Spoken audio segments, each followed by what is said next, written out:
This audiobook contains 24 censored sentences and 168 modified sentences to make it suitable for all audiences. Visit our website to listen to the original version without censorship or modifications. Link in the channel bio. My head still hurts. You guys too. Instead of just bravado, everything Rufus-sama does, give her some good advice. Why exactly do you think the 12 stars exist? Of course, I will give everything I have to fulfill all of the Barado's wishes. Silence, goat. The duty of the 12 stars is to compensate for Rufus-sama's shortcomings. Rufus-sama may possess overwhelming power, but he is not omnipotent. Therefore, to compensate for his deficiencies, all sorts of peculiar individuals were gathered and formed into the tyrannical 12 celestial stars to serve as his members. In particular, regarding his actions, Rufus-sama has always been an impulsive and reckless mind who attacks without thinking. Therefore, someone by his side must act as his brain, but above all, believe they have infiltrated that very brain position. Pollux spoke in a manner that sounded very irritated, and then began to look at the 12 stars reproachfully. Meanwhile, I learned a rather important new fact, and I was quite surprised by it. I see. So it wasn't just me who was a muscular and impulsive brain, but also Rufus.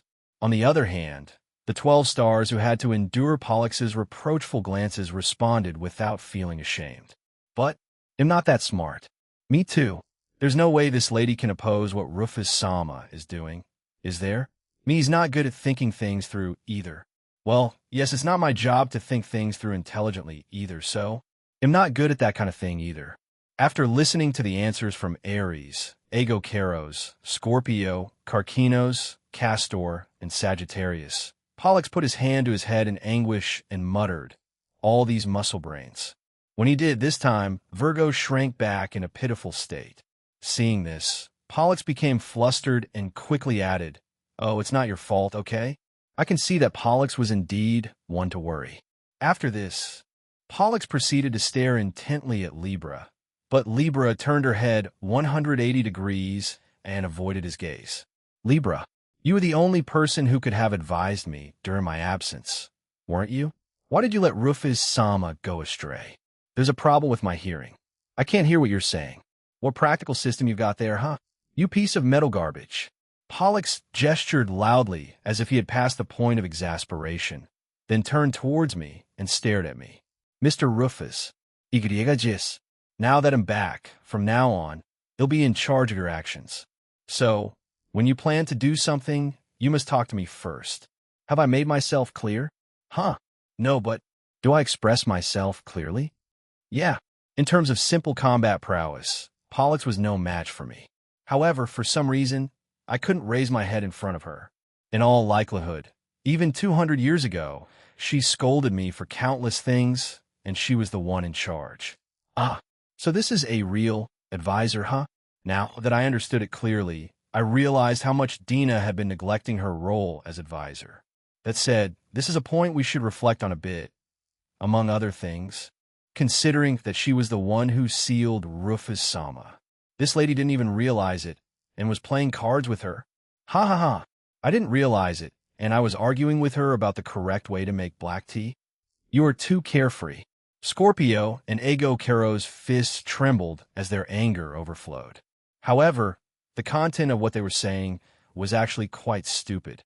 The other 12 stars were also in similar condition, and each one displayed some kind of complicated facial expression. As for Aries and Virgo, judging by their expressions, their sadness at the deception seemed greater than anger. On the other hand, Libra displayed an expression that indicated they had predicted it from the beginning. 3 now that I think about it. The one who doubted Dina the most was Libra.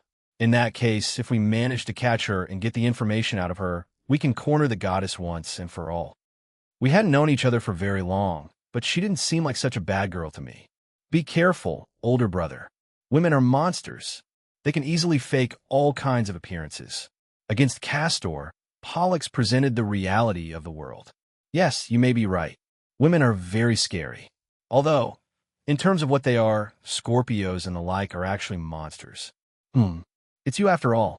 You probably left her alone saying, I don't know what she's thinking, so it would be interesting to leave her as a subordinate, right? I see your weakness for people you know is the same as before, Maffle. Go. When Benet stabbed me right where it hurt with what really happened, I was almost bewildered. Yes, you're absolutely right, that's right. An advisor who might be hiding secrets, I think that's interesting in itself. In a way, having someone dangerous as a subordinate is an exciting scenario. That was the casual remark I made after that battle with Dina. What nonsense. But yes, for some reason, I can't think of her as an enemy, no matter how hard I try. In any case, there are 4 main things we need to do from now on. First, we have to find the 2 remaining 12 stars, Aquarius and Pisces. Then, we have to locate Dina, who has disappeared. And finally, we have to find a way to transmigrate the demon race into a fairy race. It seems necessary to divide ourselves into 4 groups. Yeah, normally, dividing the military force was a bad decision. But yeah, well, there probably won't be any problem. Honestly, this lineup is just too good. It has overflowing combat prowess. The supreme ruler of Black Wings, me, the vampire princess, Benet, the prince of the demon race and his close assistant, most of the 12 stars, and, as an added bonus, the hero and his party. Thinking about it, what's going on with this chaotic party? Honestly, with something like that, we could have conquered the world in a single day. And, as a side note, if the goal weren't domination but destruction, it would be achieved in an instant. How terrifying. Of course, he'll join the group searching for a method of transmigration. After all, if I'm not there, nothing can be done. Besides, there's something that intrigues me. Let Luna and I join in that too. If Pollux goes, then he'll go with that group too. Then me too. I'm not really useful as a combat potential. So, the first detachment group that was decided upon were the fairy siblings, Virgo, and the demonic couple Terra and Luna. I assumed that, considering their ultimate goal, it was natural. Furthermore, instead of sending Virgo to a dangerous place, if we could send her with the fairy sisters and have her stand guard alongside them, we would feel much more at ease. Therefore, there was no problem. If I remember correctly, Aquarius is in the scorching region of Muspelheim, right? In that case, it would be best to send the fire-resistant members there, right? Aries and Scorpio, you go. In the unlikely event, 1 in a million, that it turns into a battle, Karkinos, who is a good partner for Aquarius, should go with them as well. For Muspelheim to have been called the scorching region, it must have been a really hot place. Although we are all resistant to heat to some degree, if it persists for an extended period of time, we could end up suffering from something similar to hyperthermia. 5, therefore, sending individuals like Aries and Scorpio, who had a high resistance to fire, was optimal. As for Karkinos, well, it would serve to counter Aquarius. If they were the only 2 individuals with a fire attribute, they would be a formidable rival against Aquarius. How cruel. This lady wants to travel with Rufus Sama, Scorpion Zama. La Brea you. As usual, Scorpio complained, but I decided to ignore it for now. Lately, I've been getting more and more used to dealing with her. The next group was searching for Pisces, whose location was unknown, but I was able to solve this by sending the 2 individuals who excelled in the search and detection. To find Pisces, they'll send Libra and Sagittarius. As backup, they'll add Aegocaros. I doubt this will lead to a battle, but just in case, stay alert. I understand the mission, Commander. I will make sure to bring Eros back. Be nice to him and call him Pisces. Well, anyway, that should be fine.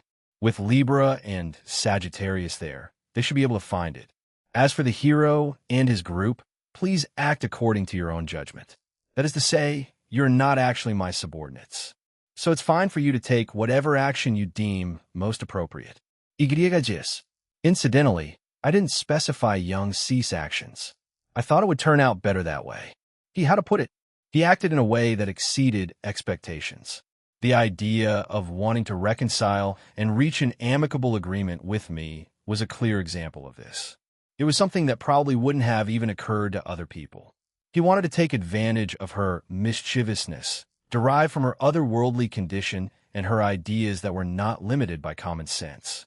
The last thing left was the matter of searching for Dina, but I deliberately wanted to go it alone. There shouldn't be any problem in terms of battle potential, and I really want to sit down and talk to her properly. At least that's what I thought, but hey, Maffel, haven't you forgotten about me? Do you intend to come? I mean, even if I stay on Mjolnir, it's boring. I think it would be more interesting to accompany you and observe your movements. It seemed that Benet wanted to come. Huh, this is going to be okay. It's not going to start attacking me spontaneously, is it? I don't particularly hate Benet, and if anything, I respect her. But she's scary because I don't know when she's going to start attacking me. In any case, this succeeded in dividing everyone into teams. All that remained was to figure out our means of transport so that we could reach our respective destinations. If Tanaka and Suzuki were to remodel, it would be enough for 2 teams. After including the heroes group, I needed transport for at least 2 more teams. In the worst-case scenario, Benet and I could fly to our location ourselves. Although, in Bennett's case, it's about jumping rather than flying. 6 what we have left are the means to reach our destinations, right? As for that, leave it to me, Rufus-sama. As I was thinking I could create another golem, Castor confidently intervened, causing my thought process to be interrupted. It appeared that he was in possession of some vehicle that could fly through the sky. Castor compared her gaze to Pollux's, and she nodded slightly in response. Let's do it, Pollux. Okay, big brother. Collaboration skill. Flagship of heroic spirits. 7 Castor and Pollux held hands and lifted them into the air. When they did, light spilled out of their hands and rose high into the air, gliding beyond the ceiling. The light did not appear to have any destructive power, since the ceiling it passed through did not break. After a brief period of time, the light gathered in the sky, and a huge flying ship materialized in the air. The people of the city looked up at the sky, wondering what was happening after witnessing the irrational scene of a flying ship appearing out of nowhere. This is amazing. In role-playing games, it was a common trope to see a flying ship appear that could traverse the world map near the end of the game. The thought that they could actually pull something like that off left me speechless. Author's note: Rufus' faction has grown, significantly stronger kings of each kingdom. The Demon King. The Goddess. Chapter 136. Rufus used Ember won the flagship of heroic spirits, Argo. It was an enormous craft that flew in the sky with a length of 350 m and a width of 52 m. It could only manifest when Castor and Pollux were together and used mana as fuel to move. The wood used to build the Argo was a single branch from the real body of the Fairy Brothers. Perhaps that's why the flagship possessed a great capacity for self-regeneration, so that even if the enemy shot it down, it had the characteristic of a trickster. It could recover after a few days. This time, the heroic spirits summoned by Pollux would pilot the ship, so we didn't have to do anything in particular. The one who would serve as our navigator was Pixis from the constellation compass. 3 the one-eyed man with a handkerchief boasted that he knew everything there was to know about the skies of Midgard. The self-proclaimed heroic spirit of our chief engineer was Suhail of the Vela constellation, a pirate who wore a white coat. For although she didn't look bad, due to her well-trained arms and legs, thick and muscular like steel, and her extremely defined abdominal muscles, she didn't appear feminine to others. There was also a group of 3 dwarfs, Naos, Turiais, and Asmodus for the constellation Puppis, who would apparently serve as our engineers, but I could not distinguish them from one another. 5 That is why I had said earlier that they should at least dye their beards. Our helmsman, Avior of the constellation Carina, was a man who did not look human no matter how you looked at him. 6, or rather, it was an undead monster known as a dragon skeleton. I wondered if there wasn't a better helmsman. In addition to them, a great diversity of Argonauts were assigned to a variety of different roles and would support us on our subsequent journey. For some reason, there were also 2 heroic spirits in black robes who flew away from where we were. However, since Pollux was the one who summoned them, I doubted he had summoned anyone suspicious. The flagship could reach speeds of up to Mach 5, and given 6.5 hours, it was said that it could circle Midgard. 7, but because the apparent speed of the ship and its actual speed did not match, regardless of how I thought about it, I could only say that it really seemed like a fantasy. Although it was irrelevant information, I wondered what was going on with the crew members, as some of them were staring intently at Ares. Ah, if you're wondering, it's because, in the past, we traveled around the world on the Argo in search of a rainbow sheep. But in the end, we couldn't find it. Castor gave that explanation. Because he was the captain of the Argo, the pirate captain cosplay he had been using now seemed really appropriate. So that appearance wasn't just for show. This is the first time I've heard of this. I mean, it's a story from thousands of years ago. A few thousand years ago, huh? I suppose if that were the case, it wouldn't have made sense for him to tell us. The rainbow sheep at that time would not have been an Ares, and I hadn't even been born back then. Well, anyway, that doesn't really matter. If anyone looks at Ares strangely, I will use my discretion to kick them off the ship. Of course I understand. When I said that as a joke, Castor responded with a bitter smile. At the same time, all the crew members who had been watching Ares hurriedly returned to their respective jobs in a nervous manner. Now, let's take a trip through the sky. We could have done something bad to the citizens of Legjarn. They must have been the most surprised by the Argo's materialization. First, we left Pollux, Castor, Terra, and Luna in Alfheim. As a bonus, I also left the heroes' party there. Furthermore, as a means of transport from now on, I decided to lend them my Suzuki again. The next place Argo headed after Alfheim was an unexplored land that we had not entered until that moment. In other words, it was outside the domain of humanoids. We had already determined that Aquarius resided in Muspelheim, so we decided to leave the Ares group here. Furthermore, to allow the Ares group to return with us, we left Tanaka with them.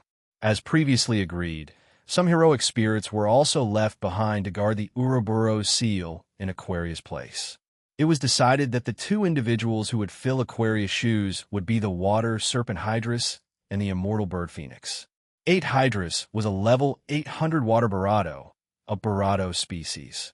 In his current humanoid form, he was a striking Barado with knee-length blue hair. Phoenix was known as the strongest of the bird-type monsters and was immortal. He possessed great regenerative abilities, heat resistance, and aerial combat prowess. Like Hydrus, he was a handsome level 800 rogue with a red ponytail. Although both were magical beasts I had tamed, I didn't actually raise them at all after I captured them. After all, those two were strong from the start. Oh, Rufus Sama, I am deeply moved to find you again in the realm of the living. It has been worth the wait, even after my death. I appreciate the miracle of this reunion. The two handsome individuals, who shone unnecessarily due to the effect of their attractive character, took my hands. Even their lines are superficially fine. Did they end up in the wrong world? In any case, these guys look like the kind of handsome bastards that could appear in shoujo manga. Now, I mean, they're even unnecessarily bright and all that. Or rather, were they dead all this time? I don't remember sending them into that battle in the game. So the immortal bird died? Ugh. When you ask that question, it makes me cringe. They may call me the immortal bird, but it's not like I can't die. If I'm cut into pieces thinner than my regeneration can manage, even I can't. If I consider that the immortal bird had died and become an Argonaut, it was astonishing in a way. But what I understood least was the Karina dragon skeleton. Since it was supposed to be a dragon skeleton, that would mean it was dead from the start. But what about its death and subsequent transformation into an Argonaut? Or rather, if he was going to be resurrected, he should at least do so with the same appearance he had before he died. Why did he remain a skeleton? Rufus Sama, we will soon be leaving the domain of the humanoids. I predict that we may be attacked by demons. Please prepare for such an outcome. I acknowledged Libra's warnings and then looked out of the ship. When I did, I saw a group of demons running towards the ship and pointing at us. If it were just against those guys, now that we had a very concentrated amount of significant war potential, even if I did nothing, Libra and the crew could do something about it. But given that it was a good opportunity, I thought it would be better for them to experience firsthand the resurrection of Rufus Maffel. No problem. He'll go. I stepped in front of Libra and jumped out of the ship before it took flight. By doing this, I could see swarms and swarms and swarms of demons. This is incredible. They're filling the whole sky. In terms of numbers, there's so many I can't count them all. But maybe there are Barado than 100,000? Either way, if you think normally, they significantly outnumber us. If you think normally, that is. Hee hee hee. There are idiots who escaped the domain of humanoids. Phew, it's a girl. Isn't she a good woman? I want to take her with me. The demons, who were impressed by my appearance, began to mock me and things like that, but I simply pointed my index finger upwards. Above my index finger, a small ball of light the size of a marble appeared and illuminated my face. Oh, looks like he wants to fight. What a brave woman. She probably doesn't realize our level of ignorance. Ignorance is frightening, isn't it? All right, before we fight, let me show you despair, utter despair. Listen carefully and prepare to be amazed, because we all have levels of 250. Those 7 luminaries you're desperately fighting aren't, much stronger than us. In this dark continent, there are people with that kind of skill everywhere. You can't even say anything because you're afraid, right? Of course. After all, there's so many enemies just as strong as those who torment them.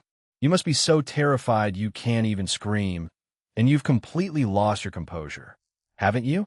Ah, yes, they're raising flags. There are a lot of these types in role-playing games, aren't there? These types of enemies appear early or midway through the game as enemy officers or commanders, and although they are overwhelmingly stronger than other enemies, for some reason, in the dungeons of the late game, they only appear playing the role of small group. When I played, I wondered why they didn't become officers somewhere else. I was very curious back then. At that moment, when I took a quick look at the ship, perhaps after having lost all interest in what was happening, Benet was yawning with complete indifference. But it couldn't be avoided. Although level 250 was quite strong, if you looked at it that way, from Bennett's and my point of view, they were nothing more than weak enemies. Very well. First, let's scare them with arcane magic. Aren't they going to leak, even Barato? Don't hurt them, okay? We'll deal with them later. The demon, who was at the front of the group, said something in Barato arcane magic in my direction. I watched as the arcane magic approached me, but the corner of my Barato curled. Well, I guess it would be something like that. They're level 250, after all. It would have been nice if I had received it directly, but that would have meant my clothes would get covered in dust.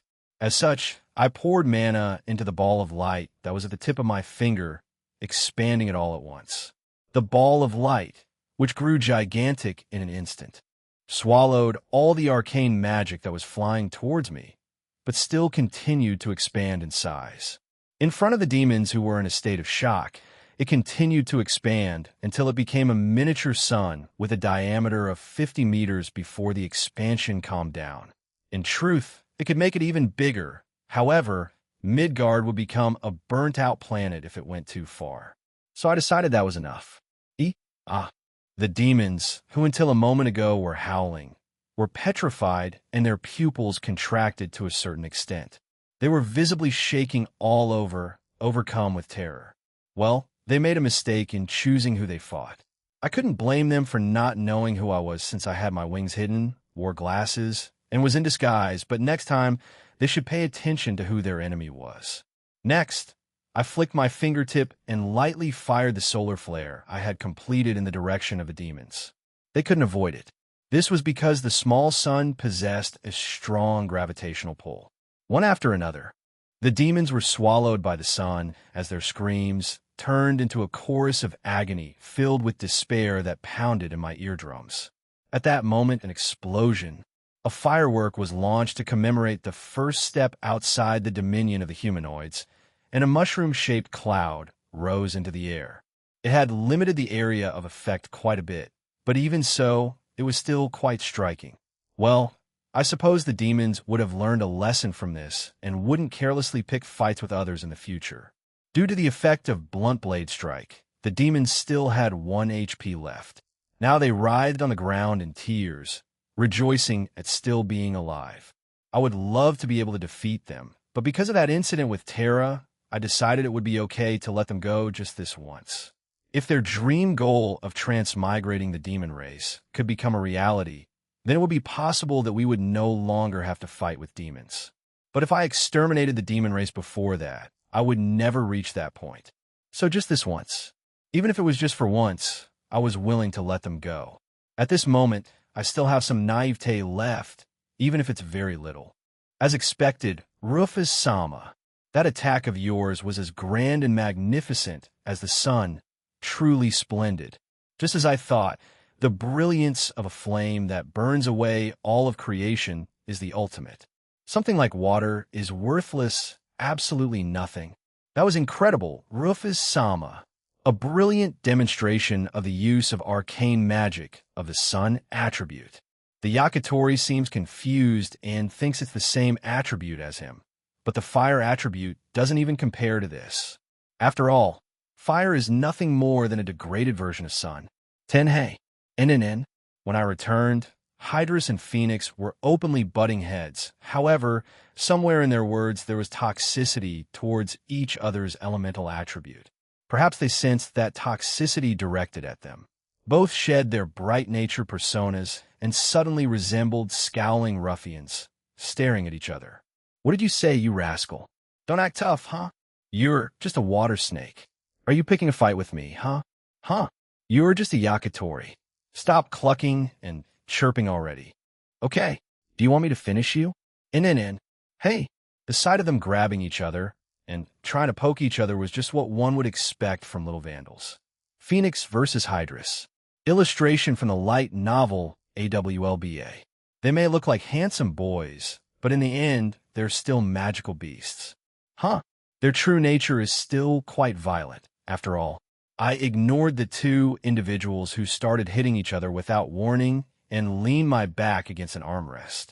Since I'd been told that the right of humanoids to exist was within the sphere of control of the demonic race, I remained quite alert and thought it would be dangerous to enter their domain until I obtained sufficient war potential. But it seemed I was overthinking it. Although it was possible that these demons were just scouts, and the probability of stronger types waiting was not zero, it seemed that their threat level was much less significant than I had predicted it would be. That said, with the current state of affairs, even if stronger enemies were to appear, there would be no problem. I decided to let the Argonauts deal with the enemies next time. Mr. Ares, you're a fire sign too, aren't you? Let's defeat him together. How dirty. Don't drag others into your personal fight. Your fire is completely useless to me, but the fire of his grace is effective even if I cut the damage in half. Because it's percentage-based damage. After Hydrus took a mounting position over Phoenix and beat him until his nose bled, Phoenix sought Ares' help. Well, if it's fire versus water, it's no surprise that it ends like this.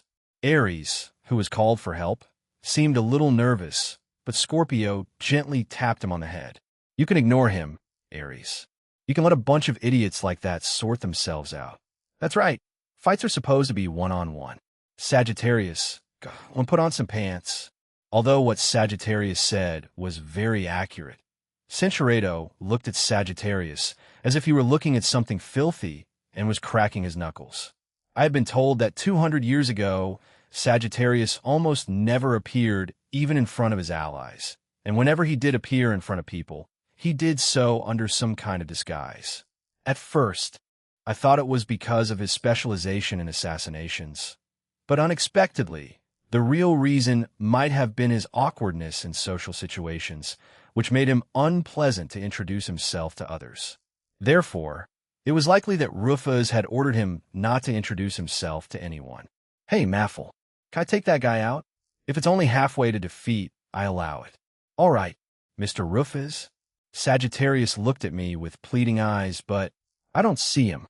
Looking at Sagittarius, who had been ejected from the ship and left alone, and Libra, who had launched a rocket punch to get him out of there, I smiled bitterly.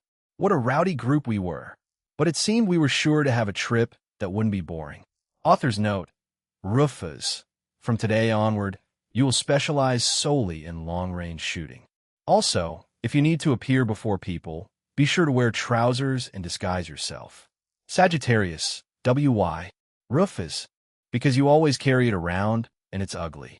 The truth of the matter became clear, and nobody wanted to know it. The immortal bird Phoenix, one of the magical beasts that was captured by Rufus 200 years ago and swore loyalty to him. The strongest class of bird-type magical beast that rivals even dragons. It possesses high regenerative capacity, aerial maneuverability, and flame attacks, Therefore, it is very strong. Furthermore, his own blood possesses a powerful healing effect and is a restorative element. Therefore, even as a material for alchemy, it is top-notch. If someone possesses even a single one of his feathers, it will automatically regenerate a small amount of HP at intervals. Judging by his strength alone, it wouldn't have been surprising if he had been named one of the 12 tyrannical stars. However, since Rufus captured him for alchemy, he was never raised. His special techniques are reed and fire spin. 11. Honestly speaking, because he's someone who will be traded for Aquarius, he's a character you don't really need to remember. His HP is 65,000. He has a personality that includes collecting shiny things. The Hydra's water snake, one of the magical beasts that was captured by Rufus 200 years ago and swore loyalty to him. A type of dragon, known for being the strongest category of magical beasts. Its true form is that of an 80-meter-long water dragon. It possesses great defensive capabilities and the ability to manipulate water. Hydrus is a fully physical attack type. The destructive cannon roar it unleashes from its mouth can reduce to ash an area 1 kilometer from the point of impact. Its flaw is that it cannot learn most of the water attribute skills because it has run out of memory. 12. Because of that, it reached a sad point where it doesn't possess many powerful water-type abilities despite being a water dragon. Honestly speaking, because he's someone who will be traded for Aquarius, he's a character you don't really need to remember. Judging him solely by his strength, it wouldn't have been surprising if he had been named one of the 12 tyrannical stars. However, regarding the water attribute, since he already possessed Pisces and Aquarius, he dropped to the 2nd level. Its HP is 67,000. Although it is a sea dragon, it possesses the ability to fly. Although his attribute is water, he has 2 more weaknesses. Lightning as part of his unique passive ability. Therefore, some would attribute arcane skills, lightning type, are incredibly effective against him. 13. Among some magical beasts, in addition to their basic weakness, the goddess can specify additional unique weaknesses. He is one of them, so please don't use lightning on him. 14. Honestly speaking, I regret that they are essentially Who of the Wind and Shu In of the Flames. 15. Since the Argonauts have become allies, from now on we'll have no shortage of dogs to bite. How convenient. 16. Muspelheim was frozen. It must have been about 3 hours since we started flying over the Dark Continent. After they told me, we can almost see Muspelheim, I went up to the deck of the ship. Looking around, I saw that many other people on our journey had also gathered and were amazed by the state of Muspelheim they saw before them. Muspelheim, one of the places where an Ouroboros was sealed. Muspelheim was said to be a place with a strange phenomenon. Fire did not transform into mana. Therefore, it was said to be surrounded by flames that never disappeared. It was said that its temperature was around 1,000 degrees Celsius, making it an uninhabitable environment for living organisms. One legend suggests that it could have been the result of the influence of a sacred treasure. Well, all of that was secondhand information provided by Libra. But it seems you can't really trust rumors. When I was given the aforementioned explanation, I imagined Muspelheim to be a land surrounded by flames, but my predictions turn out to be significantly different from reality. Or rather, it's frozen. Yes, it's frozen. Looking down from the Argo, I saw a scene that was completely opposite to what I had imagined.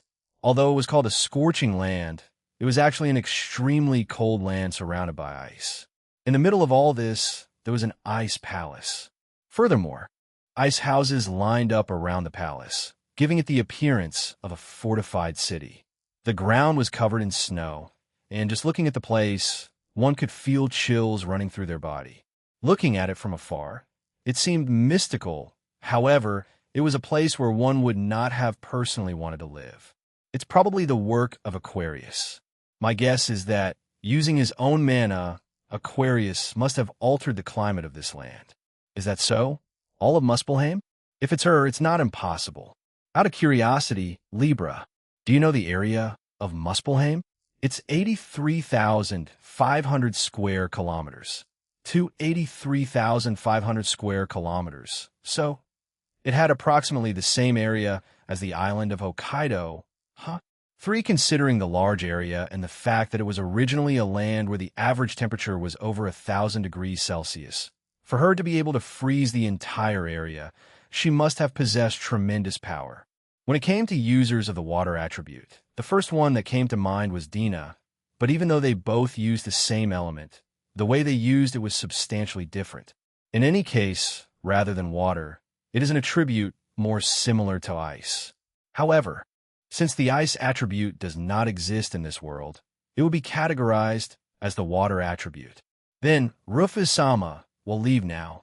Ares jumped first onto the ship's railing, followed by Scorpio, Karkinos, Phoenix, and Hydro. They were going to jump straight into the city. Given their physical capabilities, it wasn't particularly a problem, but I wondered if they didn't feel cold looking at themselves like that. Ares was wearing very little for the weather, and Scorpio was even less covered. Even Karkinos, who had the most clothing of the group, couldn't be said to be dressed warmly enough. Well, if it were them, there wouldn't be a problem, but I decided to give them something just in case. Wait a minute. Going out looking like that is what it takes, you know? So have this. That said, using X-Gate, I extracted 3 sets of thick layers from the Maffel Tower. It was a defensive team called the Shield of Orgelmir that he had created in the past for times when he would have to fight a boss with the water attribute. For in general, it slightly reduced the user's status. However, it was a piece of defensive equipment that was strong against enemies with water and fire attributes, as it reduced the damage inflicted by those 2 elemental attributes by 70. I digress, but my current coat reduced the damage I suffered from all attributes by 50. Therefore, taking into consideration only the water and fire attributes, it was superior to my equipment. In terms of design, there were white, black, and red colors available, so it would be good to give them their own individual colors. Scorpio, in the end, it didn't seem very different. And this is a parting gift. As an added bonus, I gave the 3 of them the weapons I had created to pass the time. Originally, in X-Gate Online, perhaps in consideration of game balance, it was set that magical beasts could not equip equipment, but that was not the case in this world. Castor, Taurus, and Sagittarius had equipment and weapons as if it were the most common thing in the world. If you thought they had both hands empty, it made sense that they could carry equipment with them. What I gave Ares was a pair of gloves with holes cut out where the fingers were, also known as so-called open finger gloves. At the base of both hands, specifically at the 3rd joint of each, were 4 protrusions. When the fist was closed and a strike was made, these protrusions would slam into the enemy. The gloves increased the user's STR by 1200 and came with the special effect of being able to pierce through the enemy's elemental defense. With it, even if the enemy was strong against the fire attribute, Ares could cause a percentage of damage without worry. What I gave Scorpio was a kind of chain sickle. 5 essentially, it was a chain sickle. However, the weapon's tip was not a sickle, but a scorpion's claw. When the weapon was swung at an enemy, the claw would automatically seize and capture them. The weapon simply increased the user's attack power by 2,000 and nothing more. However, at first glance, it was clearly a powerful weapon. Although the chain sickle had no special abilities, due to its long reach, it was proportionally easy to use. The one who gave me the most to think about was Karkinos. If someone asked me what the problem was, I would say that I already had a gun. That scissor blade that he always pulled out of who knows where was apparently a genuine weapon of his. 6 Scorpius scissors were created from mana, but Karkinos scissors were a weapon he had made himself by shaving his own shell. Therefore, for Karkinos, I decided to simply improve the weapon I already had. Originally, his weapon granted him an increased attack power of 800. After the modification, his attack power increased to 1,000, and he gained the ability to attack twice. Furthermore, when thrown, the scissors returned to their location like a boomerang, allowing him to use long-range attacks. But yes, even if I give him weapons, it's a bit awkward. Unlike these 3, the aforementioned individuals, Sagittarius, Castor, and Taurus, did not change much when they transformed into their magical beast forms. Castor, in particular, already had his basic appearance, And even when Sagittarius regained his true form, only the lower part of his body changed. Taurus would likely only grow. However, when Aries, Scorpio, and Carcinos got serious, the three of them reverted to their enormous magical beast forms. When that happened, the weapons I provided naturally became unusable. Thinking about it that way, perhaps they simply had an inherent compatibility problem with the equipment. Well, it's probably better than nothing. Probably. Rufus-sama gave me a piece of equipment. They'll treasure it for the rest of my life. They'll keep it safe and make it a family heirloom to marvel at for generations to come. No, don't keep it. Use it.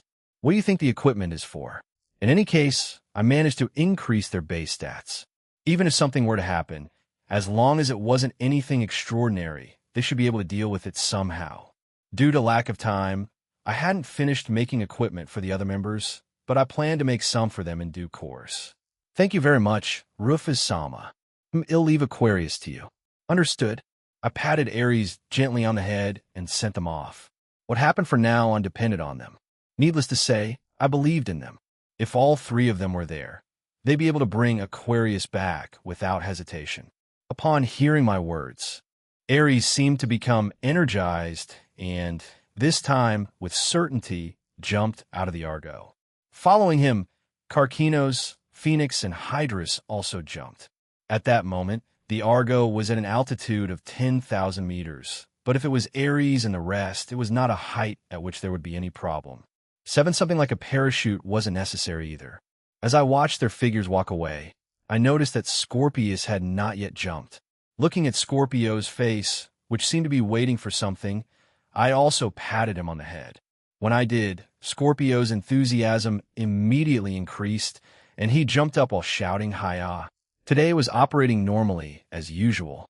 Aries and the rest, who descended from a height of 10,000 meters, landed in a position slightly away from the city. Just before landing, Aries unleashed his flames as Scorpius and Carcinos kicked towards the ground and used the resulting shockwave to soften the impact of the landing. There wasn't much to say about Phoenix and Hydrus, who could fly in the first place. They landed in a spot slightly behind Aries and the other two, so they wouldn't get ahead of them.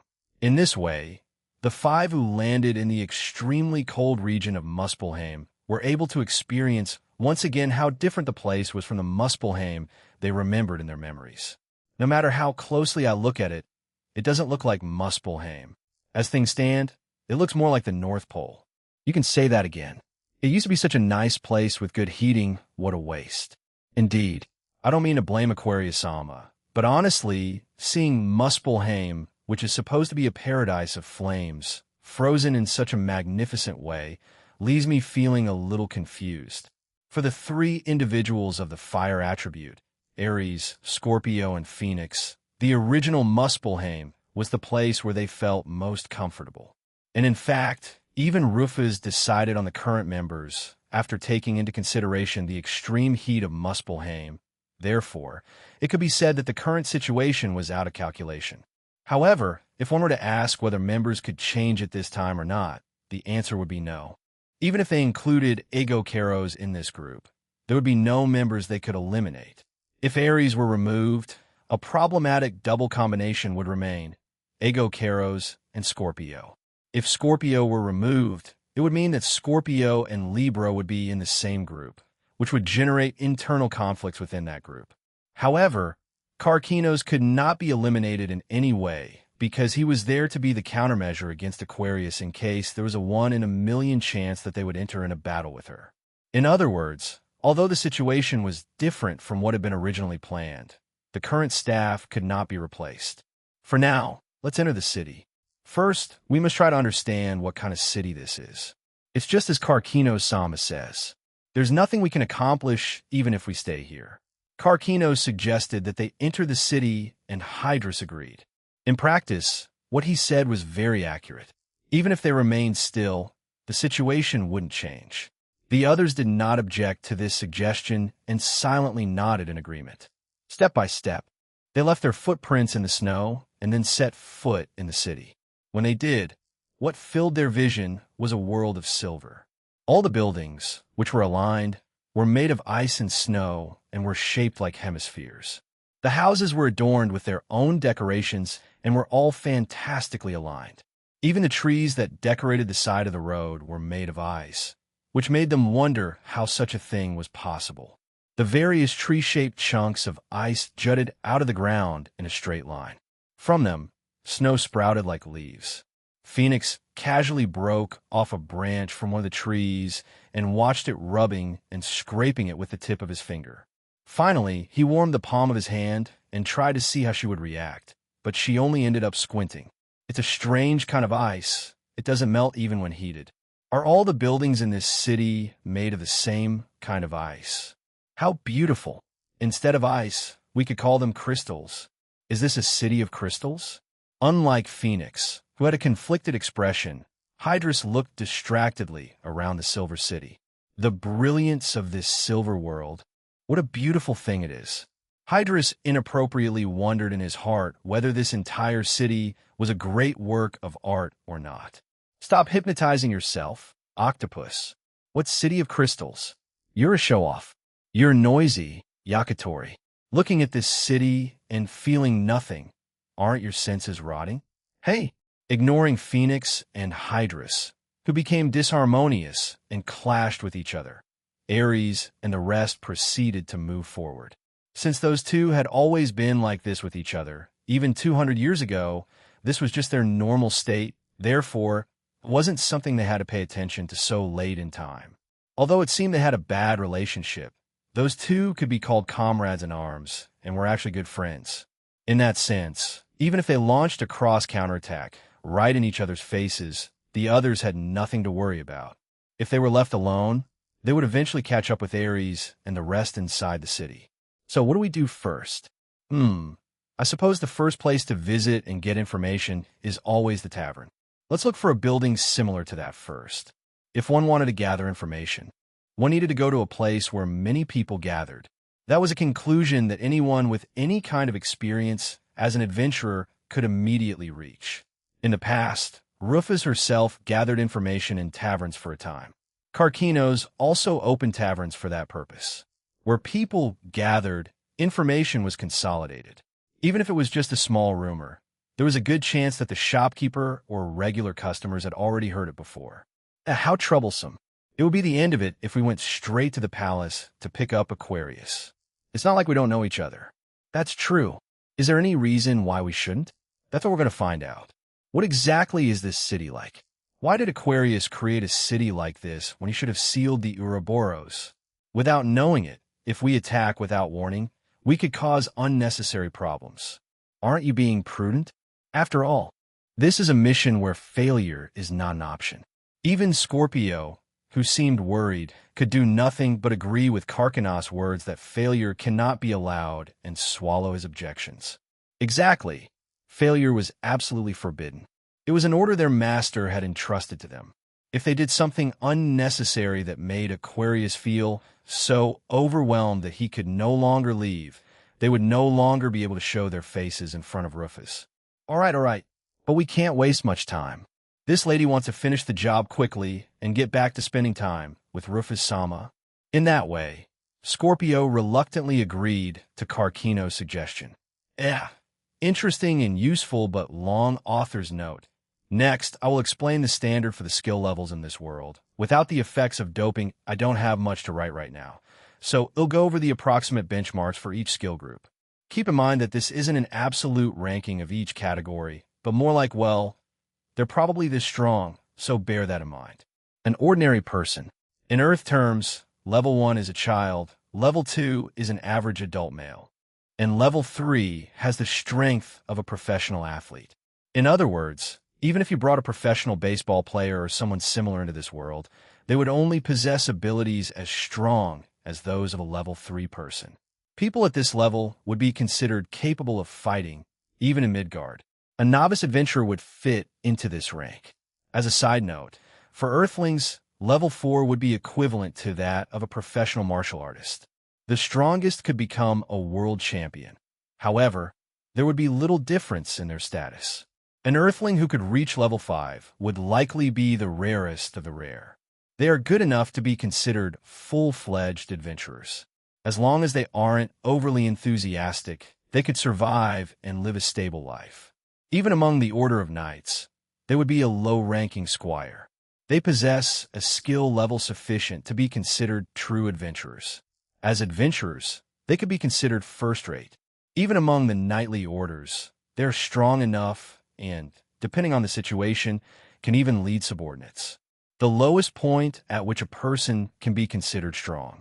From a holistic perspective, it could be said to be the lower end of the upper level. As adventurers, they're top-notch. If anything, why are they still adventurers at this level? Well, yes, they have that strength. Gene Hawkeye's group fits into this category. The truth is, they're truly incredible. Even among the knightly order, they have the strength to become commanders.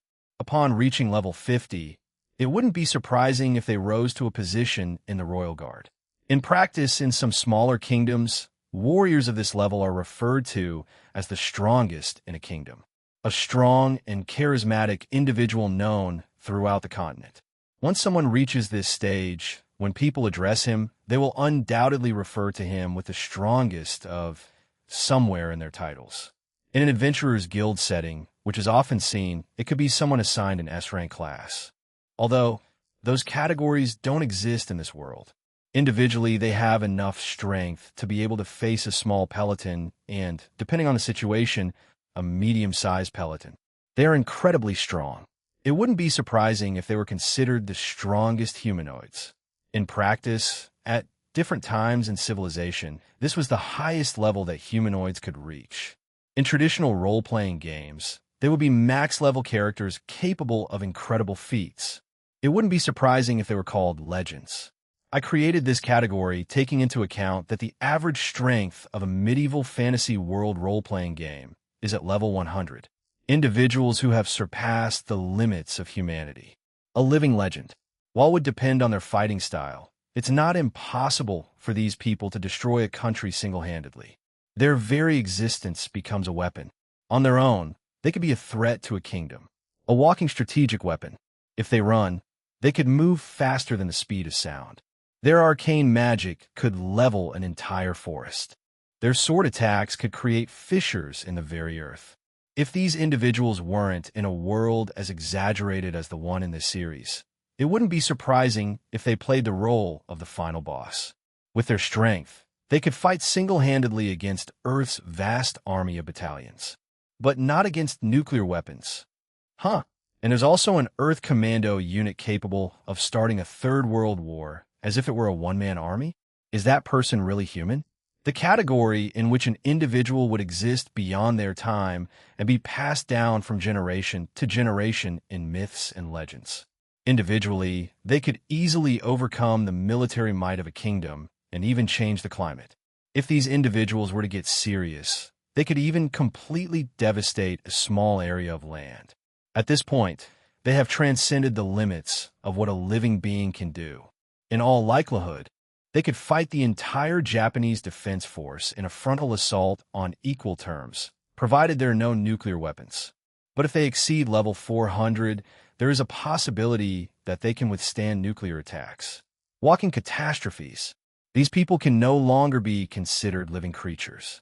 They can divide seas, crack mountains, and change the very geographical structure of the planet. These people should be considered catastrophes with their own will. They're no longer entities that can be managed with common sense. At this point, not even a small-scale nuclear weapon could defeat them. Great catastrophes. Individually, they can destroy civilizations. And, to make matters worse, they can even exterminate all living beings on the planet. True monsters.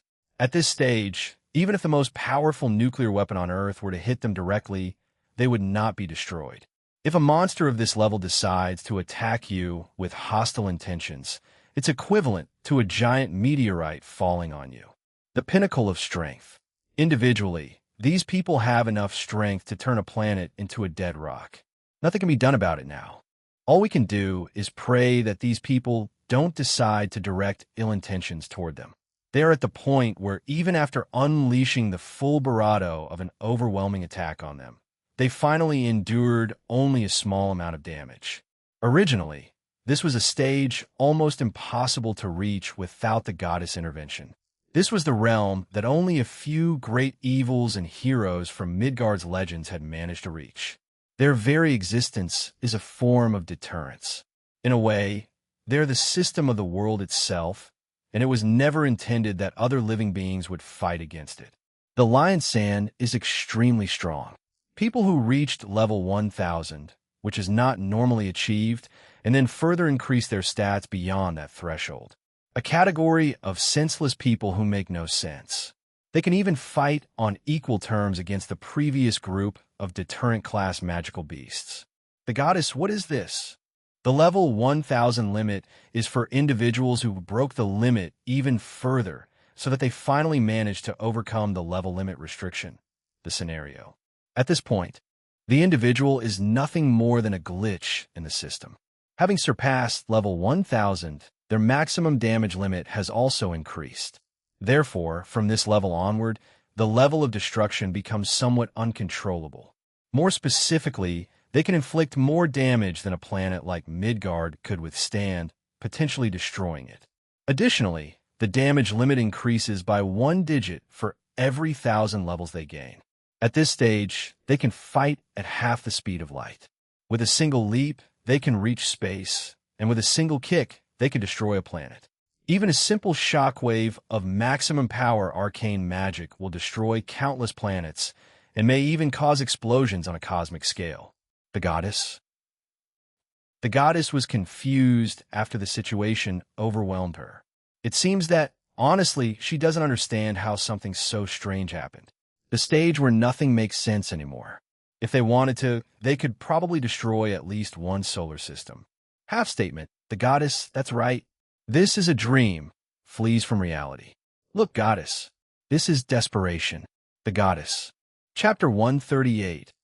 Ares used a flamethrower.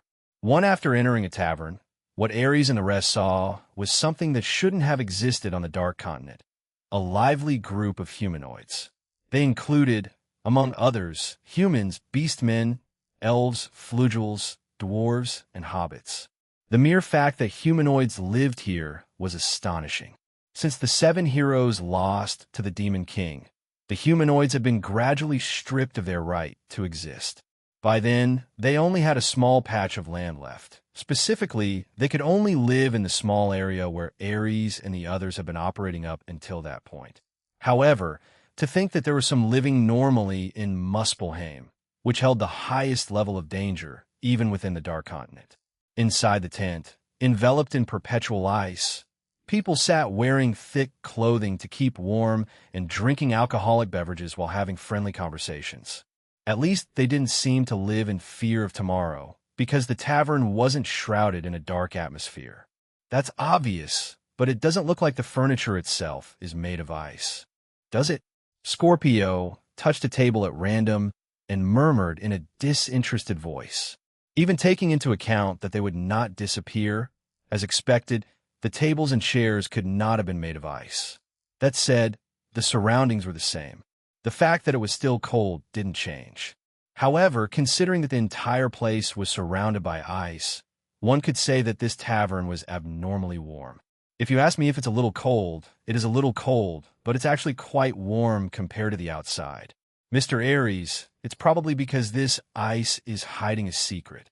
It's not that it doesn't melt. It probably contains air and, in reality, it's more like snow. The snow contained air, so it had an excellent insulating function. As a result, the caves or houses made of snow were surprisingly warm. It goes without saying that the degree of warmth was only relative to the outside temperature, but that didn't change the fact that people felt more comfortable inside. Hydrus explained all the fine details of the ice that would not disappear while he admired it, because it was the work of the water attribute. What is this? You guys aren't from around here, are you? While Ares and the rest were looking around the tavern as if it were something strange, a dwarf who seemed to be the shopkeeper approached and spoke to them. Observing their appearance, Scorpius muttered an honest but rude observation. Seriously, these guys? Everywhere I go, they all look the same. Regarding the dwarf race, Rufus had said 200 years ago, with the exception of Mizar, I cannot distinguish them. Scorpius shared this opinion. In any case, Scorpio couldn't even distinguish between Mizar and the other dwarves. On the other hand, your face seems familiar. Why do all dwarves look exactly the same? How rude. Basically, Scorpio showed no courtesy to anyone other than Rufus. Therefore, he sometimes behaved indifferently, in a way that the other party might interpret as a lack of respect. Believing that would only cause unnecessary problems with the way things were going, Karkinos made her step back and sat down at the counter. "I'm Sully. I didn't mean any harm. By the way, teacher, what kind of place is this city?" "What? Don't you know?" "Yes. After all, we're a group of travelers." "Travelers? In this world dominated by the demon race? How eccentric. Or are they simply overconfident in their own strength?" "Well, something like that." Contrary to his ridiculous way of speaking, Karkinos was someone who possessed good communication skills. At least it was incomparable to that of Aries or Scorpio, who fell into a deep depression for a long time or became aggressive after Rufus' defeat, respectively. This was because he was the only one among the 12 stars who had chosen and successfully blended in with the humanoids and lived alongside them. Perhaps this was one of the factors that contributed to Rufus' decision to send him to that place. Although it might seem incredible considering his usual frivolous actions, he actually had a rather serious and patient personality. This city, is called Nectar. 2. This place used to be called the Scorching World, Muspelheim. I know that too. That's why it surprises me. To think that where Muspelheim once stood, there was a city. How old are you? This place was a scorching world almost 200 years ago. So it's been like that for 200 years. Yes. Even you should know that the humanoids lost to the demons 200 years ago. Back then, many people died or fled the land where they lived. But among them, some groups didn't manage to escape in time or refused to leave their homes and ended up staying on this earth. What the shopkeeper said made sense. In fact, since the humanoids were cornered and their domain was stolen, it was an impossible scenario to think that each and every one of them had managed to escape.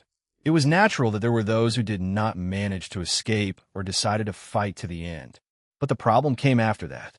While it was reasonable to think that there would be people who fit into those categories, it was incredible that those people managed to survive and thrive in a city like this to this age. After all, it was impossible that they had been overlooked all this time while living in the domain controlled by the demonic race. Well, it seems everything went downhill after that. It was good that they tried to get revenge on the demon race, but, as expected, they were killed one after another. Anyway, just when we thought it was all over for us, our king, Aquarius-sama, encased Muspelheim in ice and froze all the demons who tried to approach. Seeing this, our ancestors must have believed we had no choice but to cling to that person. So, in exchange for everyone swearing loyalty, they managed to gain their protection. What's more, that person even gave us this city. Thus, we were able to live here in peace while we were on the Dark Continent. I see. So something like that happened. Karkinos put his hands in his pockets and tried to pull out a coin. But suddenly, he had a moment of illumination and looked inside his pocket. And what he pulled out was a small precious stone. "Thank you. I heard a good story. This is payment." "Oh my, isn't this a gem? I can't accept something so precious." No. Unfortunately, I don't have the money of this city. This is the least valuable and cheapest I can pay you." "No, but this is too valuable. It's not a fair exchange. So, can I ask you for anything else? If you agree, we're even." "Okay, fine. I'll answer everything you ask. Even so, it will be very valuable." "So, what do you want to know?" After hearing the merchant's words, Karkinos' glasses gleamed suspiciously. What he was going to ask from now on were questions that would have been considered suspicious if he had been the first to raise the issue. But now that the other party had told him that he would answer anything, Karkinos doubted that the dwarf would not keep his word. Essentially, dwarves were a race with a strong sense of honor and hated going into debt. As such, Karkinos believed that the other party would make him a correspondingly good business offer if he gave him a valuable gemstone. Karkinos had already obtained a verbal promise that he would answer any question he asked. and dwarves didn't like to break their word, especially if they had just made it. Everything was going so well it was frightening. Karkinos thought, without any basis, that perhaps he had an innate talent for strategy and praised himself. If Pollux had heard these inner thoughts, he would have said, "Isn't this just a coincidence?" and abruptly interrupted him. "Then please tell me some way I can meet the queen of this country." "Queen? I'm referring to the queen." "Three, what are you talking about?" "Aquarius-sama is a man. From the name, I assumed she was a lady." Karkinos lightly followed the flow of the conversation, but pointed towards Scorpio and Aries.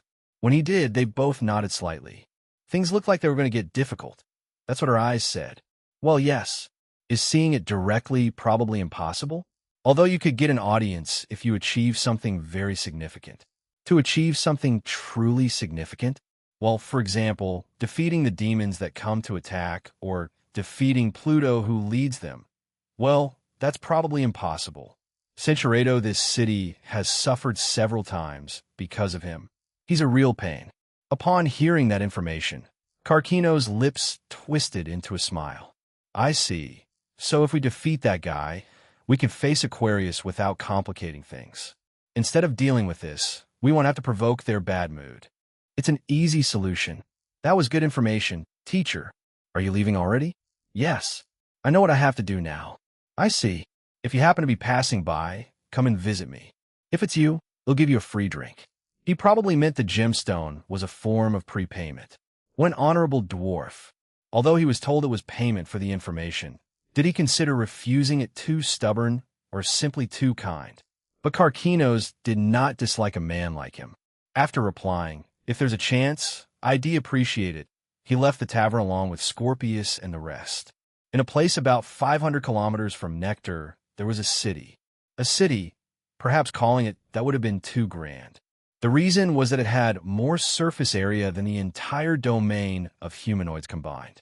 In any case, it was as large as an entire country. The city's appearance, surrounded by skyscrapers built with alchemy, was identical to that of the hero C's hometown. It was so large that anyone could mistake it for one of Earth's major developed nations. Even at night, the paths were illuminated with manna. The image of the place, replete with recreational facilities designed for the enjoyment of its inhabitants, created a spectacle worthy of being called the ruler's place on Earth. However, its inhabitants could by no means be called good citizens. If one were to look inside those recreational facilities, they were full of diabolical games. Whack-a-Human was a game in which captured humans were struck with a hammer and scores were compared between them. Beastkin Arena was a game in which domesticated beastkin warriors competed against each other and compared who was the strongest so they could boast at the end. Humanoid Darts was a game that consisted of placing figures on a target and dividing it into different sections, each of which was assigned a different point value in order to throw darts at them. The demons walked through the city without feeling a trace of fear. In fact, they walked as if they were enjoying the prime of life. They had no doubt about the peace and tranquility they enjoyed. They no longer even had humanoids in mind. They lived in peace, believing that the Demon King would soon exterminate them. So what happened next was too spontaneous. Heavy footsteps were heard. What followed was the sound of something gigantic roaring. A diabolical roar shook the earth and pierced the sky. The demons looked up in confusion and headed towards the sound to satisfy their curiosity, while apparently still trapped in the naive mental state they had become accustomed to as a result of the long period of peace. And then they saw it, the appearance of a giant sheep that walked in his direction while shaking the earth. Rainbow-colored flames engulfed him from head to toe as he continued to advance mercilessly towards them, melting buildings and crushing everything in his path. What is that? A monster? How can that be? It's too big. Where's the army? What exactly are they doing? When that giant sheep moved, the buildings collapsed with just one step. Cultures that were built, traditions, businesses. He didn't even realize he was destroying everything. Just by moving forward, everything was demolished and pulverized. But his nightmare was not over yet. Beware, demons. The peace and quiet you have enjoyed until now will soon come to an end. What appeared next was a giant monstrous scorpion. The ground cracked, and from the fissure emerged the full image of something repulsive. The buildings were brought down with a single stroke of its stinger, and the ground beneath it cracked with every slight movement of its pincers. Similarly, a monster crab emerged from the sea and began to wash ashore. In retaliation, the army of the demonic race mobilized and launched an attack. The demons flying through the sky fired arcane magic, and artillery fire struck the three monsters one after the other. But the monsters did not stop. Their steps did not falter, despite receiving all the attacks head-on. As if they were simply being bitten by mosquitoes, they continued to approach without caring in the slightest. Kishya, the giant scorpion, opened its pincers. An intense flame began to accumulate inside the expanded tongs, and its heat began to increase exponentially. A rumbling, ominous sound echoed throughout the city, and everyone could feel the impending death that they could not avoid. The army attacked, desperately hoping to stop that attack. However, it had absolutely no effect. The monstrous scorpion roared as if to ridicule them, and then unleashed flames of destruction. That barato was like a flash of heat that continued indefinitely. The barato, reaching the far reaches of the horizon, swept through the buildings. Barato, as it moved across the landscape, the scorpion's barato ravaged the entire city. No, it wasn't just because of the creature's claws. The scorpion also released a burst of heat from its mouth and stinger and began attacking in all directions. Meanwhile, the rainbow flames exhaled by the sheep burned vast stretches of land, repeatedly sparking fires. At the same time, for some unknown reason, all the army's shots struck the crab and exploded within it as if absorbed. The next instant, a counterattack from the crab's claw overwhelmed them. What was happening was truly a catastrophe that had returned to them once again after the passage of 200 years. Faced with these calamities, the demons could do nothing to take revenge. They could only run, hide, and pray for them to leave, waiting for the moment when they would. In the middle of the city that was being destroyed, and inside a tower that was larger than the other structures around it, a single man trembled with fear with his eyes wide open. His name was Pluto, and this demon was level 420. He possessed abilities that surpassed even those of the 7 luminaries. However, instead of venturing into humanoid territories, he preferred to focus on the city he ruled. Therefore, he declined Terra's invitation to join the organization. As a result, he assumed his current position. No, that was just an excuse. The truth was, I was only locked up there because I was scared. As one of the few survivors from 200 years ago, I knew of a person named Rufus Maffel. I knew of the living calamities that abate her. Everyone around him said he was strong. They put him on a pedestal and claimed he possessed more abilities than the 7 luminaries. Unfortunately, they were wrong. They were very wrong. There was no one truly strong in this city. In the end, it was nothing more than a classification among the weak. When compared to a real monster, they were nothing more than simple insects. That's why he refused the position of commander for the expedition to the humanoid domain. He didn't want to join the 7 luminaries, because in the humanoid realm, there were still tons of monsters, and above all, because I really didn't believe that Rufus Maffel would actually die from something of that magnitude. And his hunch turned out to be correct. Just look, this scene of despair filled his vision. This nightmare, the incarnations of hell that appeared before his eyes after 200 years had passed. 200 years, huh? I suppose that's quite a long time. With a trembling hand, Pluto placed a cigar in his mouth and then lit it. I knew it. I always knew a day like this would come someday. After all, this place is the goddess playground, and we are simply her dolls. As the only one who realized this, I ran pitifully and survived to this point. I managed to sit on the throne of the strong. I have been blessed with luxury until today.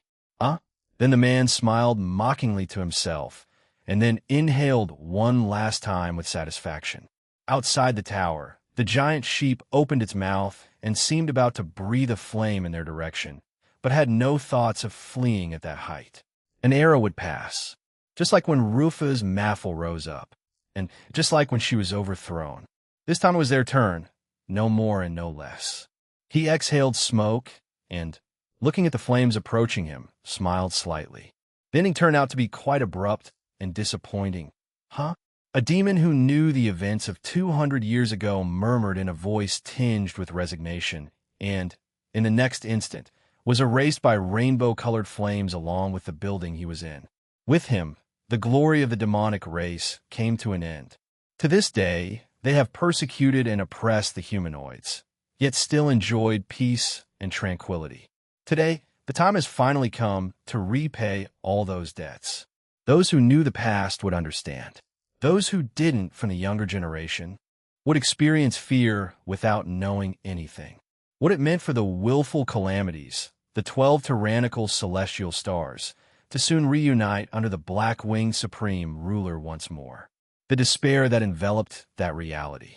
Author's note, the 12 stars are allies. Despite the fact that we were wandering around an area that had roughly the same surface area as Japan for over 130 chapters, as soon as we left that area, we were greeted by the scene of the 12 stars burning an area of surface area that exceeded that one. 5. And by the way, it goes without saying that although we call the regions outside the domain of humanoids the Dark Continent, it isn't actually one at all. If it were, it would be something like the East Blue from One Piece. 6. In any case, the humanoid realm is far more dangerous, no matter how you look at it, since that place houses Rufus, Aries, Scorpio, Carcinos, Taurus, Pollux, Parthenos, the goddess Avatar, Ego Keros, Libra, Sagittarius, Leo, Bene, the 7 heroes, the celestial Ouroboros, the wooden Ouroboros, and the earth Ouroboros. Why are they all gathered in such a small space? Typically in stories, the basic premise is that when characters leave a small setting to explore a wider world, the outside world turns out to be more dangerous. But in this story, it's the other way around. Since the small world was infested with monsters, the initial location is the true scene of the carnage. Say, let the summoning place be the end of the game. Chapter 139. The Ouroboros of Fire used sleepy language. The Ouroboros of Fire used a substitute. One Ares and the others annihilated the demon city in a single night. The next day, they were invited to the Ice Palace. Inside the palace, the 4 walls were made of indestructible ice. Furthermore, knights, clad in ice swords and armor, stood motionless, lined up. Ares wondered if they felt cold inside. Perhaps what was inside wasn't a living person. No, it could have been that there was nobody inside in the first place. Seated on the throne was a young man in extravagant clothing, resting his arms on the armrests and looking down at the 5 individuals in the Ares group as if to evaluate them. But his observation should have ended. He opened his arms wide and spoke to the 5 of them, as if he were reading from script. You have done us a great service, travelers.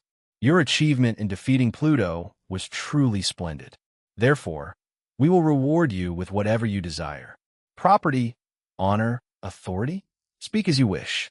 Upon hearing that, Scorpio murmured, "Isn't that generous?" Furthermore, he questioned the absurdity of the whole situation.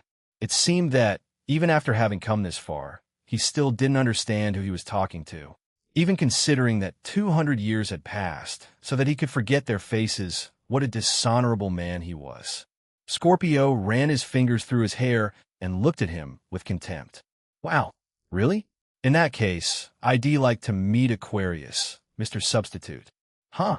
What are you saying? I'm Aqua. I'm sorry, but I have nothing to do with the bearer.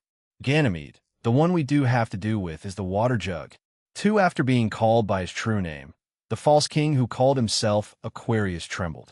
Exactly, it definitely wasn't Aquarius. Needless to say, it wasn't a completely unrelated existence either. In fact, it was an extraordinarily competent level 600 magical beast who had been assigned the role of carrier. Since Aquarius was lazy and hated acting on his own, although he possessed no special skills, if it were a purely statistically based punching competition, he would be able to put up a good fight even if the opponent was Castor. That said, that statement amounted to saying he was nothing special compared to the 12 starfighters. Therefore, he posed no threat to Scorpius and the others. With what had just happened, he too began to remember who the people were that he looked down upon with contempt. His face gradually but visibly turned blue, and he began to sweat cold. "You are. No, you are. 3 were going to come in. You're not going to say you won't let us, are you?" You understood. In this situation, the gentleman in the surrounding area showed no indication of taking any action. If there had been other people inside, they probably would have been bewildered by the change in circumstances or would have tried to reprimand the group for the lack of respect shown to the one they believed to be their king. At the very least, they probably would have reacted in some way. But there was no reaction whatsoever. This meant that, unsurprisingly, these gentlemen had no ego of their own and were like puppets. Scorpio and the rest walked past Ganymede and casually opened the curtain that hung at the far end of the throne room. Apparently, in this palace, the area behind the throne led to a room exclusively for the king. It was simple layout. Aquarium was also easy to find. It was at the back of the room they had just entered. There, a giant water jug was bravely consecrated. It appeared to be approximately 3 meters tall. Its size seemed inconvenient to carry. However, for someone of its stature, it wasn't a size that required any special attention. After all, his master, Rufus, was someone who could easily throw the Dragon King, which was 170 meters long, with one hand. "It's been a while, Aquarius. Why don't you show yourself?" "Oh, what's this? I haven't heard this voice in a while. It's quite nostalgic." What answered Scorpio's call was the voice of a young girl. The one who came out of the opening of the water jug was a little girl whose outward appearance made her seem no older than 12 years old. He wore a strange cherry blossom-colored garment, a traditional garment called a kimono from the country of Wakoku, which was said to have existed more than 200 years ago. For on his head, he wore an ornament in the shape of a cherry blossom. Her hair was deep blue and her eyes an intense shade of blue. At first glance, she was an adorable girl. She smiled so radiantly at her old friends that it seemed as if flowers had suddenly bloomed. Aquarius. Illustration from the AWLBA light novel, however. By this point, it was extremely common for outward appearances and inner selves to not match. Even among the characters to date, this trait was particularly true of the 12 stars. Needless to say, she wasn't as old as she looked either. No, perhaps it was questionable whether the very concept of age existed for her or not. After all, it was neither a magical beast nor a person. It wasn't even a golem. She was a piece of equipment with a will created by the goddess. In other words, an object, divine artifact, the queen of the seas, Aquarius. That was her true nature. Even the girl, who now revealed her face, was only there to facilitate communication between the object and the others. She was nothing more than a false body made of water. In the end, her true body was the water jug itself. Wow, it's the lesbian scorpion, the silly crab, and the snotty sheep. Hey, doesn't it all feel a little nostalgic? And those in the back are, who are you again? It's Phoenix. It's Hydrus. Oh, that's right. Yakitori and Blue Snake. It's the immortal bird. It's the water snake. Furthermore, although it was unknown whether it was because his true nature was a piece of equipment or not, he simply could not remember people's names. As such, regardless of whether they were an enemy or an ally, I would call them by their species rather than by their name. The problem was so serious that he couldn't even remember Rufus' name and simply called her Master Sama. Fortunately, although her way of speaking was quite horrible, she was not a violent person like Leon. In any case, he had a favorable relationship with everyone, and among the 12 stars, he was someone from the moderate faction. He rested his elbows on the edges of the water jug and spoke while smiling with a giggle. "So, do you have a problem with me? Well, since you came, if you just came for a drink, it'll be hospitable and treat you." "Yes, that's fine, but we didn't come here to have fun. The truth is, Rufus Sama has been resurrected. And that's why she sent us here to bring you back." "Ah, I see. So it's been 200 years already. That was fast." Even after learning of Rufus' resurrection, Aquarius showed no surprise whatsoever. If anything, his response suggested he had been fully aware of everything from the beginning. Upon seeing this, Scorpio felt extremely jealous. Although she herself had not been informed of anything at all, people like Parthenos, Pollux, and Aquarius had been warned of what was going to happen. Scorpius understood the reasoning. Rufus must want to keep the information from everyone, even his own allies. But if he said nothing, even if someone were put in charge of the Ouroboros, they might abandon their posts mid-mission or, in the worst-case scenario, awaken the Ouroboros themselves to take revenge on the humanoids. So, to clear up any doubts, he informed them of what was to come. Scorpius understood. But what was annoying would still be annoying. But now is not a good time. Please wait a little while. Did something happen? If you're wondering if something happened, well, yes, something did. You should already know that I'm sealing the fire Ouroboros. But you see, this fire Ouroboros doesn't sleep very deeply. Approximately every 20 years, it creates a clone of itself as an avatar and wanders around like a sleepwalker. And what's worse, it's annoying because it's half asleep and ends up burning everything around it. Aquarius muttered as if he was tired of being bothered, and then sighed loudly. Well, once you deal with the avatar, it calms down. Although, in the end, it's still just a half-asleep avatar, so its abilities aren't that significant. Even so, it's still a clone of Ouroboros. I shouldn't have to say this, but it's so strong that any magical beast or demon you encounter anywhere wouldn't even be a match for it. I see.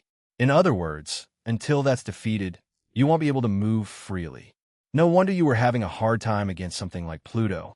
That guy. Well, that guy is probably too much for the aircraft carrier. In a one-on-one, the carrier wouldn't lose, but against such a large army, it would have a hard time on its own. Aquarius said that and looked at Ganymede. Although she wasn't condemning him or anything, Ganymede still shrank back.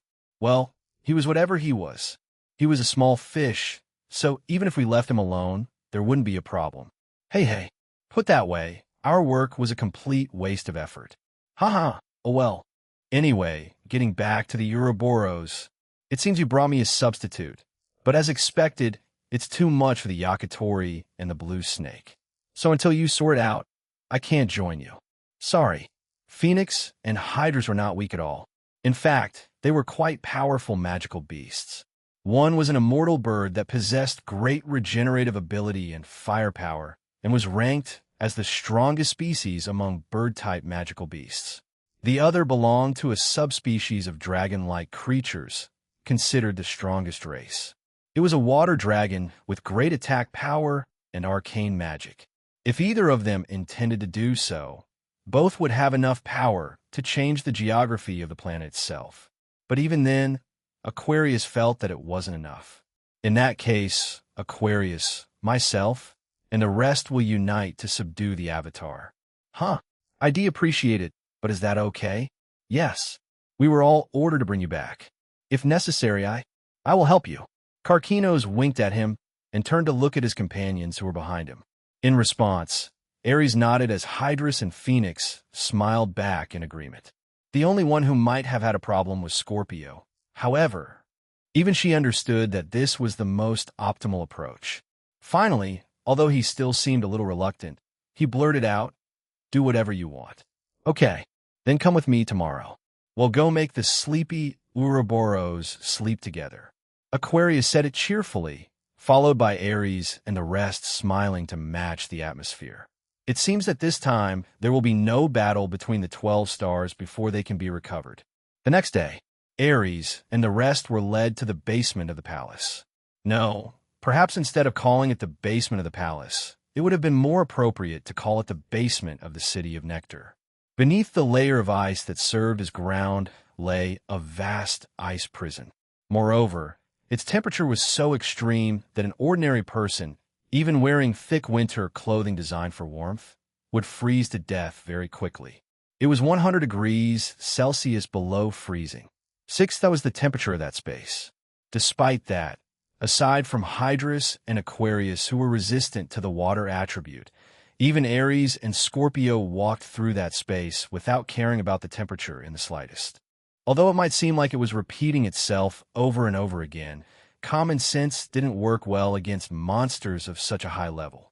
If they were to succumb to something of this magnitude, they would be unable to withstand any water attribute arcane magic used by their enemies. However weak their weakness to the water attribute might be, if It was merely a low temperature. It posed no significant threat to Ares and the others. Although they would certainly feel cold and wouldn't feel like it was a place they wanted to stay for very long. That's all it was. Ganymede, carrying Aquarius' water jug, walked in front, followed by the other 5 individuals. Finally, when they reached the deepest part of the ice prison, Ares and the rest were able to see the appearance of that thing. So this is an Ouroboros. This is incredibly ridiculous. Even the hair on her nose is bigger than this lattice with my undone humanoid form. It was an enormous living creature. A living creature that was far too enormous. All that could be seen was barely the tip of his face. Just the tip of his nose. Everything else was buried. What they could see was only a tiny fraction of the whole body. However, even that smallest fraction was larger than Scorpius' entire body when he was in his magical beast form. Just imagining the complete body of such a living creature was ridiculous. I see. No wonder the master wanted to seal him away. First and foremost, before anyone even questions whether he's strong or not, he's the kind of monster you have to stop moving from the very beginning. Hey, is this sealing method okay? Rufus-sama told me about it, but apparently Ouroboros aren't entities that can be sealed. Wasn't it something like stabilizing the environment and making them think the world is still at peace so they don't awaken or something like that? That's how they seal it in other places. But honestly, I use a different method. Or rather, with that optimistic method, this guy would wake up on his own. I said it before, but this guy doesn't sleep very well. What Ares remembered was the previous incident with the sealing of the celestial Ouroboros. After that, they received an explanation from Rufus. He explained that the sealing of the celestial Ouroboros wasn't something that could truly be called a seal, but rather that it simply maintained the status quo of the environment. However, the seal of this fire Ouroboros was distinctly different. The entire environment had changed in a way that could not have been more contradictory than before. In response to Ares' questions, Aquarius answered while playing with her own hair. My method is very simple. By cooling it down, I simply induce drowsiness, so it continues sleeping. This Ouroboros is quite easy to understand. When it's hot, it becomes active, and when it's cold, it becomes monotonous. That's precisely why I was chosen to seal it, even though my attribute doesn't match it. While explaining that, Aquarius looked ahead as if it was too much trouble. At the end of that line of sight, there was a lonely young man in front of the Ouroboros, wandering like a lost soul. Avatar of Fire Ouroboros. Illustration from the AWLBA light novel Well. Even then, it occasionally sends a half-asleep avatar. So that thing is the avatar? Yes, there is no mistake. Karkinos asked to confirm it, and Aquarius responded. As usual, only the upper half of her body was leaning against the water jug, and she showed no sign of moving on her own. Although Ganymede didn't seem too tired, Karkinos felt a little sorry for him. Even though its body is so large, the avatar has a humanoid shape, right? I don't know the details, but apparently, the ability known as avatar always results in a humanoid form when used. There are 4 types of avatars in general.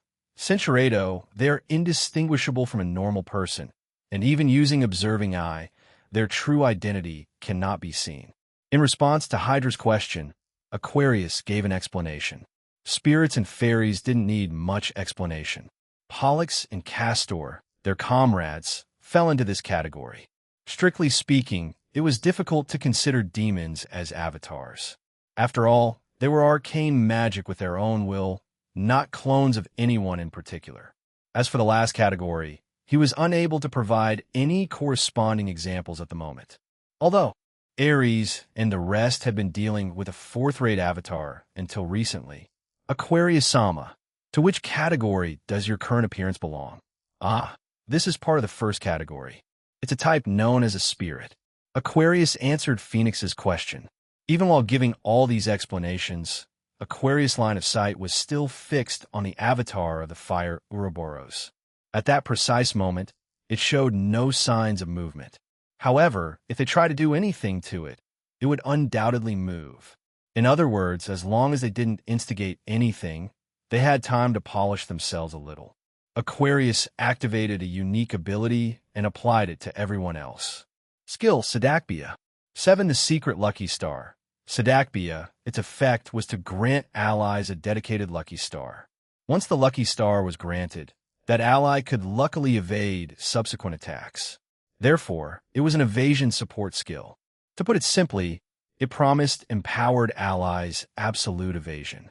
However, it certainly wasn't an all-powerful invincibility ability.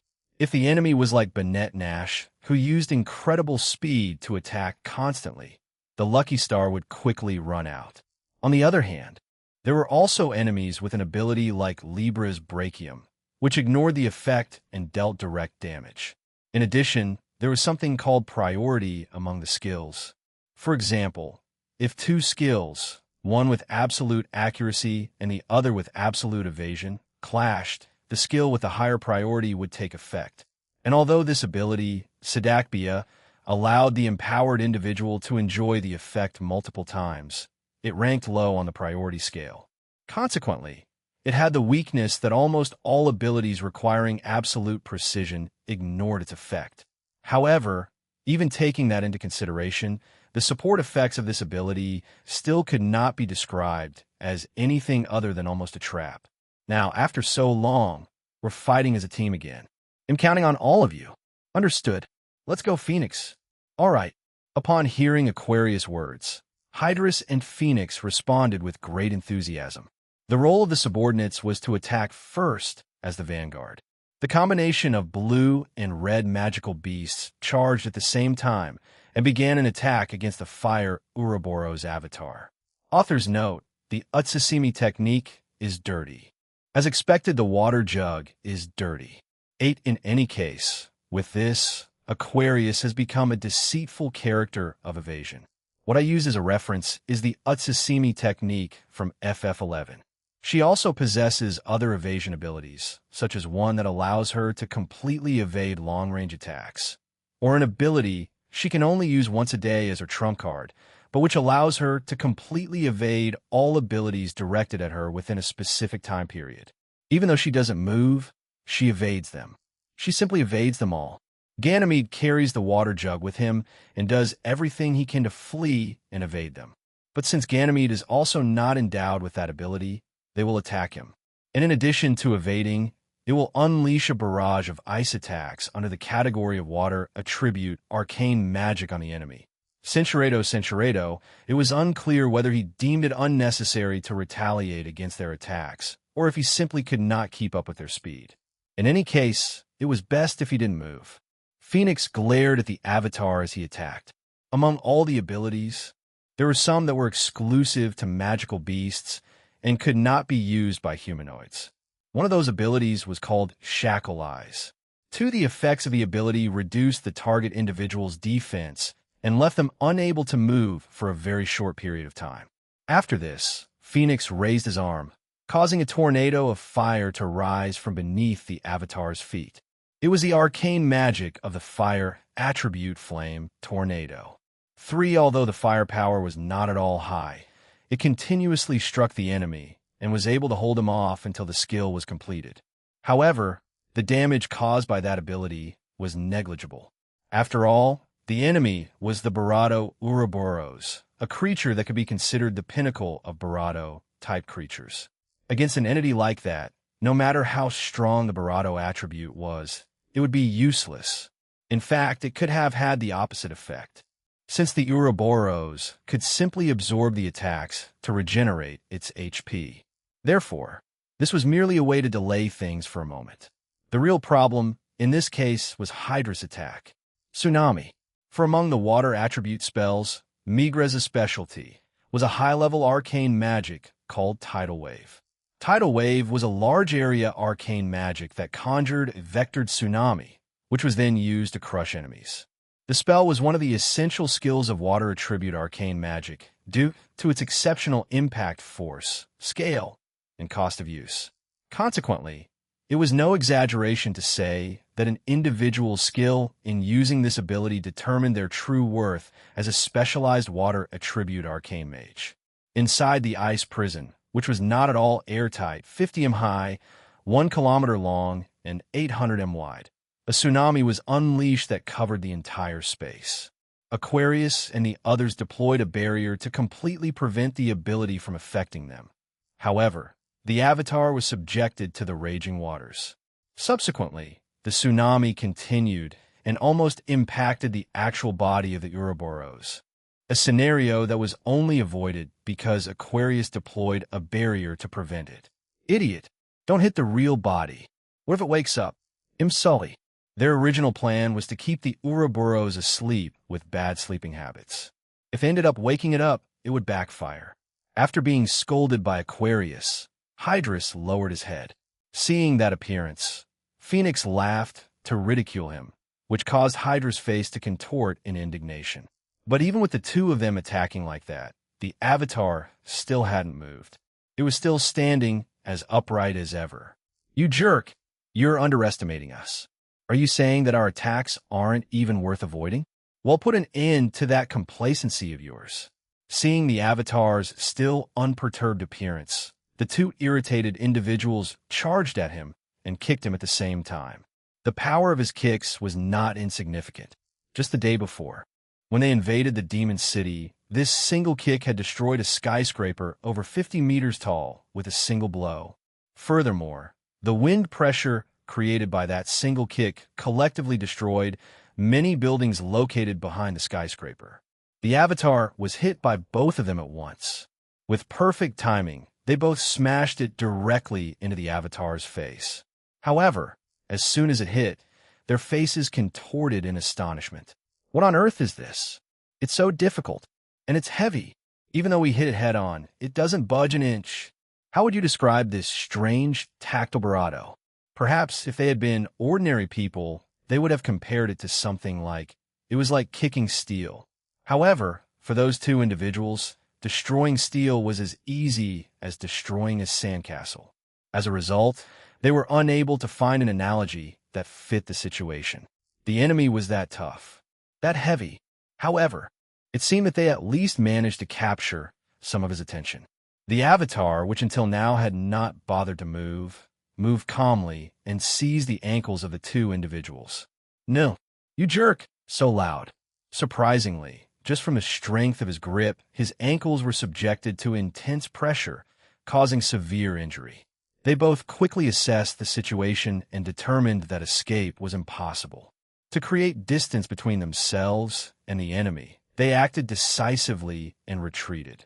An instant later, a Barado from Phoenix's leg and his Barado regenerated. For Hydrus, on the other hand, new flesh grew over the Barado area and a new Barado materialized. While this was happening, as if to continue his attack against the two of them, the Avatar also used a knife hand strike towards them, sending invisible blades in their direction. But due to the effect of Sadakbia, the sword surrounded the two individuals as if they were actively dodging them on their own, causing the attacks to miss. In that brief period of time, both regained their composure and then erupted in anger. You little wretch, don't look down on me. He'll destroy you, you scoundrel. One might wonder what had happened to his usual elegance. After being thrown into a total frenzy, the eyes of the two individuals became Barado, and they began to roar violently like magical beasts. Phoenix first conjured flames from both arms, eventually merging them to create a brilliant white orb. The orb that was fired was one of the highest-level, single-target offensive arcane spells with the fire attribute. This attack penetrated elemental resistance, even if someone had the same affinity with the fire attribute. It was the source of the flames that consumed everything. His name was Burn Them All. Prometheus, 5, an extremely hot white ball of flame, exceeding even 10 million C in temperature, struck the Avatar directly, slightly melting the surrounding ice that was not supposed to melt. 6, and in unison with Phoenix's attack, Hydrus also activated arcane magic that was ranked at the highest level but of the water attribute. Although, in general, it was surpassed by Hermes' Trismegistus, which Dina had already used. Even so, in terms of single-target water attribute arcane magic, it was undoubtedly the most destructive. The effects of the skill were simple. It used the raw power of water to crush the enemy to death. 7. The ability was strong enough that, with its momentum, a target hit by it could be sent flying to the bottom of the sea. Crush and die. Oceanus. 8. As if all the water in the seas had been compressed, an extremely heavy mass of water crashed into the Avatar at the same time as Prometheus. However, neither of them had finished with their attacks. Now that the extremely hot flames and enormous amount of water had violently exploded on the Avatar, the next attack would be the real problem. The flames of Prometheus evaporated and vaporized the water of ocean, which, as a result, exploded. And it wasn't a simple explosion. Phoenix and Hydrus simultaneously erected a spherical barrier around the Avatar and contained the blast. In this way, the large-scale combustion, which would normally have been enough to burn a vast continent, was trapped within a spherical space with a radius of 1.5 meters. Luminescence, followed by an explosion. Because it was contained in that small space, the visual representation of the explosion was softened. However, its power was undoubtedly that of a catastrophic disaster. The Avatar's vision was obscured by the smoke created by the excess energy released after the attack. Faced with this situation, Hydrus and Phoenix smiled, convinced they had won the battle. Do we do it? There's no need to even check. Nobody would be okay after an attack like that. From what it seemed, both were completely convinced that they had won. Ares, impressed by what had happened, watched the scene with wide eyes. That attack was truly amazing. If it had landed a critical hit, not even he could have escaped without taking serious damage. It was even possible that his HP had been reduced to a dangerous point with a single blow. Wow, that was incredible, both of them. Good fight. It was a better result than I expected. I suppose if you asked me if it was amazing, it would be, but... Aquarius, what do you think? Unlike Ares and Karkinos, who gave honest praise, Scorpio's response was somewhat cold. Seeing Scorpio like this, Aquarius smiled bitterly, and then continued with an honest opinion. Well, I guess it was a good job. They've reduced the horsepower more than I expected. At the same time as Aquarius said that, a flash of compressed heat flew out of the smoke. The two heat blasts failed against them once again due to the effect of Sedakbia. However, the attack of the red shadow that immediately followed could not be avoided. That shadow seized the two individuals before they could react, and then brought them Barado to the ground. The frozen ground, which had barely melted even since Prometheus, cracked from the impact, and the entire city of Nectar shook as if there had been an earthquake. Of course, Phoenix and Hydrus didn't just stand by and fight back. Even when they were about to be pushed to the ground and were bleeding profusely, they kicked him. But it was useless. The Avatar didn't move an inch. The Avatar relied on his brute strength to strike them both down before freeing them from his hands and delivering spinning kicks. After a single attack from the Avatar, they were sent flying like withered twigs, causing them both to crash into the ice wall. Due to the excessive damage they had suffered, their Barado were badly battered and Phoenix had lost an arm. TSK, you already did it. Demande estimatures. The two immediately began to regenerate their wounds. During that time, they jumped off the wall to strike the Avatar. They began bombarding the Avatar with punches and kicks with such speed that not even the 7 luminaries could follow them with their eyes. But each of those attacks proved ineffective. They were all blocked, stopped, and dodged. Just when one thought they had both disappeared and reappeared behind the Avatar, it had already surrounded them. Furthermore, with what seemed like a slight push, they were both knocked down. No, the attack didn't even connect. Even that push failed due to the effect of Sedakbia. However, due to the wind pressure from that push, both were knocked down. What? How can this be? Are they treating us like children? The Avatar's eyes narrowed, as if it were getting bored. Then it launched a final attack upon them. After a brief pause, an impact was heard. A shockwave exploded at the site. However, the two individuals felt no pain in their bodies. When they opened their eyes to observe the attack looming over them, Karkanos' fist was stopped by his body moments before it could strike them. Well done. You both fought magnificently. That said, it's time to switch players. From now on, the others and I will take responsibility. Karkinos clenched his fist and launched a counterattack. Using the enemy's own attack, a single blow from a Cuban's struck the Avatar's cheek, sending the Avatar, who had barely moved until that moment, crashing into the ice wall. Faced with this unexpected situation, the Avatar blinked in confusion as Karkinos pulled out his scissors. Meanwhile, Ares and Scorpio positioned themselves on either side of Karkinos. Everyone, watch out for those grabs. It seems to be a skill with absolute precision.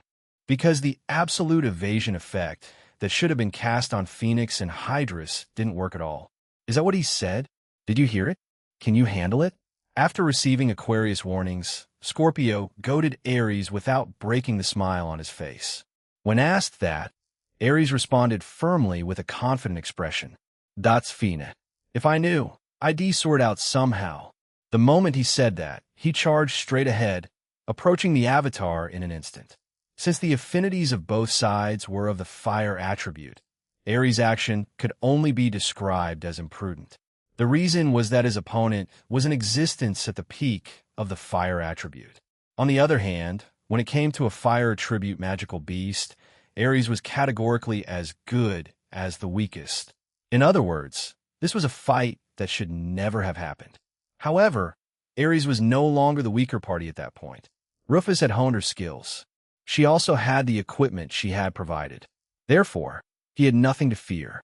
He only had to trust in his master's power and face his enemy with all his might. Ares repeatedly punched the Avatar. The gloves he wore allowed him to overcome the Avatar's attribute resistance and inflict damage. In numerical terms, the damage inflicted was 99,999. This is because the higher the enemy's maximum HP, the stronger Ares' attacks became. In response, the Avatar tried to fight back, but it failed.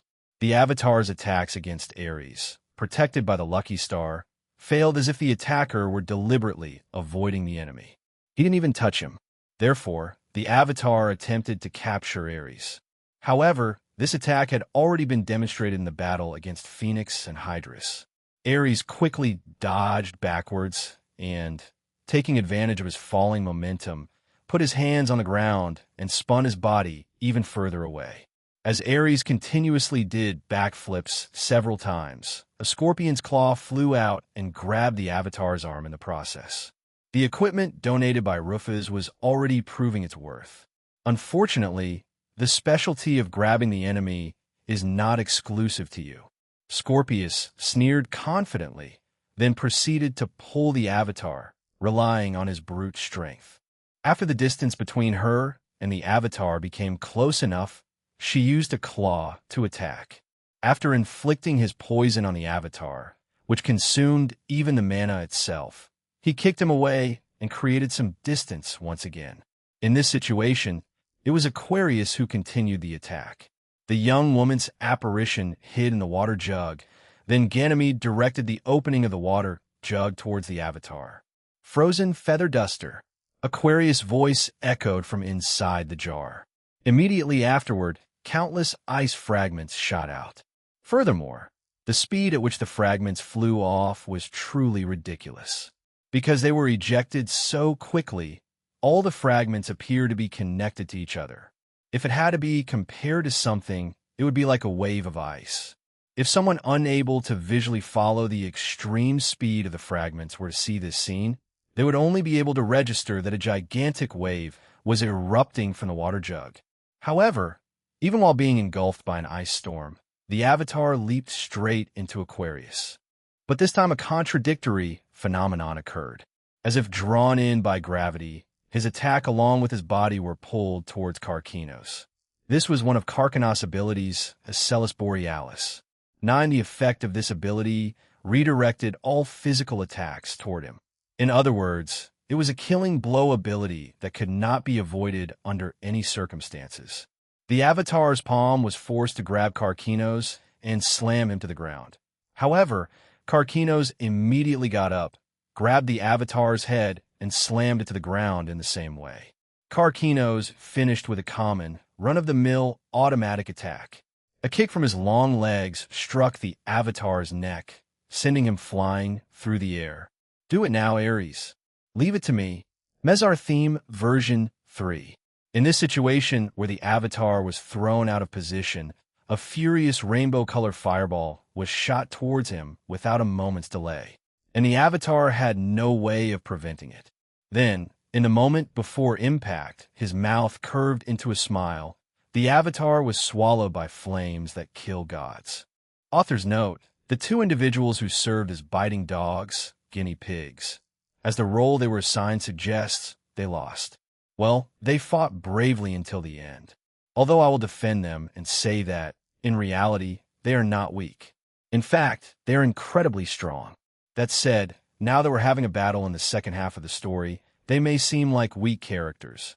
Shackle Eyes, Piercing Gaze, Flare, Tornado, Barato, Spin, Prometheus, one of the highest level single-target offensive arcane spells with Barato attribute. The ability ignores the enemy's elemental attribute resistance and causes a large amount of damage. Although it also depends on the user's power level. When this arcane magic is used by Phoenix, it can reach extreme temperatures of up to 10 million C. This temperature is approximately the same as that of the plasma that comes out of the surface of the sun Zeton. It's lukewarm. 11 Ocean in the text, I wrote it as if all the water in the seas had been compressed, but in reality, it is not heavy to that extent. In the end, as if is just as if. Honestly, it's hyperbole. In reality, it only weighs a few 100 billion metric tons. So it doesn't even represent one of all the water in the ocean. Although, come to think of it, that's still a lot. 12 Although this ability is presumed to be the strongest class of single-target arcane magic with the water attribute, because the ability depends on the user's stats, Hydra's attack is not actually that strong. 13 As an analogy, it would be like making a Gyarados use the Hydro Pump ability. Use Watertail or Waterfall. 14 Chapter 141 When the flames of Ares dissipated, the avatar had already vanished. It appeared to have been successfully defeated by Mezar Theme. Scorpio said, well, that was pretty disappointing. However, this was the natural outcome.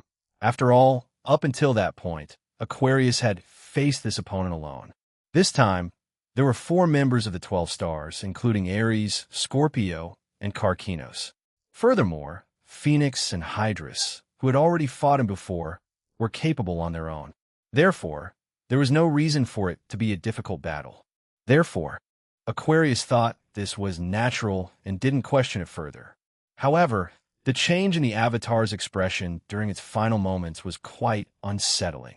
Did it laugh? Did the avatar, who has only ever sleepwalked without being aware of its surroundings, laugh? Until now, the avatar only counterattacked when attacked, but it was merely an automatic defense. It had no hostile or malicious intentions. As an analogy, it was like closing their eyes when something happened in front of them. Similarly, they quickly withdrew their hands upon feeling pain. In other words, it was just a reflex action. The fire Ouroboros was not conscious. That's why it had never happened before. He had never shown distinctive expressions, like laughing. The Ouroboros is sleeping. There's no doubt about it. The seal hasn't weakened. Am I overthinking it? Was I dreaming and laughing in my sleep? Aquarius stared at the fiery Ouroboros. Naturally, it showed no sign of movement. Even now, it was still fast asleep. So why? The ominous feeling wouldn't go away. Hey, Aquarius, let's get going. There's nothing else to do, right? Yes, let's go back upstairs. As Scorpio urged her on, Aquarius decided to turn back. She ordered Ganymede to move and look behind her once more. There was no change. The Ouroboros was still asleep. Aquarius sensed something incomprehensible, but still left without further questioning the immutable form of the Ouroboros. Therefore, he didn't notice. After they left, the Ouroboros opened its eyes and immediately closed them again. So, first, let us consider the future. This was the land of the fairies, Alfheim. Currently, Princess Pollux and her older brother Castor were gathered here. Terra, son of the Demon King, Luna of the 7 Luminaries, and Virgo of the 12 Stars were also present. In addition, in case of emergency, Pollux had summoned 3 heroic spirits as guards, who crossed their arms and stood behind her. The first was Pavo of the Peacock. Pavo, Latin for peacock, is a constellation in the southern sky. The peacock is associated with Argo, the builder of the ship Argo, who was transformed into a peacock and placed next to the extinct constellation Argonavis. The peacock is also associated with Argo Panoptes, whose 100 eyes were preserved by Hera in the peacock's tail. Originally, he had white wings, but due to excessive dyeing and extravagant decoration, his wings became flamboyant, like those of peacock. As a result, he was banished from the Flugels. He was a useless man in many senses of the word. The second was Apis of the bird of paradise. Apis, Greek for without feet, is a small constellation in the southern sky. It represents the bird of paradise, which was mistakenly believed to lack feet. See also the battle between Terra and the Argonauts of Pollux, who was a former Flugel adventurer skilled in wind manipulation and specializing in divine wood attribute magic. As a fellow Flugel and adventurer, he once saw Rufus as a rival. However, he was merely a pathetic man who realized the difference between them and surrendered to her without a fight. Incidentally, it was he who defeated Terra when she challenged Pollux. The last one was Corvus, the crow. Corvus, Latin for crow, is a small constellation in the southern sky. In Greek mythology, when Apollo learned of his lover's infidelity from a pure white crow, he flew into a rage and dyed its wings black. It was a strange creature that originally had white wings, but dyed its own black after being captivated by Rufus. These three capable individuals had reached level 1000. They were reliable and loyal followers who had fought alongside Rufus until the end of the battle 200 years ago. Therefore, there was little fear of betrayal. Leading the three of them, Pollux crossed his arms and leaned against a tree. Then he spoke in a low voice. There's something important to consider. What will Goddess Sama do next? Isn't that something that should be discussed with Rufus Sama present? Virgo cautiously expressed her opinion to Pollux. The ongoing conversation was important enough to shape the future. She wondered if it would truly be wise to discuss this without Rufus, who was at the heart of the matter. However, Pollux simply shook his head. There's no problem. Rufus Sama may not be aware of it, but she knows everything and acts accordingly. Our current conversation is simply a simplified explanation for those who may not know much about the goddess. So what about the other 12 stars? Nor is it necessary. It would be counterproductive to tell those muscular brains, especially Scorpio and Aegokeros. We wouldn't know what they might end up doing. Pollux hinted that the other 12 stars weren't truly trustworthy. It was a rather harsh opinion from the comrades, but such discretion was necessary for the group's intelligence. One should trust one's comrades and have their back. In fact, that would be wonderful. It might even be beautiful. However, Pollux believed that unconditional trust was the same as ceasing to think altogether. Such beautiful and pleasant words only sugar-coated the problems. Furthermore, the goddess could control people and alter their memories. Therefore, abandoning suspicion was tantamount to ordering the goddess to take whatever action she wished. Such behavior was absolutely unacceptable. Frankly, there were only two people in the current group Rufus and Bennett Nash who could be definitively confirmed as untouched by the goddess. In fact, Pollux even doubted herself. There was no guarantee that her memories and thoughts hadn't been manipulated. To be completely free of the goddess' influence, one would have to be as foolish as those two to escape her control. First, there are the methods the goddess uses. This is easy to predict, because, currently, she can only move the pieces she's already prepared. She can manipulate the weakness of the heart. She can also control consciousness, as she did with me. Otherwise, she can control another piece she's already prepared. Basically, there are these three types, but in essence, they all involve acting through another person. Isn't she omniscient and omnipotent? Surprised by the limited options available to the goddess, Terra posed a question to Pollux. It was common sense in this world that the goddess of creation, Alovinus, was omniscient and omnipotent. However, Pollux shook his head. It's almost, but not truly omniscient or omnipotent. How to put it? Because the plane of existence is so vast, it can't see everything. For example, If an entire world were a grain of sand, would you be able to understand the detailed activities of every person inhabiting it? If a foreign molecule were to wander into such a tiny world, would you be able to destroy just that one molecule? Impossible, right? Yes, that would be impossible. Just touching it with my finger would destroy everything. That's right. If the goddess herself were to intervene, the world would be crushed by her finger and everything would be blown away by her breath. Since the goddess doesn't want to destroy the world, she can only make small adjustments and move her tiny handpieces very carefully. This was not encouraging news. Rather, it was unwelcome information that made them realize how much the opponent's power exceeded their imagination. However, Pollux continued to disregard their concerns. In other words, the goddess Sama can only move her handpieces in that single pattern, as she has done until now. However, brainwashing and possession won't work on Rufus Sama.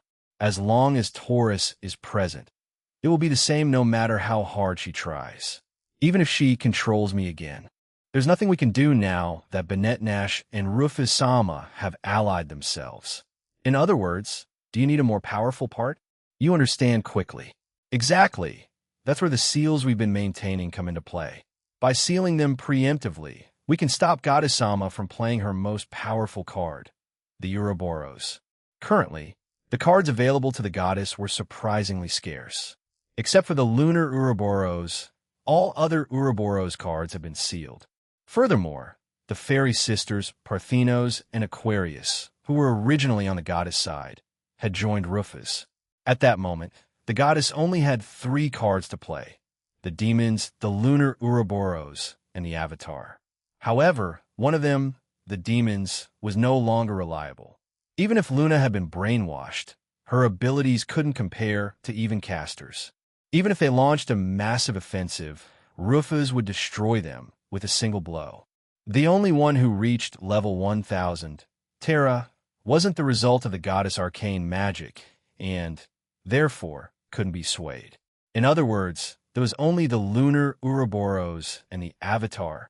They just needed to observe Dinah's movements. After all that, would she still be moving demons? Pollux wondered as he looked at Luna. Well, I don't think it's likely, but be careful. The possibility of being manipulated isn't zero. Oh, okay. Well, if she's going to control someone, it's more likely to be me than you. So you don't have to worry too much. With that, Pollux pointed to herself. Naturally, Pollux had taken steps to protect herself from brainwashing. She currently wore a skill-sealing ring on her finger. This had been given to her by Rufus, so she couldn't activate Argonauts. Furthermore, the ring was cursed by Agokeros, so she couldn't remove it on her own. Removing it would require the permission of Rufus or another member of the 12 Stars. In other words, it wasn't worth trying to manipulate Pollux. Rufus had said, to think that the day would come when a cursed training tool would actually be useful. However, everything had its uses. Incidentally, its effect was that any experience gained would be doubled at the cost of sealing the skills. And the lunar Ouroboros. Since we've come this far, they'll be blunt. Everyone knows about the Demon King, right? He's the lunar Ouroboros. Oh, by the way, all the beast gods, evil gods, and great demon kings who persecuted the humanoids and were later subdued by the heroes. They were all him. Hey? Upon hearing Pollux's revelation, Terra stared at her in astonishment. Luna and Virgo's eyes widened.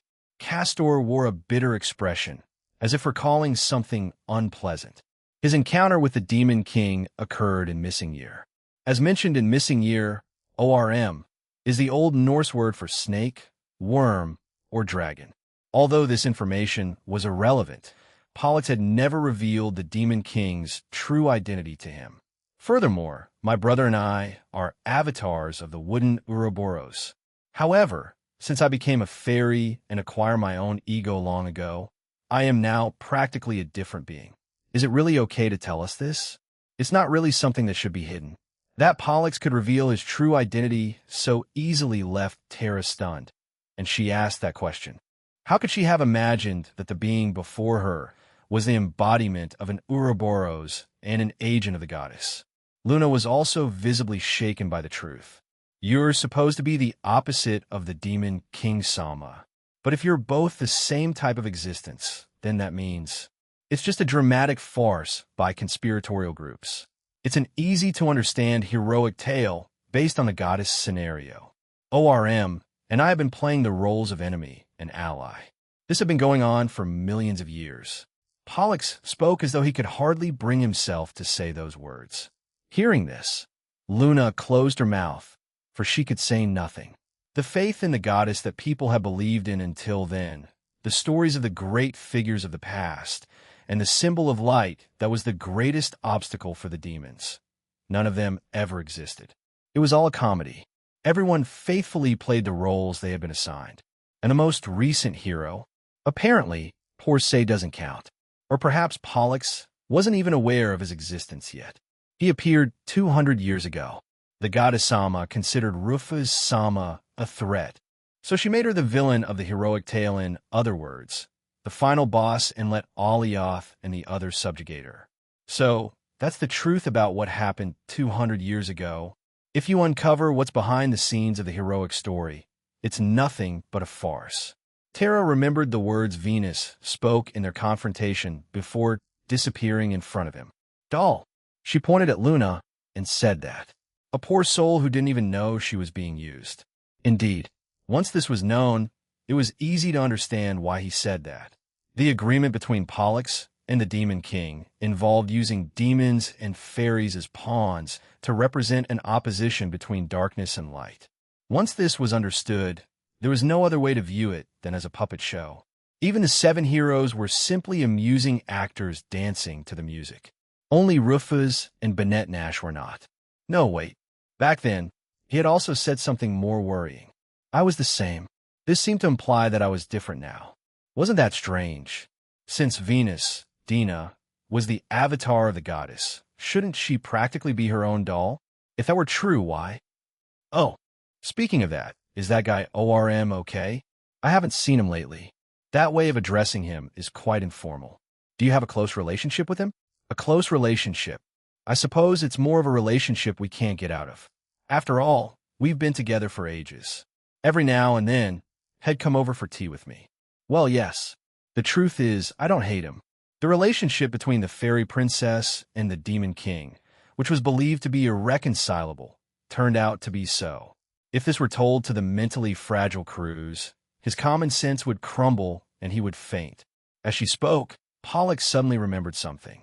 ORM always visited her when she was depressed after sending those heroes to their deaths.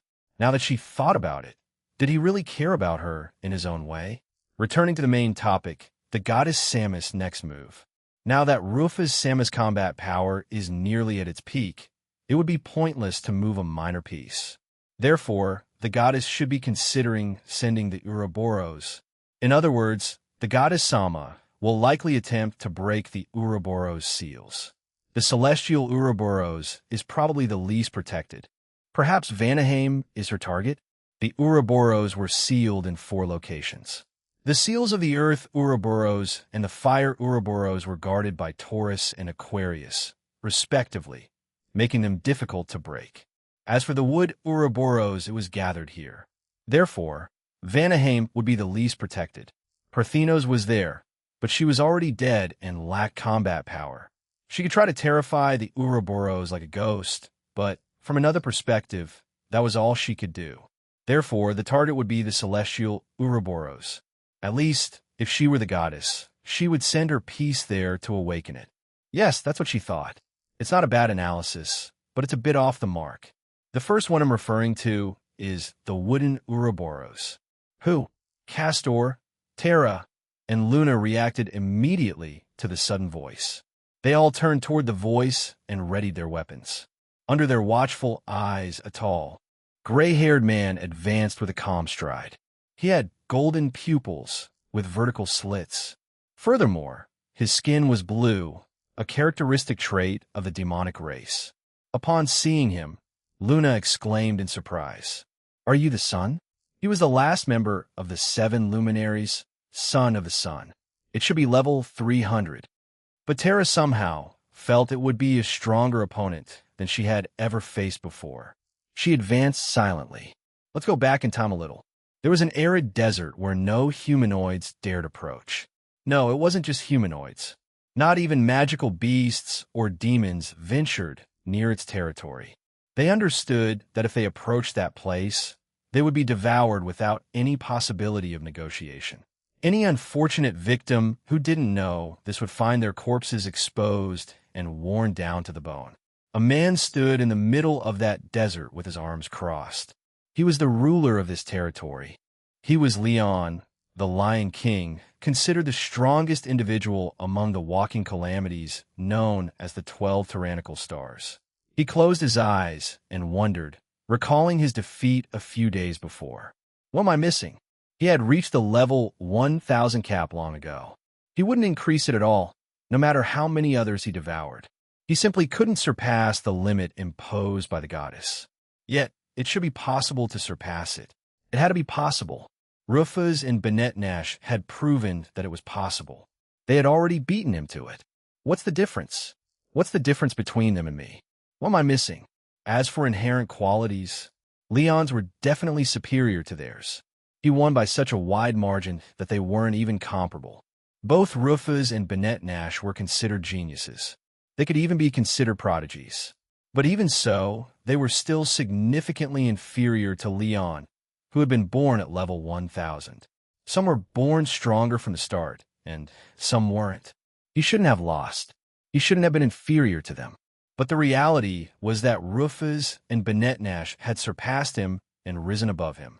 This very fact left him deeply dissatisfied. He simply couldn't stand it. Why? Why can't I get past this wall? Why can't I get past level 1,000? The Barado he thought about it, the harder it was for him to understand why. He was simply accumulating irrational rage. Leon's arms, thick like tree trunks, Barado with exertion as in frustration, he punched a nearby mountain. His superhuman strength, Barado the rock, breaking apart the moderately sized mountain. However, Leon was not satisfied. He realized his own incompetence. No, it's not like that. This is nothing like those who left first. They could destroy planets, but I cannot.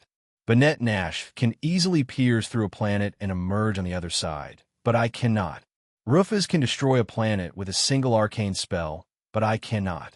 Although their strength should be comparable, the scale of destruction was completely different. There was a wall. It was the wall that separated those who had transcended from those who hadn't. It was the single-level wall that separated level 1,000 from level 1,001. Unless it was broken, the damage would be limited by the laws of this world. No matter how high one's status rose, there would always be a point that could not be reached. In addition, the image of the cheating crab, who could ignore the wall despite being level 800, crossed Leon's mind for some reason. Oh no, is it here already? Is this my limit? You look pretty beat up, huh? Suddenly, he heard a voice behind him. In response, Leon didn't even bother to look back and simply swung his arm. This only created a destructive gust of wind, sweeping the ground behind him. If anyone trespassed into their territory, there would be no questions asked. They would all be eliminated and reduced to dust. However, the intruder didn't even move an inch after being attacked. He remained standing, impassive, with his arms crossed. Who on earth are you?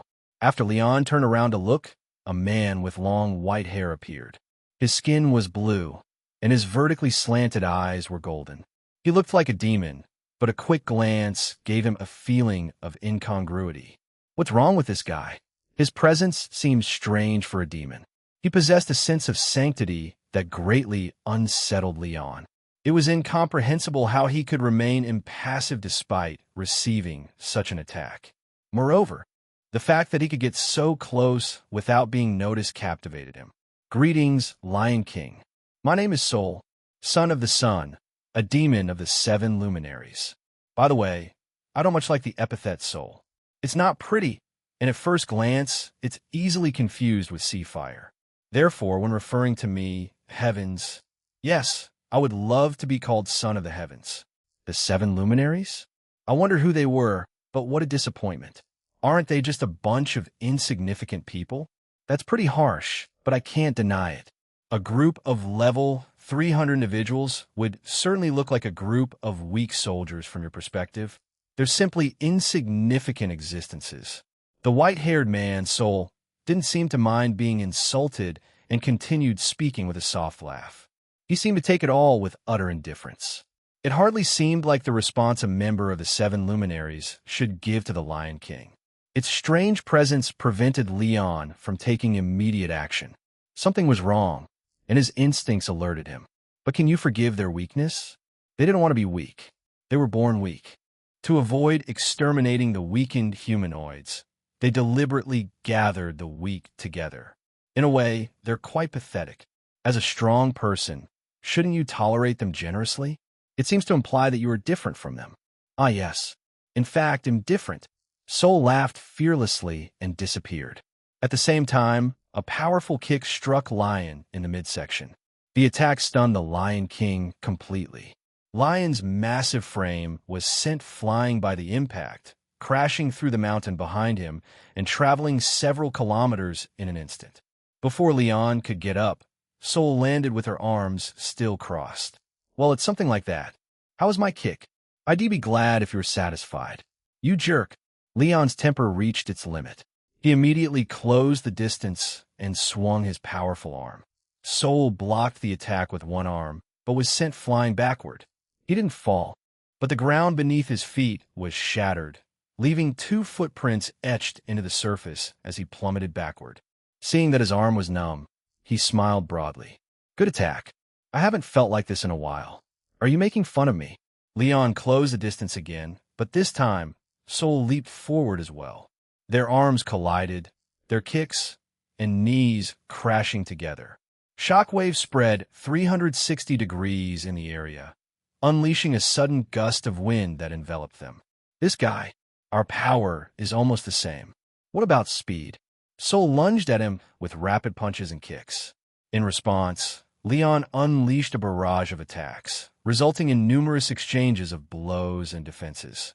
There were punches, kicks, thrusts, parries, distractions, blocks, and evasions. A close-quarters battle ensued between equal opponents. But there was a turning point in the fight when Sol's punch connected with Leon's lower jaw, sending him flying upwards. Then he leaped and outflanked him, leaving him heel first in midair. Leon crashed to the ground and created a crater, while Sol rapidly descended in pursuit. The latter aimed a blow with the knife towards Leon, who was standing, but he fell into the air and Leon suddenly disappeared. Sol shook his head calmly. Immediately, Leon's fist grazed his cheek where it had been. Leon had moved swiftly behind him to launch a surprise attack, but it was anticipated and evaded. The wind pressure from Leon's fist tore up the ground as if it had scooped up sand or something. Of course, the earth wasn't as fragile as sand, but this demonstrated the power of Leon's punch. But the punch missed. Without looking back, Sol grabbed Leon's fist and threw it over his shoulder. As Leon was left dangling in midair, Sol raised his palm toward him and unleashed mana. This was the sun attribute arcane magic, Photon Buster. As its name suggests, its effect was simply to bombard the target with mana in the form of light. A dense beam of light completely enveloped Leon's body, preventing him from evading it. An explosion occurred, but Sol didn't stop there. He vanished, moving swiftly toward Leon as if teleporting. He seized Leon and struck him in the face with his knee. Leon retaliated with his claws, but Sol dodged them, seized his arm, and hurled him back again. Leon dug into a nearby rock, while Sol raised her palm again in his direction. Photon shower. Bullets of light erupted from Sol's palm, one after another, at a speed akin to a torrential downpour. They struck Leon mercilessly and exploded, draining his stamina. No consistence, no observations. Anticipating Leon's powerful vitality, Sol used arcane magic to stab him like rain and bring him to a complete halt. But what was with all that arcane magic? Had been casting powerful abilities one after another, so much so that he seemed to have limitless magical power. To corner Leon, he was casting arcane magic recklessly, in such a way that it seemed had never run out of mana. It's useless. Take this. Soul clasped her hands and stepped forward. The atmosphere trembled from the sheer concentration of magical power before she fired. Stones and rocks scattered across the desert rose into the air as if defying gravity. He was accumulating so much energy that he was generating his own gravity, creating a temporary state of weightlessness. A violet beam traveled through Soul's body and concentrated in his palm. Disappear. This was the sun attribute arcane magic, Photon Crusher. While on the same level as Photon Shooter, it held a higher position within the same category. Although its range was shorter, its power even surpassed Solar Flare, Rufus' specialty. Of course, this was based solely on arcane magic itself, without taking into account the caster's individual power. Had it clashed with Rufus' Solar Flare, things would have been different, but for now it didn't matter. It was irrelevant to the current situation. After all, there was no doubt about its extraordinary destructive power. The beautiful torrent of light pierced Midgard's atmosphere and transcended its home planet. Such a scene was not surprising in a battle of this scale. Even so, a planet so densely populated by monsters was truly abnormal. A scar was etched into Midgard. Soul crossed his arms and stared at the smoke. Leon did not reappear. Is he dead? That was more boring than I expected. Or maybe he wasn't as good as the rumors said. When the smoke cleared, Leon was nowhere to be seen. Was he completely destroyed? Or was he blown away by the wind? Or did he flee with his tail between his legs? Well, it didn't matter. Whatever the case, the result proved he wasn't anyone important. Well, it was a disappointment. I was expecting a fantastic fight, but the Lion King, it didn't live up to its reputation. In that case, it seems the other 12 stars won't be promising opponents either. Soul muttered to himself, and then flew off without looking back. Now that he knew the difference in power, there was no point in wasting any more time. He might still be alive, but it didn't matter. Leon was no match for him anyway. Unfortunately, if the strongest lion is like this, the other 12 stars won't pose much of a challenge. As expected, the only ones who can entertain me are Rufus, Maffel, and Bennett Nash. Perhaps it would be more interesting to go there now. I know. Don't worry. I have to finish the task I was assigned first, right? To be honest, it's boring, but it'll prioritize it. The main course can come later. Soul muttered to himself, as if he were talking to someone. However, there was no one there. It was as if he were talking to himself. The fire Ouroboros is a light sleeper for starters. It'll be fine, even if you leave it alone. First, the wood Ouroboros. Then, give the earth Ouroboros its instructions. After that, we'll wait for them to launch a simultaneous attack. Anyway, that roof is Maffel. She's an amazing girl, since she managed to force the goddess to move the Ouroboros. Soul flew across the sky and headed straight for his destination. His destination was Alfheim, where the Ouroboros of the forest slept. As expected, the most difficult one is the lunar Ouroboros. I have no idea what it's thinking. Apparently, it's acting with a different objective than the goddess. Even if I face it, it will probably break me. Well, that's interesting in its own way, too. The last of the 7 luminaries laughed without fear and finally reached his destination, Alfheim. There seemed to be a barrier that repelled intruders, but she didn't care at all. Soul ran straight into the barrier and passed right through it. Of course, the barrier resisted. But what was the point? Soul passed through the barrier as if it were a mere scrap of skin and landed before Pollux and the others. The members gathered there were quite unexpected, but that didn't influence what she had to do. She wouldn't shake the certainty of her victory. This was because he knew there was an insurmountable disparity between them and him. Author's notes question, isn't he too powerful compared to the other 7 luminaries? It's natural that the enemy groups that appear later are of a different magnitude than the previous ones. Even if a game includes the 4 heavenly kings, 4 Buddhist deities who watch over the 4 cardinal directions, they originate from the Indian Locapolis. The first could be defeated around level 10, while the last would require around level 60 to win. Question, isn't Leon weak? Soul has a perk called First Appearance Adjustment. Chapter 143, The 7 Luminaries of the Demons. They were the 7 elite demons gathered to oppress the humanoids. That was the name given to this gathering of weak soldiers. By current humanoid standards, they were truly formidable foes. They were monsters that even the orders of knights couldn't match, but they were still far from being true monsters. Even if Mars, Mercury, Jupiter, Saturn, and Luna were summoned to fight together, the 5 of them couldn't possibly match Castor's combat prowess alone. So, yes, even if the leader of the 7 luminaries or whoever else were to appear now, they wouldn't be a major threat. They'd just be a minor character who missed their chance to show up. That's how it was meant to be. However, Castor unconsciously drew and readied his weapon. He was not alone. Terra and the heroic spirits behind Pollux were equally prepared and alert. Facing them, the man in white Soul smiled. First, allow me to introduce myself. I am one of the 7 luminaries, son of the heavens. I render on the attribute of the sun. It is an honor to meet you, my cousins. Those whom Soul called cousins in a deep, refined voice were the twins Pollux and Castor. Of course, they had no idea what he meant. As avatars of an Ouroboros, they had no relatives, especially one who was a demon. Yet, why did they know deep down that he was right? Why did this man convey the same feeling they did? And Terra, you're my cousin too.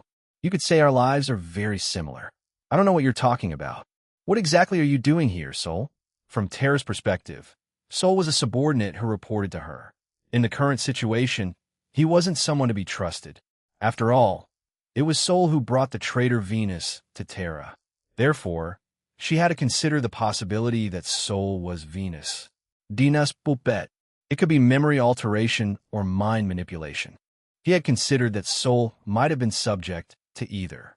But now, Terra wondered if his idea was fundamentally wrong. What made him reconsider was the unsettling, overwhelming presence that was absent when Soul was working under his command. What if I say I'm here to awaken the Ouroboros? That dash. Well, let me reveal something to you first. I'm not from the Demon King's faction, but from a goddess faction. I'm sorry I lied to you, but it's my job. Don't think badly of me. With a nonchalant smile, Soul clearly revealed his purpose. It was a sign of absolute confidence that they couldn't stop him. At that moment, Terra realized she had misunderstood her own subordinate. I could achieve my goal that way, but they probably wouldn't understand what's going on, would they? If you'd like, I can take some time to explain it to you. That's very kind of you. Haha. The truth is, I'm very kind. He'll tell you a story. As he spoke sarcastically, Soul looked around at everyone. There were 5 high-level fighters among those gathered. They were Castor and Terra, as well as the 3 heroic flagell spirits. In other words, everyone except Pollux and Virgo. But even in the face of this, Soul's composure did not waver. All right, you can always launch a surprise attack while I'm explaining. Perhaps you can succeed if I'm not ready, Soul said, looking at Apis of the Bird of Paradise who was behind him. He held a dagger behind his back, but his intention was clear. His face changed, and his movement stopped. Well, you're not attacking me? Did you get nervous? Stop being stubborn. Hurry up and talk. I apologize. That's right. Let's start from the beginning. At Terra's insistence, Soul crossed his arms and closed his eyes, lost in thought. He stood still in silence, but no one took advantage of them. This was because they understood that Soul was trying to lure them in. Finally, he opened his eyes and spoke about himself. The 7 luminaries of the demons. Moon of the moon, Mars of fire, Mercury of water, Jupiter of wood, Venus of gold, Saturn of earth, and I, son of the heavens. As you may have guessed, the 2 of us, Venus and I, are a little different from ordinary demons. More than a demon, Venus is actually a half-elf. Let me say this first. Saturn is a demon and has nothing to do with us. Please don't doubt her. And it's not like I was trying to hide it or anything, but I am the avatar of the celestial Ouroboros. Or rather, I should be the Ouroboros of the sun, but that name is easily confused with the Ouroboros of fire, so please call me Celestial Ouroboros.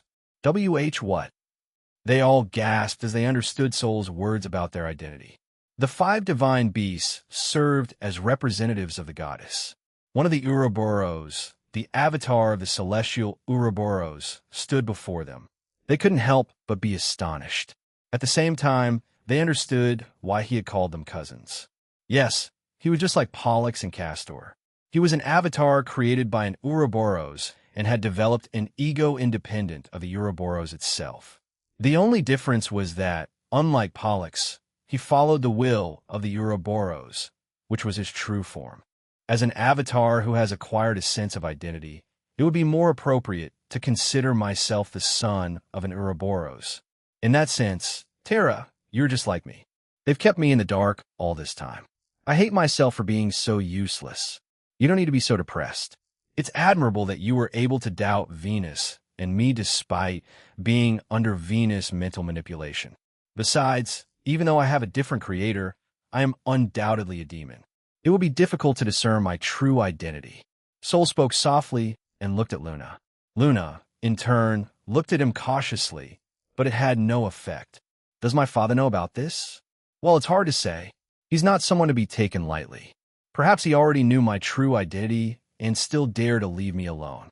What is your purpose in infiltrating the 7 luminaries? While Venus controls the demons from within, I watch over the Demon King. The 7 luminaries of the demons are just a cover we hide behind. Though you were the one who orchestrated it, you were simply manipulated into doing it.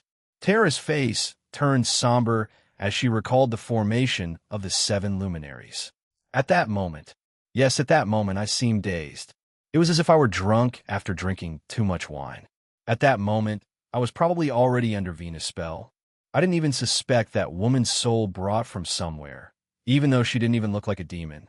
There is nothing more terrifying than being mentally manipulated without prior knowledge. And yes, back then, there was an unbridgeable gap between Luna, who was at the base of the demon race, and Terra, the prince of demons. As much as Terra might want Luna by his side, or as much as Luna might want to be by his side, it wouldn't be possible given their difference in social standing. However, at that time, Rufus had annihilated most of the powerful demons, so Luna had a unique opportunity to take up an executive position, and she took advantage of that desire. There was nothing bravado to it. Her own emotional impulses were the cause of this situation. And so Venus manipulated the demons from within, while I remained discreet and acted as one of the clowns known as the 7 luminaries. Why are you watching my father? Good question. That's right, Terra. It's because your father has been ignoring the goddess script. Terra raised her eyebrows at his words. She said nothing, but her face betrayed a certain shock. 200 years ago, the story should have ended then. The 7 heroes should have defeated the demons by sacrificing their lives. The demons should have been exterminated as their destiny dictated. That dash, Terra couldn't control her voice this time. It was completely different from what she had imagined. It was an unexpected response. Likewise, Pollux's face looked grim as things had deviated from his expectations. Isn't the goddess' role to corner the humanoids? Of course, but there was supposed to be a break. As always, the current Demon King should have been defeated and left the stage, taking all his demon subordinates with him. But that didn't happen.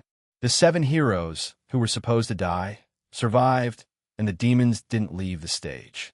Instead, the charade continued even though it should have ended long ago.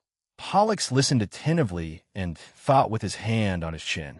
ORM, what is that guy thinking? Prolonging the charade that was supposed to end? This had never happened before. What was the point of dragging things out?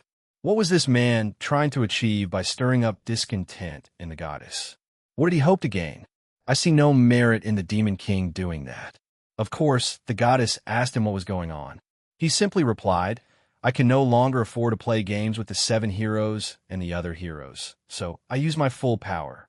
After all, normally, every few thousand or tens of thousands of years, only one individual specifically chosen by the goddess should reach level 1000. However, at that moment, he was attacked by a large number of level 1000s. So, under such circumstances, things could have been just as he said. But at that moment, the goddess was somewhat concerned, so she thought of sending me to keep an eye on him. Sol spread her arms as she spoke. Terra and the others were ready to respond, but there seemed to be no sign of an attack yet. After that, he obeyed the goddess for a time. To ensure the humanoids weren't exterminated, he cornered them and heightened their fear. But the goddess' concern was justified. The deciding factor was the battle a few days prior. He had revealed the script to the returned Rufus Maffel. What exactly is ORM thinking? I don't know the answer to that either. I only know that she has completely broken away from the goddess. She has no chance against Rufus Maffel, and even ORM is rebelling. Moving Pollux and the other 12 stars would only increase Rufus' fighting power. Therefore, the goddess finally decided to move her greatest fighting force. Sol said that and began gathering mana. This implied that she had finished speaking. Had she deliberately indicated that she was going to start fighting because she wanted a worthy battle? Or was she simply underestimating them? Whatever it was, the situation wouldn't change. Terra drew her sword, while Castor and the others advanced. Okay, do you understand? In that case, I want to start. If you have something you want to do it first. It'll wait until you're finished using your divine support magic. Don't let down on us. The heroes who were behind responded bravely to Sol's provocation. They leaped and landed in front of Terra. All three of them brandished their swords. We are the three-winged knights, loyal to Rufus Sama, Peacock of the Peacock. Likewise, Apis of the Bird of Paradise. Likewise, Corvus of the Crow. You are not worthy to face Castor Sama. Let's do it. Formation A. Wait, we should use B here. Yes, anything. Then use C. Well, the three wings flew and fiercely attacked Sol. Sol, on the other hand, smiled bitterly and flew up into the sky. The three continued with simultaneous attacks from the front, left, and right, but Sol defended herself with her arms and knees. Furthermore, he emitted mana from his body, repelling the three-winged knights with a shockwave. He then launched a frontal attack, kicking Corvus in the jaw. While Corvus was unable to recover his stance, Sol delivered a heel strike, slamming him to the ground.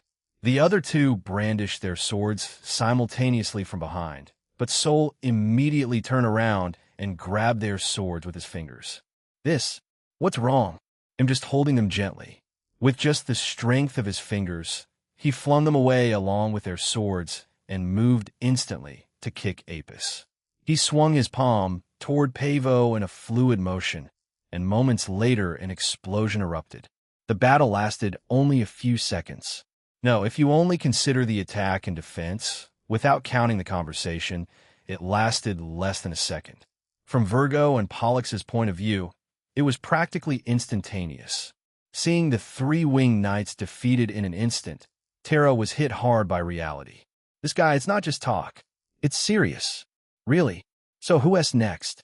Sol looked at Terra in a relaxed manner, ignoring Virgo, who was using recovery skills on the three-winged knights lying on the ground. The three-winged knights were by no means weak. Unlike Rufus and the 7 heroes, whose abilities far exceeded those of a level 1000, there were only those of a normal level 1000. But, based on their levels alone, they had already reached the top in their own way. They were monsters capable of destroying humanoid civilization single-handedly. They could turn Midgard into a devastated, lifeless planet in just a few days.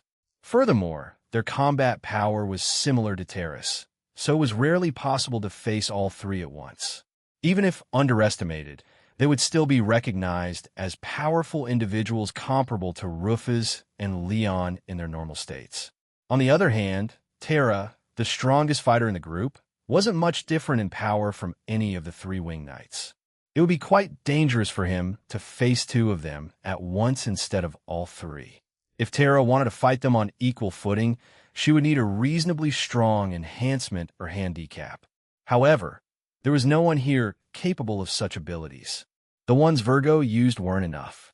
It might be possible for Pollux to suppress Sol by force with the Argonauts, but the goddess could possess her as soon as the ring was removed, so he couldn't do it. If Pollux were controlled by the goddess here, total annihilation would be inevitable. Therefore, they could only fight using the heroic spirits that were summoned when Rufus was present, as Rufus could have dealt with the possession immediately if it had happened. Fortunately, the heroic spirit that could break this deadlock had already been summoned. Next, Duong. The sound of something heavy hitting the ground echoed through the air. At the same time, a young woman's voice resonated. However, her tone was that of an old woman, which didn't match her voice. Everyone turned and saw a girl with green hair. She held a branch of the wooden Ouroboros in her hand, and her mouth arched in a smile. Virgo knew her figure well. She had only seen her like that once, but she would never forget it. It was a youthful figure of her grandmother, whom she respected, but who should no longer be present. Granny? She was one of the 12 tyrannical stars. She was the previous maiden, Parthenos. Chapter 144. Naturally, I'm on the team looking for ways to reincarnate. Nothing would get done without me. And there's something else that worries me. This is what Pollux said when they split into teams. Rufus didn't care much at the time, but Pollux felt it was something that needed to be investigated urgently. This was because, depending on the situation, he believed it could completely unravel the plans Rufus had laid out 200 years earlier. The fairy village Alfheim. Upon returning, Pollux distanced herself from the others for a while before beginning to speak about the avatars. While Rufus was still present, several heroic spirits have been summoned to support them, all among them Phoenix, Hydrus, the three-winged knights, and herself. At that moment, she sensed the atmosphere and quickly left. She found the two heroic spirits who had flown away when Rufus was on the Argo. Therefore, she should already be in the fairy village. A little apart from the others, a young figure leaned against a tree, as if she had been waiting for Pollux. Her braided hair was green. She wore a white tunic and appeared to be about 12 years old. She smiled when she saw Pollux. It's been a long time since we last saw each other, Pollux. Yes, it has been a while, Parthenos. She was Parthenos, the previous maiden. A year before, she had reached her ideal age, but now she was here as if in her prime. She looked like a young girl, but in reality, she was over 200 years old, which was exceptional for a human. She wasn't just an old woman. She was practically a fossil. Argonauts summoned heroes in their prime, so she had been summoned as she was 200 years ago, when the 12 stars were at their zenith. Of course, Pollux could have summoned her as an old woman, but he wouldn't have, for she herself was a woman. So what do you wish for? I'm glad to have a young body again after so long, but I still have to guard the seal of the Ouroboros. I would like to return to my old place, if possible. I have a question about the Ouroboros seal. Pollux narrowed his eyes and stared at Parthenos. Hey, Parthenos. Why? Did you let the goddess avatar pass? Ah, so there was something like that among the group. It was a mistake. Stop pretending. If it's Rufus Sama, maybe you can get away with smoking, but it won't work on me. Demandez-estimatme. What Pollux wanted to find out was why Dina had been allowed to pass through Parthenos' barrier when Rufus and the others visited Vanaheim. Rufus had previously reasoned. Parthenos used to be the guardian of the goddess sanctuary, so, being an entity similar to the goddess, Dina could have passed through without any problem. But that was strange, too strange. This was because the Ouroboros were representatives of the goddess, so there were seals to prevent this from happening. If a goddess-like entity could pass through them, the barrier would be pointless. In other words, Dina was able to pass, but not for the reason Rufus thought. It was because Parthenos consciously let her pass. Another thing, you're the administrator of the goddess Sama's sanctuary. It's impossible that you don't know the goddess Sama's face. Even if she passed by mistake, or even if she somehow managed to get past the barrier upon seeing her, you should have guessed her identity. Answer me, Parthenos. Neither excuses nor deceptions worked. Parthenos raised his hands, expressing his intention to surrender. Leaving the others aside, he decided that Pollux alone could not be deceived. As expected, Pollux. Everything is exactly as you said. I knew her identity and deliberately let her cross the barrier. But it seems even you didn't notice her hidden identity. What do you mean? I wouldn't reveal this to anyone else, especially not to someone who isn't private. And Parthenos explained. Why did he let Dina pass? Who was Dina? And what was she trying to do? And why did Rufus trust her so completely? Why wasn't Dina recognized as an enemy, even after it was discovered that she had been deceiving them? Yes, it wasn't just because Rufus didn't think about it or was careless. Rufus had a reason for not considering her an enemy. It was just a vague memory buried deep in his mind that Rufus unconsciously recalled, but he knew that Dina wasn't an enemy. When Pollux heard it, he looked incredulous, but eventually he was convinced. I see. That makes sense. I found it odd. However naive Rufus Sama might be, she was being manipulated in a way that was far too unnatural. But if that were the case, I can't say I'm not convinced. Aren't you satisfied with this? Yes, I'm dissatisfied. They didn't tell me everything. It's pathetic. It couldn't be avoided. In the worst-case scenario, it was feared that the goddess could read your memories. The most important information had to remain hidden, no matter what. I know. That's why I say it's pathetic. Pollux was ashamed of her own weakness. If she had been a vampire princess, even if she were the avatar of an Ouroboros, Rufus would have told her everything. Even in the unlikely event that the goddess intervened, her unparalleled pride drove her to go beyond the ordinary. She wasn't afraid of the goddess controlling her. There was no need to worry about them reading her memories. But Pollux couldn't do it. Although she resisted, the goddess still controlled her. She couldn't bear it if something similar happened again in the future. It was truly pathetic, and she hated it. This had nothing to do with his mental state. Even in an infinite state, he would be unable to resist the goddess. It would require an incredibly strong will that transcended that state. Otherwise, it would be impossible to resist the goddess. What do I do now? Should I go back? No, wait here just in case. There probably won't be a problem, but we might need your help if something happens. Okay, but who's going to protect the seal? I have sent Borealis of the Crown. Borealis of the Crown refers to Corona Borealis, literally Northern Crown, a small constellation in the Northern Hemisphere, to Vanaheim on your behalf, so it's fine.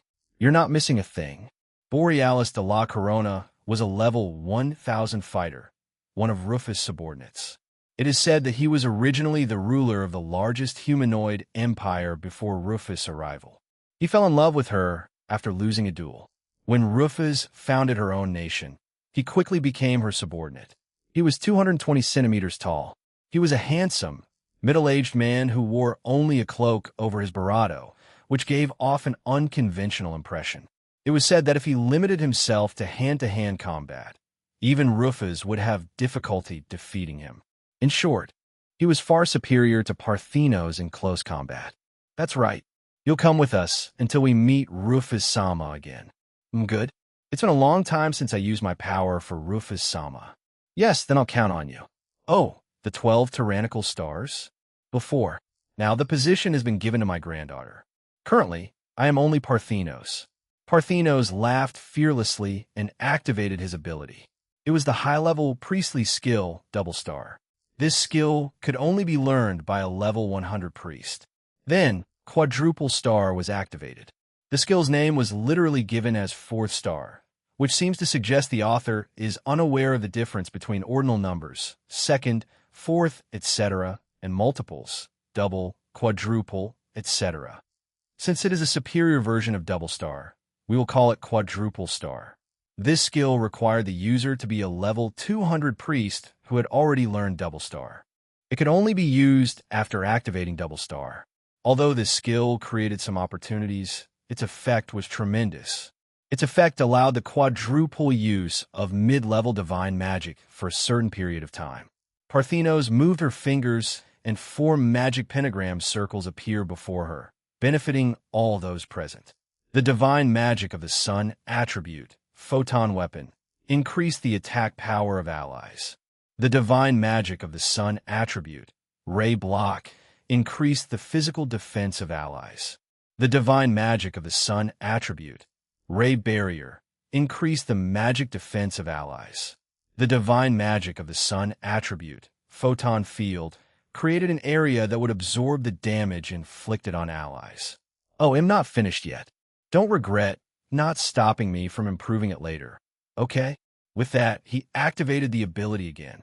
Seeing this, Soul's expression changed, and he prepared to attack. However, it was too late. His complacency made him too slow to react. That extra move was enough for Parthenos to power up 4 times.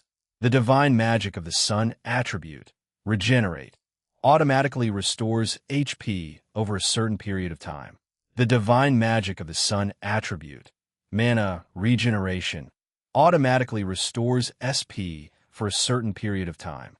The divine magic of the sun attribute, light speed, increased the speed of allies several times.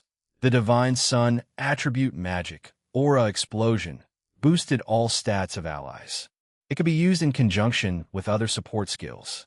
Sol tried to interrupt Parthenos, but Terra's sword blocked him head-on. Normally, Sol would have won, but their powers were comparable. This was only possible with Parthenos support. And there was another move. Once again, Parthenos had time to activate his ability. Hey, is there more? Quick! The divine magic of the sun attribute, auto-resurrection, would automatically revive allies once their HP reached 0. The divine magic of the sun attribute, elemental reflector, has the damage of a specific attribute for a certain period of time. The divine magic of the sun attribute, aura feather, granted allies the ability to fly using wings of light. The divine magic of the sun attribute, lightning energy, increases the magic damage dealt by allies. Impossible. So fast. While dealing with Terra, Sol was surprised by the speed of Parthenos' abilities. It certainly wasn't impossible for a high-level sorcerer to use 4 abilities at once. However, there would be a slight delay between each activation, and the time required to activate 4 abilities would typically be a few minutes. Even if they were of the same class as the 7 heroes, it would still take a few seconds. It was impossible to activate everything instantly without any delay. Quadruple Star was by no means an invincible ability. The more it was used, the longer it took to activate, causing the player to lose the initiative. Furthermore, there was the problem of not being able to use the appropriate ability for a critical situation. Therefore, it was common sense for a priest not to rely on such an ability and to activate abilities normally in order to quickly prioritize important skills. How strange. This woman has been mixing high-level skills from the very beginning, but it was precisely because she was Parthenos that she was able to make this possible. With the exception of Leon, all the other 12 tyrannical stars possessed their own unique, trickster-like abilities. Parthenos was no exception. Her unique ability, Zavijava, also called Beta Virginis, is the 5th brightest star in the Virgo constellation. It didn't stand out at all compared to the other 12 stars. At least, it wasn't an ability with a significant visible impact. However, that didn't mean it was weak. When Rufus was in the game, she sincerely thought, "Isn't it broken?" Its effect was to lift the restriction on high-level divine magic. There were many skills with restrictions on the skill level that could be incorporated. This particular skill ignored all these restrictions and allowed the incorporation of high-level and even higher-level skills. At first glance, it seemed simple, but it was a ridiculously powerful ability. This was because priests and sorcerers had abilities that reduced the HP consumption of arcane magic below a certain level and reduced the cooldown to 0 for divine magic below a certain level.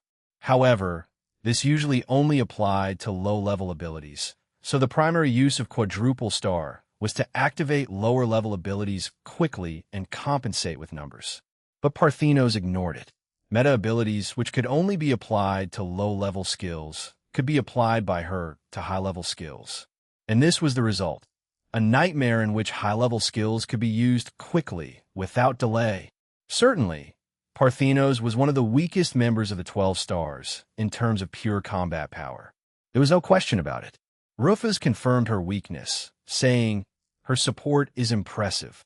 But she also said it would be sufficient to let her Barado the team from a protected position. A Barado specialist like that could counter the difference in combat power with her mere presence. This was the power of the previous maiden. After being grazed by Terra's sword, Sol broke through the front line and threw a punch at the most dangerous woman present. But he was careless.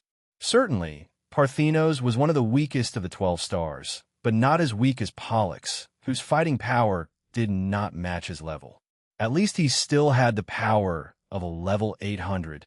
Taking all the upgrades into account, the strength of his arm was comparable to the punch of a vanguard. Idiot.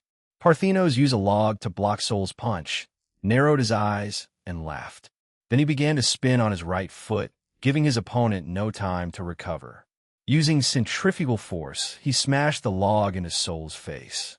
Author's notes: Pollux. Can you use 4 abilities in one turn? Stop this powerful effect right now. Aquarius. What a cheat. Libra. If this were a game, it would be banned from the tournament. Taurus. What terrible skill. Rufus. So broken. Bene. Are we still waiting for a patch? Chaos Emperor Dragon. And our card from the Yu-Gi-Oh! Series. None of us have any idea who or what pet shop is supposed to be. Isn't it good that its effect is strong? Ruler, the end of chaos. True. Balance is important. Pet shop. I didn't realize the balance was broken during the playtest. Chapter 145, The Wooden Ouroboros Branch. As its name suggests, it was the smallest branch cut from the wooden Ouroboros, of a suitable size for humans to hold. Basically, it was just a tree branch. It was something that hadn't been properly processed, so it couldn't really be considered a weapon. However, as part of the wooden Ouroboros, it functioned as a powerful piece of equipment, so much so that simply wielding it was enough to make legendary weapons weep and lose their self-confidence. Parthenos was one of the few people who loved and used it. Artificial processing was considered heretical. She believed that using it in its natural form was best. Although it was only a branch, it was still part of the wooden Ouroboros. If the buried portion was included, it was believed that its length could circle Midgard. It was the tallest tree and one of the largest living things. It was a tree of ridiculous size, reaching over 50,000 kilometers. Even the tip of its thinnest branch was longer and thicker than the tallest building on Earth.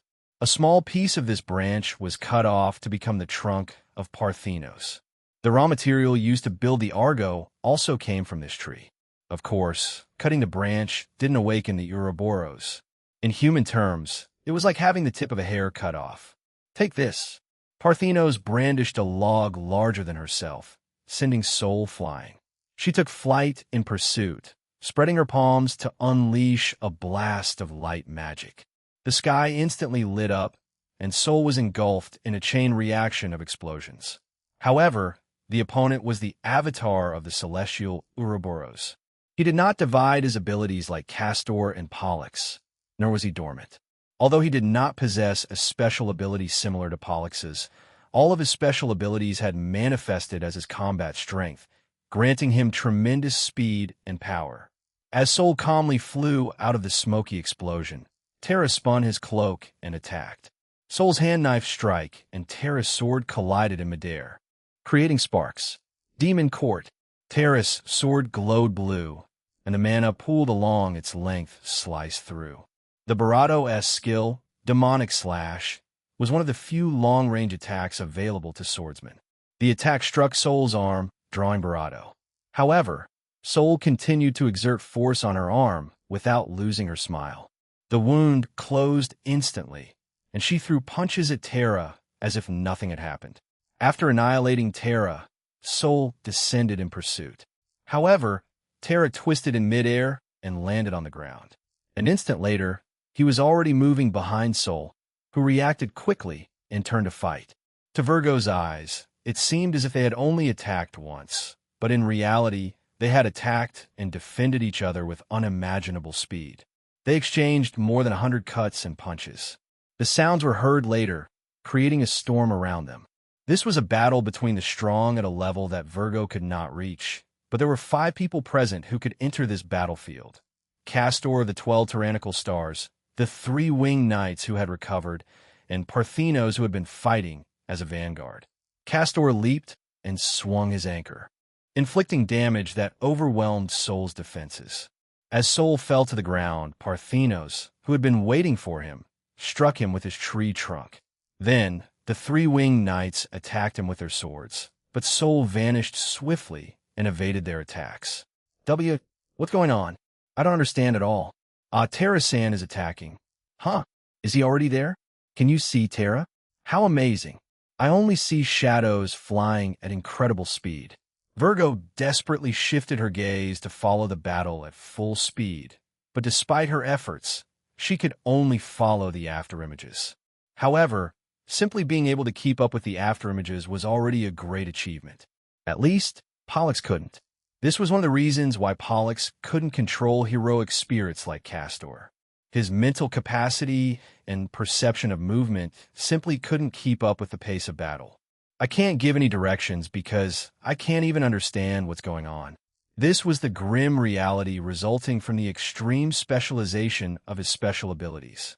The roaring sounds of battle echoed, as if trying to drown out Pollux's self-mockery. The six of them improvised a team battle with Terra as the main character. The battle with Sol, who was fighting on par with him alone, intensified. Terra activated the Rapid Raid ability and attacked with a flurry of blue sword strikes. However, Sol wasn't losing. He dodged the swift blows, twisted his arm, and unleashed a flurry of punches like a tornado. It was a direct hit that broke through the guard. This misperception lasted only an instant. The next moment, the afterimage of Terra vanished, and Sol's Barado took a heavy blow. This was the Phantom Sword, which attacked and left afterimages that lingered for a time. It was another skill of a sword master. If Rufus had been here, he would have criticized it. It's a powerful ability against other players, but it's suicidal against the computer, since it won't be confused at all. Will anyone actually use it? The administrators should at least offer an attack adjustment. Storm Harpoon. Castor brandished his anchor, creating a blade of wind. It struck Sol directly in the head, but only caused a slight hemorrhage. However, the Knights of the Three Wings attacked him as Sol lost his stance, triggering an intense series of attacks and defenses.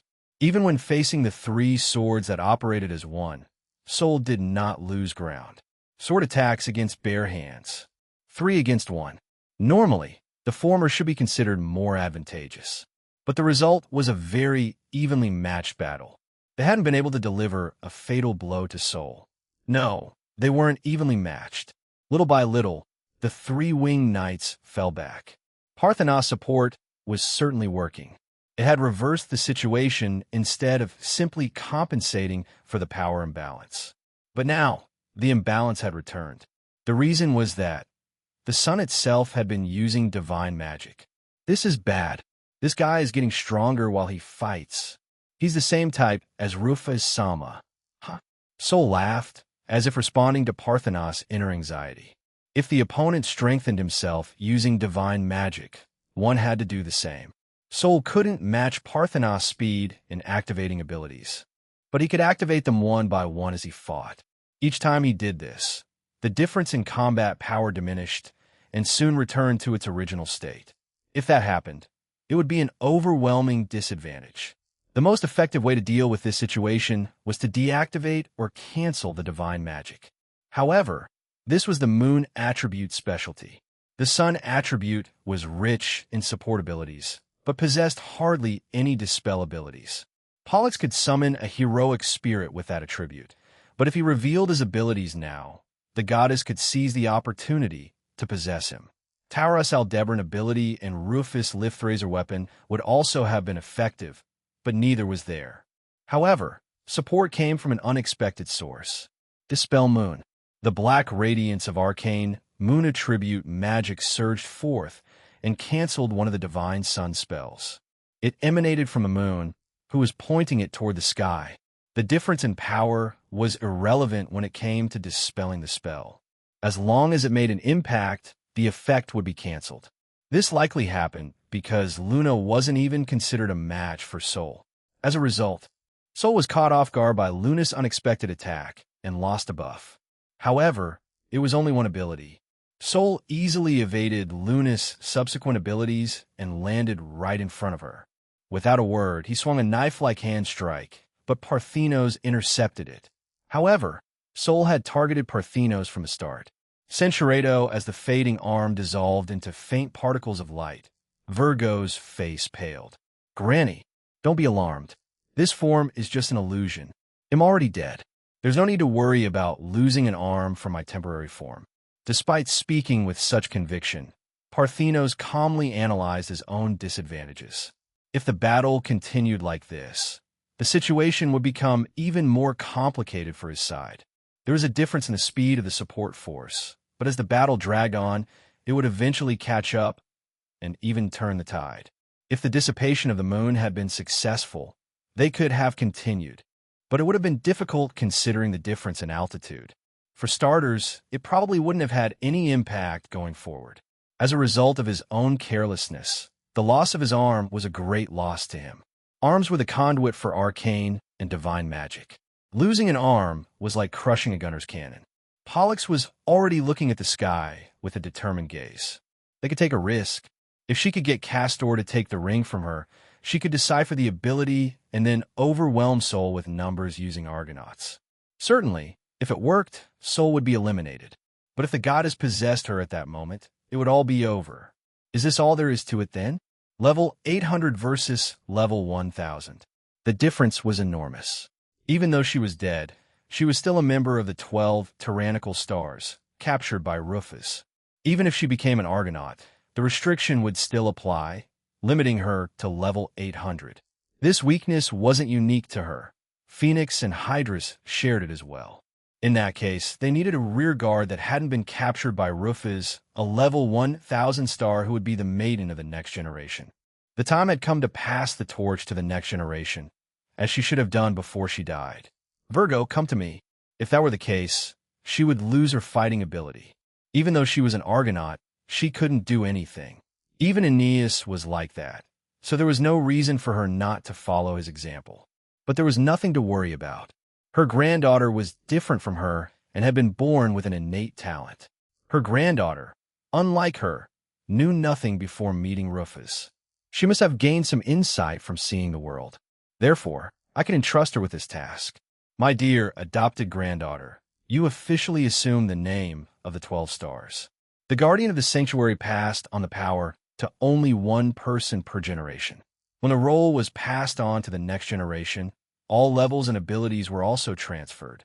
To be precise, it was more like transferring all the abilities associated with the guardian of the sanctuary.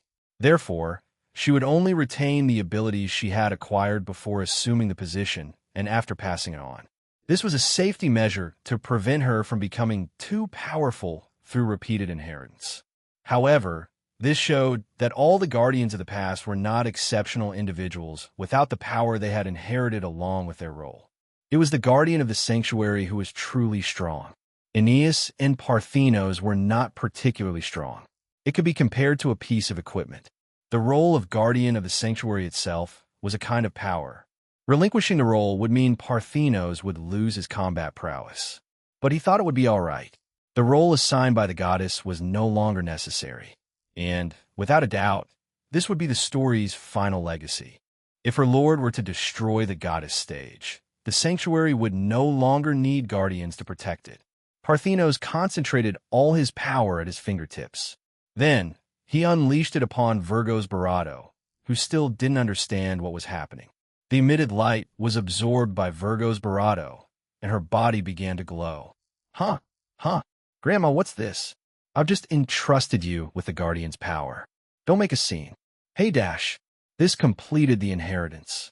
It was a unilateral transfer without the other party's consent, but that's how it was. It was a shame there wasn't time for explanations. Originally, when transferring the role, it was necessary to explain how to use the power and what the Guardian's mission was. However, since Rufus' faction was abandoning the Guardian's mission from the start, there was nothing to discuss. Furthermore, she now considered the Guardian role pointless, so there was no need to pass it on to her granddaughter. She merely bestowed upon her the power to resist absurdity and entrusted her with the freedom to forge her own future. She even granted her the skills and experience she subsequently acquired. It was up to Virgo how she used that power. I have entrusted you with all my power. You can do with it as you please. Do, whatever you want. My combat experience, my power, my skills, my arcane magic, my divine magic, it's all with you now. And you can inherit this record as well. I'm sorry, I don't need it. It's heavy and hard to hold. Besides, I already have the sword Rufus Sama gave me. Anyway, I don't think an unprocessed log is really a weapon. And so Parthenos passed everything on to his granddaughter. But it seems that the only thing that wasn't received was the registration. Author's notes comments. The goddess is so unpopular. Haha. Goddess. After a wild last boss is over, let's make a spin-off starring a Lovinus and call it The Useless Goddess Wants to Be Popular and Charismatic. You refuse to Barato the log? Take the log, darn it. Haha. Question she's so strong, but she left the battlefield so soon. Precisely because it was a special appearance that had to end soon. That's why her performance was so ridiculous. If it's always like this, as the author, you'll be worried. If she teams up with Rufus and Benet, the Demon King will die. For now, she'll be Virgo's exclusive trainer. Fugo and are characters from the JoJo's Bizarre Adventure series. Is a character from the Hunter x Hunter series. Is a character from the Zatch Bell series. Isn't that the guy who was ridiculously powerful and got cut from the story by the author? Shigechi. Simply remaining in the story would be super disadvantageous for the antagonist, so of course he would be removed from the scene. Nav. It's really stupid to be removed from the scene for such a stupid reason despite having a powerful ability. Kanchom. If they removed him from the scene because he was too problematic for the author, then it shouldn't have been such a big trap from the beginning. Forbidden Cards of Yu-Gi-Oh! Being banned right after my debut makes me question the meaning of my existence. Chapter 146, it was a strange feeling. She didn't feel like anything had changed drastically. It didn't make her feel any more euphoric. She even thought that nothing had really changed. But he could see them. Until now, his eyes had struggled to follow Terra's movements, as well as Castor's battle. The three-winged knights were now clearly visible, downed and repositioning themselves in the air. Moreover, Sol, who had flown forward to attack and stop Parthenos, was now completely in his field of vision. I won't allow it. She flapped her wings and wedged herself between them, blocking Sol's fist with La Pucelle. She felt a strong impact, but not as strong as she expected. She should have been unable to stop the blow and easily sent flying. That's what she thought, but despite the force of the impact, she managed to stop Sol's fist. What? Sol looked astonished, and the unexpected outcome caused him to slow his efforts. At that moment, Terra lunged at him and slashed his forearm with her sword. However, Sol immediately repaired the wound and counterattacked Terra. A wall of light appeared between them, and his fist bounced off it. Sol wasn't the only one surprised by the scene. Terra was also stunned. Even if someone of level 1000 launched a surprise attack, it wouldn't be easy to completely block Sol's attack. At least, it would be impossible for a normal level 1000 character. If anyone could achieve such a feat, it would be someone like Rufus, Migres, or Merak, who had surpassed level 1000. In other words, it was the realm of those who weren't satisfied with level 1000 and grew stronger beyond its limits. There was no reason for Virgo, who had just inherited her power, to be at that level. Not even Parthenos, who had granted her the power, was in that realm. So why was this happening? What's wrong with this person? It would be a bit inappropriate to call it a leap of faith. As if unleashing her previously suppressed potential, Virgo pursued Sol with her sword. Even so, Sol remained stronger, especially in hand-to-hand combat. Virgo had undoubtedly grown stronger, but she still lacked combat experience. Although her level surpassed that of her predecessor, her skill set remained different. She couldn't continuously use abilities at Parthenos speed, nor could she instantly select the optimal abilities like Parthenos. But Terra was there, as were Castor and the three-winged knights. There was a mysterious awakening that accompanied Virgo's inherited power. Moreover, there was also a numerical difference. Even for Sol, this wasn't easy to accept, but she still laughed fearlessly. This is the battle I wanted. A worthy fight is what I desired. The odds were now 50. Finally, they were tied. Sol's power was so great, it reminded him of Rufus. Terra looked grim as he realized this. Meanwhile, Sol laughed gleefully. Sol's knife-wielding hand collided with Terra's blade, creating sparks. Both vanished at the same time.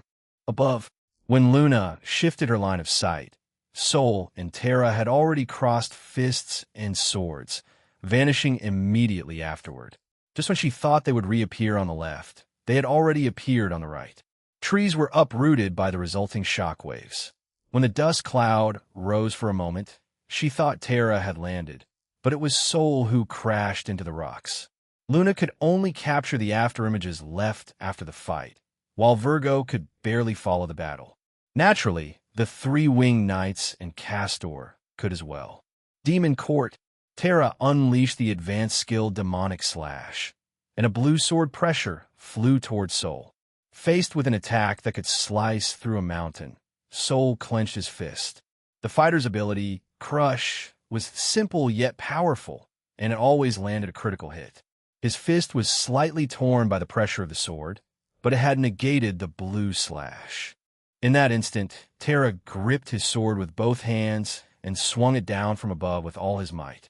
As its name suggests, Meteor Rush was one of the Sword Master's most powerful abilities and could only be used once every 24 hours. It unleashed an intimidating sensation, as if a meteorite were destroying everything on the ground. At the same time, Sol clenched his fist and swung into the sky. This was the Buster Impact, an ability that could only be used once every 24 hours. It had a similar effect. It was basically a fighter's version of Meteor Rush. Skills that had reached their maximum damage cap weren't as useful at higher levels. Instead, sustained damage was preferred over single burst damage, even if the former was less powerful. However, these skills were powerful enough that even a level 100 character who mastered them could inflict five-figure damage. Their destructive power was immeasurable. Explosions were heard as shockwaves rippled across the continent, concentrating in Alfheim. The sudden shockwaves caused tragedy as old buildings in nearby villages collapsed. Even people farther away were swept away by the wind. The two, at the center of the vortex, were launched simultaneously. Sol bounced and rolled at the same time before landing. Terra, who was also launched, plunged his sword into the ground and managed to stop his body with a straight cut. Not bad, son of the lunar Ouroboros. I didn't think this would be so much fun. Does your power stem from your anger towards me for deceiving you? No, I was deceived because of my immaturity. I'm ashamed of my incompetence. I don't hate you for it. The distance between them widened, and they stared at each other again. Sol adjusted her breathing as she spoke, and Terra responded honestly. However, they remained wary of one another and left no room for doubt. I fight to protect my people. I use my sword to protect their future. I see. That's the model response of a gentleman. But have you forgotten the true nature of those you're trying to protect? It's all a dream. They're simply arcane magic of the goddess, humanoid puppets. Does their future have any value? Don't you think that disappearing according to the roles assigned to them would be better for the world? Sol mocked him as he questioned Terra's righteousness and his reason for fighting, trying to make him waver. However, Terra did not waver. His sword was unmoved by his words. You're right, but demons can laugh like humans. We can also cry like them. We can share our joy and love with others. Just because we were created by magic doesn't mean we can be unilaterally erased. But you are the invaders of the humanoids. Have you forgotten the sins you committed in the past? I remember it, and I'll never forget it. I killed many people to protect my people. Undoubtedly, I'm a sinner from the perspective of the humanoids. But are the demons who never went to the battlefield also sinners? Are those who were forced to get their hands dirty to survive evil also sinners? If that's what you expected, should those who were forced to do so also be judged? As he spoke, Terra remembered all the lives he had taken in battle. The past, in which he had defeated and destroyed the brave, humanoid warriors who challenged him, could never be erased, no matter how much he tried to justify it. He had removed the humanoids as enemies to protect his own people. He couldn't excuse it simply because it was war. He was certainly a sinner who had willingly entered the battlefield and willingly killed others. Therefore, if that was considered a sin, he would openly admit his own sin. If they could find a way to reincarnate demons, they could laugh along with the humanoids of the world. If such a future were to come to pass, at that moment, I would ask the people to judge me. At that moment, I would endure all the infamy as the last of the cursed demons and stand in the execution field. He had been prepared for this. Since the Barado, he held a sword. Since the Barado, he took a life in battle. He believed that one day he would die miserably. But all of that was to pave the way for tomorrow. Even if he wasn't part of that future, as long as she lived, it would be enough. Then I will break that cursed fate with my sword. We will be the last demons to walk this cursed path. For the sake of living together without killing each other, for the future of my people, I will fight. His sword was not clouded by doubt. There was no hesitation in his eyes. His armor reflected the sunlight that shone from the sky, while his cloak billowed as if he were the image of a noble swordsman. This complicated the feelings of the 12 stars, who had previously shown him hostility. No, in fact, they continued to show hostility. They couldn't consider what Terra had said a convenient excuse for an invader. After all, Rufus, the legendary leader of the 12 stars, was just like him. She had also struck down her enemies for peace. She had defeated them without mercy. If all her enemies were gone, every last one, peace would finally come. She ran barefoot along a thorny path, staining it red with her own pain. How ironic. Those who sought peace were destroying each other. That's why they should be happy. However, it only complicated their feelings. Hey, big brother, could that kid be the next hero or something? No, the hero is someone else. Sai, the one who came from the world called Japan. Castor mistakenly thought Japan was the name of the world, not just a country. He is the current hero. Could that be the untrustworthy child who brings along a tiger, a cat, and a beastly gorilla? Yes, it's that untrustworthy young man who brings along a tiger, a cat, and a beastly gorilla. Is he the hero? Apparently. What exactly is a hero? As the Twilight Fairy siblings conversed, the battle between Sol and Terra intensified before their eyes. They appeared to be evenly matched, but with a numerical disparity, it wouldn't be surprising if the balance were lost at any moment. Sol was enjoying the fight immensely. However, the person behind Sol wasn't enjoying it as much. He decided to ensure victory by helping him. A third person who couldn't read the mood had intervened. This is not good. A sacred power emanated from Sol's body, increasing the pressure exerted by her presence. There was no doubt that the goddess had interfered. Sensing this, Castor and Sol screamed in unison.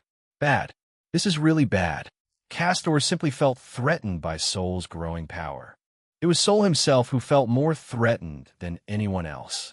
This was a move that should not have been made. Goddess, stop. This, too late. He rushed to end the fight, huh? In contrast to Sol's anxiety, Pollux spoke in a low voice.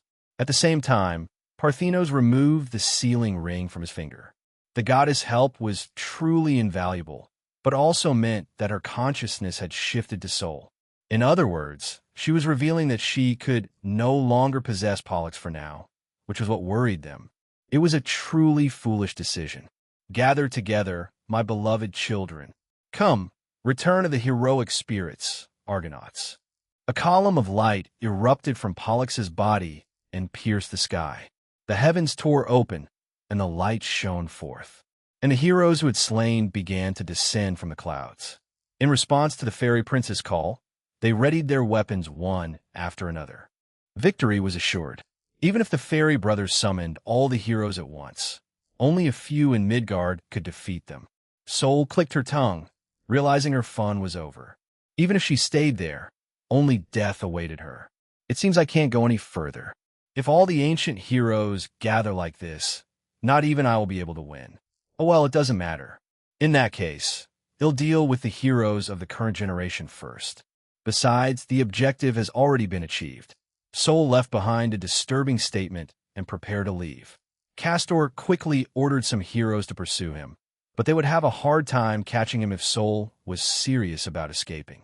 After witnessing his perfect getaway, Pollux clicked his tongue and pondered his own opinion.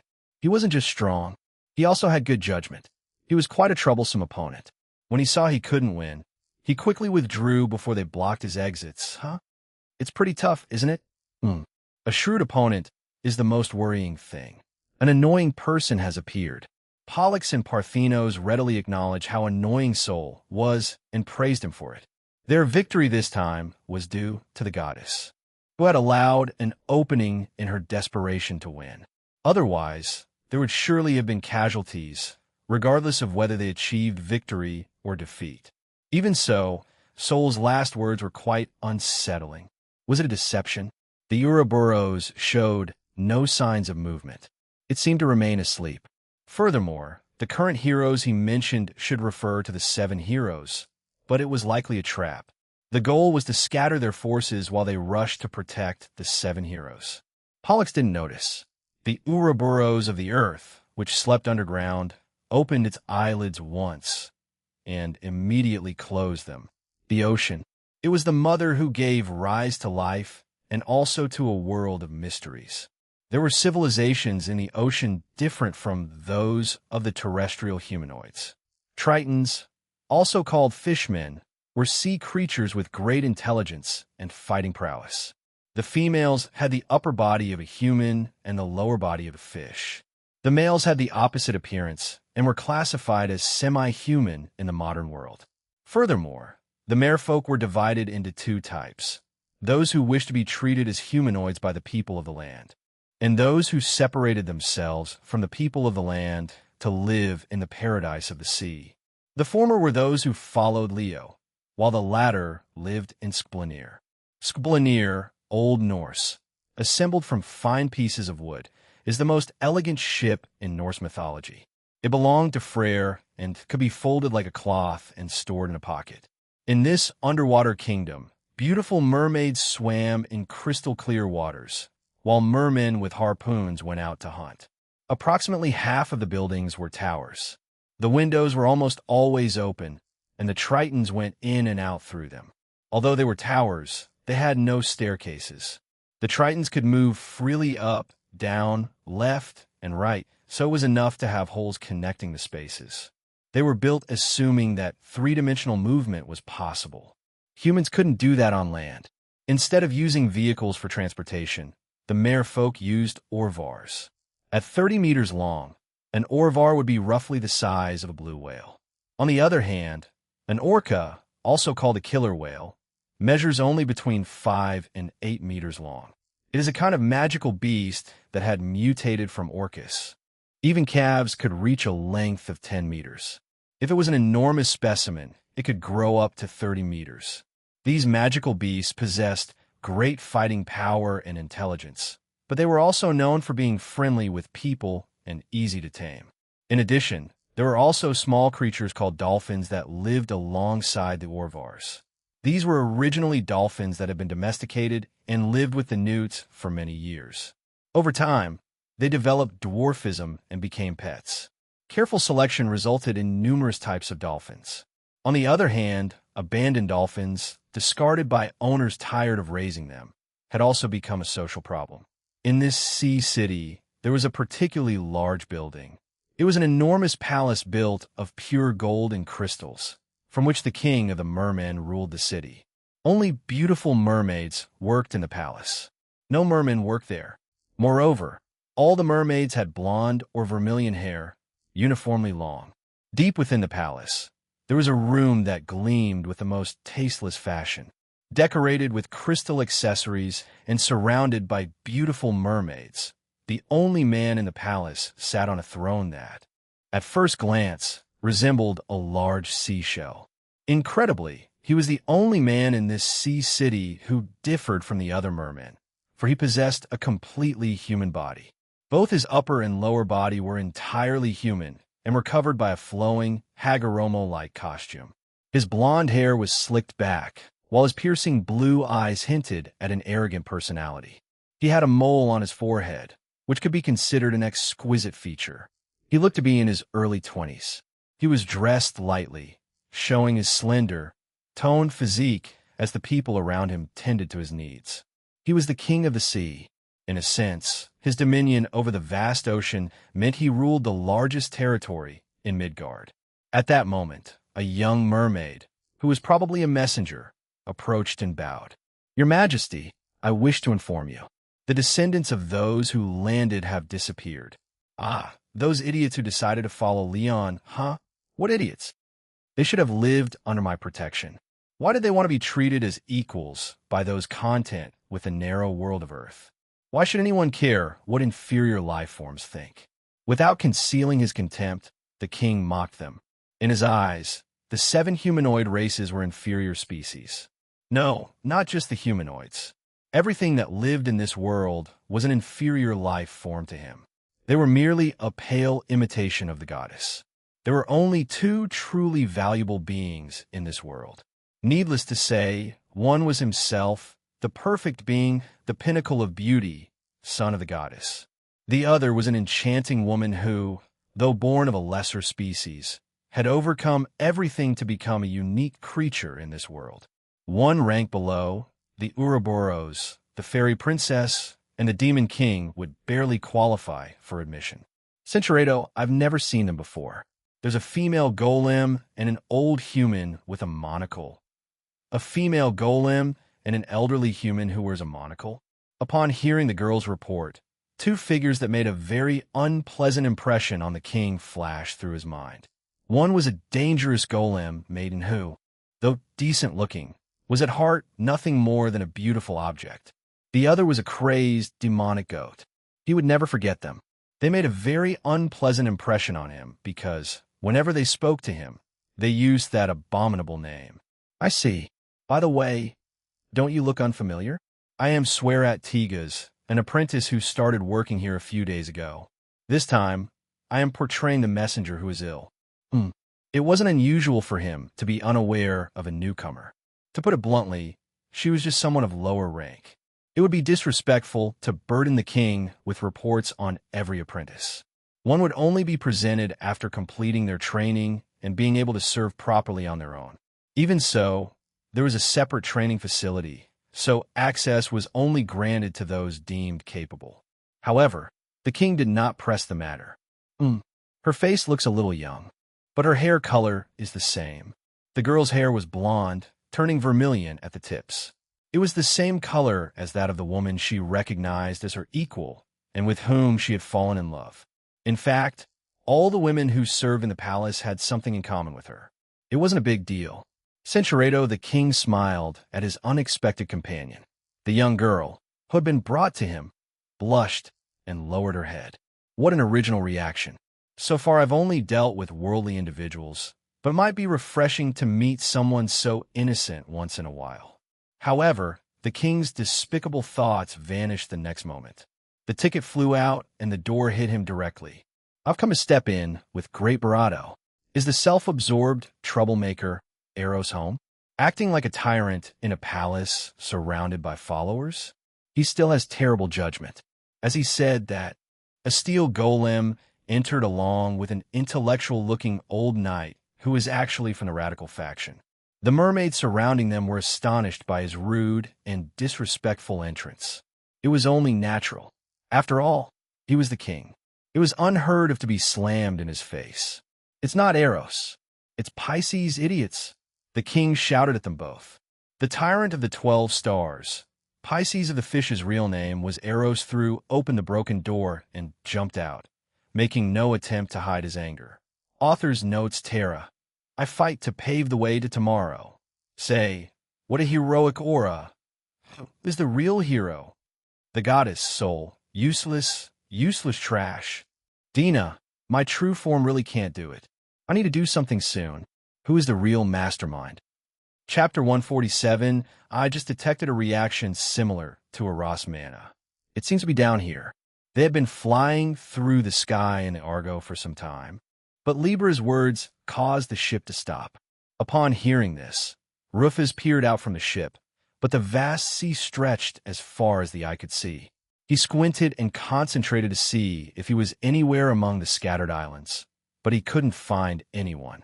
Under normal conditions, Rufus had a visual acuity of 12.0, which allowed him to distinguish the silhouette of an insect less than a centimeter across from a distance of 20 meters.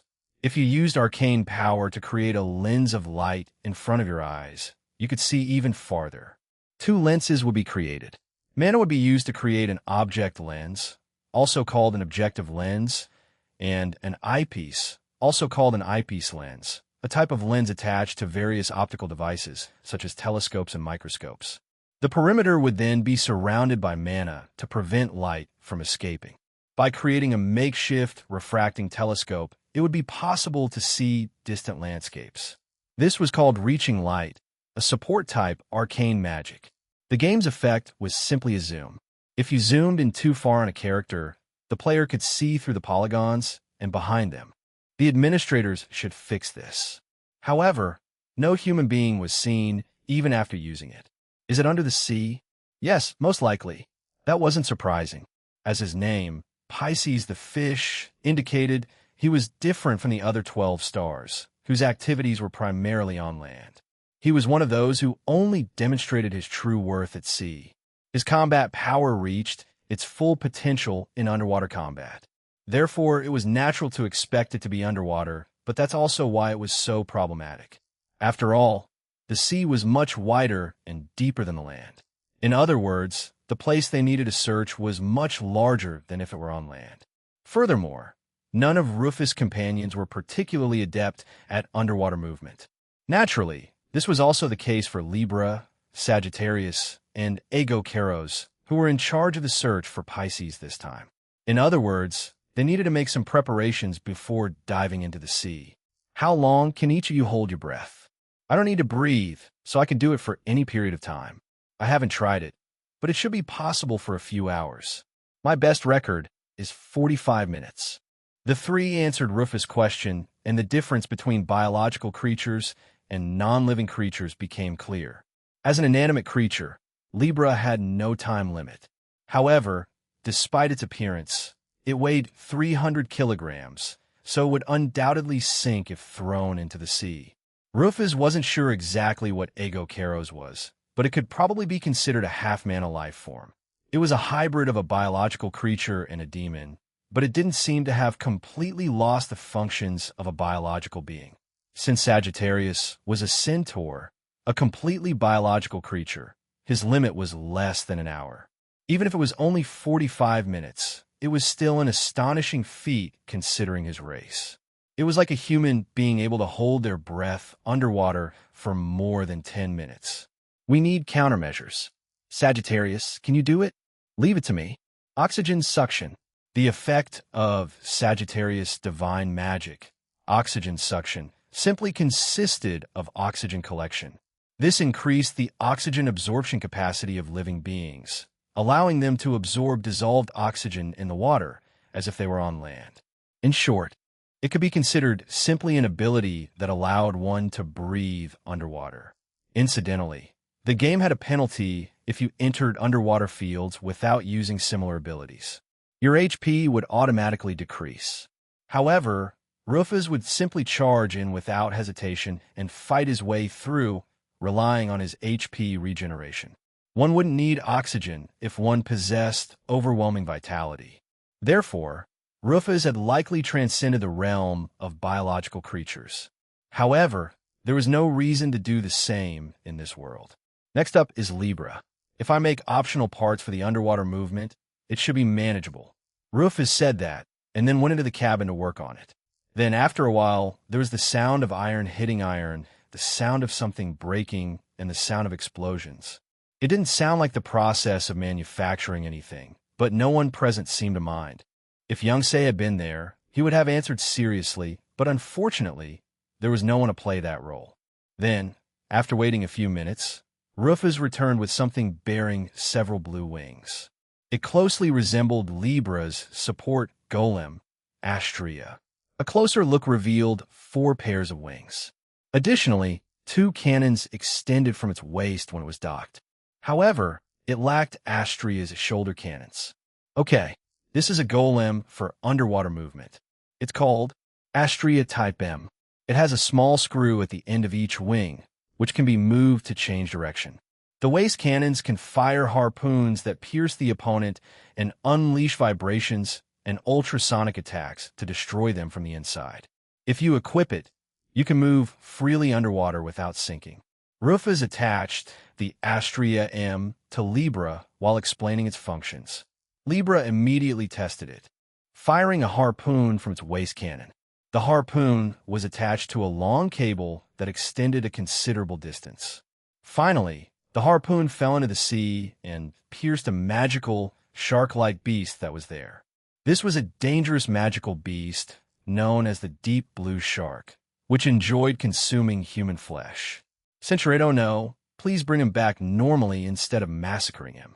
While they were talking, Libra's equipment was modified to prepare for underwater combat. Her favorite machine gun was practically useless underwater, so they left it on the Argo. Instead, it was replaced with an underwater assault rifle manufactured by Rufus. Now she was ready for anything. And this is for Ego Karos. After equipping Libra, Rufus retrieved a weapon through a rift in space created by Gatex. However, it was the wrong size. It was an enormous, deadly scythe that seemed to emerge from the ship's deck. It was clearly meant to be used at a large size, as it wasn't one that people could normally handle. The handle alone was 100 meters long. The blade gleamed ominously, as if a single cut could mow down an entire city. As you can see, it's designed to be used in giant form.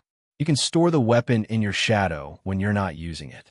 Ego Karos could merge with shadows, not only himself, but also his clothes and other objects. This was something Ares and the others couldn't do. Even if they were given weapons to use in their giant forms, they had nowhere to store them. But only Ego Karos could do this. That's why only he could wield this weapon, which required a gigantic form. Its enormous size was its destructive power. In addition to an attack adjustment of STR 2000, it also had an instant kill effect.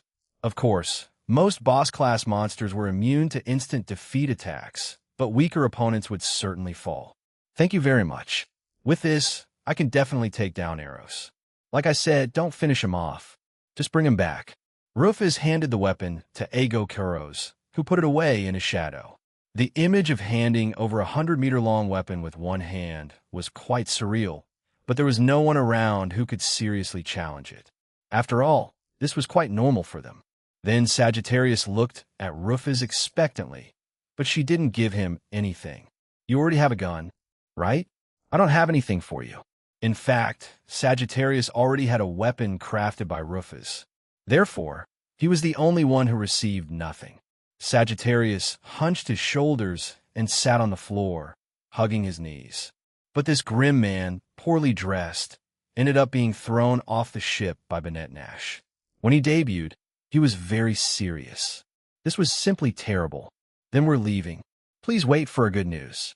Libra and Ego Karos jumped from the ship one after the other, plunging into the sea with great splashes. It looked as easy as diving into a swimming pool, but the Argo was at an altitude of 10,000 meters. To save fuel, commercial airlines usually fly at about 36,000 feet, 10,973 meters. The terminal velocity of a skydiver in freefall upside down is about 195 kilometers h, 54 ms, so their falling speed would have reached 200 kilometers per hour. Jumping into the sea at that speed was like crashing into concrete. But Libra and the others were unharmed. Had they been, they couldn't have been considered the strongest golem or demon king in Midgard, where the balance of power was unchecked. I can't find a Sagittarius. Even though she was underwater, Libra spoke normally. Humans couldn't speak underwater, but she was a golem. She could speak underwater by emitting only sound without exhaling. As far as Rufus and Say knew, it was like playing music through underwater speakers. She has probably already started looking for Eros. Ego Karos also spoke as if he weren't underwater. It seemed as if his voice was transmitted telepathically through the water. Sagittarius didn't particularly worry them, as he was known for his stealth. For starters, he was someone who rarely showed himself, even to his own allies. Although this hadn't happened since Rufus' return, what he was doing now could be considered his original style. Being himself, he had begun to act like a merman, just as he had become a beast man on Dropner. Anyway, do you know where Eros is? I felt a reaction there earlier. Come on.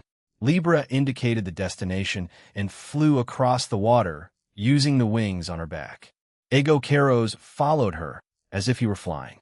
After swimming for a while, a strange group emerged to block their path. They were humanoid creatures whose heads had mutated into those of fish. Were they mermen? This creature looked truly bizarre. They were probably newts, but this group was genuinely unsettling. Their arms dangled and swung from side to side.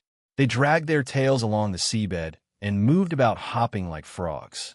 Their faces were very distinctive, and their overall appearance was deeply disturbing. It was as if they were newts from the deep sea. Are those newts? I don't know. Whatever it is, since they're in the way, we just have to get rid of them. Aegokeros moved his right arm, and a giant demonic arm instantly materialized, holding a huge scythe. Flash. The demonic arm moved at the same time as Aegokeros, and the scythe struck down the Tritons instantly. Both passed over the fallen Barado without changing their expression or looking back. It's a species we didn't see until 200 years ago. Was it mutation? Perhaps. In the deep sea, mana tends to concentrate densely, as in my homeland, Helheim. It wouldn't be surprising if, as a result, they exhibit mutations similar to ours. Mana had the property of flowing from top to bottom. The reason for this had been studied for many years, but it was not fully understood. The only certainty was that mana tended to accumulate easily underground and in the depths of the sea. In fact, a high concentration of mana had accumulated in Helheim, the underworld. As a result, the creatures that inhabited it underwent demonic mutations. Humanoids were no exception. The humanoids of Helheim mutated to resemble demons as closely as possible, becoming the ancestors of vampires. Therefore, it was no surprise that the same thing was happening in the deep sea. Presumably, the merfolk had completely transformed into magical beasts under the influence of mana. This was likely a new generation of monsters that the goddess had yet to detect. Eros and these unknown magical beasts. This is getting a little annoying. This doesn't change what we have to do. We just have to obey our master's order. That goes without saying. It didn't matter if the enemy was known or strong. Undaunted, Libra and Aegokeros continued swimming toward their destination. Finally, they reached the glorious capital of the sea. Author's notes there have been frequent requests for it, so I've added it before Chapter 1. I don't think there will be any problem if you skip it. Centuredo the species was similar to demons like Aegokeros. Born from dense mana, they possessed great combat power. Their average level was 100, but in the world of the deep sea, they were merely disposable, low-class monsters. They resembled Innsmouth. Astrea type M length, 1.5 M weight, 280 kilograms main armament. Anchor Destroyer X2, attack power 9500 fixed, secondary armament. Wing Cutter Autoseeker X8, attack power 5000 fixed. Astrea type Ms. attack power is independent of Libra, so is fixed regardless of Libra's own values. Chapter 148. I see. I understand what you mean. The royal chamber of the underwater palace was usually inaccessible to everyone except the king, Pisces, and his chosen one. At that moment, for people were conversing across the table. Or, rather, only three were speaking. The mermaid named Swayrat, who had been brought there because she had been chosen by Pisces, didn't seem to be keeping up with the situation and simply observed in silence. Libra and Aegokeros finished explaining Rufus' return and everything that had happened up to that point. Pisces simply acknowledged them and nodded. Rufus Samus' return is cause for celebration. No doubt about it. But why are you two here? Why not one of the others? Like Pollux, Ares, or someone better? I see. It seems we're not welcome. Would you prefer Scorpius or Leon? Stop joking. If they come, I would have left them at the door. An unpredictable woman and a muscular idiot? No, thanks. Especially Leon. He's too much just to look at.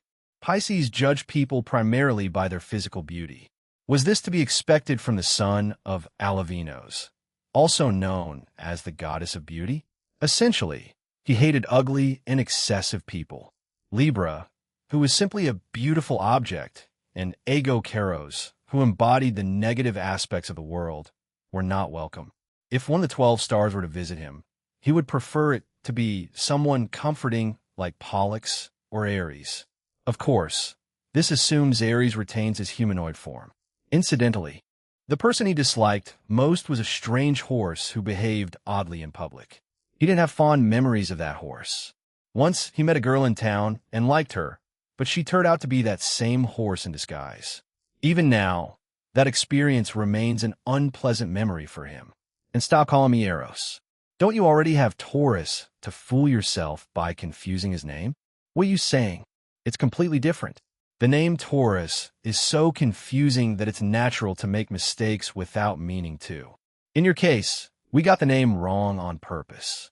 That's even worse. Well, we weren't wrong, were we? After all, Eros is your real name. Isn't it, Eros?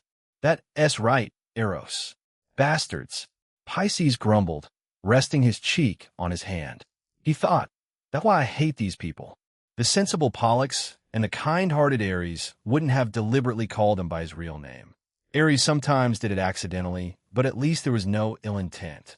However, these two were different, especially Ego Keros, who was full of malice. He didn't know what Libra was thinking. It was quite strange that she was malicious, but she still called him by his real name. Seriously, why are the 12 stars full of weirdos? Pisces seemed to have forgotten himself and became deeply lost in his thoughts. By the way, why do you refer to yourself as Rufus Sama? It's disrespectful to our master.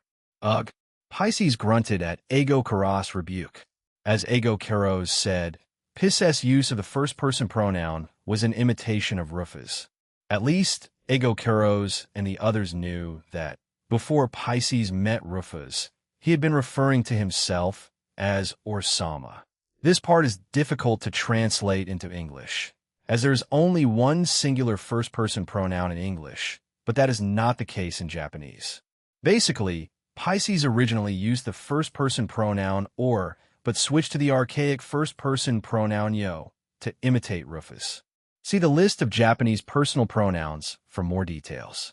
Furthermore, they had probably noticed that all the women in the palace were similar to Rufus in some way. Well, it doesn't matter. And most importantly, Pisces quickly changed the subject, as he didn't want to continue the conversation. This was this, and that was that. There was no need for the goat to tell him how he should talk to himself. I would like to witness Rufus' return myself, but now is a bad time. Are you saying that something takes priority over our master? That shows how deep your love is. Shut up. It's so annoying how you twist everything I say. Unlike you, I am the king of the vast sea nation. It covers 70% of Midgard's surface. As king, I am different from you, who have nothing to protect. Pisces opened his arms wide as Libra and Ego Keros stared at him coldly. Their faces reflected exasperation and seemed to say, is he starting all over again? However, Pisces didn't seem to care what they thought. The unified nation of the Great Sea, Skblanir, comprises 180 territories, 300 cities, and 100 million people. In the history of Midgard, has there ever been a king who ruled such a vast territory? Rufus Sama once unified the world. Ah, my talent as king frightens even me. This king, who could accomplish so much in just 200 years, is a supreme treasure above all else in this world. And this underwater kingdom will be an engagement ring for my beloved. Do you understand the difference? You are mere peasants, while I am a glorious king. Do not put me on your level. Yes, yes. Weros is Japanese internet slang meaning laughter, similar to LOL. In this chapter, it rhymes with Eros, Weros. Yes, yes. Eros, Eros. Bastards. Although what Pisces had said sounded like narcissistic self-praise, what he had accomplished was truly astonishing. In terms of territory, he was superior even to the Demon King. Currently, demons ruled over 90% of the world, while humanoids lived in a small area comprising less than 10% of the land. But in the end, this only encompassed the land, which barely represented 30% of all of Midgard. The remaining 70%, consisting of the vast underwater world, was under the dominion of Pisces. Certainly, this achievement could not be ignored. Bringing him back to Rufus would mean that the maritime kingdom of Skblanir would become his ally. In an instant, the spheres of influence of Rufus and the Demon King would be turned upside down. The balance of power would be completely reversed. But currently, my kingdom has a problem. Is it because of your narcissism? That is certainly a big problem. No, you idiots. We are currently at war with the mutant invaders known as the Deep Ones. Upon learning of the war, Libra and Ago Keros exchanged glances. This didn't seem to concern any of the 12 stars. Wasn't this a problem any of the 12 stars could solve with their overwhelming fighting power? It didn't matter if the enemies numbered in the thousands or tens of thousands. Wide area annihilation magic could be used to wipe them out thanks to the sheer difference in level. The 12 stars, especially their combat members, could certainly do it. There was only one combatant who couldn't, for he was a crab, useless except as a shield. Those from the depths. Are they the newts that look like deep-sea fish? Have you encountered them? Yes, they're those horrible creatures who dare to defy me because they don't know their place. They cannot be eradicated or driven from the sea. The beautiful kingdom I have built is being ruined by them. Then you should annihilate them all. Those I fought were nothing but useless fools. Those were just a vanguard. The real problem is who's hiding behind them. Pisces clicked his tongue in a bad mood and brushed his hair roughly. His general is called the Evil Sea God. I don't know exactly when he emerged, but he seems to have dwelled in the ocean depths for quite some time. In short, he's a marine mutant transformed by mana. Ago Keros, he's a natural being like you. Think of him as a monster whose birth was unexpected for the goddess. Is it strong? Yes, quite significant. Although he only had a brief skirmish, his fighting power is comparable to that of the 12 stars. In underwater combat, he could rival the Dragon King. 12-star class. Upon hearing this, the disdain vanished from Libra and Ago Keros' faces. A monster naturally formed through mana mutation was by no means an easy opponent to defeat. After all, the 12 stars and Rufus' former subordinates were a group of such individuals. Essentially, Carcinos, Scorpius, Ago Keros, Phoenix, and Hydrus were included in this group. Are the deep beings that same kind of being? No, they're a new species that emerged in the last 200 years. All sinners who offend the dignity of the marine kingdom are not harmed, but generously banished to the ocean depths. In time, they transform into magical beasts that now serve the evil god. Isn't this a completely self-inflicted problem? Oh, were only the male Tritons banished? You fools would never understand my conviction. Since Pisces preferred females, it was primarily the males who were relegated to the deep sea. Therefore, there were no females among the deep-sea fish, and they would become extinct if this situation persisted. In other words, for them, it was a war for survival. In short, the attacks were their way of saying, "Send us some females, you foolish creatures." This was such a miserable reason for war. The evil god who got caught in the middle of all this and had to play along was truly pathetic. In fact, wasn't that magical beast rather kind for going to the trouble of playing along? At least it was admirable that he hadn't done anything wrong despite having so much power at his disposal until now. I understand. In that case, let's work together. How troublesome. Let's get rid of the deep ones quickly. Libra and Ago Keros didn't care what happened to the Tritons. However, if this became part of Rufus' territory, things would change. It would be unacceptable to give their leader a ruined wasteland. Besides, if they left the evil god alone, sooner or later he might get in their master's way. There was no reason not to help him. Help, huh? Regardless of their personalities, their fighting power remains reliable. Fine. Pisces, will make a special concession to them in exchange for their help. Be grateful. Well, even if they're not here, they'll manage somehow.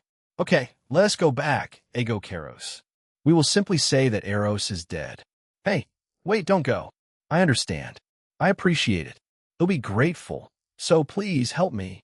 Seeing Libra and Ago Keros turn to leave, Pisces dropped his mask of arrogance and cried out for help. After all, Pisces was desperate to deal with the situation, and the help of 2 of the 12 stars was irresistible. He had to resolve this matter somehow. Otherwise, he wouldn't be able to return to Rufus. This was practically unbearable for him. Okay, then let's fight the enemy immediately. Are we leaving now? I haven't even assembled an army yet. We don't need something like that, do we? We're perfectly fine on our own. In war, Numbers were Barado important than quality.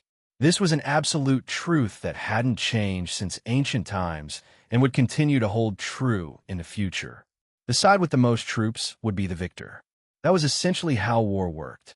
Of course, various factors such as strategies, tactics, weapons, terrain, and weather could allow an overwhelmed minority to defeat the majority. However, the first thing that should always be considered is numbers. The fact that a larger number is more advantageous will never change. However, these were the walking disasters known as the 12 tyrannical stars. Theories of war simply didn't apply to disasters. No matter how large an army was, if 3 enormous meteorites struck, the country would be easily destroyed. I wonder if your life as king has become too long and boring. Who are you talking to? In Pisces, the child of the goddess. Something like that wouldn't happen to me. Pisces laughed at Libra's provocation and opened the palace gates. The surrounding Tritons watched what was happening, but they never imagined that the 3 of them intended to raid the enemy camp alone. We're leaving. Don't be left behind, farmers. Who are you calling a peasant? Eros? I'll go first, Eros. Call me Pisces. Pisces snapped his fingers. The thin hagoromo he had been wearing was instantly replaced by a drab, golden suit of armor. He carried a cloak on his back and a trident in his hand. Moreover, a giant orca, 30 meters long, responded to his call to move away. The orca shrieked and leaped onto its back. Ha ha! Ha ha! The Sea King chuckled dully, his arms crossed over the Orvar's back. Then the 2 followed him, their expressions astonished. As the underwater city faded into the distance, the 3 of them plunged deeper into the ocean. Several of the deep creatures seemed to block their path, but they were only small fish. The ultrasonic waves emitted by the Orvar enveloped them, causing them to suffer heavy wounds across their Barado. Then they were overwhelmed by a flurry of sharp attacks. Pisces had leveled up his Barado Orvar to level 500. At least Pisces didn't have to fight personally if they were just small fish. Chapter 149, The Deep Sea, was a world full of mysteries, despite being on the same planet as other places.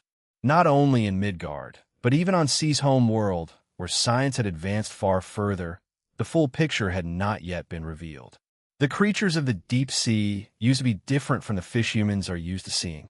They often exhibited strange and unique evolutions. For example, there were fish with transparent heads, known for an unusual transparent, fluid-filled dome on their heads, through which the lenses of their eyes could be seen. Jellyfish that glowed in 7 different colors. The egg of the Mertensia, also called the Arctic comb jelly, exhibits faint bioluminescence in shades of blue and green, producing a rainbow effect similar to that seen in an oil slick. Creatures that look like spiders. Sea spiders, also called pycnogonids, are marine arthropods found in oceans all over the world. More than 300 species are known, with leg spans ranging from 1 millimeter, 0.04 in, to more than 70 centimeters, 2.3 feet. They are not true spiders or even arachnids. Fish of strange shapes. The pelican eel, also called the pelican eel, is a deep-sea fish whose flexible, centuredo, its common name, derives from the transparency of most of the species. There is even an organism, the tardigrade, colloquially known as a water bear, that would not die at absolute zero. Absolute zero is the lower limit of the thermodynamic temperature scale. By international agreement, absolute zero is considered to be minus 273.15 C or minus 459.67 F, or when exposed to extreme radiation that would be fatal to most living things. It could survive without water in a dry state for 10 years. It could exist peacefully in a vacuum and even survive in outer space. Visit for the full text. Author's notes, she's probably the strongest character who isn't related to this story. She has no connection to the goddess or Rufus. Anyway, Luna, what did I do to deserve this? Today's mistake, mutant god, Thulu. Thu follows the model of Cthulhu, or an elder god that combined the characteristics of a human, an octopus, and a dragon. Level 1,000 horsepower, 2,800,000 sp, 66.666 attribute. Water STR, strength 6000 DX, dexterity 2000 VIT, vitality 6200 INT, intelligence 5800 AGI, agility 5000 MND, mind 9999 LUK, luck 2,000. This dream world is governed solely by the laws of the evil god. It ignores the laws of Alovinus, which are supposed to be absolute. However, it is currently unusable due to the large amount of seawater. And yet, the evil god still calls himself the god of water? Alovinus. Ah, I see. It's a dream. I should hurry and wake up. The goddess was not involved in the birth of this entity. Incidentally, Pisces isn't an Ouroboros, but rather a similar kind of magic. Or perhaps it's a poor imitation. In other words, it's like Levia, a parody of an Ouroboros. Chapter 150, what does it mean to be invincible? What does it mean to have a strength that never fades? For those who fought, it was an eternal proposal and, at the same time, a goal worth fighting for. How could the vast array of skills, divine magic, and arcane magic be combined to create an absolutely unbeatable existence? Anyone who had reached level 100 would have thought about this at least once. One of them, Vampire Princess Banette Nash, came up with her own solution. It involved a high HP level and a percentage of HP regeneration. There was a law that restricted the damage limit in Midgard to less than 100,000. Therefore, if maximum health increased to the point where the health regeneration percentage reached 99,999, the damage received would be nullified the next instant, regardless of the type of attack. In theory, it would be impossible to lose. In fact, Banette Nash herself embodied this principle, as any damage she received was instantly and completely healed. Of course, this wasn't the only thing that made her powerful, but it could be said that her defense was her greatest asset. Therefore, she never needed to take defensive measures during combat and could focus solely on attacks without holding back any tricks. And right now, there was another being who perfectly embodied this principle. The mutant god howled. His form, voice, and scent, everything about him caused intense discomfort in others, turning sanity into madness. Despite his nightmarish existence, Ego Keros remained completely unfazed. After all, Ego Keros was the demon king whose very existence would diminish sanity, so they were evenly matched in that respect. The enormous evil god and the demon king fought once more while Libra watched and muttered. The time it takes for their wounds to begin regenerating is 0.05 seconds. The time required for full recovery is 0.6 seconds. That's quite worrying, isn't it? Pisces frowned at the sound of his mechanical voice. It took less than a second to complete his regeneration. The speed was so rapid it would be imperceptible to normal humanoids and magical beasts.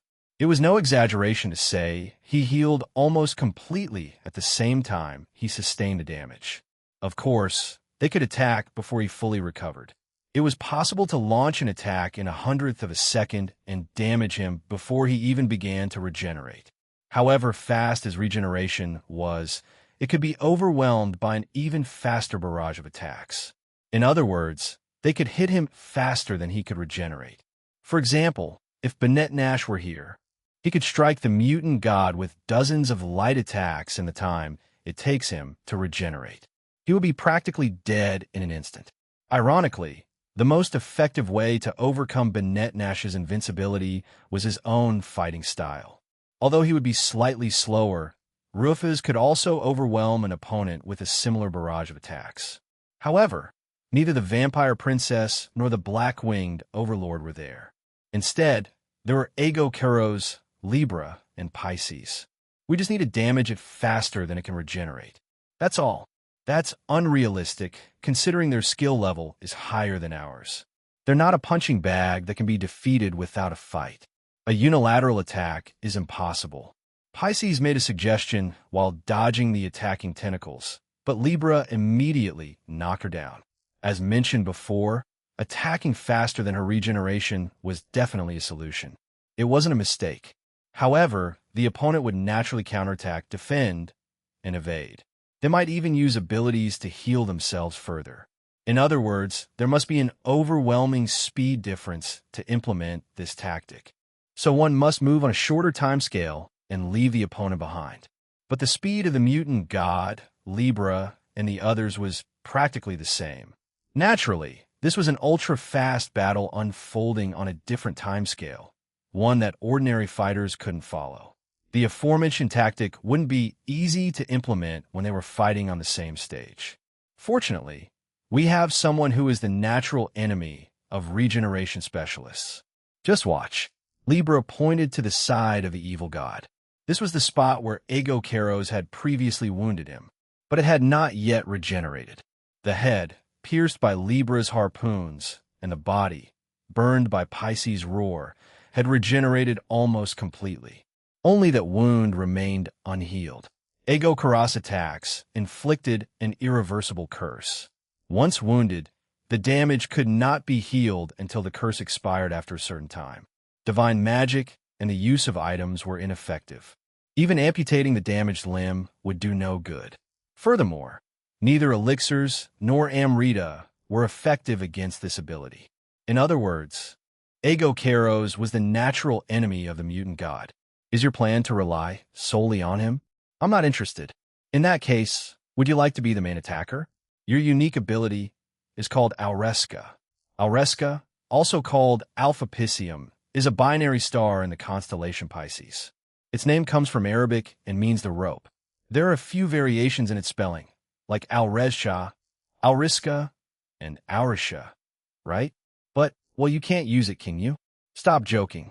I'm not going to use it on such an ugly opponent. That's what I thought, so please don't complain and focus on providing support. Whatever. Start fighting now. How much longer will I have to fight alone? Ego Keros shouted at them both, who were still arguing about tactics. Had been hitting the evil god this whole time, and things were getting tough. Centuredo, while Pisces immediately followed up with an attack. Maelstrom.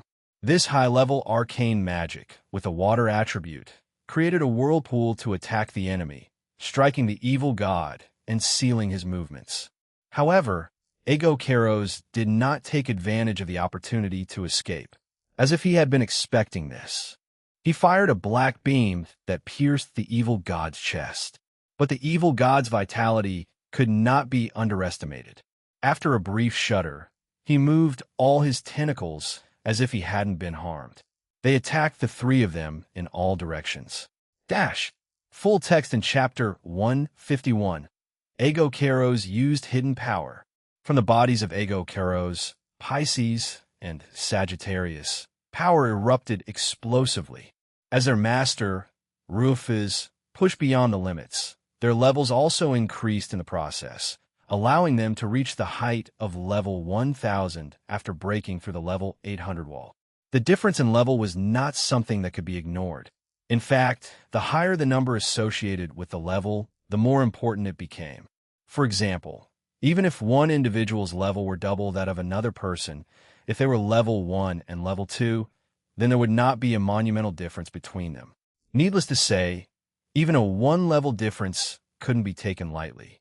However, there is still a considerable chance that the level 1 individual would win against the level 2 individual. But if the doubling of a numerical value described a level 10 and a level 20, the difference between the two would not be compensated for by normal means. Furthermore, if the doubling described a level 100 and a level 200, the difference between the two would be definitive and conclusive. Between the 12 stars and the evil god, the level difference was 200. Even compared to Libra, there was a level difference of 90. There was a definite skill difference, a result of those 200 levels. And after Ego Keros and the others instantly closed the gap, the evil god must have sensed the anomaly. Even without exchanging words, he must have understood. Right now, the scales that were barely balanced tipped fatally in favor of his enemy. All right, let's get this over with, mutant. Out of respect for your strength, they'll show you everything I have to offer. Behold, the true form of the demon king Ego Keros. One removing the level restriction meant that the 12 stars could display their original power, which they otherwise could not show.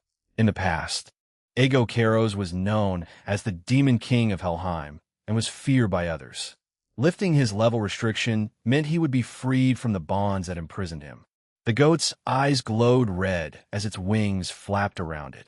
His true physical body, the body of the old knight, which had been at the feet of the illusion until that moment disappeared and merged completely with the illusion that had been created by him.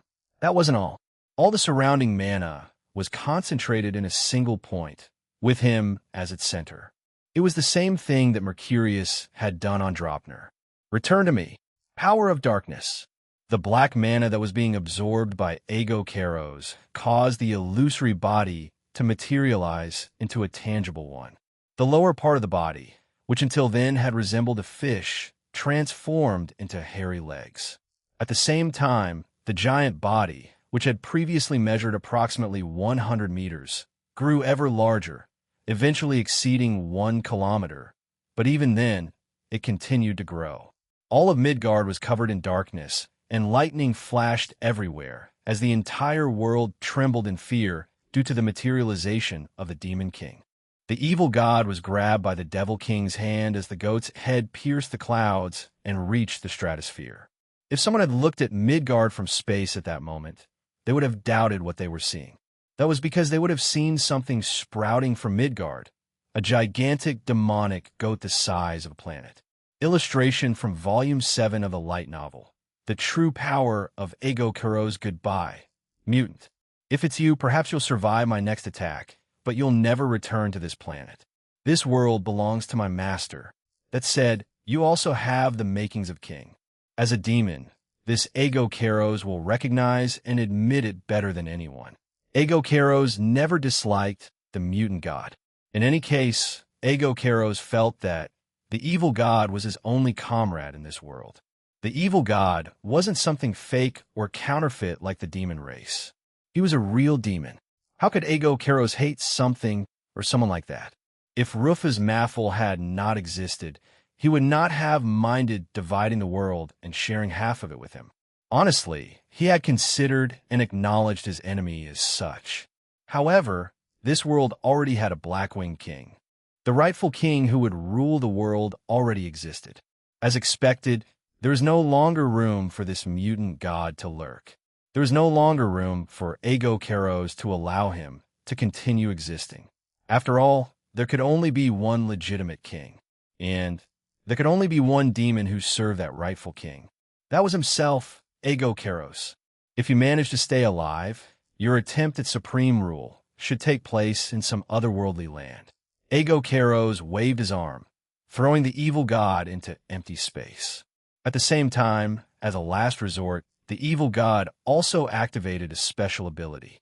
When it did, with the evil god at its center, the surrounding world was quickly rewritten. Midgard, which should have been under the rules and limitations imposed by the goddess, was repainted with alien laws. It transformed into a dream he had been seeing. Reality was reinterpreted through his dream, attempting to reverse the madness and sanity of everyone. The laws governing maximum damage were invalidated, even those governing the maximum level that could be reached. The evil god created a world that was not limited by the laws of the goddess, resulting in a place where he was unrestricted, a place where he could exhibit his true skill. But it was too late to show his hand. Aegokeros was not tolerant enough to wait for the erosions of the evil god to be completed. Not only that, as erosion had even affected Aegokeros, the restriction on Aegokeros' level was overridden, allowing it to exceed the maximum level of 1,000 and reach 1350. Aegokeros, who had gained a power boost after exceeding the limits, opened his mouth and began gathering an astronomical amount of mana. Seeing this, the evil god tried to dodge it. However, Pisces' fangs caught him and immobilized him, transforming him into an Ouroboros. Thus, without further ado, the evil god was thrown all around using pure physical force and was finally thrown far away. Disappear, a destructive beam shot from Aegokeros' mouth. This destructive beam was a perfect fusion of starlight and infinite, mysterious darkness. a dark and brilliant light, a term too contradictory in itself, struck the evil god directly and in a single moment, threw his body to the other end of the void in an instant. There was no technique the evil god could use to avoid the attack. It was simply impossible for him to escape Ego Karas' extremely powerful attack.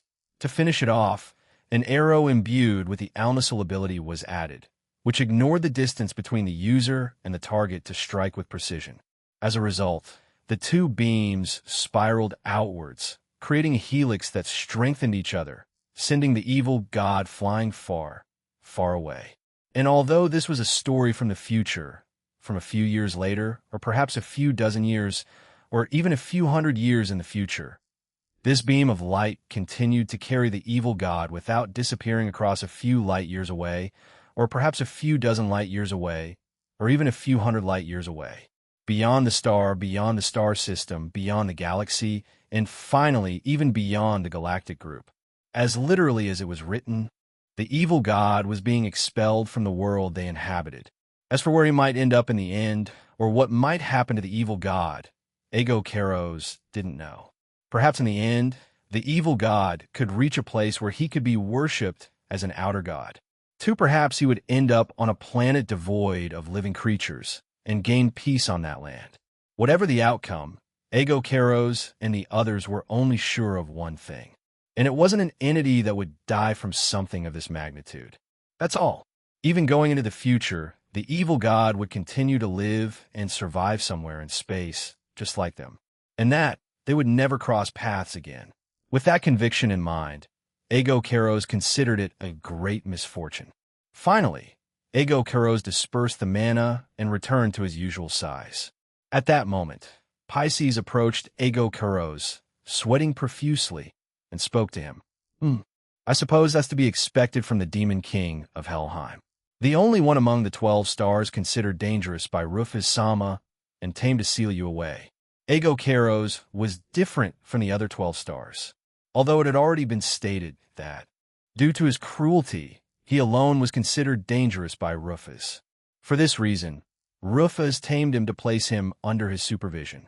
3. It was because Rufus had come to the conclusion that, if left alone, he would become a terror to humanoids of a magnitude greater than that of demons.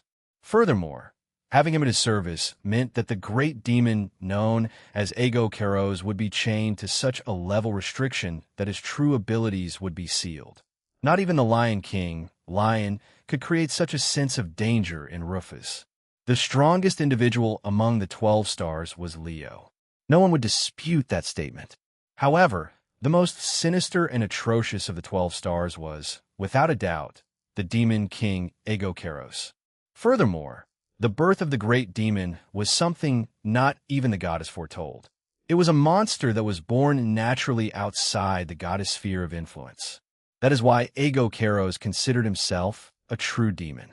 That is why he venerated and respected Rufus, who, likewise, operated outside the goddess sphere, but possessed far greater power than he did.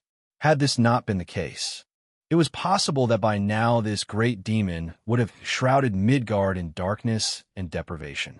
Even though you have so much power, you're content to be under a seal and don't try to reign supreme yourself. I can't believe someone like that actually exists.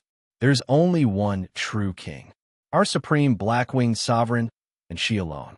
If she so requires, I will gladly submit to death or be sealed away.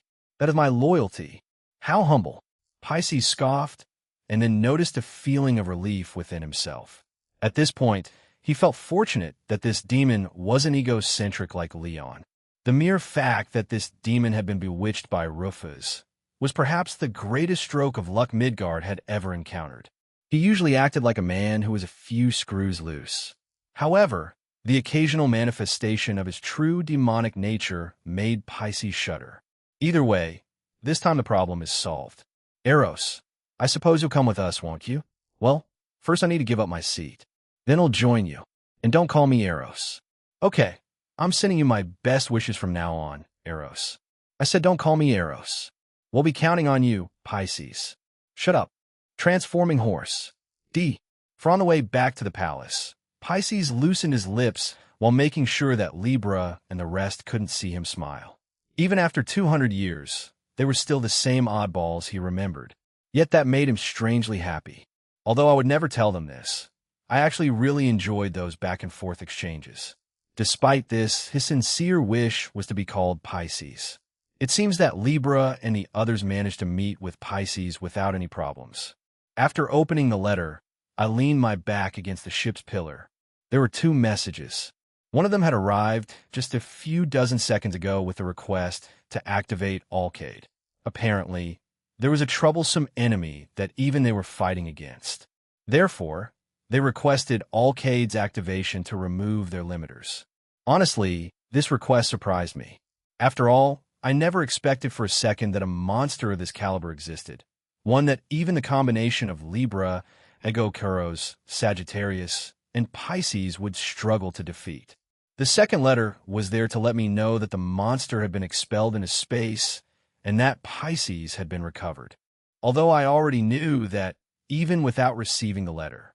After all, I could see Egokeros' giant form even from where I was. Or rather, in all likelihood, everyone could see it no matter where they were. Anyway, I was wondering if Egokeros had actually possessed that ability before. It became so powerful that, by now, it was almost a joke.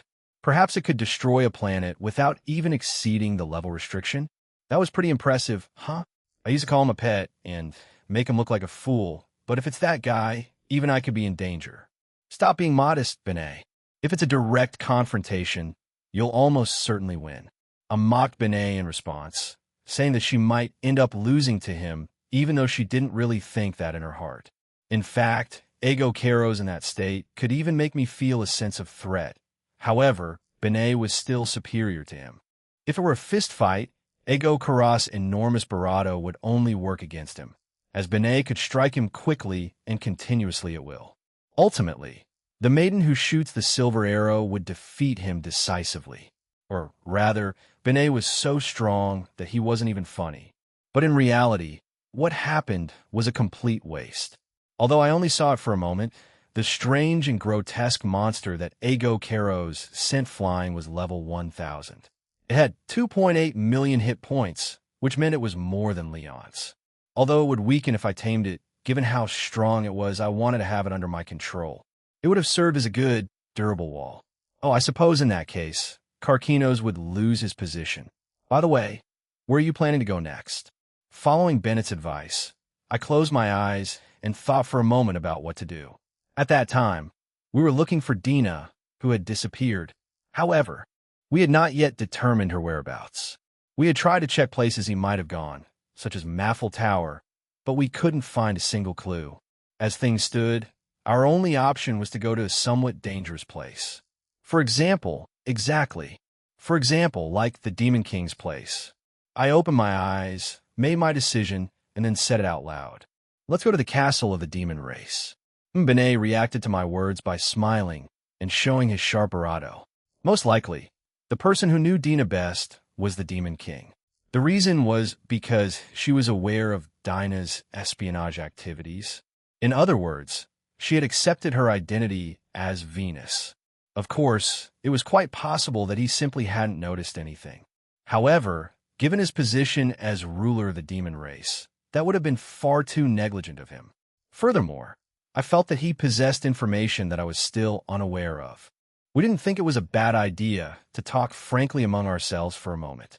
In the worst-case scenario, if things got dangerous, it would be fine if I ran away. Interesting. Do you intend to settle things with him in 200 years? Well, it all depends on how the other party responds. I really don't intend to cause any problems on my end. Naturally, since it was called the Castle of the Demon Race, there probably had to be many demons and magical beasts. But honestly speaking, the number of enemies didn't really matter. Even if there were tens of thousands, no, even if there were hundreds of millions of enemies, all of that would be meaningless against me. In fact, according to the theory of war, the amount of available resources was a factor that could directly determine the outcome of the war. However, I was far beyond the level at which such things mattered. No matter how many enemies gathered, what was impossible would remain impossible. As an extreme analogy, It was like telling someone a nuclear missile was approaching and then gathering tens of thousands of unarmed, ordinary people and ordering them to do something about it. In the end, it would simply be impossible. Well, against small fish, if you casually intimidated them with coercion, the problem would be solved. Change course. The new destination, the Dark Continent. Head to the Demon King's castle. When I transmitted my order, the Argonauts began to move without me having to make any additional effort and change the course of the voyage. Now, will an Oni or a snake appear? Will we have good or bad luck? Find out what's next? Well, I guess we could just go with the flow. Author's note: the VS Mutant God arc has concluded. Ego Kuros, who played the role of the biting goat, has finally revealed his true nature as the Demon King.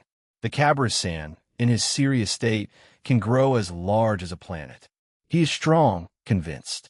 Well, to be fair, up to this point, I was in the unfortunate position of always losing, even though I seemed intimidating. So, I want to show how strong I really was. Next time, it will be our protagonist's turn. That said, besides Rufus, who possesses incredible combat prowess, we also currently have Benet. So he probably won't generate that much hype. Question: what will happen to the evil God-san from now on? A. Because he's being sent flying faster than the speed of light, he'll travel back in time. He'll also crash into a black hole and be sent to another universe. Then he'll keep flying until he finally lands safely back on Earth. Chapter 152. A demon used thunder. When we ended up finding the Demon King's castle very quickly. Or rather, the Argonauts had apparently identified the location of the castle long ago. Well, I guess after flying with Castor for 200 years, it made sense that they would at least have looked for the enemy's base of operations. Even on the Dark Continent, it was a particularly mana-dense wasteland. In the middle of this wasteland rose a cliff with a massive black castle at its summit. In fact, its majestic and dignified appearance seemed to shout, "I am the ultimate dungeon." A multitude of terrifying-looking magical beasts flew and patrolled the surrounding area. Furthermore, dark clouds blocked out the sunlight, keeping the place in perpetual darkness. The thunder rumbled along with the lightning, creating an eerie atmosphere. In any case, Centuredo, why are Demon King's castles always located in an unstable place like the edge of a cliff or some precipice? Isn't that a real drawback? Or rather, the truth is I wouldn't want to live in that kind of building. Actually, that's it, you know? I just want to ask, why is there a castle in the middle of nowhere, even though this place isn't even the capital? As king, I suppose he supported himself with taxes from his citizens. But, given the location of this castle, it must have been a real headache for whoever was collecting those taxes. Build the city's closest to your castle. Well, I can't say much to the others because of the Maffel Tower. So what now? Do you want to tear it down from the outside? No, that is no ruse. We didn't really come here to cause trouble.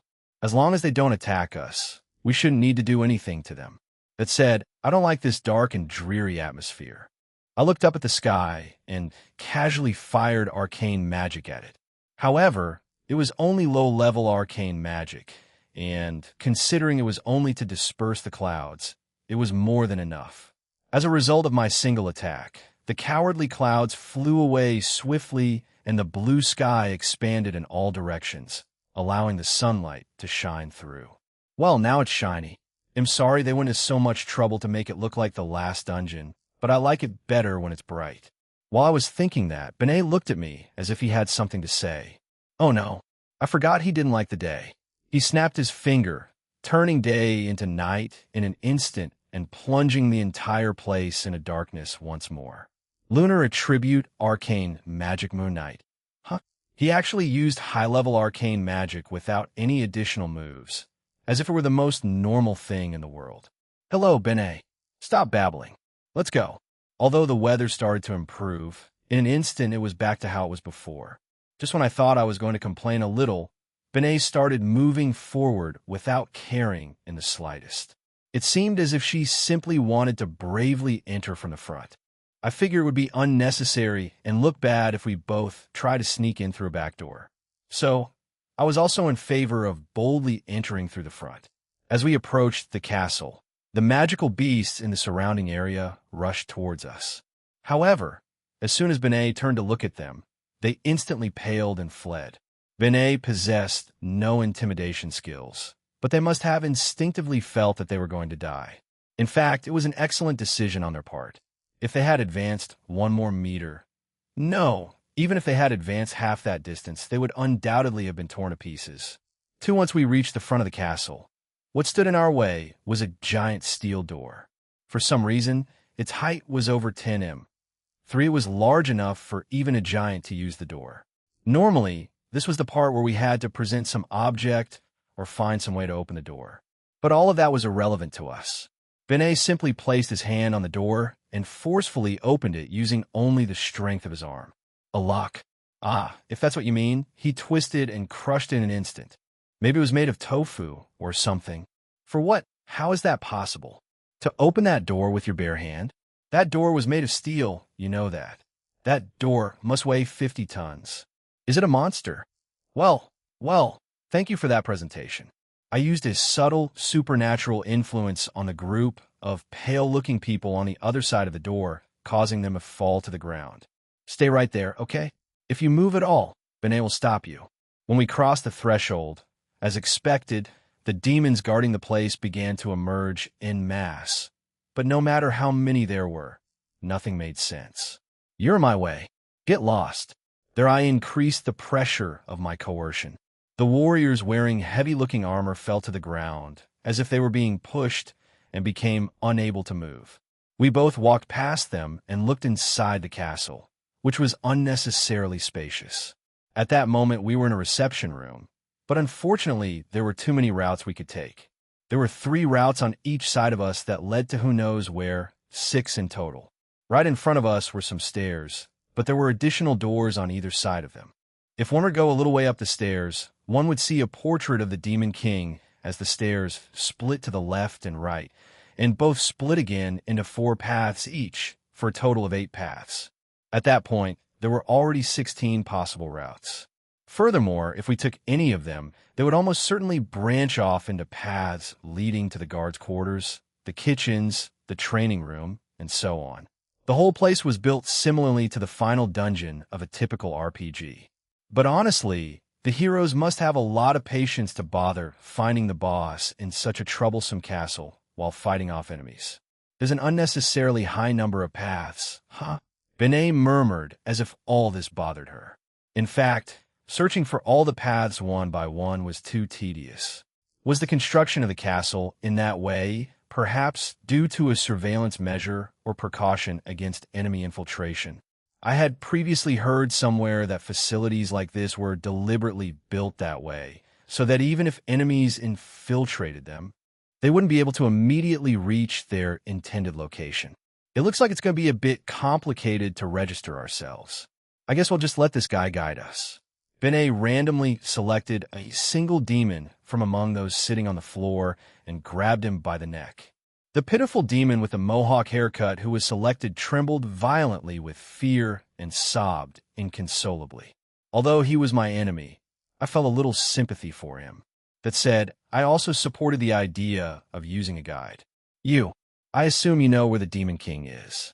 If you lead us to him, I promise we'll let you go. So, can you tell us where he is? Yes. Goo, with pleasure. While asking for directions, Benet and I continued moving through the complex structure of the castle. We go straight ahead, turn, go up some stairs, go down some stairs, pass through some doors, then go up some more stairs and... Wait a minute, this is too complicated. Is it a maze or something? After walking for a little over 10 minutes, Bennett's irritation had intensified significantly, to the point that she was visibly annoyed. Hey, when are we going to get there? Yes. If we go this way, we'll get there. That said, the place the guide pointed out was a path where the trail ended. Beneath that spot were placed countless needles along with scattered bones that I assumed belonged to those caught in the trap. This path has a mechanism that requires someone to pull the lever here, where you can't pass. I'll keep the lever pulled, so please pass. Why do the interiors of the final boss's castles always have these kinds of attractions? It's not like they're theme parks. Wouldn't these kinds of tricks be problematic under normal circumstances? That's probably it, you know? It's probably one of those traps designed to ensure someone in the group is eliminated even before reaching the final battle. When the person guiding us pulled the lever, a bridge appeared on the other side, connecting the paths. Well, it was a distance we could easily have jumped, but we could also have accepted the chivalrous act. As we were thinking that, the moment we started to cross the bridge, the guide pressed a button, instantly sending an electric current through us. Ha ha! Fools! They were so naive. These currents are 1,000,000,000 volts and 500,000 amps. No matter how strong their bodies are, they'll turn to ash in an instant. I did it, Demon King Sama. This great servant has defeated the supreme ruler and the vampire princess. The guide was laughing hyperactively with joy for some reason, but I only felt sorry for him. In fact, this trap would have killed ordinary people, but unfortunately we were anything but ordinary people. 1,000,000,000 volts is how much? About the same as a lightning bolt? Well, if you were asking if it was incredible, I guess so, but if it were just a lightning bolt, someone with high-level arcane magic could use it endlessly. We were in that kind of world right now, you know? Even in ordinary fantasy worlds, lightning often struck people casually, and those who were struck could often casually fight back, you know? 5, not to mention that this was a fantasy world where the balance of power was completely unbalanced. I didn't even know how I could think that something of this magnitude would bring us down. I shrugged to show my exasperation, and Benet let out a similar sigh. Even so, the electric current continued to flow. It seems this is their answer. Well, I predicted it would be something like this. Hey, when I asked Benet her opinion, she replied that she had guessed that something like this might happen. Well, I felt like we were being led halfway. I mean, we were way off course. I figured the guide was at least up to something, and the end result was what had just happened. We foolishly ended up caught in an obvious trap. You've done well so far. We don't need you anymore. Huh? Please wait. It was just a passing impulse. I won't do it. I want Barato. He'll lead you. He'll obey you completely. He'll do whatever you ask. Mercy. These were the last words he uttered. Although there was some distance between them, Benet nodded from afar. At the same time, the guide's form dissolved into a fine mist. What a strange sight to behold. So what now? As things stand, we don't even know if the path we've taken so far has been the right one. Well, we can only keep going until we figure it out. Even if it's wrong, we can always turn back. By the way, Maffel, have you been mapping this far? Yes, more or less. When Benet questioned me, I took a piece of paper out of my pocket. The path we had taken to this point was predetermined. In other words, even considering how I acted, I had the kind of ranger I needed. The terrain plan, drawn with the skill of a forester, resulted in maps of unparalleled accuracy. The composite map perfectly reflected the layout of the castle. But that map had turned to ashes. Benet, I, and the clothes we were wearing wouldn't even have to worry about such a measly electrical current. However, the material I had been using to chart our course was just an ordinary piece of paper. Naturally, a piece of paper would not withstand the current of a lightning strike. I should think like this, you know? Yes, this was the point where, instead of dwelling on my carelessness, I should be praising the amazing plan the enemy executed. Yes, that guide was incredibly resourceful and foresight. And to think he was capable of ruining the mapping ID been doing all this time. Anyway, shall we go? Hey, aren't you at least going to bother making an excuse? Don't worry about the details. Let's get out of the trap first. Even if it's only single-digit damage, our HP is being reduced by a single digit. You still have that same irresponsible and careless personality as always. AAA, I can't hear anything. People matured by constantly making mistakes. There was no reason for a single mistake to hold them back. We crossed the bridge and got out of the current predicament. We decided then to move on for now. In the end, we reached a dead end. Although we had anticipated it, it turned out that the path we were taking was actually the wrong route. We can't help it. Let's go back. Why don't we go to war inside the castle? They might come out and find us. Let's leave it as a last resort. It shouldn't be a big problem to look around us a little more. After chatting for a while, we returned to the bridge and resumed our previous path after the current swept us through once again. although it wasn't painful. I wondered if we could do anything to prevent my hair from being so messed up by the current. Using my fingers like a comb, I ran and combed my hair as we retraced our steps. When we arrived there, a female demon appeared who seemed exasperated. She had wavy brown hair and wore a simple gray robe. Furthermore, her level was higher than most demons. Needless to say, she wasn't good enough to be an enemy of Benet or me. I've already been told, but what monsters they are, going back and forth through the electrocurrent trap as if it were the most natural thing in the world. The thing has the same power as a living lightning bolt, you know? And who are you? I am one of the 7 luminaries, Saturn of Earth. I have no hostile intentions. To begin with, it wouldn't even be a battle. The demon King Sama has ordered me to guide you both to him. Ah, I see. The 7 luminaries. Huh. It is not surprising that his level was slightly higher than that of the others. Well, since she offered to guide us, we figured we'd better accept.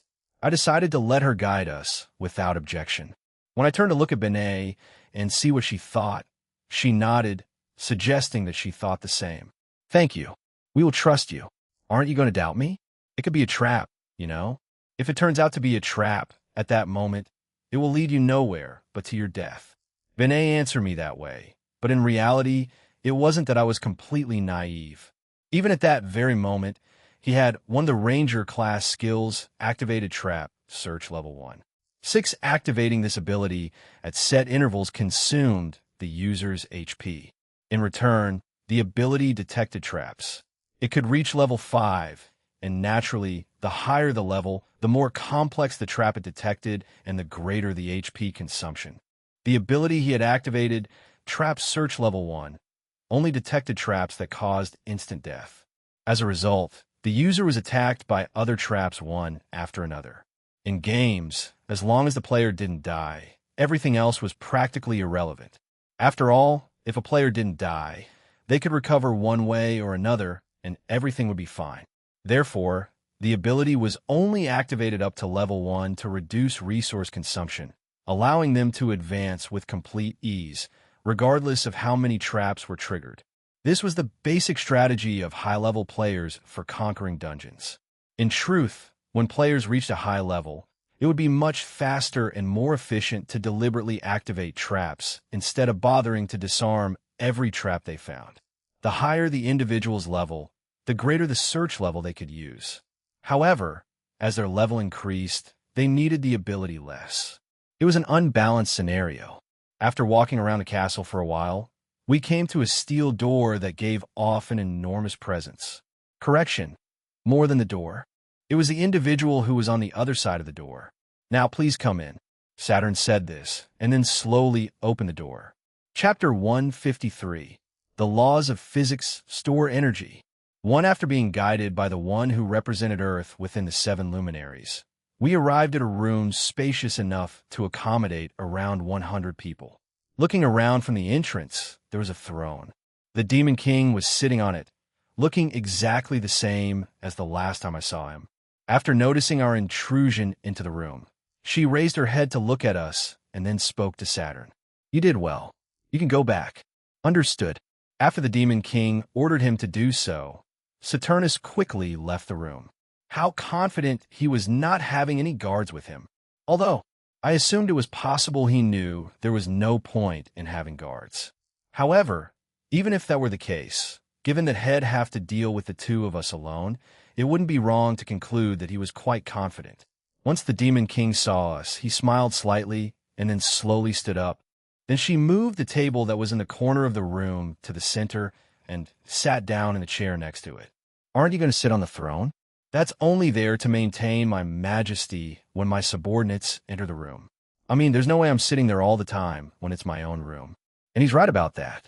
Well, but at least in that case, sit on your throne when you have an audience with a guest. Why is the throne in your private room? In any case, Benet and I also sat down in a chair and faced the Demon King. Well, the whole situation was truly surreal. After all, we were sitting on makeshift chairs staring at each other while completely ignoring the throne in the last boss private room. I think I know why they're here. They must be looking for Dina, right? Since you know that name, it would mean that, yes, I knew his background from the beginning, including his objective. He had just made an outrageous comment without warning, but it was predictable if you thought about it. For starters, since she was clearly directing events in front of the Demon King, there was no way he could have missed anything. Barato, if it were considered that he had not made a single attempt to reprimand her, it would mean that he was acting in concert with her, as her accomplice. Of course, it wasn't impossible that the Demon King was simply blind and unconscious, but that line of thinking could no longer be considered an option now. I see.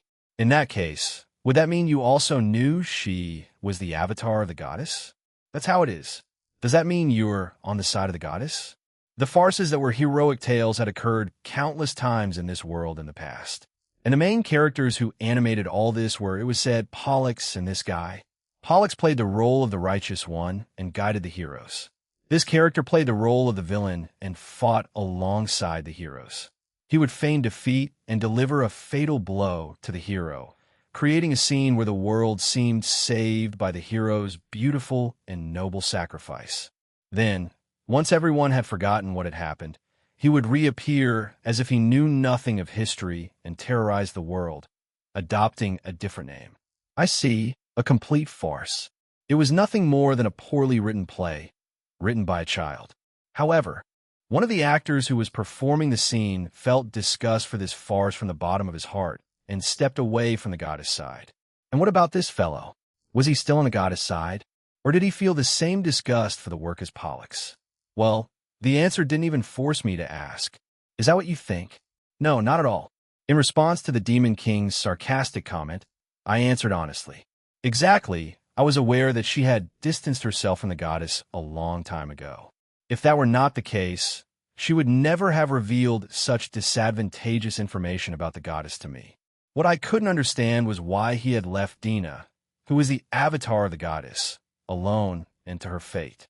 At that moment, when he was about to inform me of the information, it was Dina who obstructed him. Therefore, it was natural to conclude that Dina was on the goddess' side. However, he didn't reprimand her even for that matter. After all, even after that incident, he had left Venus alone. Those were the points that I found incomprehensible. Furthermore, even now, he still couldn't determine what his goals were. Do you mind if I ask you why you turned away from the goddess? I don't have any particular reason. I just got bored. The Demon King rested his chin on his hand and smiled as he squinted. I simply grew tired of having to lose on purpose according to a predetermined plan, despite having enough power to conquer the world. Wouldn't you say it's natural for someone to want to change the course of events with their own hands from time to time? I simply prioritized my ambition to rule the world. That's all. Is that really the case? That's right. There's no other reason. He laughed boldly and loudly. His expression, brimming with fierce ambition, was worthy of the king of demons, enemy of all humanoids. But I wonder why. I really don't think that's his real reason. In any case, to me, he is like a clown who acts to hide his true thoughts. I still don't know what the real reason is, but I feel like he's trying to protect something or someone. That's what my intuition tells me. What she might be trying to protect, even at the cost of going against the goddess. The underlying reason behind why she wanted to avoid the loss as foreseen by the script could be, by the way, that boy named Terra. You have quite an exceptional son, don't you? A son of a demon. A freak that should never have existed. I'm truly ashamed. I steered the conversation towards Terra to test the waters. However, there was no change in the Demon King's expression. At least, it seemed that something of that magnitude wasn't enough to shake him. While I watched him very carefully, I spoke as if all of this interested me. Your eyes seem much clearer than the last time I saw you. It seems you've recovered a lot of yourself. Thanks in part. Well, thanks to this guy, Benet, who brushed against me slightly, I woke up, but not entirely. You're absolutely right. The fact that I can still perceive myself as me, or that was the absolute indication that Rufa's Maffel had not been resurrected. Even at that time, I was still not able to show half the power I had at my best. That said, I didn't feel I was going to lose against most of the enemies. At that precise moment, the only possible individuals against whom I could lose were Benet, the 5 Ouroboros, the goddess, and the Demon King who was right in front of me. I look forward to the time we fight in the future. Is it really necessary for us to fight? Of course, they'll say this now, but you shouldn't consider the enemy of your enemy your ally. It's true that I rebelled against the goddess, but I haven't surrendered to you. The world doesn't need two rulers. From a moment you and I aspired to reign supreme, we were destined to fight for world domination. World domination, huh? Even if you say that the progress in your conquest is nothing short of careless. If he had been serious, his area of influence would have been much larger by now. And depending on how things had turned out, he and Benet might have faced each other directly, and one of them would already be dead. Given that things hadn't turned out that way, it suggested he hadn't taken it seriously. Based on that, I couldn't help but think he had another objective in mind, as if prolonging the process itself was their goal. I couldn't help but think that way. If that's the case, why don't we end it all right here? If you want, it'll be your opponent, okay? Benet, who had not participated in the conversation and was simply observing us, intervened from the side and gave a push. At the same time, the atmosphere inside the room intensified and cracks began to appear in the window panes. In response to this, although the Demon King did not change his stance, it was evident that his battle spirit had also increased. A normal person would have had difficulty breathing just from being near us. I received a message for you from Dina. In that rigid and dense atmosphere, the Demon King changed the subject of conversation, seemingly on purpose. Most likely, he was suggesting that he had no intention of fighting yet.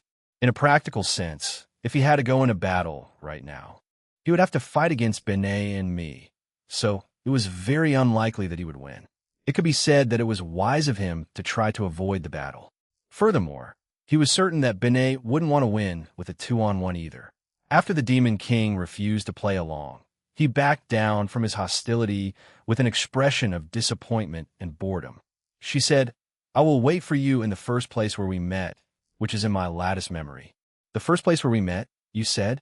In response to receiving your message from me, I unconsciously asked you a question. I remember the place where we met. It was at the Maffel Tower. That's where I met Dina, and that's where it all started. However, we had already searched the Maffel Tower, and she wasn't there. So where exactly was Dina talking about? Unable to understand it, I could only remain silent. I see. Thank you for your hospitality. It seemed like Dina wasn't here. In any case, we had certainly obtained a clue. The place where we first met, that's what I remember, you know? I didn't even have the slightest idea of the answer, but everything would be fine if I took this into consideration from now on. And for this particular matter, I couldn't rely on someone else's knowledge. After all, the answer was only my memory. Shall we leave now? Yes. Because she left a clue, it seems that, unexpectedly, she is someone who doesn't like being alone. It was a message from Dina. Even though she was in hiding, she told us to find her quickly. It was as if she were a little girl playing hide and seek, and although she was very good at hiding, she wanted people to find her quickly. Thinking about it that way, I felt the whole situation was a little strange. As expected, it seemed that even though I was being guided, my inner disposition was incapable of hating her. I see. The next time we see each other will probably be after everything comes to light. Probably. The Demon King smiled, as if he were competing. I smiled back to match his expression. The next time we met, I was sure it wouldn't be so touching. Most likely, the next time we met there would be a battle. Both the Demon King and I understood. But that's precisely why we were smiling now. Well, see you later, ORM. Yes, see you later, Rufus. After saying that, I got up from the chair, and Benet did the same. From what it seemed, she was quite bored, as she displayed an expression that appeared relieved that it was finally over. Upon returning to the castle entrance, the warriors guarding the gate parted for us, trembling with fear. We then opened the gate in the same manner as before and left. So, do you have a place in mind?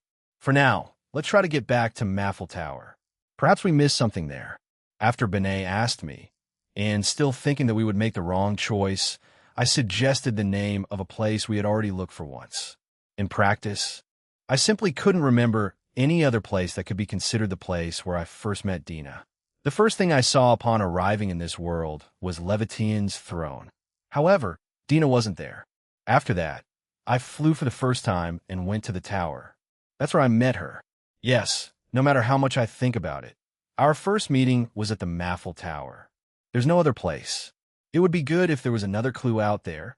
I set Argo's fate as Maffel Tower, and we returned to the domains of the humanoids once more. At this hour, Rufus-sama is probably searching in the Maffel Tower. With her blue hair waving, a young girl. Dina murmured to herself with a warm smile. Every time she walked by, the people around her would stop for a moment and unconsciously turn around to look at her. Although part of the reason was due to her beauty, the biggest reason was the color of her hair. 90% of the people on the street had black hair. Some had dyed their hair brown or blonde, but their natural hair color was still completely black. There wasn't a single person with naturally blue hair like Dina. To begin with, it was simply impossible to have naturally blue hair, as there was no genetic predisposition for it. According to common sense, blue hair was non-existent outside of cosplay. Even so, she continued walking, ignoring the stares of everyone who was looking at her, and remembered a moment from 200 years ago. Back then, she was still a doll. Without her own ego, she believed she was a clone and the personification of the goddess who roamed the worlds. She believed that the name Dina was nothing more than a name given to her by her parents, and that it was used in the process of creating an avatar, and that her real name was Alovinus.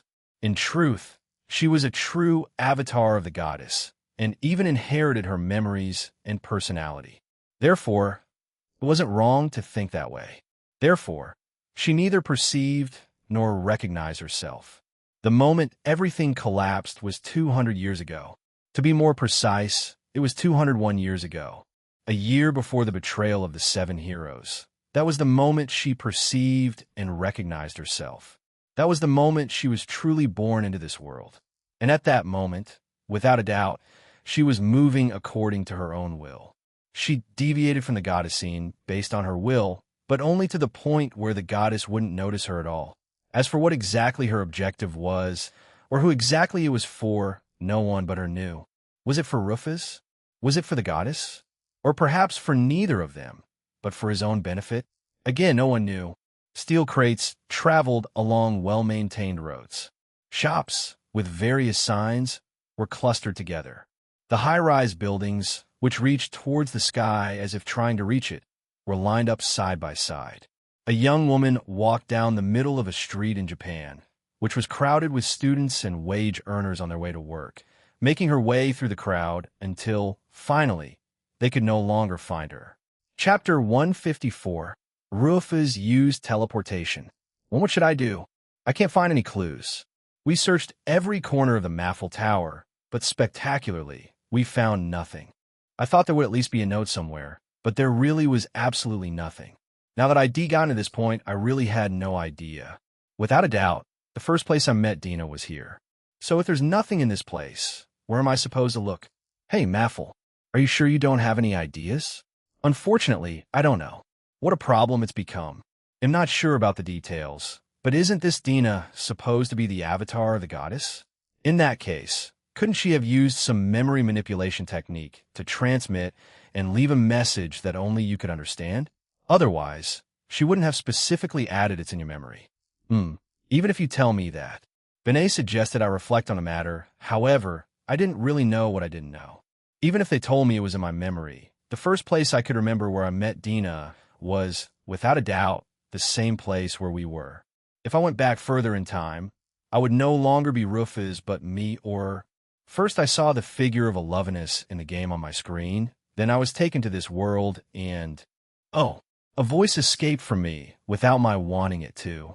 Wait, just a moment. That's right. The first place I met Dina wasn't in this world. It was in the other world. It was on Earth in Japan, in my own room before I became Rufus, right in front of my computer screen. At that moment, I placed Dina as an object inside the Maffel Tower. Was that what he meant? In other words, that he wasn't in Midgard but on Earth? If that were really the case, in fact, it would be a place where no one but me would notice. Sorry, I only thought of one. Oh, where is he? He's in another world. Hey, there was an expression on Bennett's face that said, what on earth is he saying? Besides, Even I didn't say it with much conviction. However, given that we couldn't find it anywhere even after searching exhaustively in Maffel Tower, that was the only place I could think of. Exactly, Dina had to be on Earth. She was in Japan, and, in all likelihood, in the house where used to live. Even if she wasn't there specifically, she should be nearby. In addition, he also had a method to get to that place. If he used Gate X, it should be possible to bypass the space-time continuum and cross over to the other side. In fact, Youngsei had already been summoned here using that method. If anything, perhaps I should have done it sooner. Even if it was only to investigate my background from its roots, I should have crossed to the other side at least once. 2. And the reason I hadn't done it yet could probably be attributed to the fact that I myself hadn't wanted to reveal the truth. Most likely, I was more afraid than anyone else of knowing the truth. There's another world separate from this one, called Earth. If Dina were anywhere, it's most likely there. Another world, huh? Well, this sounds quite interesting. There might be some good-natured people over there. No, there isn't one. Please don't get angry there.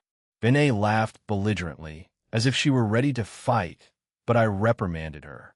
Although I felt bad for her, there is absolutely no one in the other world who could fight Benet. The physical capabilities of Earth's inhabitants were surprisingly fragile. This was because they had evolved and adapted to living in an increasingly advanced civilization with more comfortable lifestyles. You may have heard this phrase often. If you were to compare a human being from the past with a modern one, you would observe a difference in strength and endurance. People now lived in comfortable spaces where the temperature could be regulated. Their means of transportation were bicycles, buses, and trains. Moreover, it wasn't uncommon for people to stay indoors all day unless they felt the need to exercise. These were signs of peace and prosperity, made possible by Earth's advancement beyond Midgard. Even the world's largest nation, the United States, which boasted of having the most powerful military force, was more famous for making ridiculous statements like pizzas are vegetables, and for suffering an obesity crisis. Therefore, it was natural that the physical capabilities of Earth's inhabitants had fallen to a deplorable state. They were simply incomparable to those of Midgard. Even when comparing human warriors to one another, their modern counterparts fell far short of the warriors of the past. Furthermore, pizzas are not vegetables. 3. Although this was purely my speculation, even the so-called world champion in that world wouldn't surpass level 5 in this world. From what I've heard in the past, the bones of human beings on Earth were structured in such a way that it would be impossible for them to lift something weighing more than 500 kilograms. In contrast, this world was a mess. As long as someone leveled up, they could lift anything, no matter how heavy. Although I had never exerted my full strength, I at least had enough arm strength to throw the Dragon King with one hand, so I myself was substantially an alien. The most likely reason for all this was the laws of physics. In Midgard, perhaps because the goddess shot the laws of physics and, or whatever, it wasn't doing its job at all. Even if Benet or I were traveling fast enough to circle Midgard in a second, everything would probably be fine. However, if something like that were attempted on Earth, it would undoubtedly result in a catastrophe. In the worst-case scenario, that alone would be enough to wipe out all life on Earth. Once we crossed into that world, battles had to be avoided altogether. Even if we did engage in battle, if we didn't exercise considerable restraint, the situation would become extremely serious. Although this explanation had become quite long, in short, if Benet were to wreak havoc on that world, Earth would be in danger. In the worst-case scenario, and not even mentioning Earth, the entire universe would be in danger. They'll ask just in case, are you planning to come? That is my intention. In that case, I ask you to remain calm and composed. In whatever you do, do not move as they do in Midgard, not even by mistake. What do you mean? She knew both worlds. That's why she could understand how dangerous and horrible it would be for us to move with all our strength. On the other hand, Benet only knew this world. In other words, his common sense told him that the world would go on perfectly fine even if he dedicated himself to running seriously.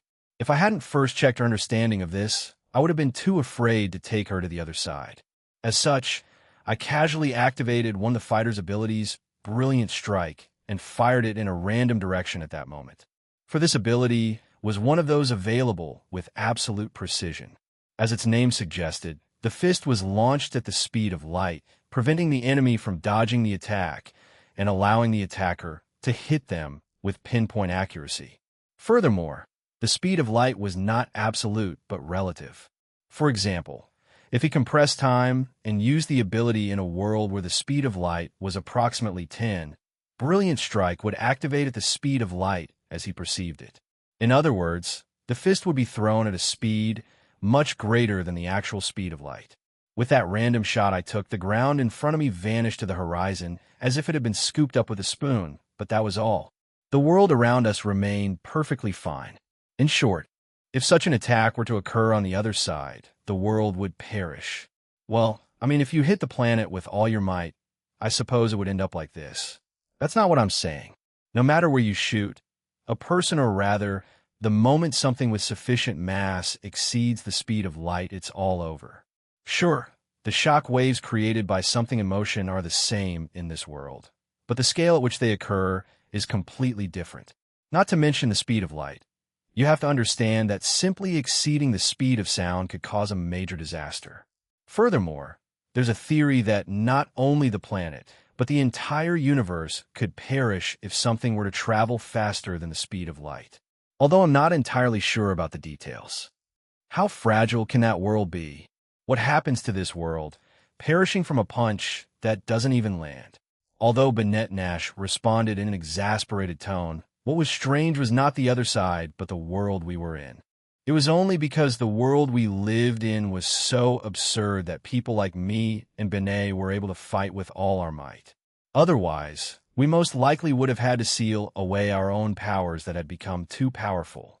In any case, the part we had to pay attention to was making sure we didn't unintentionally kill the people who lived in that world. Without sounding like a joke, the people of that world could very well end up dead just from our shoulders bumping into them. To the humans of that world, Benet and I were like a plumber with a red hat and an invincible star that lasted an indefinite amount of time. 5. So yes, as insurance, I need you to use this. Ill were the same one too. I activated Gate X and connected it to the Maffle Tower. Then I took out 2 bracelets. I threw one to Benet and put the other on my arm. 6. It was a limited edition team called Infinity, which was distributed only to players who had participated in a special event. It was a broken piece of equipment whose effect was that all skills used by the user cost only 1 XP, although they weren't infinite. Since the skills were practically free, the user could use them at virtually no cost, allowing them to use them continuously. However, the corresponding penalty was quite detrimental. When the bracelet was equipped, each stat was reduced to 10 of its original value. As a result, the bracelet had little practical use in actual combat. Its only purpose was to equip it during battle preparation, to repeatedly cast abilities and buffs, and then switch equipment just before the fight. However, instead of taking such troublesome measures, since it was faster to use the skills normally and recover using items, there was no practical use for the bracelet unless the individual wanted to store items. In any case, our status had dropped to triple digits. If that were the case, perhaps even the 7 luminaries could put up a fight. Also, let's coordinate our clothes with what's on the other side too. Our current appearances would be equivalent to doing cosplay if we went to the other side now. As it turned out, it was probably best that she made some clothes that she could match with the people on the other side. Benet and I returned to the Argo and changed after I made a new set of clothes. Although it was a little painful to have to lose the beneficial effects of the equipment we were wearing, as expected, it would be problematic to walk around the center of a Japanese city dressed elegantly. Even the clothes I received from Midgard had a fantasy design, so they weren't very suitable for the other side. At this particular point, the shirt and skirt that Benet was wearing would possibly have been viable for use. However, I decided that she should change just in case. Well, yes, I suppose this should be okay. These clothes have a rather strange design. Huh? Looking at myself in the mirror, I felt pleased to look like the people on the other side. My outfit consisted of a red hoodie and jeans. By the way, the hoodie I was wearing had a front pocket. Don't say he seems lazy. It's his laziness that makes him good. Besides, It was ideal for moving naturally. Or rather, the dress I used to wear was just too uncomfortable. Because of its beneficial effect and durability, I used it. However, with that dress on, it was very difficult to use a kicking technique. Her hair was pulled back in a ponytail, and she wasn't wearing fake glasses anymore. After all, she doubted anyone would recognize her face from that side. Benet didn't look much different than usual in a white shirt and a black skirt. Well, she was moving around casually, even in a short skirt. After all, it was something I should have been worried about, you know? And finally, on top of that, she wore a long black coat. That was the summary of her outfit. Okay, shall we begin? I went up to the deck of the Argo and gathered arcane power in my right hand and divine power in my left hand. Then I combined the two forces so that they repelled each other. The resulting reaction opened a rupture in the space-time continuum. And behold, in front of me, a gate X had been built large enough to allow people to pass through. Normally, we would use this ability to travel from one place to another within Midgard. But this time it would be different. Deeper and deeper, a hole was dug in the world known as Midgard. No, a hole was opened in the very universe and finally pierced through the world itself. It was on the other side of a completely separate universe. There, Earth existed. There was no need to find the coordinates. After all, the place where this Midgard existed was also the solar system. There was the sun, the moon, the planet Venus, the planet Mars, and others. In other words, it had the same coordinates. The Earth existed in the exact same place as Midgard. If I had to be more specific, I should say that I was on the opposite side of Midgard. I didn't know which side was heads and which side was tails, but to sum it up, you could reach Earth as long as you could cross the universe. And the reason I knew all this information, which I normally shouldn't have been aware of, was probably because she had left this information in me. Come on, Benet. I held out my hand to Benet, and she looked at it perplexed. What's that hand for? Never mind, just take it. Gate X requires the other party's consent. If you refuse the transfer halfway through, you'll end up at a border between the two worlds. So, if you refuse at this point, he'll judge it impossible to take you with me, and he'll go alone. Benet placed her hand on mine while she seemed reluctant to do so, and then quickly turned her head away. Do you really hate holding my hand that much? Well, never mind. I wasn't going to mention anything right now. After all, he was hostile towards me at first, so, if anything, the fact that he took my hand must mean he was trying to be nice to me. Argo said goodbye and told us to be careful. I took Bennett's hand and jumped towards Gate X, heading to the opposite side of the world. We traveled much, much deeper than we normally would have gone. By traveling through the limits of space that one could never reach by physical means, we were able to experience the existence of an arcane power and a divine power that overflowed the world in a way that would otherwise not be possible. In all likelihood, in a space that was originally empty, arcane power overflowed to materialize substances. These substances were probably empowered by divine power, becoming tangible objects. It was a divine technique of creating something from nothing through the act of combining arcane power and divine power in a way that was impossible for us to achieve. 7IC. It turns out that arcane power and divine power are, in reality, the same form of power. It was simply a matter of dividing the power of creation into positive and negative. It was said in Midgard that arcane power was the power to materialize something non-existent, and divine power was the power to enhance something already existing. But the truth was quite different.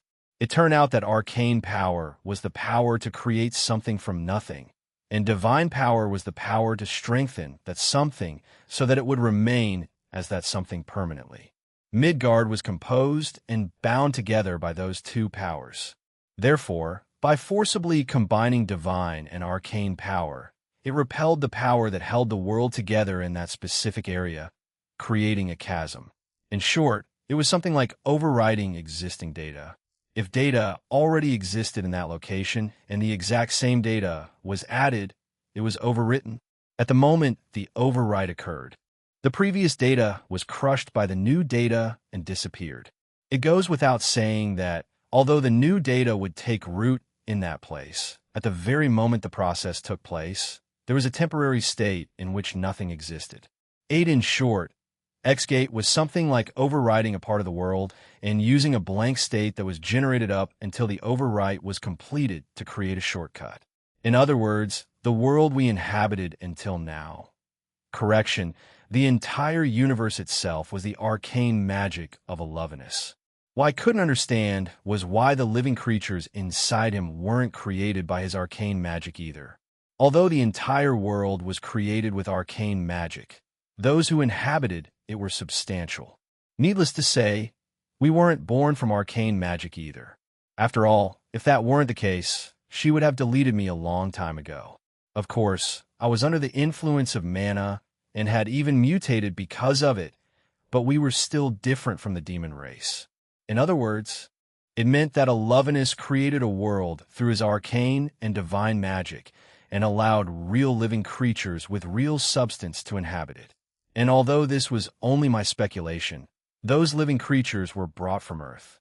That's why there was a strange sense of congruence in the ecosystem between Earth and Midgard to an almost unnatural degree. But why was that? Could it be that it didn't have the power to create life, even though it did have the power to create a universe? Could it be possible that she brought real life from outside because she could only create incomplete dolls like demons? What's up, Maffle? No, nothing. At that moment, I was imagining something truly terrifying. It was a line of thinking I hoped was incorrect. At the same time, she felt a deep bitterness. The more she hated the idea, the more often it materialized. And she was probably right. Alovinus. Could it be that she isn't actually the goddess of creation?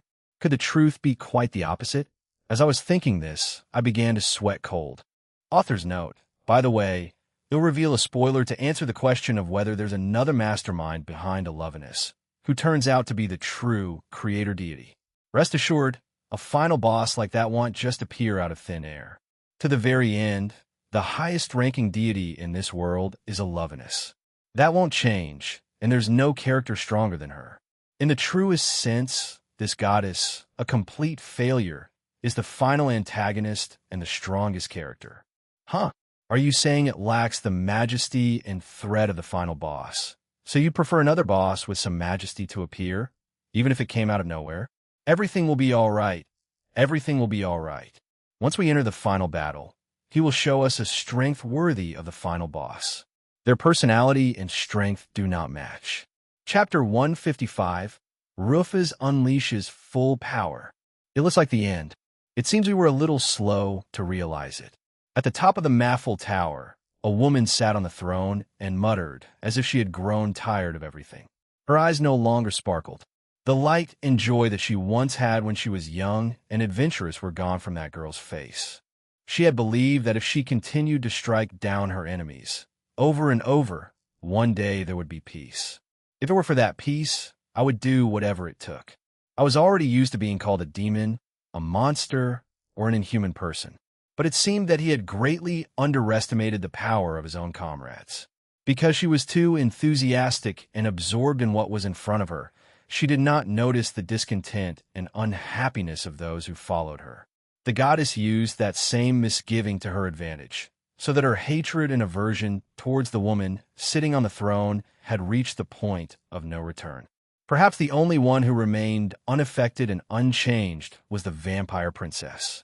The woman on the throne felt a profound respect for her unwavering willpower. In contrast, it could be said that the other 6 individuals did not possess the same strength of will as the vampire princess. The fact that she was unable to notice that difference was perhaps a fault attributable to her. What was happening now was the result of choosing to abandon the thought process under the guise of a convenient word known as trust. The eyes of those she called friends were now clouded with hatred and disgust. They had reached the point where any attempt to persuade them would likely be futile. Although on the surface they still appeared subordinate to her, she knew that behind the scenes they were constantly preparing for insurrection. Furthermore, he had already verified and was aware that more than half of the members of his army shared their opinion and were eagerly awaiting its outcome. It's not checkmate yet. If it's you, it should be quite possible to completely turn things around and start over. Yes, it's possible. But Ophiuchus, even assuming I win, what would happen then? Who in their right mind do you think would end up following a ruler who massacres her own friends and allies? After all, a ruler who kills more than half of her subordinates is nothing but a tyrant. No one would recognize her. Besides, if I end up killing many of my allies and subordinates, even if I were victorious, I'd be left with nothing. Win or lose, I'd only lose everything. From the moment it came to this, it was my loss. The ruler with the black wings mocked herself and laughed cynically. She mocked herself for her own incompetence. Until now, if it was for the sake of world peace, she didn't care about being labeled an evil ruler. She believed it was okay for her enemies to consider her a terrifying killer. But in the end, even her own allies feared her. They told her she was unworthy to rule. Given the situation, she was no longer a ruler at all. She had become nothing beyond a delusional fool who called herself a ruler. At least the 12 stars will remain. And myself. You're right. I guess that's the only positive side. The black-winged ruler smiled faintly and chuckled. At that moment, she felt immensely grateful for her loyal followers who remained loyal to her even in this situation. And precisely because of that feeling, he thought that no other battle should come to a successful conclusion. If he fought seriously, it wasn't a battle he couldn't win. If he really put his mind to it, he could suppress and defeat them all. However, the heroes would not easily surrender to the goddess' influence. If she could have completely suppressed everyone and everything through coercion, she would have had no problem. But the enemy would undoubtedly be expecting coercion and would recognize its threat. Therefore, it was certain that they would have some kind of countermeasure. After all, it wasn't as if there were no skills or techniques that could invalidate coercion. Coercion was by no means an unparalleled and invincible ability. However, even if all the heroes under the goddess' protection attacked her, there was no way she could lose. But among the 12 stars, there would undoubtedly be a fatality. To prevent that from happening, the best solution was for him to leave the stage as soon as possible. Alternatively, he could quickly overpower Alioth and everyone else before the 12 stars could be defeated. And that would be a problem solved, but he knew he couldn't put that into practice. If she did that, it would mean that she would no longer be herself, but simply an empty shell that had abandoned all emotion and feeling. It seems there's no other option but to think about a way to lose. A way to lose, did you say? Yes. If what the people want is for me to resign as ruler, then I will grant their wish. I will feign defeat and investigate who is responsible for all this in the meantime. That is, for you, it will surely be a painful and daring path. If you want to distance yourself from me, this is the perfect moment, you know? Even if she left, she wouldn't be blamed. The king was hinting at this to her. However, in response, the young woman named Ophiuchus simply smiled bravely. No, thank you, Rufus-sama. I have no intention of becoming a doll again. Until I met you, I was nothing more than a doll without a self-respect. You were the one who made me who I am. In return, I will deceive even the goddess Sama herself. By responding in this way, a young woman with blue hair demonstrated her unwavering loyalty. During the brief moment when I passed from one world to another, a strange memory crossed my mind. In that memory, I was having conversation, but I wondered with whom exactly. As if I were having a dream, the face I saw was very blurry and I couldn't make out who it was. It was just that, when I remembered that blue hair, I couldn't help but associate it with the woman I was chasing at that moment. In any case, it seemed we had successfully crossed over to the other world. I could no longer sense either the arcane or the divine power. This was a world devoid of fantastical elements, a world governed entirely by the laws of physics and science. However, it was a far more advanced civilization than the fantastical Midgard. There were many skyscrapers lined up. In some ways, perhaps this was a more fantastical place than Midgard. In other words, this was Earth. And just now, Benet and I had set foot in Japan. So this is another world. Illustration from the light novel AWLBA. Volume 7, Benet murmured as he looked around. As expected, it seemed that even she couldn't help but be amazed at what she was seeing for the first time. Steel crates were traveling along the road. The buildings lining the road were mostly skyscrapers. In the public parks, Children played without the slightest fear or threat from magical beasts. Also, as an aside, the air was excessively dirty and polluted. It was a strange feeling. After all, even though convenient powers like alchemy and arcane magic existed, Midgard was still stuck in the Middle Ages. Yet this world where such powers didn't exist had progressed to this point. The people walking down the street stopped, looked in our direction, and began to whisper to each other discreetly. As expected, our hair color was quite striking. Well, I guess we didn't look Japanese at all. Oh well, never mind. For now, I thought I'd review our position. If we wandered leisurely along the path, we were sure to find an information sign sooner or later. That way I could figure out where we were. As for visiting a police station, I wonder what to do. It would have been good to consider it as an option if my tone of voice hadn't become permanently arrogant.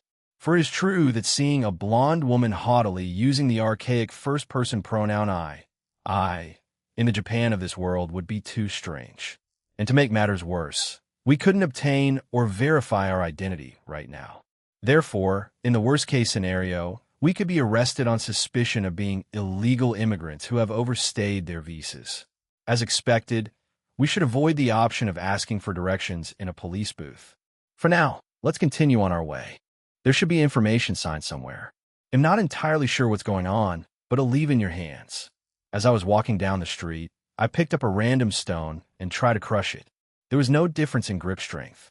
My physical capabilities were the same as when I was in the other world. I thought that perhaps it would lead to a difference in physical capabilities in the different worlds. However, it seemed that this was not the case. In other words, even in this world, I could move faster than the speed of sound and hit faster than the speed of light. It would even be possible to reach the moon in a single jump. However, if you were to attempt something like that in this world, it would cause serious collateral damage on Earth. Therefore, he couldn't do it at all. As a precaution, we wore armbands that severely restricted our abilities. Even so, Shinshirado Bene showed no sign of trying to avoid the collision. Apart from that, he clenched his fist slightly and, hey, wait. I quickly reached out and pulled Bene back by the collar. Because I greatly reduced the speed at which I pulled, there was no collateral damage to the environment. However, some students who happened to see my movement were stunned. Hey, did you see that now? I'm not imagining it, am I? Ah, yes. That blonde moved at incredible speed just now. Or rather, isn't she too beautiful? Could she be an idol? It seems that even the speed he had just used was too much. Oh well, it doesn't matter. There shouldn't be a problem even if I leave it like that. With so few of them, it would just end up being a strange occurrence of the day. It was possible that some of them would post it on the internet, and although it might become a funny story, I doubted anyone would actually believe it. Meanwhile, I left the place hugging Bene. Hey, what are you doing? That's my line. What were you planning to do? That golem-like object was buzzing and charging towards me, so I was just trying to let them know where they were. That's not a golem. It's a vehicle, and you were the one at fault for crossing the street against the red light. In this world, there are strict and precise rules to determine whether a person or a vehicle should cross the street. Is traffic moving? That thing. The thing that emits 3 lights of different colors. After this conversation, I explained traffic lights, roads, and cars to Bene. However, it was doubtful he understood even half of what I had said. Midway through the conversation, when we were talking about the blue light on the traffic signal, he suddenly said, "That's not blue. It's green, isn't it?" At that moment, Shinshirado, I couldn't stop watching Bene, you know? I mean, I really didn't know what he was going to do. I was thinking about this as we walked down the street, and what a surprise. We finally found an information sign, just as I expected. Our current location is Tokyo, huh? The place where I used to live was Niigata, so it's unexpectedly close. 6, if I remember correctly, it should be north of Tokyo. So, if we keep moving in that direction, it should work out eventually. But the problem is the means of transport. After all, I don't currently have any currency in this world. I have things like jewelry and gold in my possession, so there is the option of liquidating them. But if I remember correctly, doing so requires me to show proof of identity. So what do? Maybe we should move by jumping from one rooftop to another? I mean, in all likelihood, they wouldn't detect us that easily. But even if we could do that, it would be wise to have some money on hand, just in case. After all, I want to bring some food back from this world when I return. Maybe you'll use that junk skill I haven't used in a long time. Skill Money Getter. 7. This was one of the skills an explorer could learn. It was a useless skill that allowed the user to find and collect money during battle. The amount of money that could be earned with this skill was minimal, so it was negligible. Furthermore, since the user was defenseless while the skill was active, it was often canceled mid-session after being attacked by the enemy. Needless to say, if the skill was interrupted, its effect also ceased. The only time a person could use this skill was when they had absolutely no money. However, even then, they usually managed by selling whatever items they had on hand.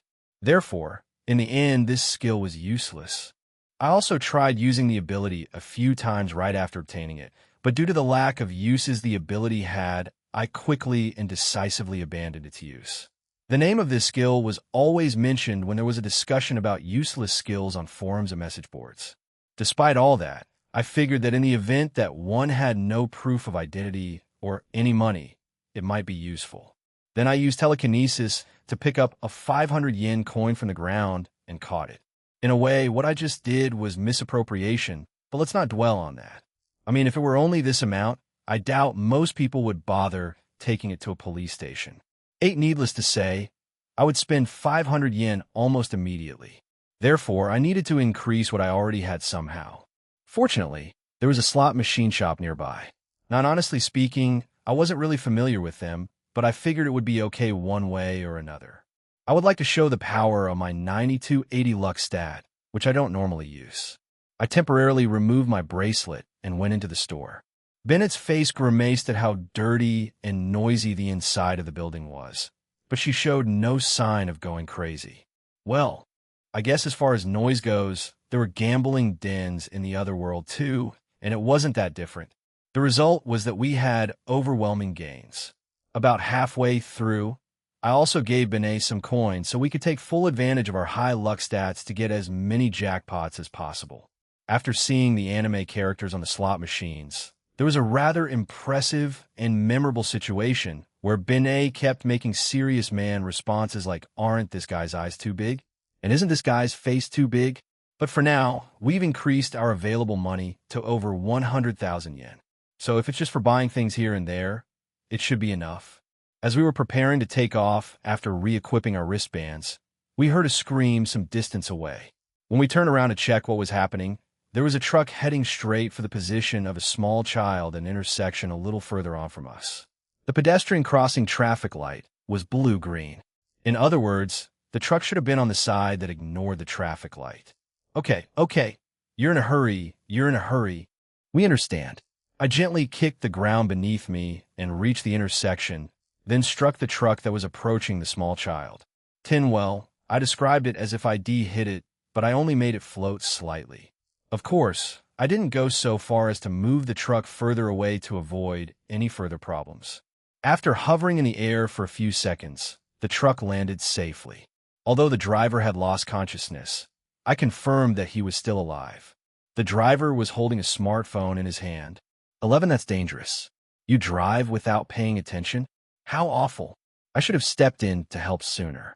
When I looked around, people were making a fuss, and some of them were even taking out their smartphones and pointing them at us. Oh no, maybe I went bravado too far. I slowly left the place, making sure I didn't go faster than the speed of sound. That's what I would say, but I figured in normal people it would seem like a super high speed, taking Benet with me and jumping away from where we were. Hey, I thought you said not to cause commotion. I'm sorry, I don't even have an answer for that. As if I were fleeing, or rather, I actually was fleeing. I jumped from one rooftop to another of a building. Chapter 156. A wild Ophiuchus appeared. That day in that place, there was a certain excitement and commotion. The Corner Beauty Contest was an event anyone could enter on a whim. The number one beauty was determined by public vote. In some ways, it was a rather questionable and outdated event, leading people to wonder, do they still do something like that today? To be honest, it was a project organized by a popular late-night variety show. Again, in a way, it was a somewhat questionable show, doomed to fail even before it launched. Although it was called a beauty contest, in truth, the main premise of the program might have been more about getting viewers to judge and ridicule overly self-conscious participants. Naturally, this event had a hidden agenda. The program's procedures held a major, unpleasant surprise. Coincidentally, an idol named Yuansel Lanyway, 18 years old, whose popularity was declining, happened to be in the area and participated, but one at the expense of the other participants, who were to be used as stepping stones. Obviously, it was no coincidence that she happened to be there. Everything was planned, and she was simply waiting. In other words, yes, that's exactly how it was. From the beginning, victory was a foregone conclusion. It was just a last-ditch effort orchestrated by his representatives and the television network to try and revive his popularity. Although, in terms of popularity, the show itself wasn't popular from the start. Obviously, among the crowd were spectators who paid for admission and were fully prepared to increase the excitement of the stage.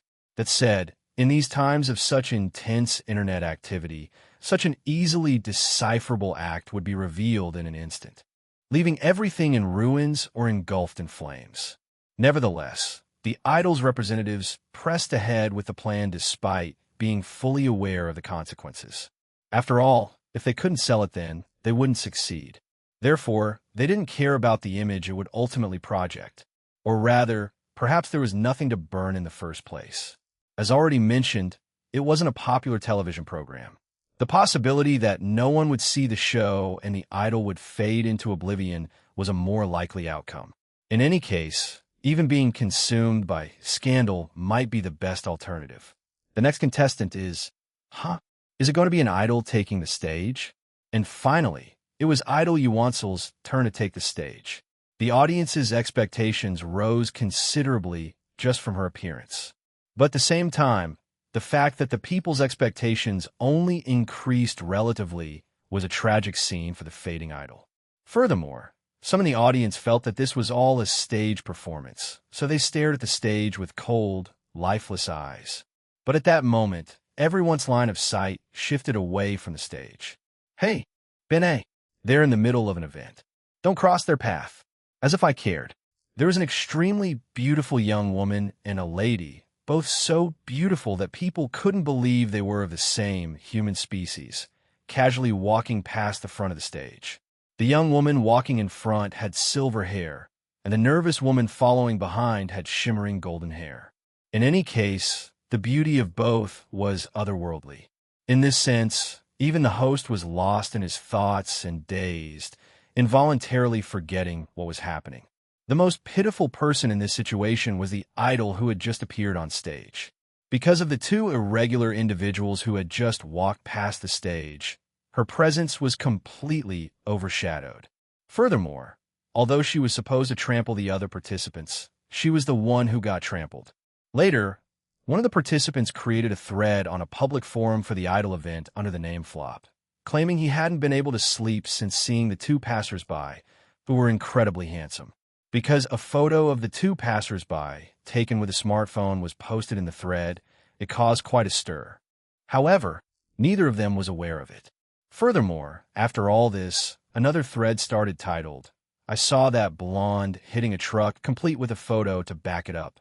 Not only that, but some even claimed, "I saw them jumping from one rooftop to another," which caused a sudden stir. But, once again, neither of them found out anything. 2 double cheeseburger combos. Maman la 2-0, and he'll also have a soft-serve ice cream cone. This Ronaldo is happy to serve you. 3 as we were heading towards Niigata, Benet, and I decided to make a detour and grab a light bite at a popular burger chain that had opened across the country.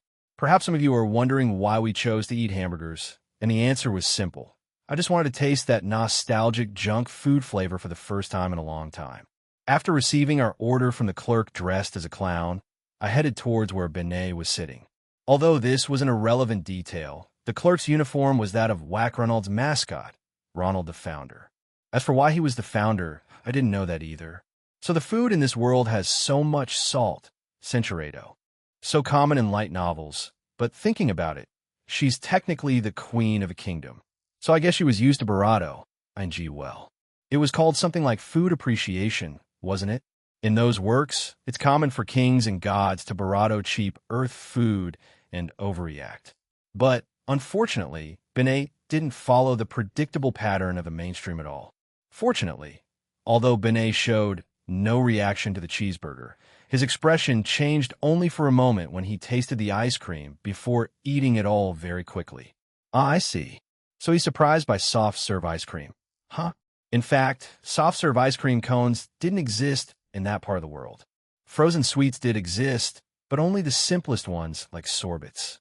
They were nothing more than a simple treat made of fruits, berries, and nectar poured over snow or crushed ice. They already existed on Earth when the Old Testament was written. Unexpectedly, the history of frozen treats goes back quite a bit further. Then Benet ordered me to go buy 5 more ice cream cones. Now that we were satisfied, we decided to resume our journey to our destination. Honestly, it would have been faster to walk. However, enjoying the inconvenience of getting from one place to another was part of the charm of traveling. This time, we decided to head to a train station. Once we boarded the bullet train, we sat in one of the available seats in the free, unreserved carriage. As soon as the bullet train started moving, the landscape outside the window was reflected in reverse. Benet watched with interest. That's a decent speed. Isn't this thing a golem? Yes, it isn't. It's strange. It doesn't use mana, nor does this physical object have a limited capacity for decision-making like golems. In other words, it would mean that this piece of steel moves on its own like a piece of steel. So, to me, that's more magical than anything else. Inside the bullet train, I was reading a random book that I had whimsically purchased at a bookstore a moment ago. Benet couldn't read the words of this world. However, it seemed that the manga piqued his interest as he flipped through page after page. It didn't really matter, but what I was reading was a light novel. The plot revolved around an ordinary young Japanese man who was suddenly summoned to another world, and Hayacha became incomparable in an instant. Well, yes, it's one of those common plots. This series was so popular back in the day that it even got an anime adaptation, but when I saw it in the bookstore, it was labeled latest edition, so I bought it on impulse. While I was in another world as Rufus, I thought there was a sequel out, but it's strange. There's no difference in the content compared to what ID read before. If I remember correctly, this series concluded in 2022, so at least the 2 volumes I had acquired were not the latest edition or anything like that. Not only that, but even the errors that had been corrected in the reprinted version remained the same. What a scandalous bookstore. I couldn't understand the nerve they had to misrepresent the last 2 volumes of a series that had already concluded as the final edition and sell them. On the other hand, since Benet was unable to read the words of this world, he dedicated himself to leafing through manga. This was an even older work of art, a popular series from the Showa era. For at the end of that series, the heroine was tragically barato by her neighbor, who had become an insurgent, leading the protagonist to abandon humanity to its doom. It was a dark and intense series where even the protagonist ended up dying amidst humanity's ruin. After getting off the bullet train, I followed the path I had in my memory and arrived at the house at the end of it. For some reason, there were some inconsistencies between what I remembered and reality, but the path itself should have been correct. It should have been correct, but I wonder why. Somehow, there were differences that didn't match my memory. A store that had just been remodeled and relaunched no longer existed. However, the store prior to that remodel was still standing and operating. Not only that, but it was also in much better condition than I remember. The playground equipment that was in the park should have been removed and taken away because it was classified as dangerous due to all the stains on the metal. It wasn't that I made a mistake when plotting the route. It should definitely be correct. Yes, it should have been correct. But where my house should have been, there was an isolated, old, and dilapidated building. Needless to say, I didn't know or recognize this building. Is this dilapidated house your destiny? No. I mean, the location should be correct, but how worrying. After getting this far, I didn't know what to do anymore. Since it was someone else's house, naturally, the computer I was using wasn't there. In fact, the place I thought ID met Dina in wasn't there either. As I was reflecting on that, I heard footsteps behind me, followed by the sound of a voice that sounded familiar. Yes, that's correct. At least, the location is. I see. It seemed I had arrived at the correct answer. Once I turned around to look back, I saw Dina, who looked exactly the same as before. She hid in a dangerous place. That's why we spent so much time looking for her. She smiled slightly and came to stand beside me. During this time, Vinay showed no reaction. Perhaps he was trying to assess the situation. This is an empty house. In about 6 months, it will be demolished, and 6 months later, in 2017, a family home that my wife knows well will be built. 2017? Well, right now Yes, it's 2016. And in a year, a married couple and their son will move into the newly purchased house. That young man will grow up to be 21 without ever realizing who he truly is. And in 2033, after being guided by the goddess by me, his memory and his ego will be brought to Midgard. And right now, he's by my side. After hearing Dinah's words, Bennett's gaze sharpened considerably, and he stared intently at both of us. Despite that, Dina continued to smile unperturbed. Meanwhile, after hearing that explanation, I felt a sense of intrigue and understanding. There was no other way to think than, I see, so that's how it was. No wonder this world didn't make me feel nostalgic. In other words, that's what it was, you know? In conclusion, it turned out that was the real Rufus Maffel, who had a memory implanted in him.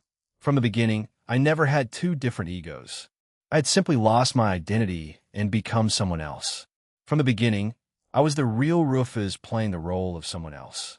Who exactly is this young man? He is also you, Rufus Sama. To be more precise, his existence is similar to mine or Polyxemus. I see. With every word Dina said, I felt like a puzzle piece was clicking in my head. Yes, that's right. The identity behind was myself. It was an avatar. In general terms, the avatars were divided into 3 categories. One created with magical power, another with divine power, and another that used the womb of a human progenitor. Rufus was... No, let's stop describing her as someone else. In the past, I chose the 3rd category from among them. After imitating the avatar creation technique that the goddess mastered, I created an avatar of myself in a different world at a different point in time.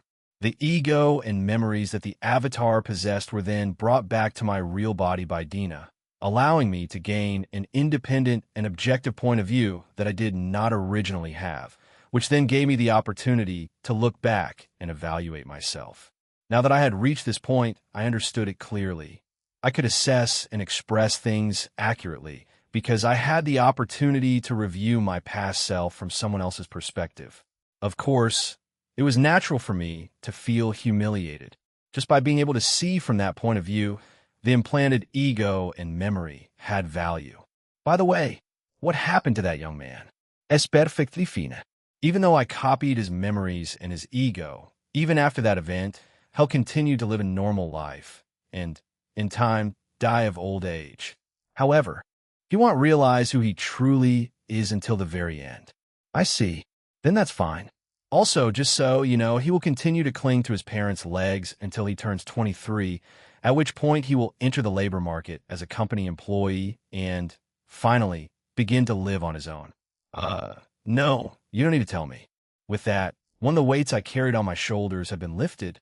It seemed that it hadn't ended up ruining anyone's livelihood. At first, I thought I had taken over Rufus' life without his consent. Later, I felt uneasy thinking that I had taken everything from Child. However, since Rufus was me, I had nothing to steal from him. And now, I discovered that the young man could become independent of me. With this, I was able to move on to the next topic feeling confident. And I suppose you're going to tell me everything? Why do we have to come all the way here? Of course. After all, I no longer have to hide it. But first, allow me to introduce myself. After saying that, Dina took a business card out of her breast pocket and handed it to me. After seeing the name written on top, I understood everything once again. I see. That's what I felt. I see. As expected, it was you. I have 3 names. One is my name as the goddess avatar, Dina. Another is my name as the 7 luminaries of the demon race, Venus. And there is one more. She laughed mischievously while Benet, in response, crossed his arms in disgust. Exactly. She was the same person who had deceived everyone. I had deceived myself. I had deceived the 12 heavenly stars. I had deceived the demons. And I had even proven that I could deceive the goddess herself, like a serpent. She was that 13th person. One of the 13 tyrannical celestial stars. Ophiuchus, the serpent bearer. 5 That is the name my lady has bestowed upon me. Chapter 157, Special Trait. Miracle Skin Dina was the avatar of the goddess, born to an elf father and a human mother. As for how many avatars had existed before her, not even she knew. In all likelihood, up until that point, every instance was the same. The bravado of a human already on Earth was used to bring an avatar into existence. When the previous generation passed away, a new avatar was born. Dina registered all previous generations of avatars as herself. Similarly, the goddess also considered all generations as herself. After all, the avatars were clones of the goddess, and, therefore, all were essentially the same person. Although she bore the name Dina, given to her by her biological parents, it was merely a name associated with the new body she inhabited. She attached no importance to the name itself. As a result of all this, she didn't feel very grateful for the paternal love she had received, nor did she have any feelings of guilt for having left her hometown behind without saying anything to anyone once she came of age. After all, she was the goddess clone. To her, she had no parents. After leaving her hometown, she traveled the world as a representative of the goddess. Sometimes she judged and punished people. Sometimes she rewarded and blessed them. It was at that moment that he discovered the existence of Rufus Maffel, who was gaining prominence in those last years. Despite being just an adventurer, she was reliving the story of a hero not found among the countless tales of the goddess, traveling across and saving various countries. The list of magical beasts she had defeated even included the famous Dragon King Ladin. It could be considered a risk factor. After deeming Rufus' existence a threat, Dina infiltrated the kingdom he founded and manipulated people's minds to avoid detection. In case she encountered someone and was temporarily detected, she implanted a false memory, leading people to believe she was a counselor to avoid suspicion. With this, she wandered through Maffel Tower as if she were a hidden object and successfully carried out the audacious task of observing Rufus Maffel closely. After observing Rufus in this way, Dina came to a single conclusion. This woman was extremely dangerous. Too dangerous. So dangerous that if she were left to her own devices, she risked bringing down the very foundations of the goddess stage. Dina then thought about eliminating her. However, the more she observed her, the more she understood how impossible it was to do so.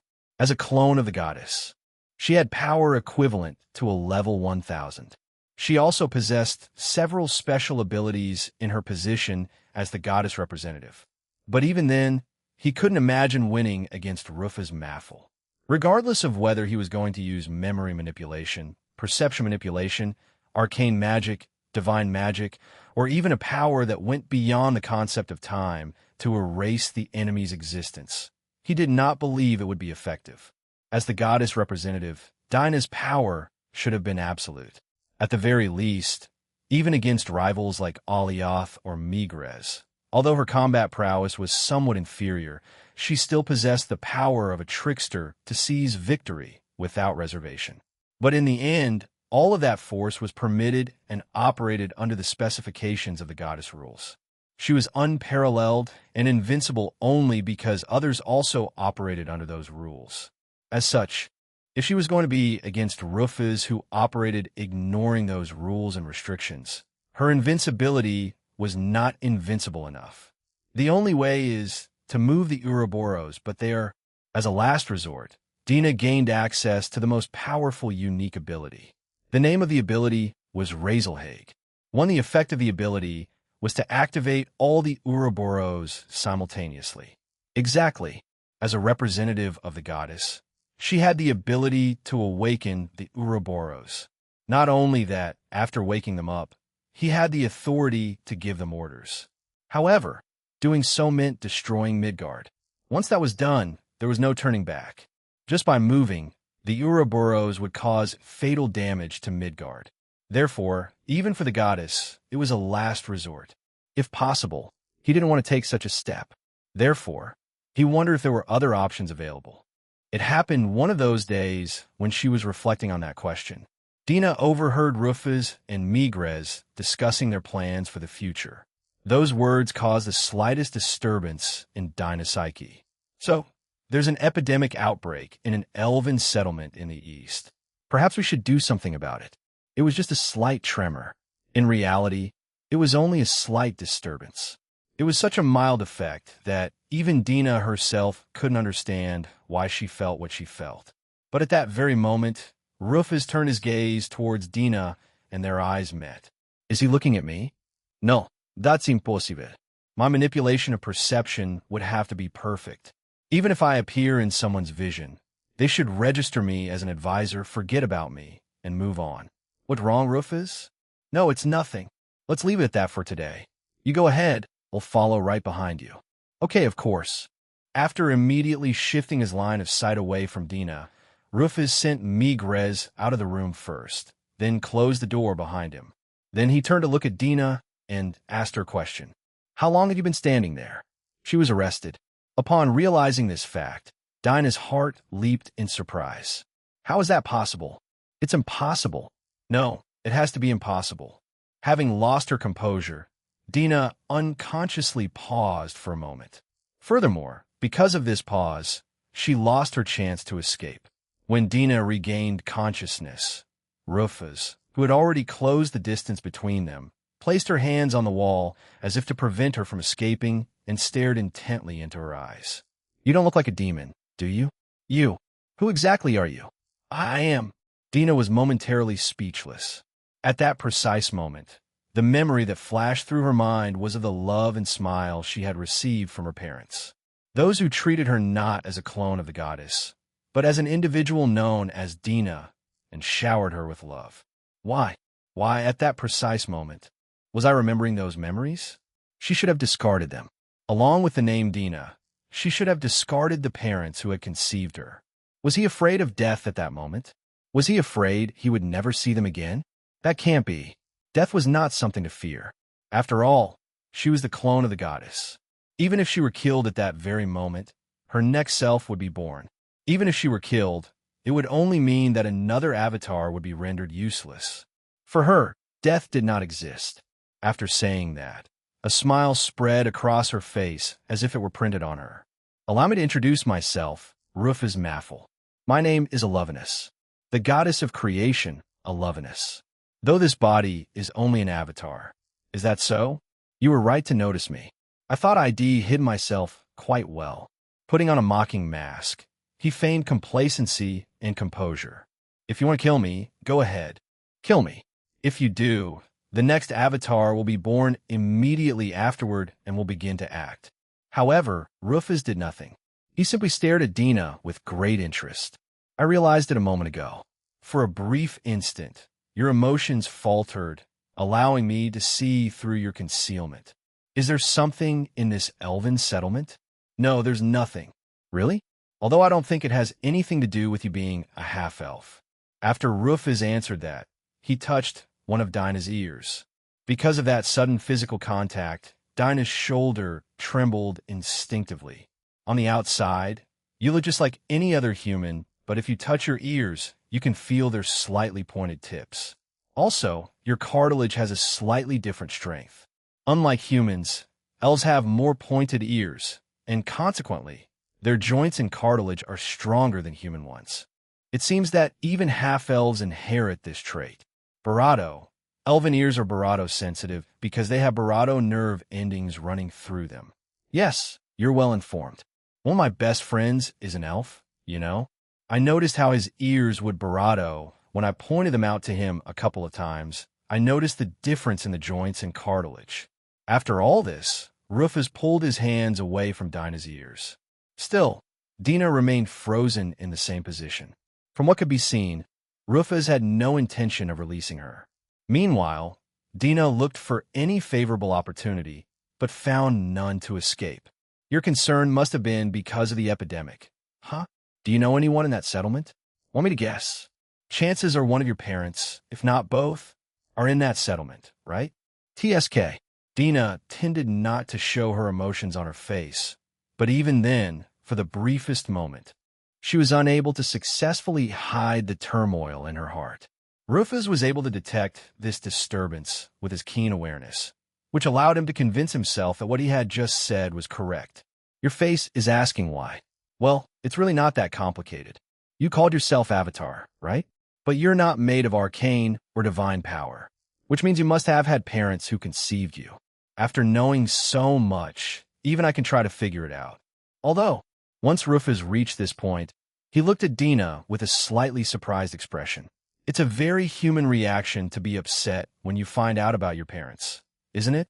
Could it be that even the goddess has the capacity to feel gratitude? Or are you a separate entity from the goddess herself? What kind of stupidity? It's not so strange anymore, is it? Even considering that you have the memories and ego of the goddess from the moment you were born, you are a separate entity who lived a different path and had a different experience. Your parents are not the goddess parents. They love you, not the goddess. What you have experienced as yourself is your experience, not the goddess. With all that, you are already a different entity, aren't you?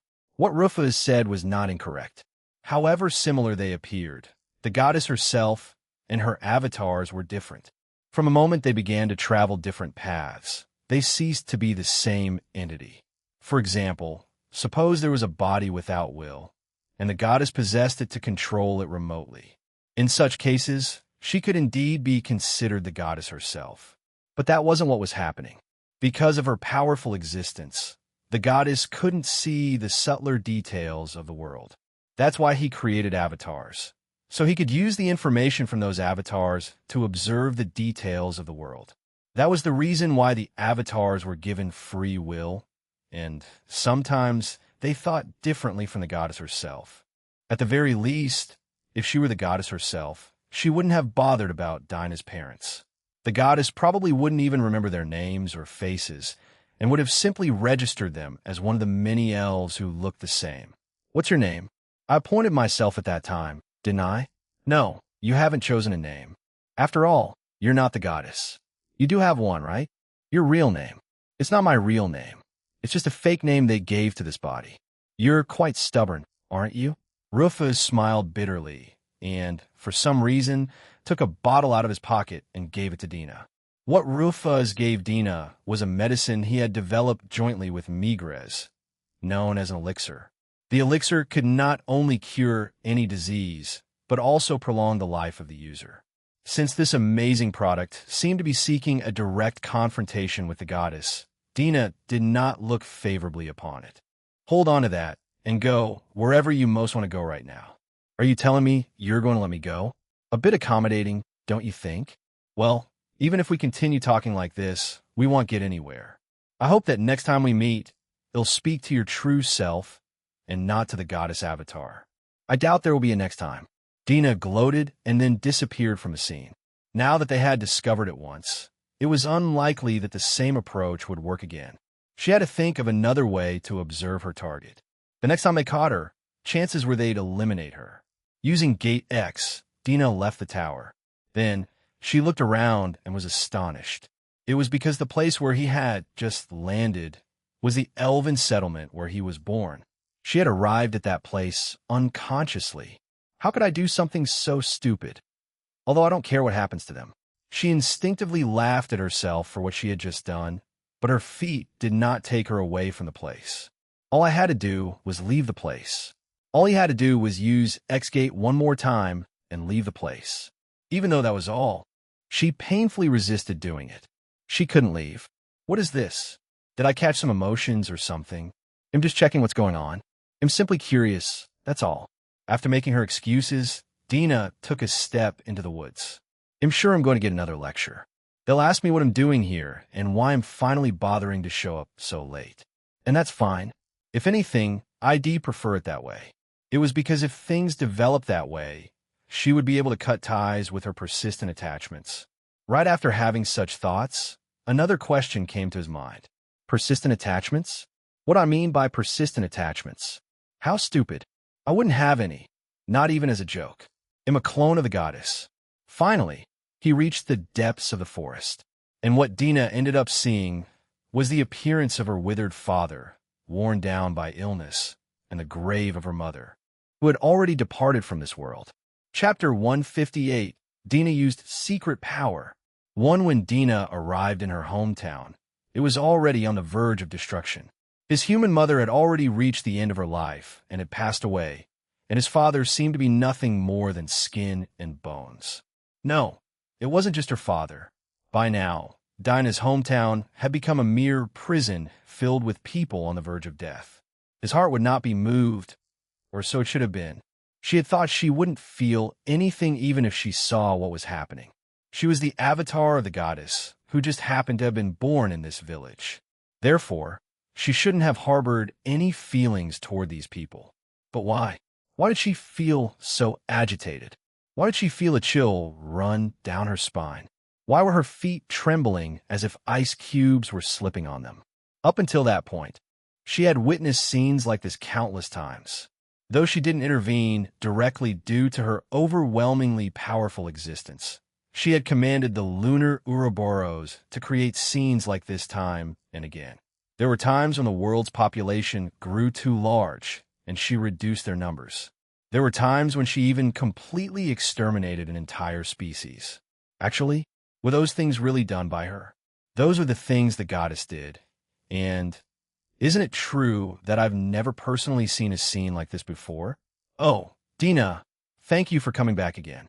She must have instinctively moved closer to the bed where her father was sleeping before she realized how close she was. Even though almost 100 years had passed since she had left the village, her father noticed his daughter's appearance in an instant and extended one of his worn, almost skeletal hands in her direction. Before she knew it, she took his hand and stood speechless and stunned as she realized how weak she was. A person eventually passed away. They passed away and left this world. Not even long-lived elves were an exception to this rule. She knew it from the beginning. However, Dina felt dread and dismay, as if she had discovered this rule for the first time. Why did she feel so much pain, even though her mother was merely a conduit for her to bring herself, the Avatar, into this world? Why did she feel so much pain, even though her father was someone whose existence she hadn't even acknowledged until she saw him in such a weakened state? Why did the memories of when they both showered her with loving smiles flood her so late? She should have been the personification of the goddess. Therefore, the death of one or two living individuals shouldn't have affected her so much. Until that moment, the equation the goddess I had never been questioned. But now, for the first time, that equation crumbled. She couldn't help but feel that there was an insurmountable wall between her and the goddess. It was because she simply couldn't believe in any way that her real body, the goddess, would be feeling the same pain that she was currently feeling. Most likely, the goddess wouldn't even remember her father's face or name. She wouldn't even want to remember him. And even if her father died, Cinceredo, but was it really like that? The affectionate smiles they gave her, the warm love she received from her parents. Didn't she really feel comfortable and at home when she was with them? Did she not actually accept the warmth and affection they offered her? Did she not feel happy being with them? Wasn't it simply because she tightly closed her eyes and feigned willful ignorance as a result of her pride and vanity in believing herself to be the goddess? I don't know. I don't know who I am, because I am the avatar of the goddess who walks Midgard. I am supposed to be the manifestation of the goddess herself. But if that's not the case, then who exactly am I? What crossed Dina's mind was the image of a silly doll that was simply imitating the goddess. There were strings attached to the limbs of that doll, and the real goddess guided and directed it from far above. Cinceredo, it was a forbidden medicine that could cure any disease and even prolong life. Since it was a product that, figuratively speaking, spat on the goddess, Dina had planned to destroy it afterward. But at that moment, for some reason, he could no longer come and break it. She didn't know whether to use it or throw it away. She stood still, unsure what to do. But then, her sharp hearing detected something, and the color of her face changed. Something is coming, something big and dangerous is coming to this town. There was a noise so loud it made the earth tremble, and the sound of trees breaking and falling. After jumping out of the house in fright, what Dina saw was a giant black scorpion monster approaching her position while tearing through buildings in its path. The Queen of Poison, the Scorpion Emperor Berserk, the Berserker Emperor Scorpion. Among the countless scorpion-type monsters, it was known as the strongest of its kind and was classified as a catastrophic-level magical beast. Its form contained every kind of poisonous concoction known to humankind. It was considered an extremely dangerous species, since, if the monster so desired, it could cover the entire planet with its poison in just a few days, turning it into a lifeless wasteland. Throughout history, these types of monsters have appeared several times. Their purpose was to exterminate living beings that had grown too large. Living beings could thrive as long as the ecosystem wasn't destroyed. However, once the goddess determined that the world's balance had collapsed, these monsters appeared. These monsters then prepared on the spot a kind of poison to which the target living creatures had no antibodies and spread an epidemic, driving them to extinction. In other words, they themselves were walking plagues. 2. Their combat prowess was at level 900. While this was somewhat lower than that of the world's arbiters, such as the Lion King and the Serpent Sovereign, it didn't change the fact that these monsters were extremely dangerous. The appearance of these catastrophic-level magical beasts was tantamount to the extinction, or at least the decline, of some species. Even to this day, they represent a dreaded, uncontrollable calamity that continues to attack and terrorize humanoids. This was the true nature of the epidemic that was ravaging that town. Why? Sure, the elves have increased in number lately, but it's not the right time for something like this to happen. So why something like this? And in this village? As she stared at the Scorpion Queen, Dina racked her brains desperately. The elves were one of the goddess' favorite species. Moreover, their numbers were not very high. There was no particular reason for something like this to have come to this village. If anything, it should have been to confront the humans, who were now growing with tremendous force. So why? 3 could be. One thing came to mind, and that was his own existence. As the avatar of the goddess, in the future, there would be times when she would have to name herself as the goddess and appear before people. In fact, the best and most efficient way to eliminate the existence known as Rufus was to use the name of the goddess and declare Rufus as evil and incite people. However, if that moment were to arrive and it were revealed that the one calling herself the goddess was born among those people, many would doubt it. She could be considered a charlatan posing as the goddess. But there was a simple solution to that problem. There wouldn't be any problems if those who knew were no longer in this world. Dina thought that memory manipulation would have been enough. But whoever moved this scorpion must have considered it insufficient and wanted to be absolutely sure. Exactly. The avatar and the real body, which were originally supposed to be the same person, had different opinions. It just so happened that something so problematic had such an outcome. The Poison Queen opened her mouth, and at the same time, Dina reacted instinctively at a comparable speed. TSK. Listen to me, time. Dina quickly activated a unique ability, trapping the Poison Queen in a time prison. The unique ability, Yed Posterior, for was a time manipulation ability. A specific period of the target's time would be shortened and eliminated, causing the enemy's movement to be prolonged during that period. It was an extraordinary ability that she could only use because she was the representative of the goddess. It was an absolute ability with an unfair effect.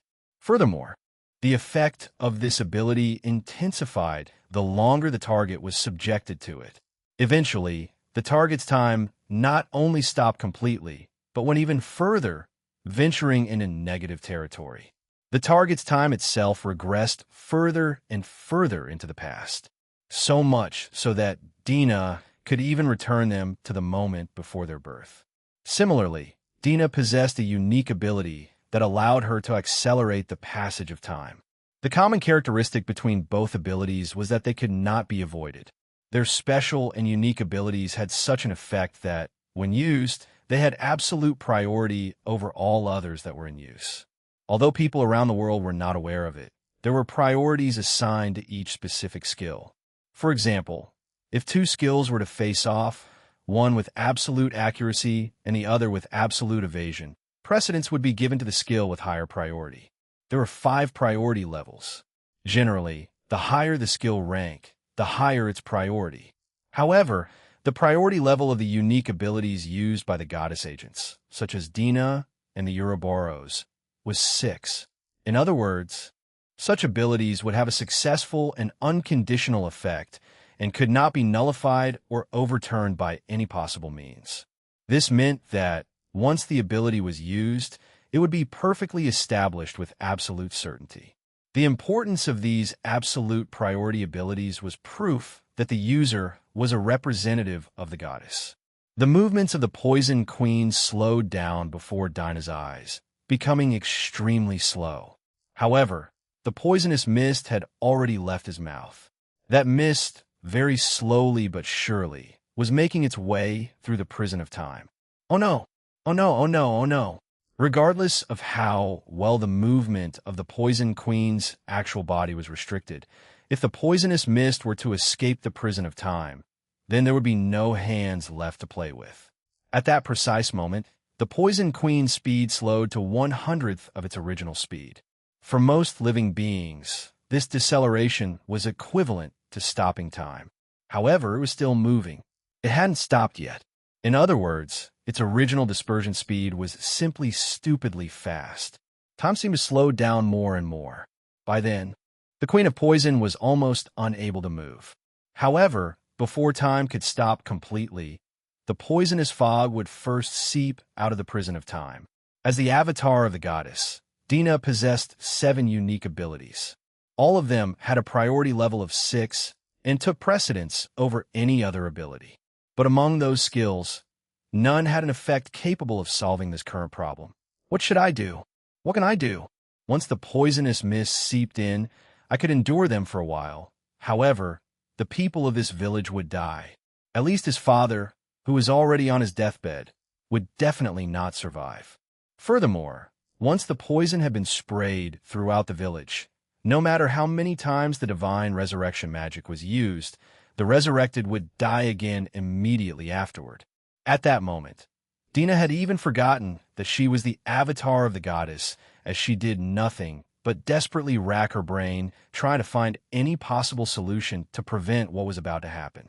However, a brain dominated by panic and in a frantic search for an answer would naturally not even be able to find the most obvious solution. Impatience bred more impatience, eventually robbing him of any form of rational decision-making ability he might have had. 5. And finally, the moment arrived when the poisonous fog had reached the limits of the prison of time and was about to cross over. The effect of your ability is absurdly powerful, but the way you use it is awful. I guess it's because you have access to super powerful abilities that you can't come up with a pragmatic solution to the problem. Look, something like this can be solved in a much simpler way. Dina heard a confident voice beside her. The next instant, she saw a clenched fist appear in her peripheral vision. The owner of the voice took a step and struck with all his might. That was all they did. However, the result exceeded Dina's imagination. With a single punch, a huge tornado was created that reached the far reaches of the sky, dragging all the poisonous fog into the air. The Poison Queen was caught slightly by this tornado and also thrown high into the air. Due to her weight, she barely managed to avoid being flung out of the stratosphere. But as she fell, Rufus clenched her fist again and aimed at her. Looks like you're a little out of control, too. Never mind. You'll probably wake up from the punch. It'll hold back, but it'll hit with all my might. Ready? What a contradictory statement. How could he hit with all his might, even while holding back? It made no sense. But this was a world where something so illogical could take hold. And it was the existence of abilities that made it possible. At that moment, Dina definitely felt something. The presence she felt from Rufus skyrocketed to an overwhelming degree, and from the fact that even the current level restriction had been surpassed. Normally, observing eyes could not be used to measure the values of an individual who was stronger than the user. However, Dina was the avatar of the goddess. She was able to ignore that condition and determine Rufus' level. Seeing that it was a ridiculous number, over 4,000, Dina almost fainted. The level cap served as a barrier against potential destruction. To prevent excessive power from destroying the world, the force of an attack was reduced to a specific limit upon impact. It was an established defensive mechanism. Without such a system, the mere fact that a person were to move faster than the speed of sound would cause serious collateral damage to the surrounding environment as a result of the sonic boom. Similarly, if a person were to move faster than the speed of light, the world would perish. In addition, there was more than one wall. As a precaution, starting at level 1,000, at intervals of 1,000 levels, 10 layers of restraint walls were installed. In other words, there was a restrictive wall at the 2,000, 3,000 level, and so on. And right now, Rufus' level was over 4,000. She had already overcome 4 restrictive walls that were in place. In its current state, the maximum damage it could inflict was 999,999,999. It would be possible for her to cause almost 1 billion damages per hit. In that condition, the skill Blunt Edge Strike was activated. After activating the special containment skill, which would leave the enemy with 1 hit point, Rufus struck the Poison Queen with all her might, knocking her back. This time, the giant body, with a length that reached 100 meters, was safely sent out of the stratosphere and finally approached the place where the sun was located. The Blunt Edge Strike prevented the opponent from dying from the damage inflicted. However, the opponent could still die from external damage. In other words, if the Poison Queen continued to plunge into the sun in her current state, she would not be able to survive. However, Rufus had already caught up with the Queen and turned her around with a kick. After this, Rufus was joking in a tavern with his companions, saying, as expected, the sun was quite hot. Again, using the effect of Blunt Blow, Rufus kicked the Queen, who already had 1 HP, vertically towards Midgard. She again caught up with the Queen, who was falling like a shooting star, and stopped in a waiting position in the sky, slightly above the village. Then she stopped the Queen, who fell on top of her with 1 hand, finally landing slowly back on the ground.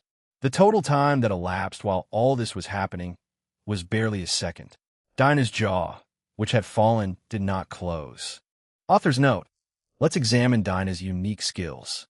Note: some of these are just for your information, and there's a possibility that they will not play any role in the story. Razelhage, 6, it was resting by the pillow again today. A natural part of me. But once it falls out, it is no longer attached. When I turned on the television, a headless character was using it as a joke. They were talking about hair again. Of course not. It is an ability that simultaneously awakens and controls the Ouroboros. It has a priority rank of 6, and therefore takes precedence over any other ability. It cannot be overridden under any circumstances. Sebelrai, 7, manipulate the target's memory and implant false memories. Furthermore, by manipulating its recognition, the user can make the target perceive it as air or a rock, preventing them from sensing its presence. It has a priority rank of 6, and therefore takes precedence over any other ability. It cannot be nullified in any way, or at least that was the intention. Mulefin 8 using Fimbrin to surpass the first volume is impossible. Of course, that's not the case. 9. This ability can limit the target's maximum damage. It can reduce their maximum damage to 999. It has a priority rank of 6, and therefore takes precedence over any other ability. It cannot be overridden under any circumstances.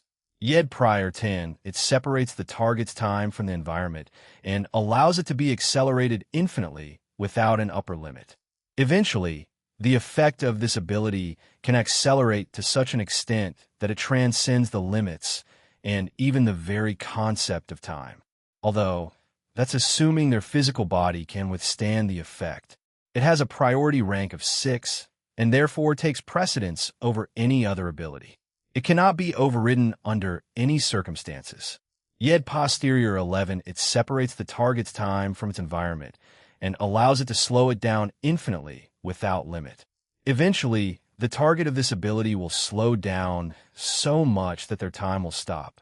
Their time will then rewind to before their birth, erasing themselves completely. It has a priority rank of 6 and therefore takes precedence over any other ability. It cannot be overridden under any circumstances. Sabik 12, a skill that creates skills. However, this doesn't mean you can create any skill on a whim. There are 100 points that can be distributed during skill creation.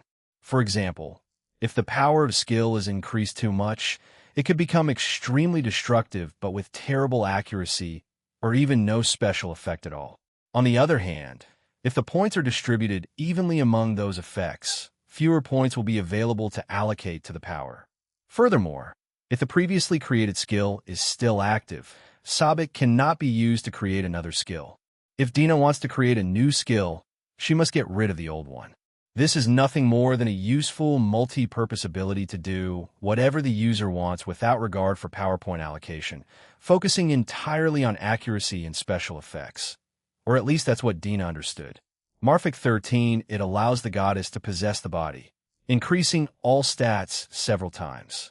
By using this ability, Dina would literally become the avatar of the goddess. Her consciousness would be erased. This ability can be activated by the goddess, regardless of Dina's will. It has a priority rank of 6, and therefore takes precedence over any other ability. It cannot be overridden under any circumstances. Star of Asclepius 14, the most powerful recovery ability of the water attribute, capable of healing all types of wounds. It can even resurrect the dead. Technically, it's not a unique ability. However, being a legendary ability that no one else can use, it's essentially Dina's exclusive magic. Subspace Seal 15, abandon the target in the space between dimensions. Account ban. Technically, this is not an exclusive skill either. Superb Cooking Skills 16, the other 12 stars, may be cheater level, but Dina is quite literally the very personification of a cheater. Others may possess balance-destroying abilities that are unfair or similar to cheating. However, Dina uses actual fraudulent abilities and essentially cheats to get ahead. Furthermore, it is worth noting that Rufus' Simple Strike is more dangerous than any of these. All you have to do is level up and punch your way through. Chapter 159, Explosion used in X-Gate Online. 1. The Elven Village survived. Correction, it was saved. Later, when the elixirs were distributed, the sick people were cured and Dina's father managed to regain his health. Furthermore, the scorpion grew fond of Rufus and, after transforming into a humanoid form, attached itself to Rufus' arm. Dina had a strange feeling when she thought about how the scorpion had managed to grow fond of Rufus despite the violence with which she had struck him. But, of course, the scorpion's true nature was that of a magical beast after all. Perhaps she was drawn to the power that had overwhelmed her to the point of being unable to retaliate against him. But Dina didn't have time to pay attention to those things. This was because she was going through an existential crisis after the complete collapse of what she believed to be her identity. She had no time to think about anything else. She had been keeping a close eye on Rufus, believing her to be a risk factor, but received help from her. In contrast, she couldn't help but admit that the goddess, whom she had until then believed to be identical to her, and her true self had a fatal misalignment in their thought processes. Now that things had gone this far, she was convinced. No, she couldn't help being convinced, because she wasn't the same entity as the goddess. She was simply a separate individual who had inherited the goddess memories and ego. She was just a doll. At least from the moment the goddess tried to kill Dina's biological father and Dina tried to prevent it, they had gone their separate ways. But in that case, who exactly was she? What exactly was she? While Dina pondered these matters, her father, who was still resting on the ground, spoke to her gently in a weak voice. "Ah, Dina, you're still safe? Good, good." Something warm flowed from her eyes. He had abandoned his mother, abandoned his father, abandoned his people, and left them all behind without saying a word. Because she believed herself to be the incarnation of the goddess, she looked down on them. So much so that she had only just learned of her mother's death. Despite all that, he was still the same. He still loved his daughter unconditionally. He still worried about her and took care of her. Yes, that's right. Didn't he always call her that before? From the moment she was born, he had always called her that. Not a Loviness, someone else's borrowed name, but Dina. Now he understood. Now he noticed. She was not a Loviness. Despite having inherited a part of the goddess spirit, despite having been given her memory and her ego, she was still different. She could never again be considered a Loviness. After all, he loved them so much. He felt such joy when he learned they had saved him. This feeling was hers alone. It wasn't a goddess. That day, the young woman who was meant to be the goddess Avatar ceased to be so. She transformed from Avatar into a young woman named Dina. Illustration from the light novel AWBA V7. I used it in the last chapter, but it could be from this scene. It looks like checkmate. It seems we were a little slow to realize it. A few years later, the black-winged ruler who had taken over virtually the entire world could be seen with her secret advisor, who followed her closely like her own shadow. Ophiuchus, the tyrant of the 13 celestial stars. That was the alias given to Dina. Using his unique ability, he diluted his presence as if he were a shadow.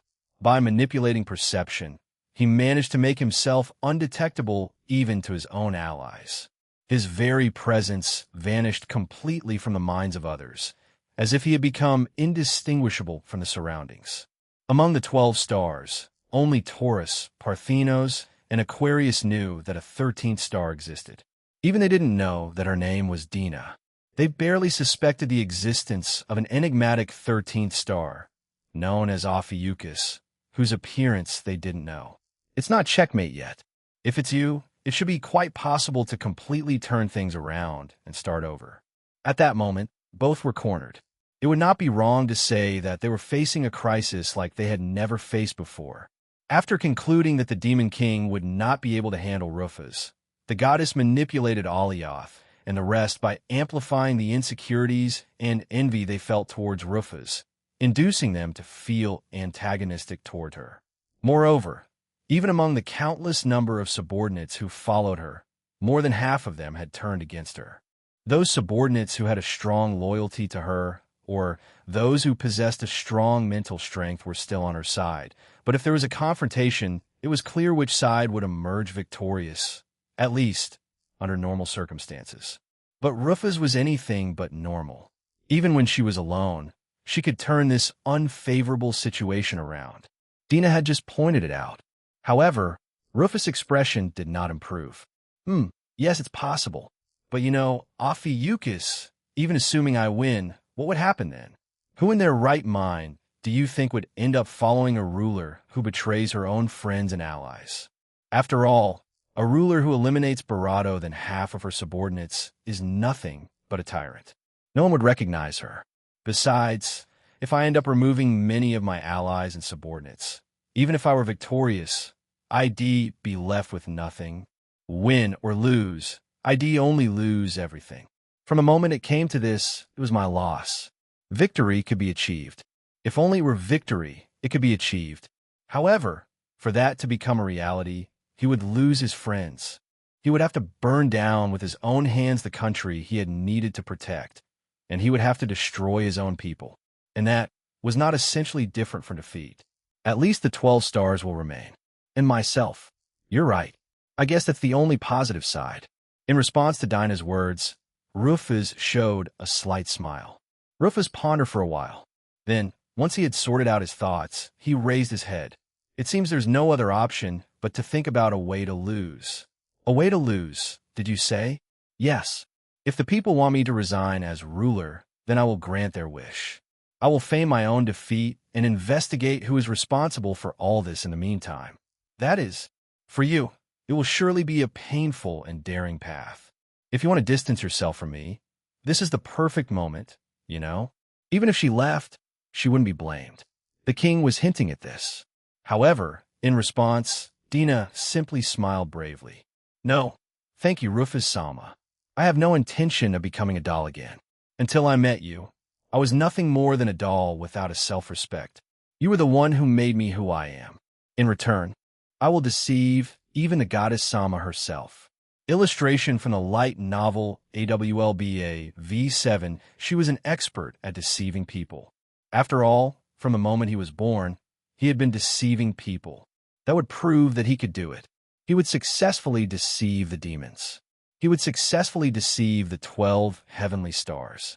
He would successfully deceive the 7 heroes. He would successfully deceive Rufus. And he would prove that he could even successfully deceive the goddess herself.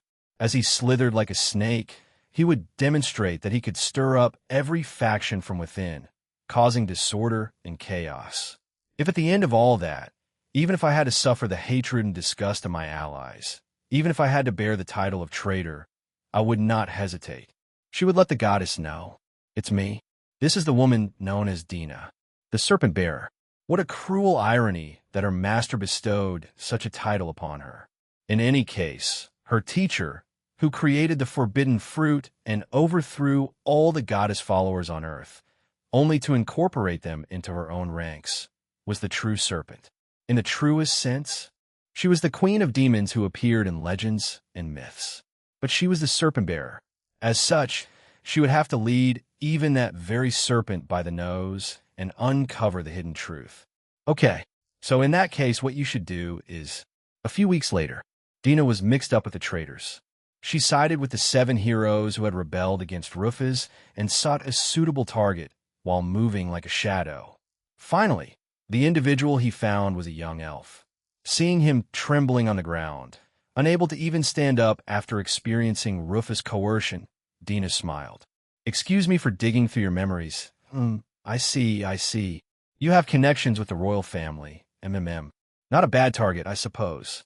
Dina walked towards the young man who was trembling on the ground and manipulated his memories and perception. Dina amplified the fear he felt towards Rufus, urging him to flee.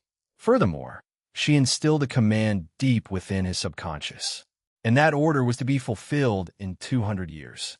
At that time, to oppose the threat of the Demon King, he would have no choice but to summon a hero. She instilled that belief in him. Incidentally, she also granted him the knowledge of how to use the X-Gate skill.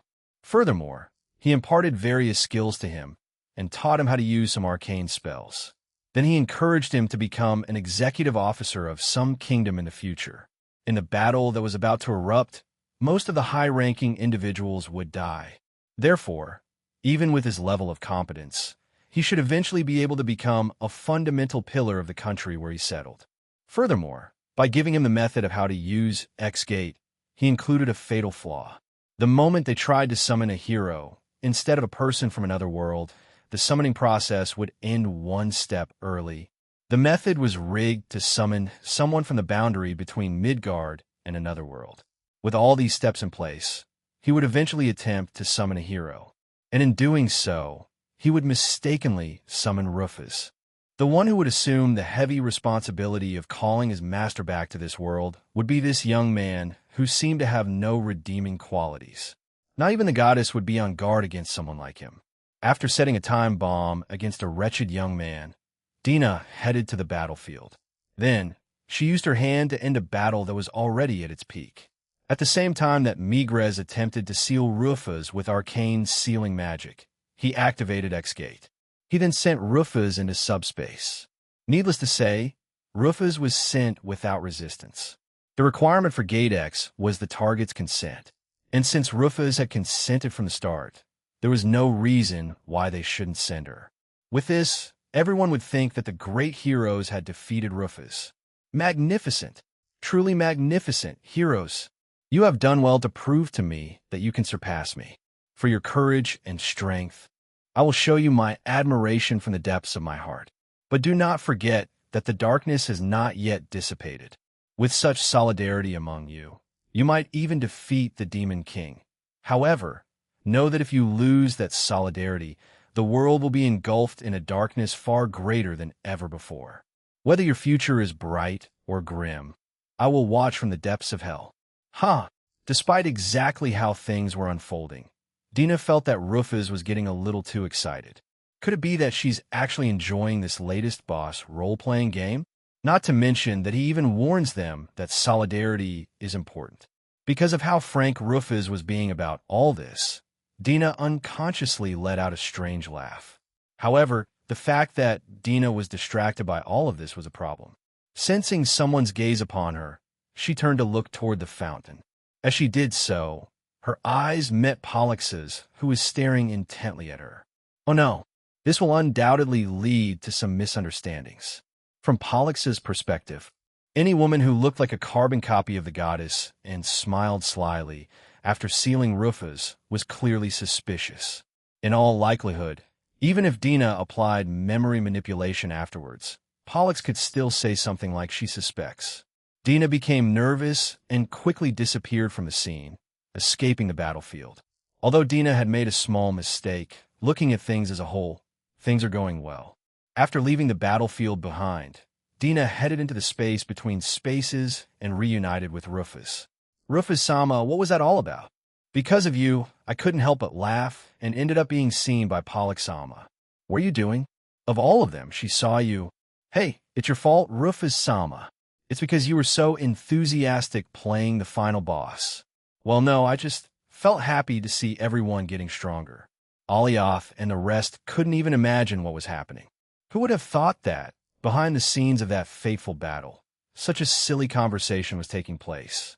Rufus and Dina enjoyed a brief skirmish between them before returning to the main topic at hand.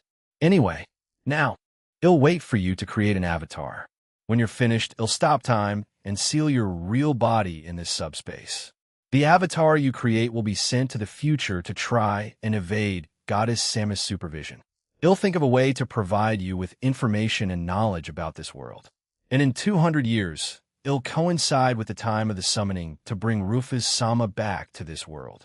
Does that sound good? Yes. Oh, by the way, is it possible to change the avatar's gender? Huh. Well, I guess so.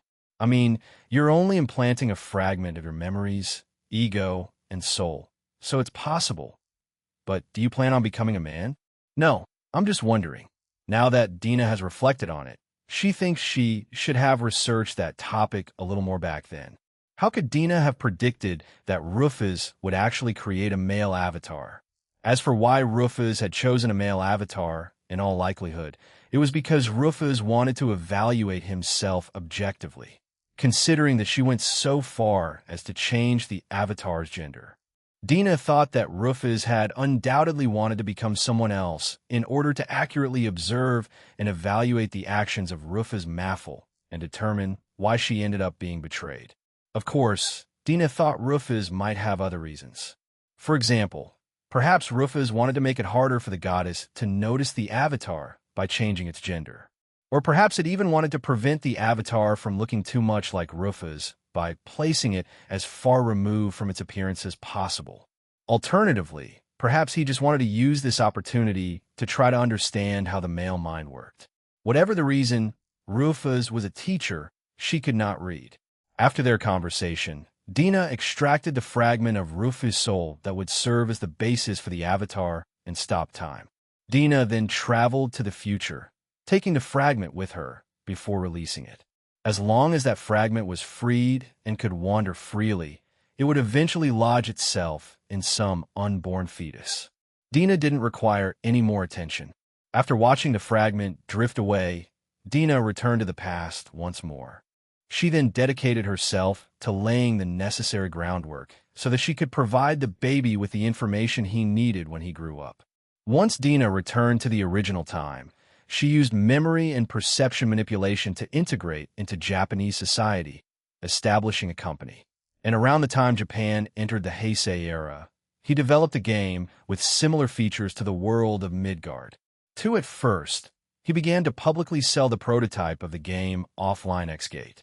Then, without wasting a moment, he began creating the game X-Gate TRPG before completing the final product, X-Gate Online, which was as faithful as possible to the systems that existed in Midgard. Dina didn't need to worry that Rufus' avatar couldn't play the game. After all, the avatar would unconsciously remember its original world. As such, the avatar would definitely become immersed in the world's atmosphere. They should certainly play the game with great interest. However, because this game coincided with the original world from which Dina came, there was a problem with the game's balance. As a result, the game's reputation was, very bad online. As things progressed, it was headed straight for closure. It seems that it cannot be avoided. Regardless of what happened next, first he had to get the avatar to play with. And for that, the game had to be popular enough. As long as the avatar knew about the game, Dina was sure would play it. However, if the game itself was too discreet, there was a chance the avatar wouldn't even know it existed. As a result, Dina cheated. She created an advertisement and used her ability to manipulate perceptions, drawing them to become interested in the game and creating a false sense of popularity. This was the reason why X-Gate Online was so popular despite the fact that the game balance was so bad that it was known as a poorly made game that was always moments before its services were shut down. After Dina made sure that Rufus' avatar had started playing correctly, the next thing Dina did was recreate a situation as close to reality as possible. From among the countless players, Dina selected those whose avatars closely resembled the 7 heroes. She also chose those who logged in most frequently and subtly guided them. For example, these players could luckily acquire rare items that rarely dropped from monsters, or they could luckily encounter rare monsters that granted a large amount of experience points. Later, after becoming the best players in the game, the administrators granted them special character names like Alioth or Benetnash. In particular, the future Alioth would be taught about the existence of the hero class from an event mission he stumbled upon by chance, as well as a way to obtain it. In addition to all this, she created a separate account and interacted with Rufus' group and the others. Then, she steered the conversation in the direction she wanted and tried to encourage them to recreate historical events that she knew had happened. For example, it's boring if there's only one faction in the game, so let's split up and have a big battle. The reason such a ridiculous event, which normally would never have happened, occurred in the first place was because the administrators had the game in their hands. After the incident, people wrote on the forum, "Things are going so well, it's as if the administrators are helping certain players." It was exactly as they had said. The administrators were, in fact, helping certain players in the game.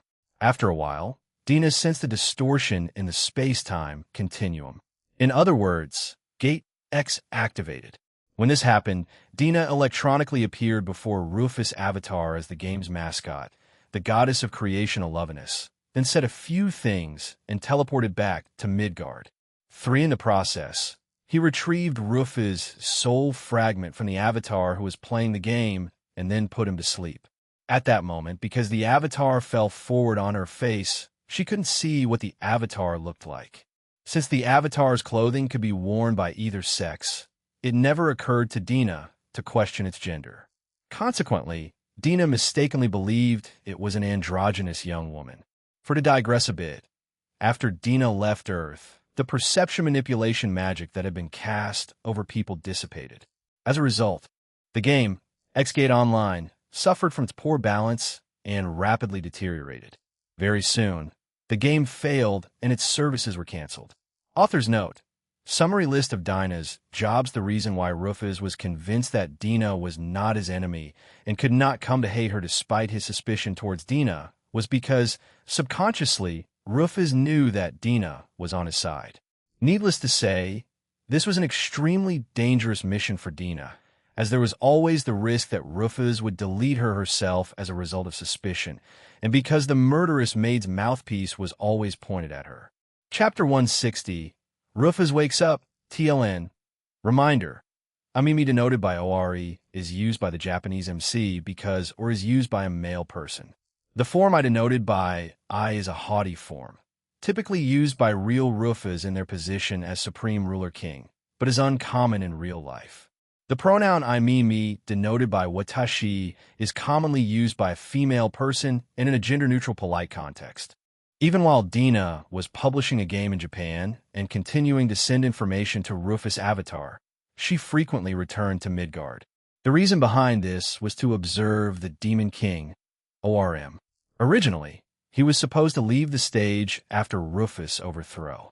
However, for some strange reason, he went through with the charade of defeating the heroes. As a result, it was natural for the goddess to have some doubts about him. In the end, Dina was ordered to keep an eye on the Demon King.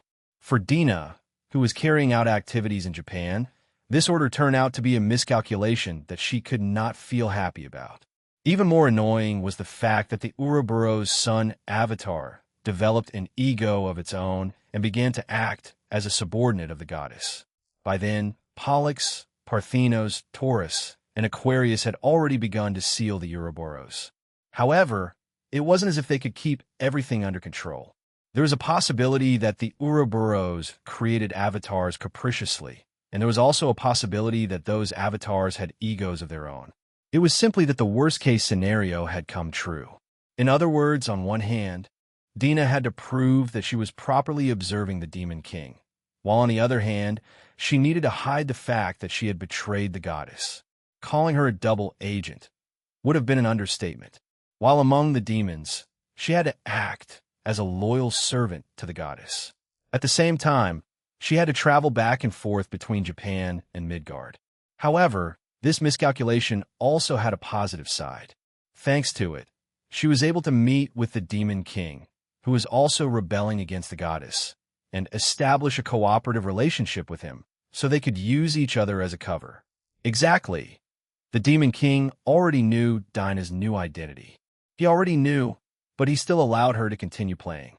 After all, he knew that this way would be more beneficial to him. And on that fateful day, it was the goddess' suggestion to implant an alternative ego in Rufus. By implanting a random person from Japan, who would have been living in complacency due to a long period of peace, Rufus would become an entity that would be easier for her to control, turning her into a chess piece for the goddess. However, not even the goddess could have guessed that Rufus had long since integrated into Japan and hidden herself using a clone. Rufus and Dina took advantage of this opportunity and brazenly copied the memories and ego of Rufus' avatar, retrieved the fragment of her soul, and returned it to Rufus before bringing her back to Midgard, successfully summoning her. In other words, the true identity behind Rufus at that time was the real Rufus herself, who was playing the role of someone else who owned Rufus. That's why he didn't hesitate when he needed to fight others. That's why he didn't get upset, even after facing their aggression. It was natural that she felt no romantic impulse towards other women, and her way of speaking was determined solely by the fact that, subconsciously, she did not want to lose sight of herself. And in the end, role-playing was role-playing. Whenever there was some external stimulus, the actor would wake up. For example, you've surely had dreams before. In those dreams, have you ever found yourself in an otherworldly environment that couldn't have existed in reality? Or conversely, a dream in which you became a character from your favorite game or work of fiction. And at that moment, did you realize that you were playing the role of that character without feeling out of place? After waking up and regaining your senses, you might have wondered, what was that dream about? How could something like that even be possible? However, even if such a radical change were to occur later, during the dream, you wouldn't have considered the situation strange at all. No matter how strange it is, when you're dreaming, you're still yourself. Of course, there are times when you can notice that you are dreaming even while you are inside a dream. However, in most cases, you wouldn't realize you were in a dream. Even if what was happening was such a ridiculous situation that you would instantly know it was a dream if you were awake, you probably wouldn't question it until you actually woke up. In that case, would you say that the you within the dream is not yourself? The answer was once again no. Although you had to unconditionally accept the environment and act throughout the dream without questioning the situation, you were still yourself. One could say that Rufus was in such a state. In short, Rufus had been dreaming about someone who took possession of him. But in the end, what had happened was like being half asleep or daydreaming. As a result, when fighting strong opponents like Bennett Nash, she couldn't help but slowly open her eyes. At that moment, he momentarily woke up completely, but noticing that it was not yet the right time, he forced himself back to sleep and continued with the role-playing. However, his sleep had definitely become lighter, so he was returning to his true self. All of this was in accordance with Rufus and Dinah's plans. It was all designed to deceive the goddess. For example, if Rufus had been resurrected in Midgard in his complete state from the beginning, the goddess would have moved the Ouroboros without even giving him time to gather his allies. To prevent that from happening, Rufus needed to deliberately act like a clown. But that was over now. The 12 heavenly stars were gathered, and their preparations were complete. All that remained was to remove the obstacles and earn the right to challenge the goddess. As such, Dinah completely eliminated all the effects caused by the memory perception ability she had cast on Rufus. I woke up from my dreams. Although it turned out to be quite cliché, the way I pray, no, I guess there's no reason for me to continue playing roles. The way I Watashi am right now feels perfect. I don't feel like I've been playing someone else, nor do I feel like I've become someone else. My memories weren't cut off midway. They continued uninterrupted. Whether before I was sealed while daydreaming or in my current state, they're all me. I've never become someone else. I fell asleep last night, had a dream, and in that dream, I played out my role in a slightly different setting without any questions. Then, someone woke me up because it was morning. I guess it's something like that. Until now, I was worried that Rufus might take over and I would stop being myself, but all that now seems so stupid to me. Now that everything has been revealed, it turns out it was all a one-man show I'd been putting on.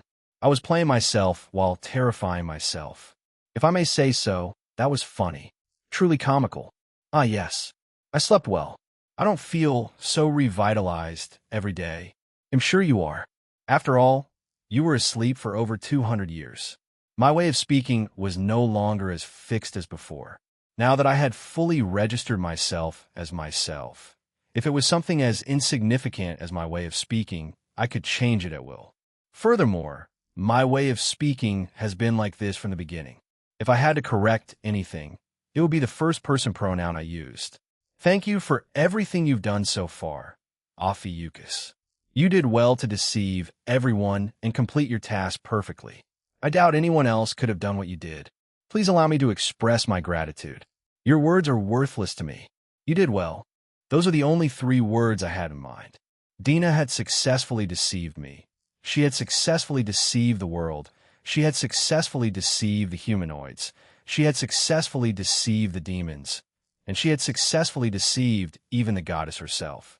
He gradually revealed information to me, guiding me toward the truth while simultaneously making me question it.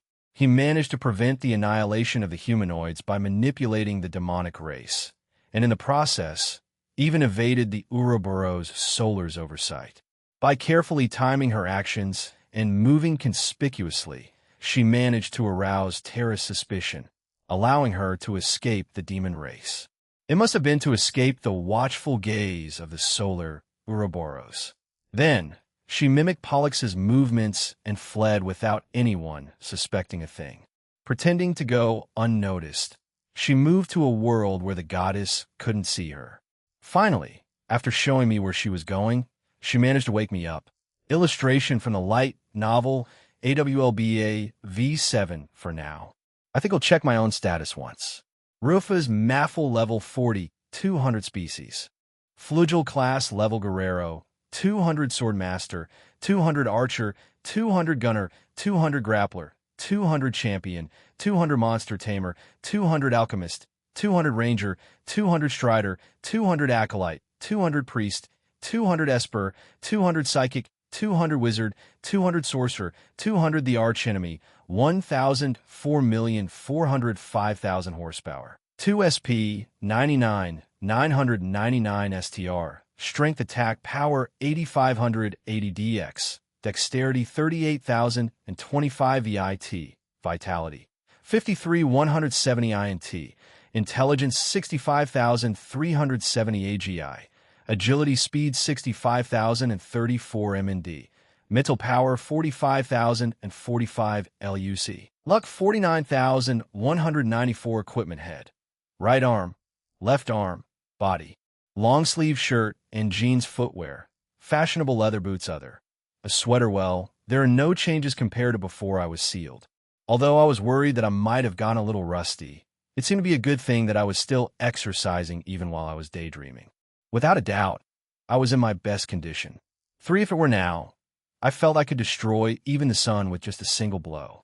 Although I was eager to try things, I was in Japan. If I did something like that, the whole place would collapse from the resulting shockwave alone. As a result, I decided to postpone enjoying the test until I returned to the other world. When I turned to look at them both, Dina was smiling even though she was sweating profusely, and Benet had his arms crossed while looking at me with a battle-ready expression. For now, I've decided to undo the All-Kate ability.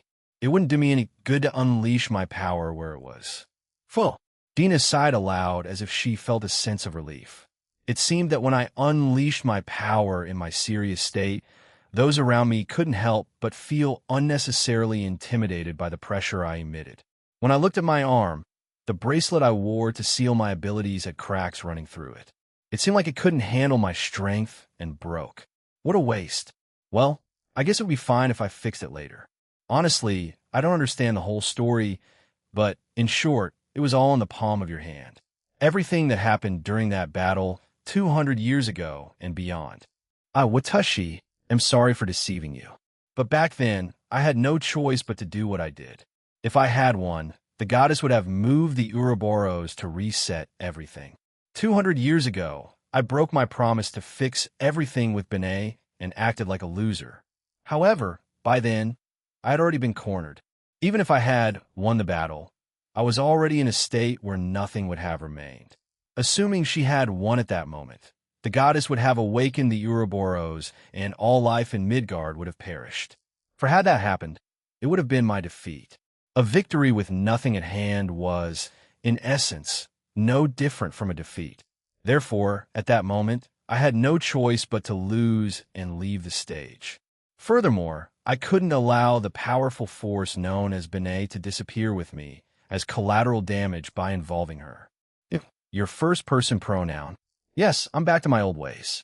After all, I'm not a king or anything like that anymore. I'm starting over as Rufus Maffel. Up until now, I had been referring to myself as I, or in my mind, and had been expressing I-yo when speaking. But in the end, it was most likely because I wasn't able to properly balance my mind and body. The I, or that I had been acting as my vanity as ruler that had unconsciously seeped into my identity after a long period of time became entangled with each other, resulting in that strange outcome. But all that was over. The current I was no longer I nor the supreme ruler. Now, I was just an individual in the flugelhorn career who was being a sore loser and came back for a second round, even though I'd already lost once and had stepped off the stage. So I didn't think it was a bad idea to return to my original state, to when I fought as a simple solo adventurer.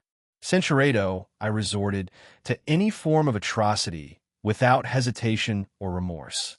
Although I'd already said it before, it was natural that they would betray me. The mere fact that I was able to realize all of that meant that I had benefited from going through this whole charade. By the way, Ophiuchus, or would you prefer to be called Dina? Whatever is right. I see. So, Dina, did that person finally show their tail? Yes, just as my wife predicted they would. When I heard Dina say that, I smiled reflexively. At the same time, Dina also smiled as she brushed her hair back. It seemed that our act of dedicating ourselves to being clowns had paid off. Thanks to that, we were able to make that particular individual lower his guard. As a result, that individual had made a mistake from which he could not escape. So all we had to do now was capture them. Now then, I brushed the hair away from my face and smiled slightly. The 12 celestial stars had gathered. We traveled through the humanoid domain and met with Migres, Marek, and Mizar. We had almost reached our goal. Only a few enemies remained. No, from the beginning there was only one entity that could be called the enemy. As for Benet, although technically we were on opposite sides, she was more of a friend than an enemy. So I didn't counter her. Anticipating my next words, Dina showed a nervous expression and Benet smiled while showing his fangs. Then I opened my mouth as if to live up to their expectations. Should we go buy some food and games from this world before we go back home? They both fell at the same time. Hey, wait a minute, Rufus-sama. Didn't you just do that? You were so charismatic and about to say something like a big boss. Maffle, are you kidding me, you jerk? Although they had both started ranting against me. AAA, I can't hear anything. Charisma is made to be broken. Even that vampire from a certain work of fiction said so. In addition, it is not common for us to come into this world. We haven't even bought any souvenirs for the people from the other world. Also, yes, now that my memory's back, it turns out I'm technically not a citizen of this world. In other words, I haven't technically eaten Japanese food apart from the burger we had a while ago, which was from this world. Now that I think about it, you understand, right? I have an irresistible urge to barato a lot. Huh? Are you saying I haven't changed at all compared to before I regained my memory? Leave me alone. Honestly, I've always been like this. Illustration from the light novel AWLBA V7. Author's note, question. So what was going on with the 7 heroes in the game? A. They were selected from among those who used avatars, character models, that resembled the real ones and were positioned as close as possible to the original.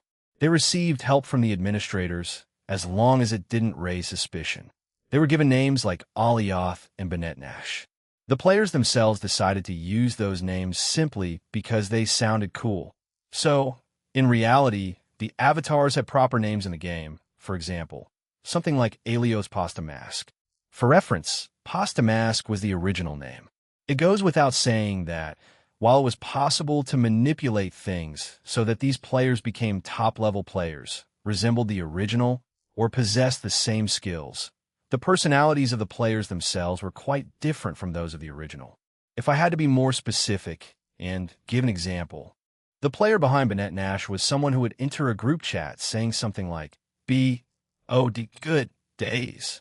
Chapter 161 along with Terra and Luna, all 12 stars, except Leo and Taurus, were on the Argo.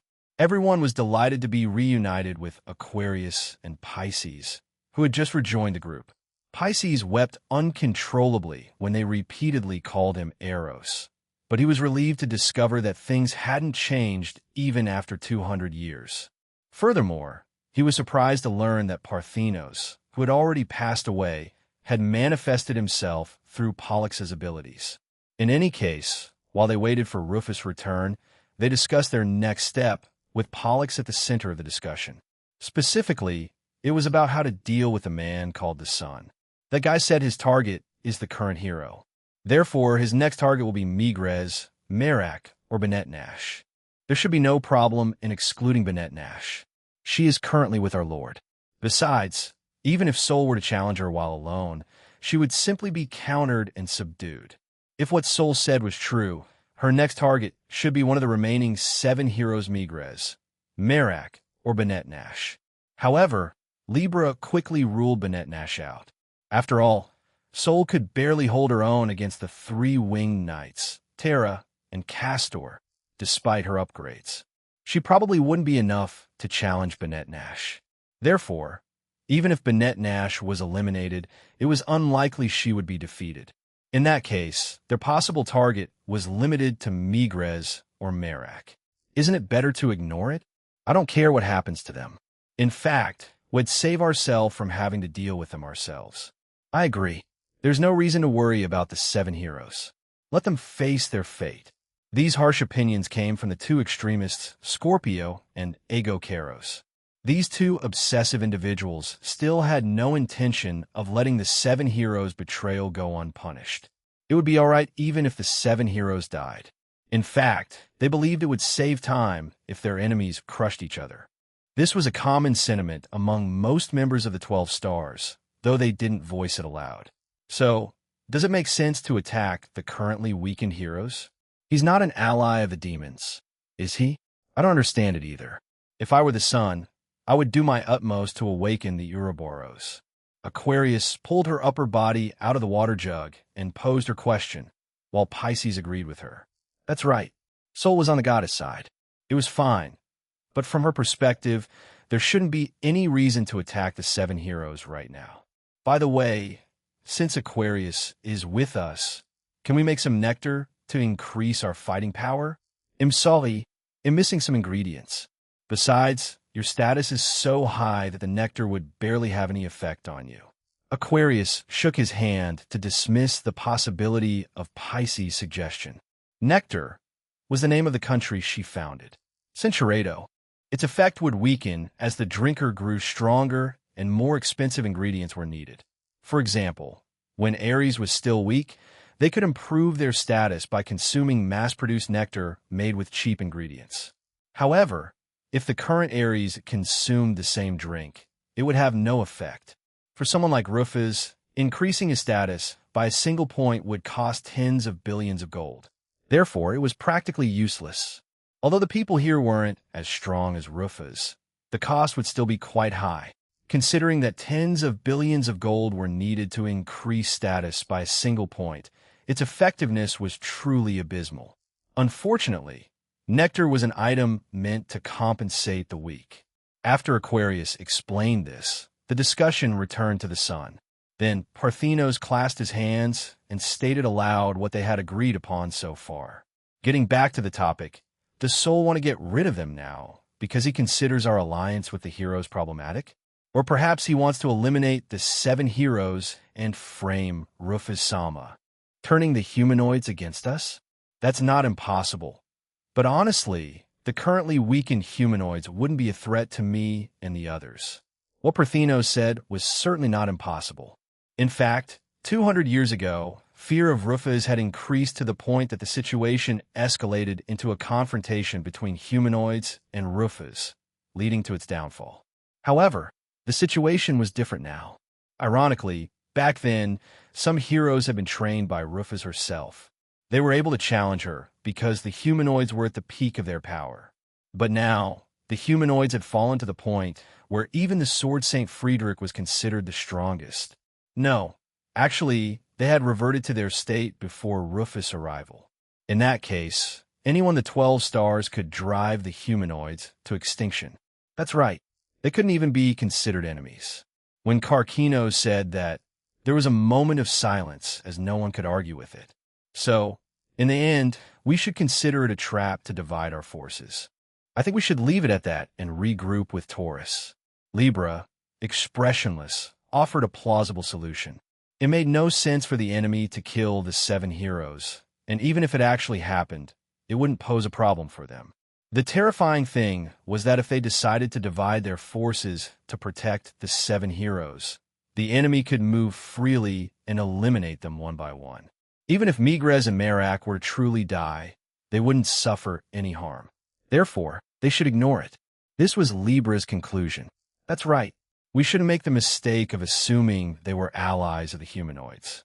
In reality, they were a third faction that answered only to Rufus. Perhaps killing the 7 heroes is more of a means than an end. However, Pollux intervened just as the discussion was about to end. Losing the current heroes wouldn't be a problem. Regardless of his personal feelings, it wouldn't be a problem for the faction as a whole. But what happened afterward could be detrimental to them. That was his thinking. What do you mean? Ares, aren't he the hero and his companions visiting Midgard? Yes. They needed to talk to him about something or whatever. So, if Midgard were killed in front of the hero Kuan, what would he think? Well, I think I'd be angry. Yes. So what would happen if Sol did that and called himself a demon? Would I hold a grudge against demons? Ares answered Pollux's questions with a natural expression. However, Pollux wore a stern expression as he pondered her answers deeply. Yes, he would probably hold a grudge against the demons, but he lacks the power to defeat them. In that case, wouldn't it be a great opportunity to use that old trick again? Perhaps that's their goal, to destroy the current heroes and create a new generation. ORM is now an enemy of the goddess.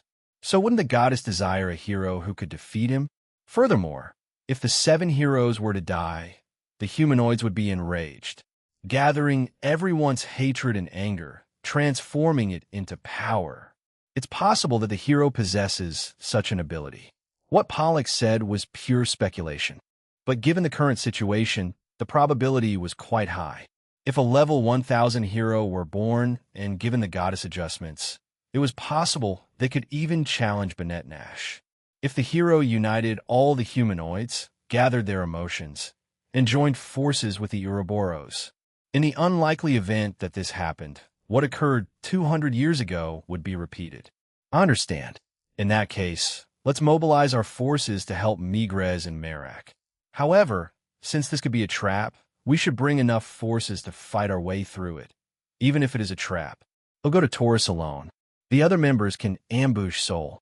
Only, considering I won't be fighting Taurus, it'll be fine on my own to get him back.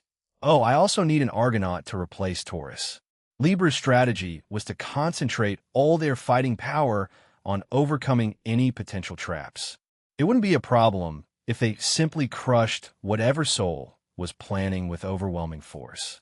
It might be simple, but such a forceful approach was often more effective than a complex maneuver.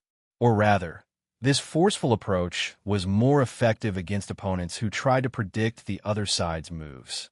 Pollux thought for a while and then nodded.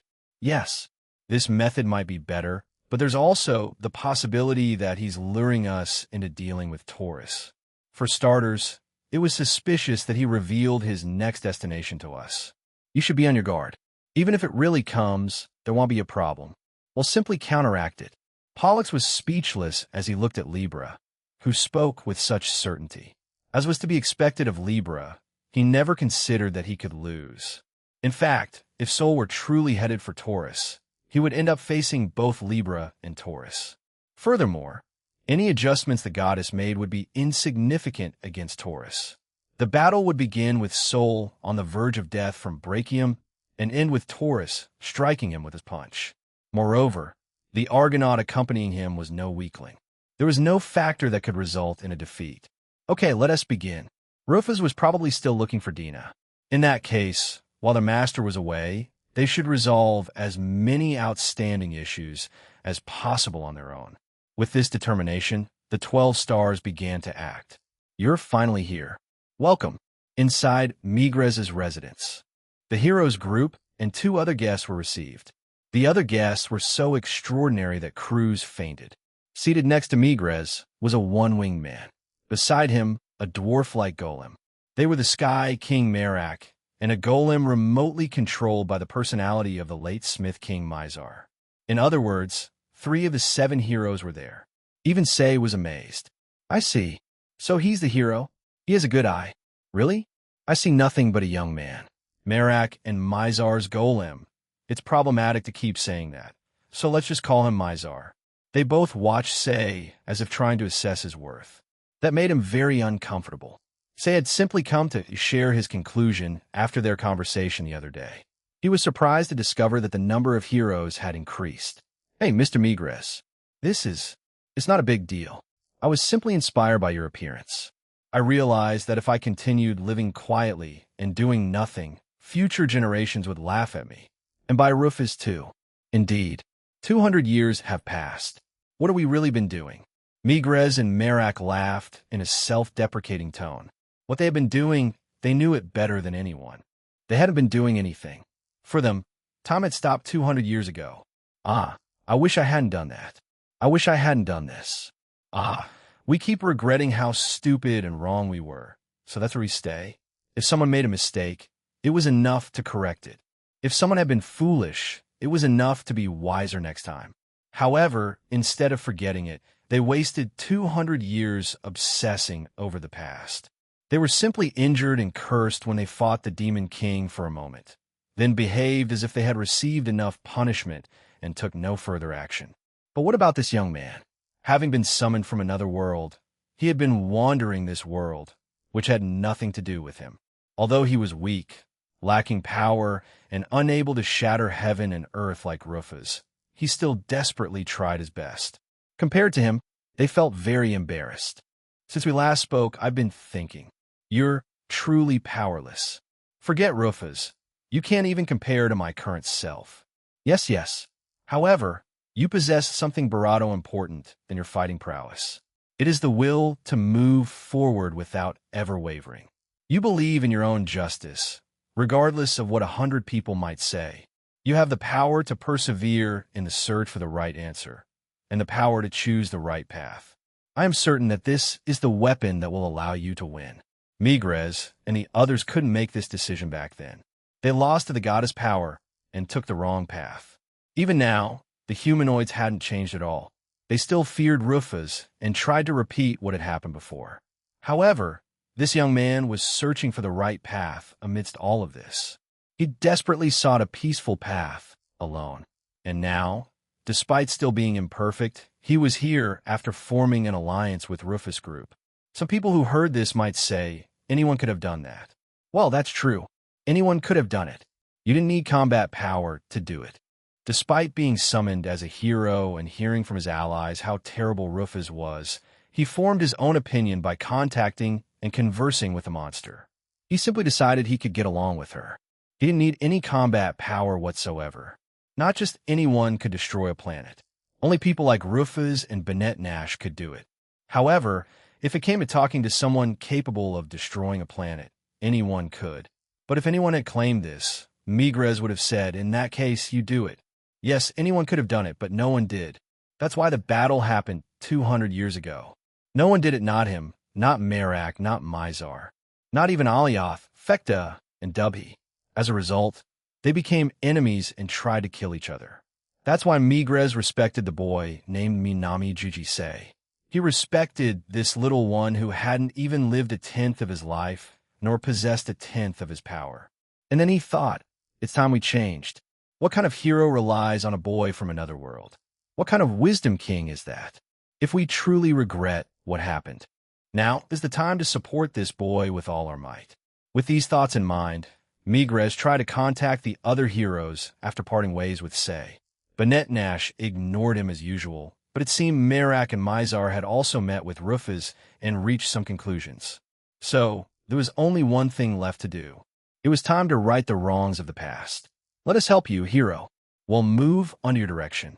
The courage of a boy without powers had moved the three heroes. Chapter 162, the three heroes would now act together as allies. There was nothing more encouraging than this. This hope was born from the efforts of the frail young man who persisted in seeking out the insignificant things he could do. He did what anyone could have done, but no one did. Therefore, his efforts now bore fruit. However, as usual, just when everything seemed to be going well, unexpected disasters occurred. Applause erupted as if they had been waiting for the heroes to decide to cooperate. How wonderful! Despite being a weakling, our hero didn't give up and kept searching for what he could do without breaking down. And now, he has achieved the feat of turning back time for heroes once again. How admirable, weakling hero! Upon hearing the voice, Midgard began unleashing his magic before Say and the others could react. He launched a magical missile toward the source of the voice without gathering power first. It exploded and covered the wall in ice. Perhaps he decided to use ice magic because he was worried that a water bullet would go through the wall and affect the houses. The speed of his decisions and reactions was that of a hero. Although he had withdrawn from actual combat, the difference between him and Say was still as vast as heaven and earth. However, the owner of the voice wasn't inside that ice. Instead, a voice was heard from the other side of the wall. Good reaction. I'm a little surprised. Contrary to his words, he didn't seem surprised at all. A strange white man stood there, leaning against the wall. Judging by the color of his skin and eyes, he was probably a demon. However, not even the 7 luminaries of the demons were a match for the heroes. Though weakened, the heroes were still heroes. They wouldn't lose to the 7 luminaries. That is assuming he was an ordinary member of the 7 luminaries. Who are you? My name is Sol. I am one of the 7 luminaries, son of the heavens. Well, the title of the 7 luminaries has lost its meaning lately. The 7 luminaries. Upon hearing the name, Say and his Barado drew their weapons and prepared themselves. Sarges was the first to attack. With the remarkable agility of a skilled climber, he sprinted down the wall and attacked Sol from behind. A flash of light surged across Sol's neck, and she couldn't defend herself in time. Sarges struck at Sol with a razor-sharp hand, but his arm was stopped before it could even reach Sol's skin. You haven't cleaned properly. There are bugs in the house. Cinturado, crashing through several houses before disappearing in a cloud of dust. Then Gantz and Jean attacked head-on, brandishing their weapons. Both attacks made an audible impact. As before, Sol didn't dodge them. He didn't even defend himself. Gant's axe struck him in the head, while Jean's sword hit him in the stomach. However, incomprehensibly, there wasn't even a scratch, as if they had hit a block of steel. Snarl dash. Friedrich roared and seized Gantz and Jean, pulling them backward. At the same time, Sol's fingertips sliced before their eyes, and the resulting shockwave cracked the ceiling. Had it hit, they both would have been cut in two. Friedrich jumped back before the attack ended, because he had seen the illusion of his own death. I see. At least you have good intuition. You seem to have sensed that you would have died if you had taken one more step. Friedrich's timidity seemed to have been exceptionally useful this time. His skillful play had allowed them to avoid any fatalities, at least for now. But if Sol so desired, she could wipe out the hero's entire entourage in an instant. The Mizar golem attacked Sol from behind, but after all, it was just a remotely controlled golem. Besides, it was created by the dwarves of Blutgang, whose levels were below 100. It couldn't be helped. Although his personality still existed, he was now nothing more than the core of the enormous golem called Blutgang. He was no longer the old Mizar, known as the Smith King. Naturally, he had lost his alchemical abilities.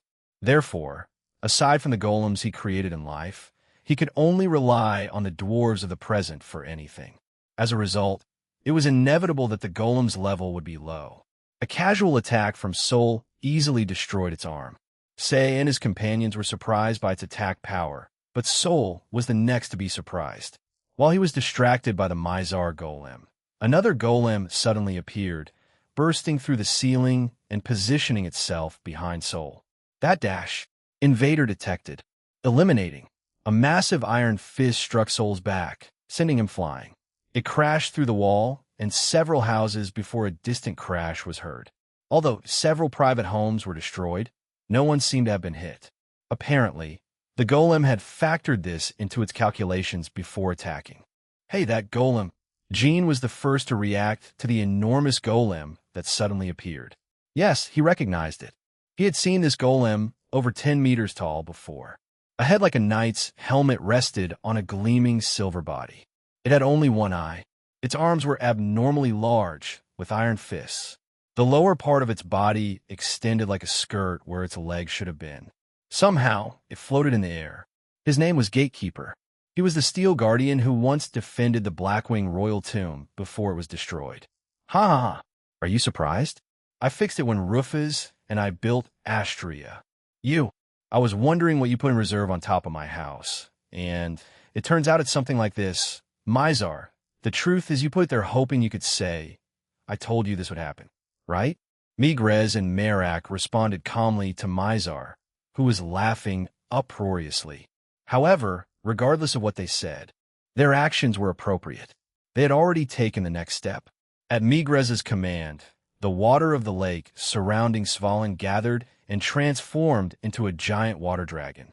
It was Livia, the guardian deity who had defended herself against Ares' attacks. Furthermore, Merak activated her divine magic to Barado the guardian and Livia. Using her malleable, watery form, Livia extended her appendages to gather the heroes and their Barado and carry them safely. Then, the guardian deity and the guardian sped away from the royal capital. After being defeated by the guardian, Sol remained in the mountainous region, far from the royal capital, as if nothing had happened. He crossed his arms and waited for Migrez and the others to arrive. The guardian intended to expel him from the royal capital to avoid involving the citizens, but it seemed that Sol understood his intentions and allowed himself to be defeated. Migrez, be careful. He called himself one of the 7 luminaries, but he's very strong. I know. The guardian's level was 600. The unexpected attack should have caused significant damage to one of the 7 luminaries, each of whom was around level 300. However, Sol didn't seem to be at that level at all.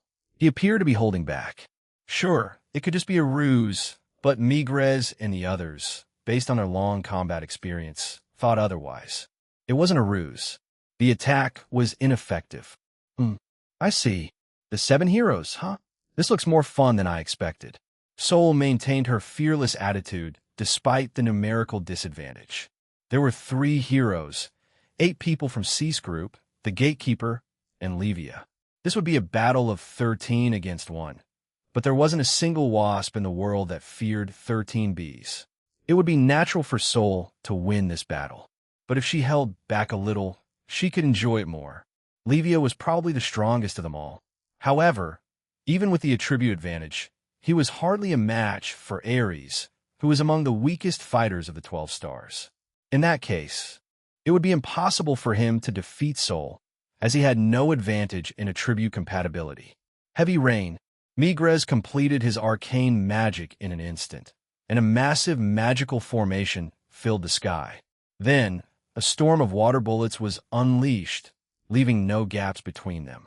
As its name, Heavy Rain, indicated, the water bullets that fell like rain were not single-target attacks, but area of effect attacks.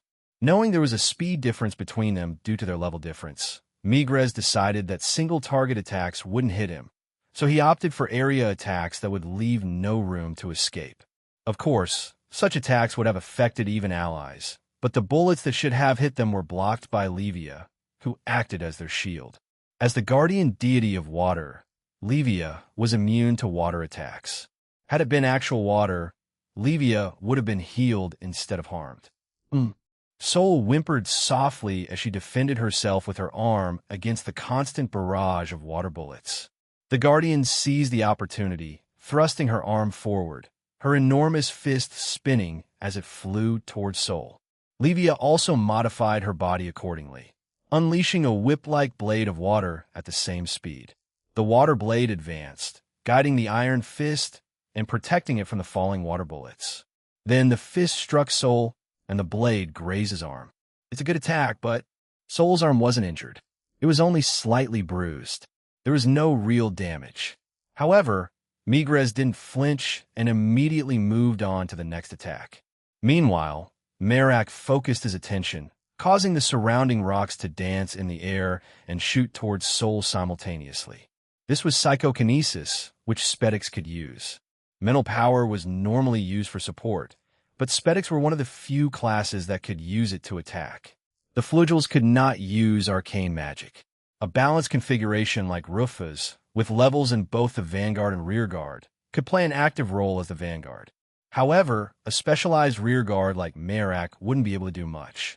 To put it more bluntly, an elf capable of using both arcane and divine magic was far superior as a Rearguard. It was a given. When comparing a Rearguard that could also attack with arcane magic to one that could only provide support, it was obvious which would be more useful. However, there was one class that utilized its high mental power in such a way that even Flugels could join the attack. This was the Esper class. Unlike other classes, the Esper's offensive abilities depended primarily on the user's mental power. In other words, it was a valuable offensive method for those specializing in support. Therefore, many Flugels would also reach levels in this class. Rocks flew towards Sol one after another, but he simply brushed them aside. However, bullets of water pierced through the opening, while countless thorns sprouted from Levia to attack Sol. Using Levia as a shield, the Guardian cut through the heavy rain and struck Sol's vital points with his fist. Their collaboration was astonishing. It was what one would expect from veteran heroes who could compensate for each other's shortcomings. However, Sol's expression didn't change at all. Finally, she sighed softly. This is more fun than I thought, compared to what I expected. But, oh well, this is probably it. As he said that, he strode through the water bullets that kept falling. There was no way to dodge them. In this case, he simply couldn't avoid them. He ignored the barrage of direct hits and launched himself straight toward the 7 heroes. He dodged the Guardian and landed on top of Levia with ease.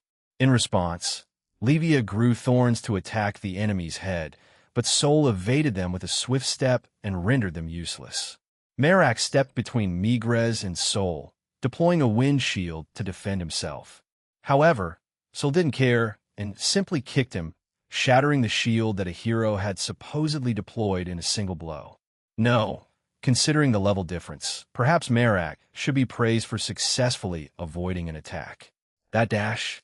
Merak froze in surprise for only an instant. It lasted less than a second. No, it lasted less than a tenth of a second. It was just an instant. He would have deployed the shield again the next second. However, the brief interruption was fatal. Sol's second attack came before Merak could recover and struck him in the arm. An ominous sound of bones breaking was heard as he fell from Libya.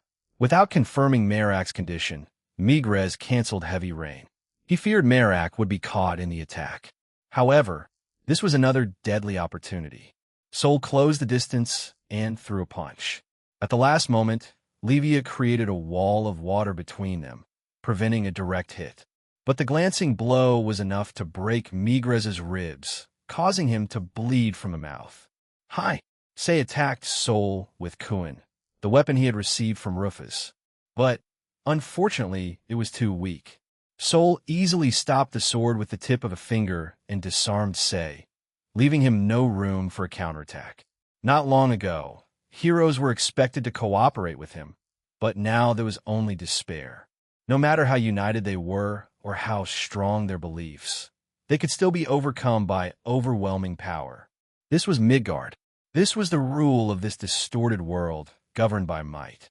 To finish off Migraz, Sol advanced and closed the gap. Had the conclusion been drawn first, this must have been his mistake. To prove his strength, he challenged opponents he had no reason to face, taking unnecessary detours. Now this had backfired. In other words, he reaped what he sowed. But for the heroes, this was a fortunate miscalculation, for it meant their fates were not yet sealed.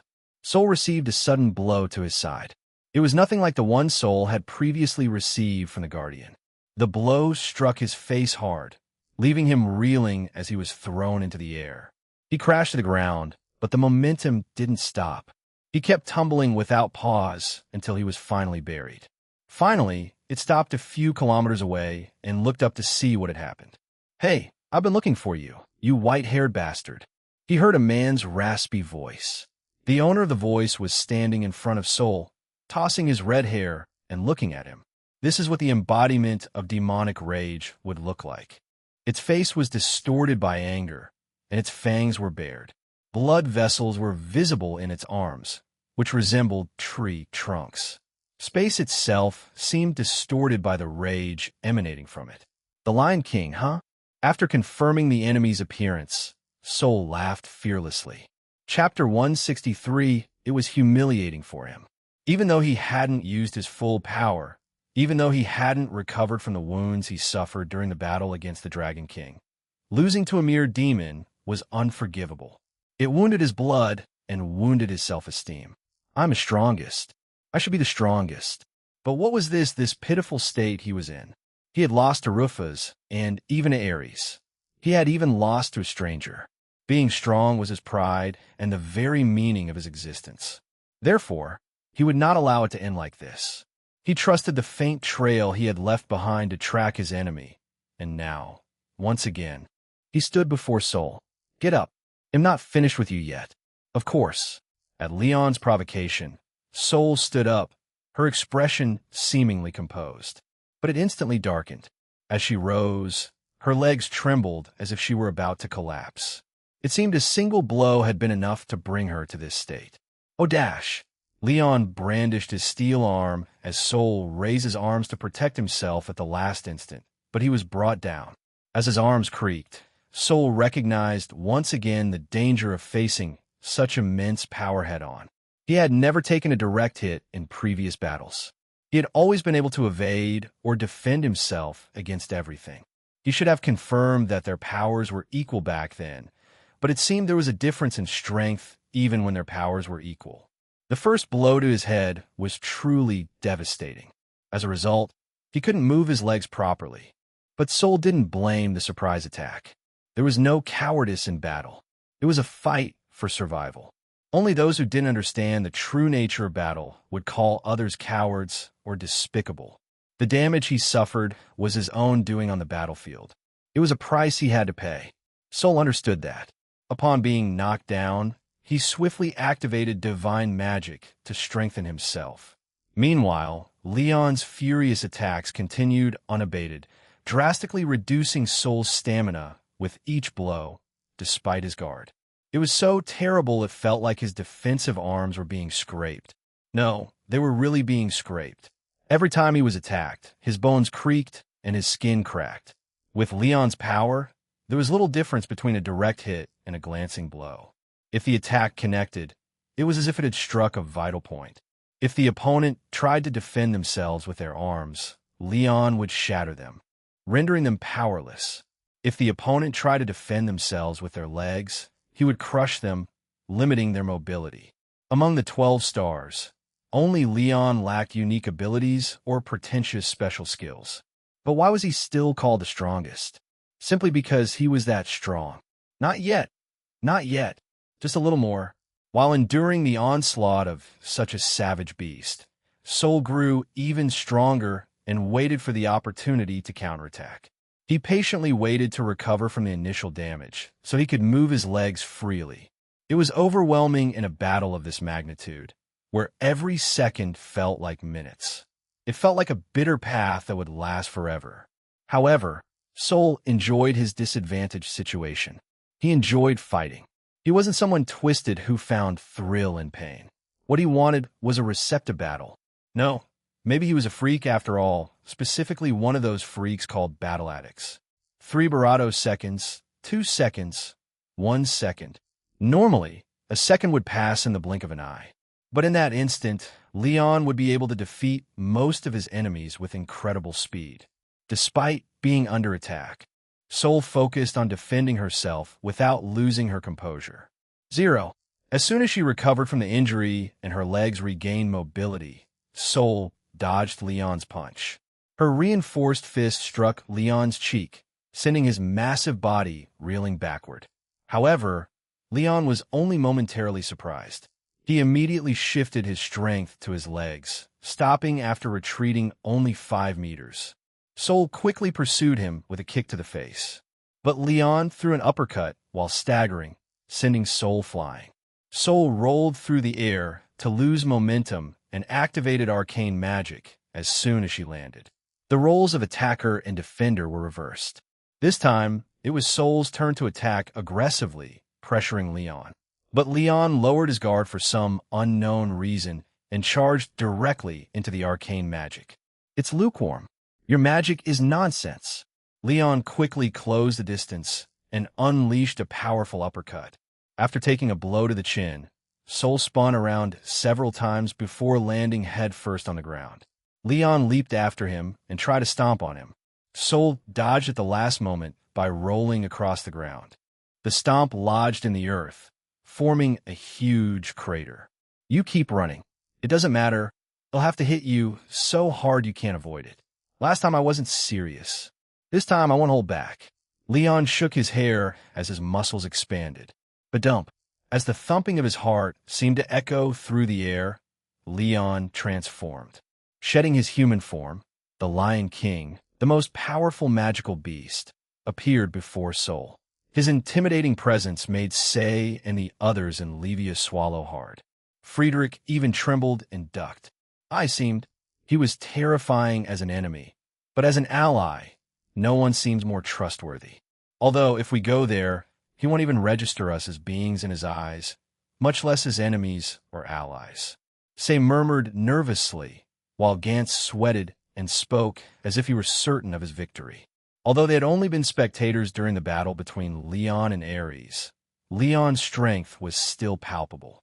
After all, Leon's power was undeniable when he managed to gain the upper hand, even while fighting against several members of the 12 Stars.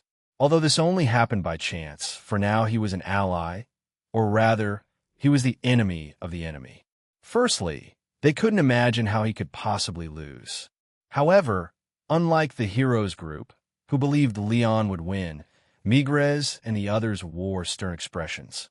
As they watched, Soul gleefully caught the corner of Leon's mouth.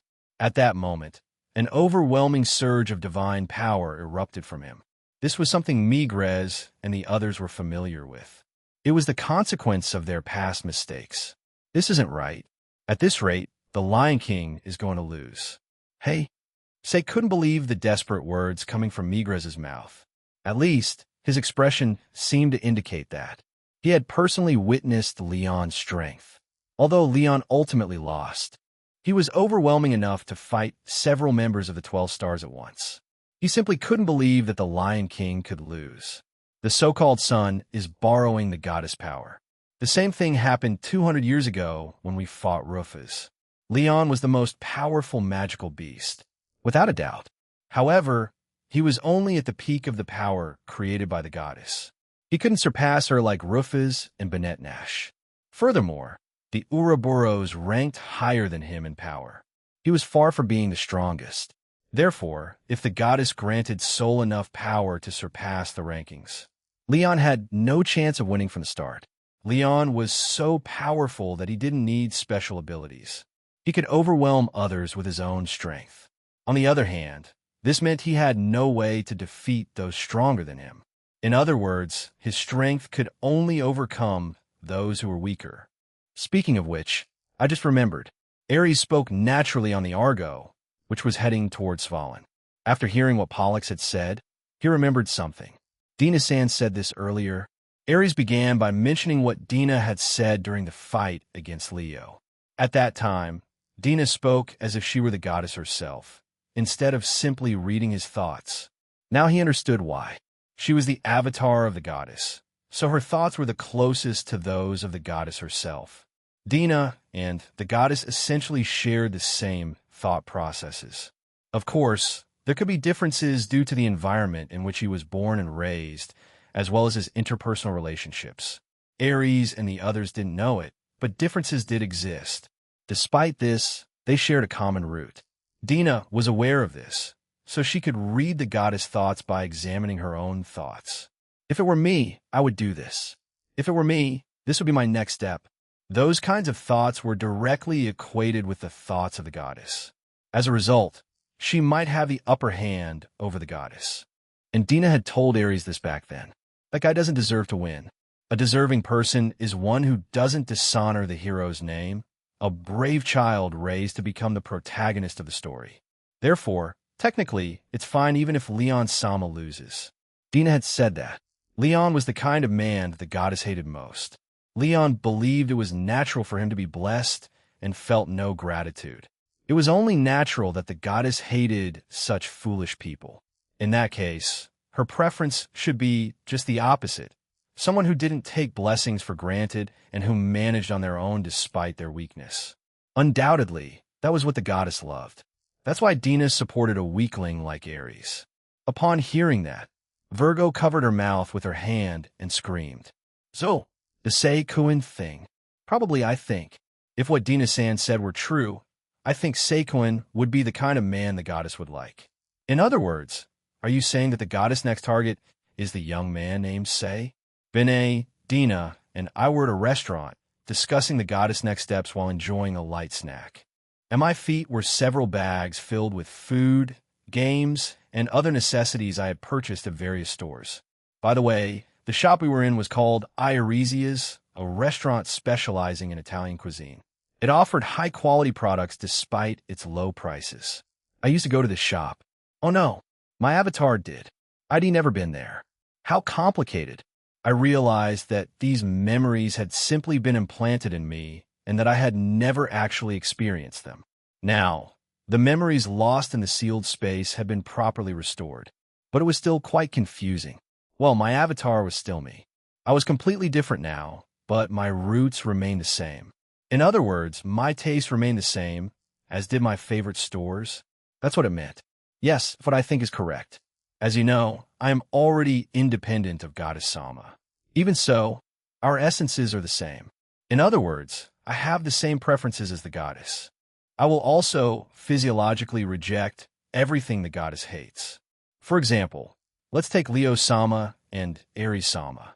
Both the goddess and I have a good impression of Ares Sama, but we both hate Leo Sama. I think Leon's self-centered stubbornness is quite endearing. Rufus Sama, you think Leon Sama is nothing more than a huge cat, don't you? Apparently, the goddess and I didn't share the same taste in animals. Anyone who loved cats would understand. For some reason, cats seemed adorable when they acted selfishly. Sure, they were pets, but the cats didn't know it. They acted as if they were the masters, the first ones there. But that was adorable too. Leon was like that with me. I have to say it now. The reason I captured Leon instead of defeating the Barado was because I liked cats. Lions were said to be scary, but if you looked closely at their faces, they were actually quite adorable. By the way, my avatar army also had a cat. His name was Fowl. He was an adorable and self-centered cat. Well, anyway, as a hero, that Seikoin is definitely the kind of human talent the goddess would want. However, he seems to be taking a completely different path than I expected. How so? Let's see. At first, I thought about letting him lose his will to fight and forcing him to retreat. So, I arranged a match between ORM and Rufus-sama in front of Seikoin, but unfortunately, it didn't work out. Dina must be referring to when I fought the Demon King. In fact, now that I think about it, that battle was the result of Dina's impressive manipulation. For the Demon King, it was to verify my return and test my power at that moment. For Dina, it was to preemptively defeat the hero who could become troublesome in the future. Now that I knew they had collaborated from the beginning, all I could say was they got me. But she didn't crumble. On the contrary, after Rufus-sama's conversation with ORM, she proceeded to seek the truth and ultimately decided to ally herself with him. It was a fortunate miscalculation for me, but it would be an incredible mistake for the goddess Sama. During the conversation, Cinchuredo, please don't say that. Even I hate how careless I am sometimes. It's all the goddess Sama's fault. Apparently, even Dina herself was worried about the futility of her true form. Perhaps the goddess was also unexpectedly concerned about this? That's what I thought. I got the feeling that I was quite mentally fragile when I possessed Pollux. Chapter 164, leaving aside the uselessness of the goddess, Dina continued her explanation. The issue was how Sei ignored the goddess plan. Honestly, no one imagined he would stray so far from the goddess script. Honestly, he should have lamented his own powerlessness and sought power. With the goddess adjustments, he would have easily reached level 1000. But despite his weakness, he kept searching for things he could do and paving the way. There has never been a hero like this until now. He's a kid who knows he's weak, but still keeps looking for a way. But doesn't she like that person? Yes, of course. While we were talking, one of the restaurant's waiters came out of the kitchen with a tray of pudding and tiramisu. There were 3 dishes, so each of us had one in front of us. Dina and I knew what they were, but they were unfamiliar to Benet. In the other world, there was no pudding or tiramisu. Benet stared at the pudding with a puzzled expression for a moment before picking it up with a spoon and putting it in her mouth. Then she stiffened for a moment, but continued eating as if nothing had happened. Does that sound good to you? Not bad. Her response wasn't anything extraordinary, but her hand, holding the spoon, kept moving. Apparently, she liked it quite a bit. I also brought the tiramisu to my mouth and felt a slight satisfaction as I tasted its sweetness. I already knew this, but the difference between the cuisines of each world was like heaven and earth. If someone wanted to eat this in Midgard, of course there wasn't tiramisu there, but supposing someone did, it would cost several 100,000 yen. Not even nobles or royalty ate it.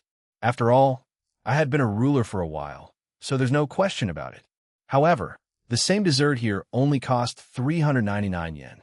For better or worse, I'd been wanting to eat something like this for a while without realizing how expensive it was. I guess that's what I'd say, but this is truly ironic.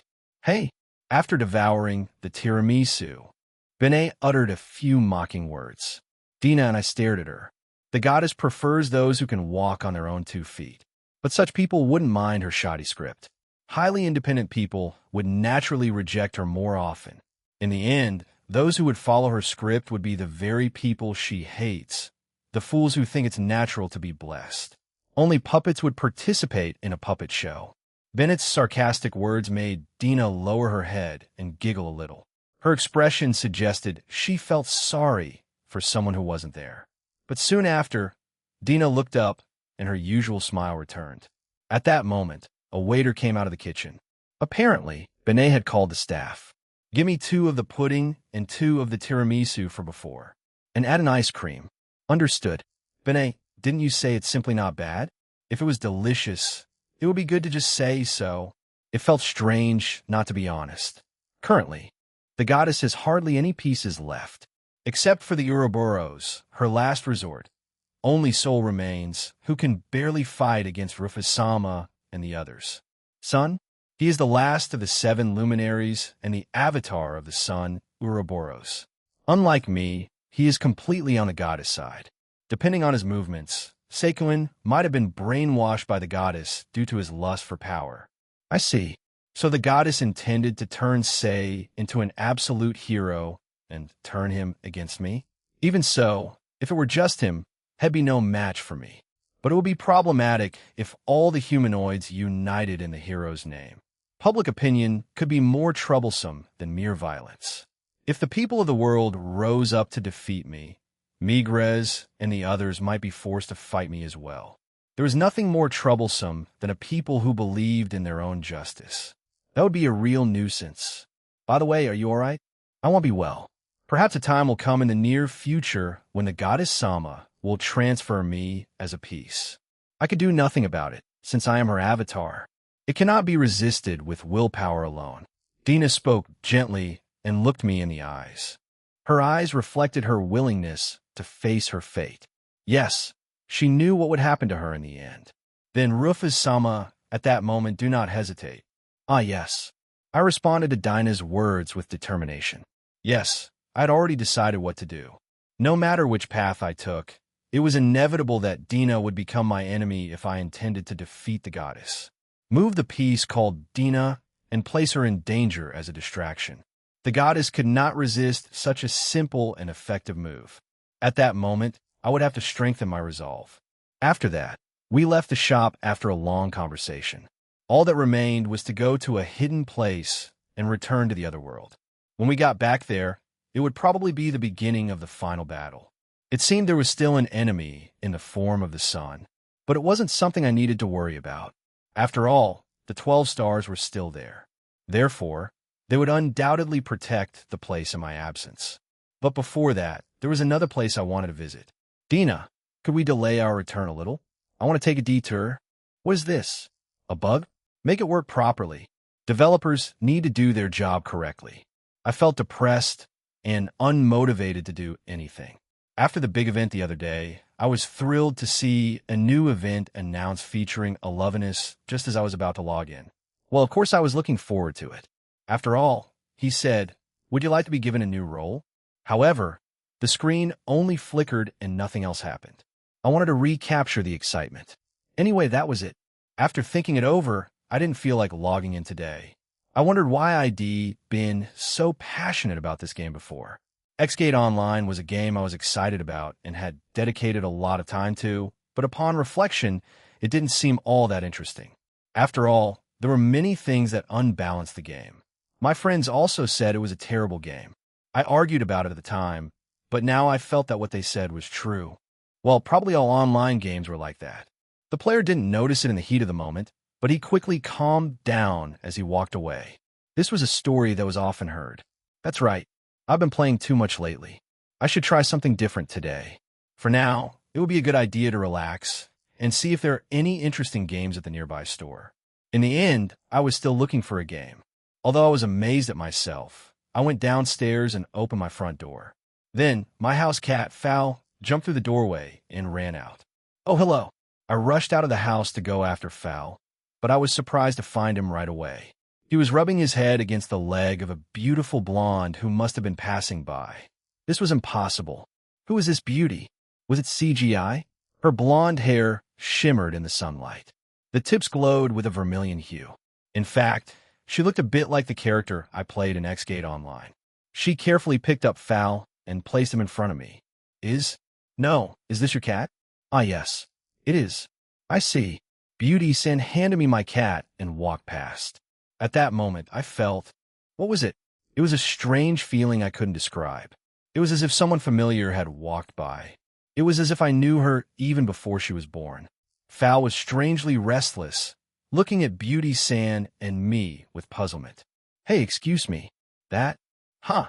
Have I seen you somewhere before? Huh, what's that? A pickup line? Ah, no. That's not how it is. What should I say? Actually, I didn't even know why. Why'd I yell to stop her? She turned to look at me. This is the first time we've met, and we won't meet again. I only visited this place because I wanted to see it for a while, and am saying goodbye now. Our paths will never cross again. After saying this, he walked away without looking back. Even so, saying we'd never see each other again. Was that really such a hurtful thing to say? That must be it. After all, nobody likes being asked, do we know each other? Just for passing by their house. At that moment, I saw a black feather flutter by out of the corner of my eye. I caught it quickly, but there didn't seem to be any crow nearby. At the same time, the woman had vanished like a mirage. Was it a dream? As if a tanuki had tricked me, I threw the black feather I was holding into the wind. Was it enough? Yes. Now, then, let us return to Midgard. And so, I finished my first and last encounter with myself and returned to my original world. I didn't know what my life would be like in the future. After all, I was no longer my avatar, but an independent person. Oh, dash! Compressed mana was released from his mouth as Leon roared. Unless an ability with absolute evasion was used, it would be impossible to avoid this attack, which could even reshape the planet's terrain. The range of the attack was already strange. The roar emanating from the lion's enormous mouth extended in a radius, forming a wall that attacked the enemy, preventing escape. The range expanded to several kilometers in an instant, making evasion impossible. Although it might have been possible to avoid it if one could have moved faster at that moment. So couldn't. He crossed his arms to withstand the attack. The ground, including the spot where he stood, was shattered as if it had vanished.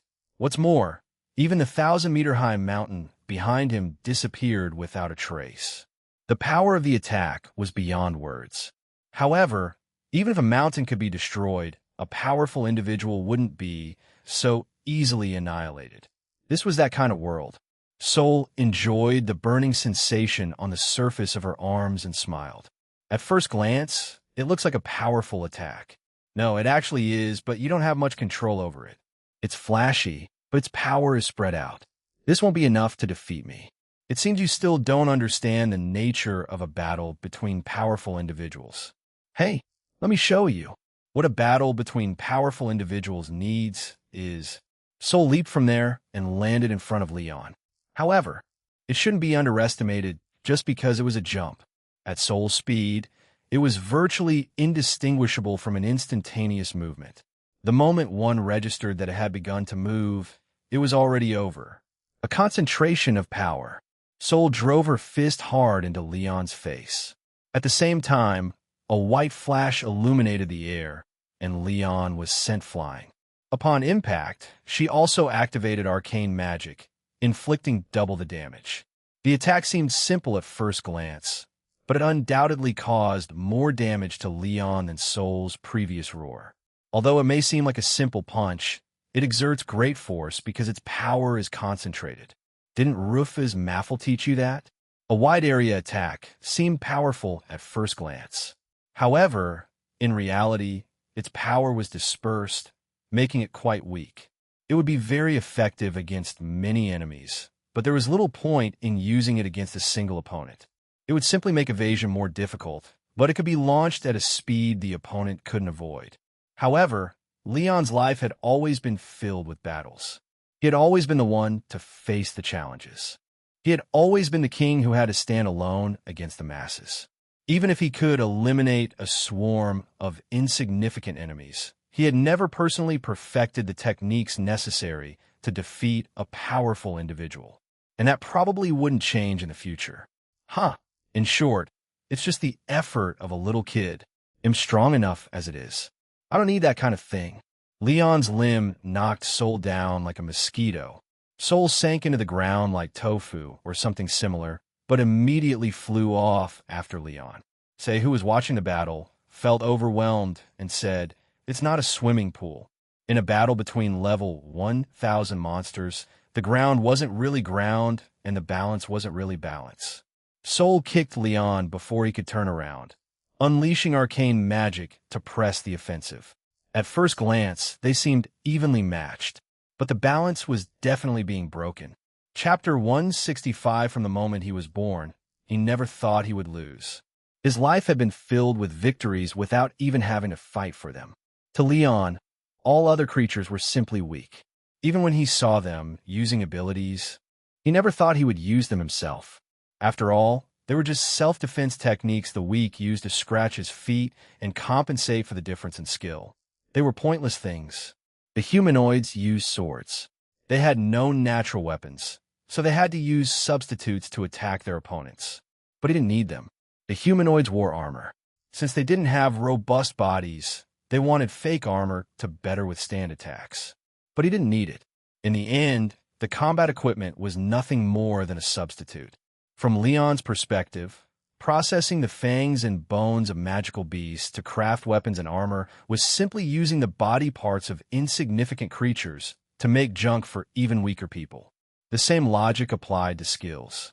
Skills that increase strength, skills that increase power, skills that increase damage.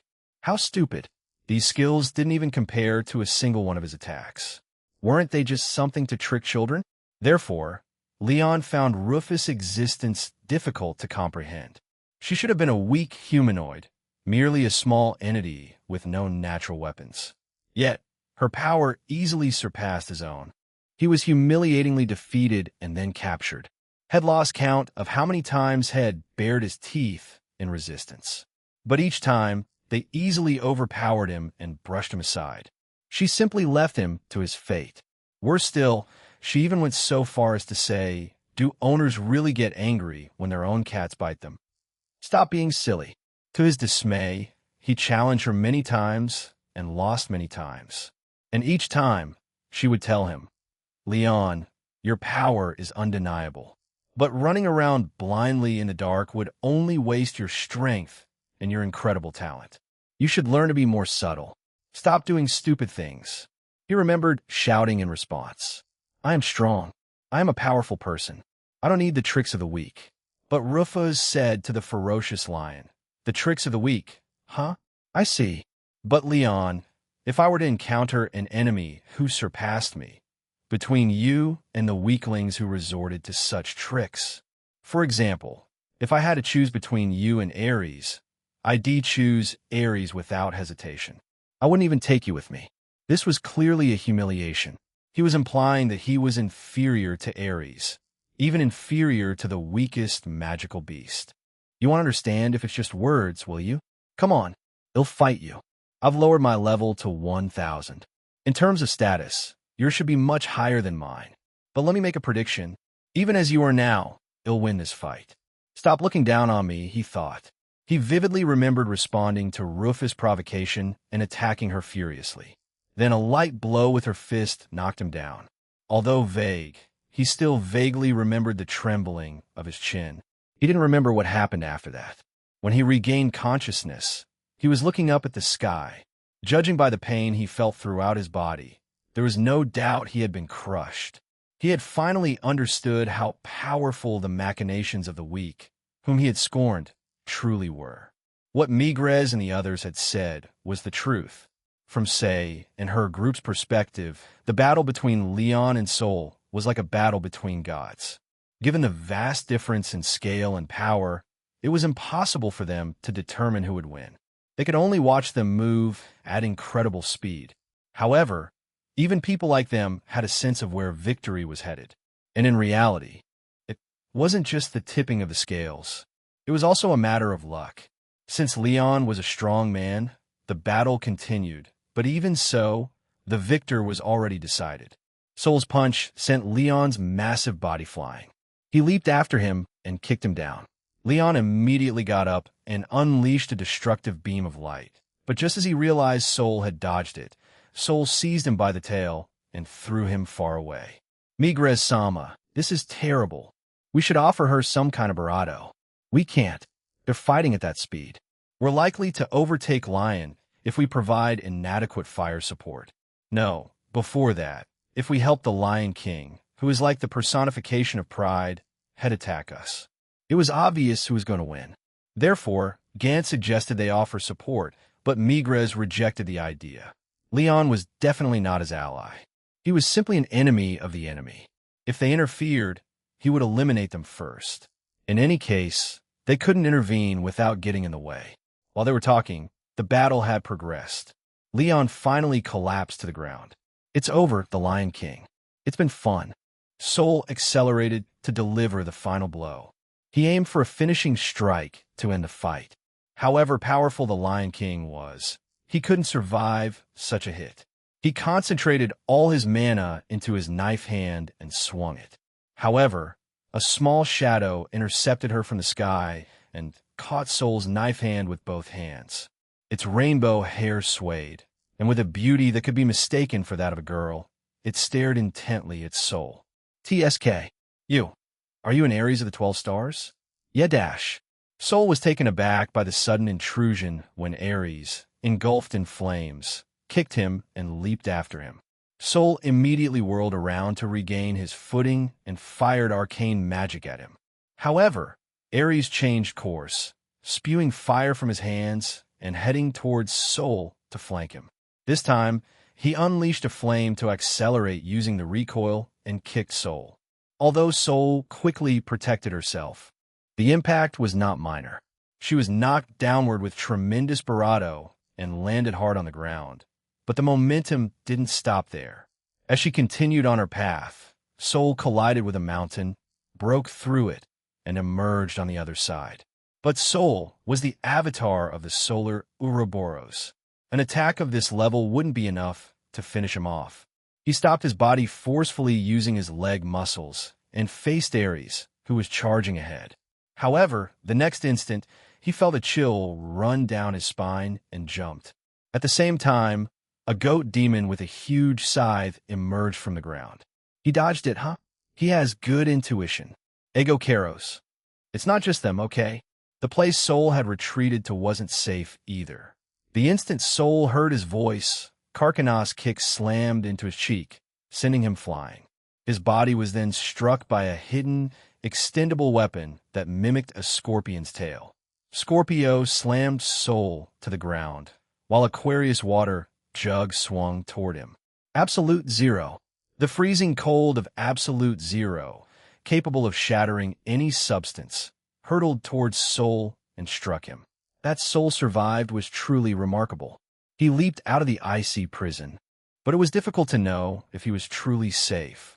As if he had been waiting for this, Ares' fist hurled Sol into the air. The Argonaut piloting the Argo, aviator of the Carina constellation, pursued him. Despite being a skeleton, he was a heroic spirit. He was a mindless entity.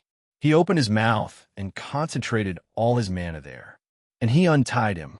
The mana, compressed to its limit, became a destructive aurora that flew in a straight line and swallowed the sun.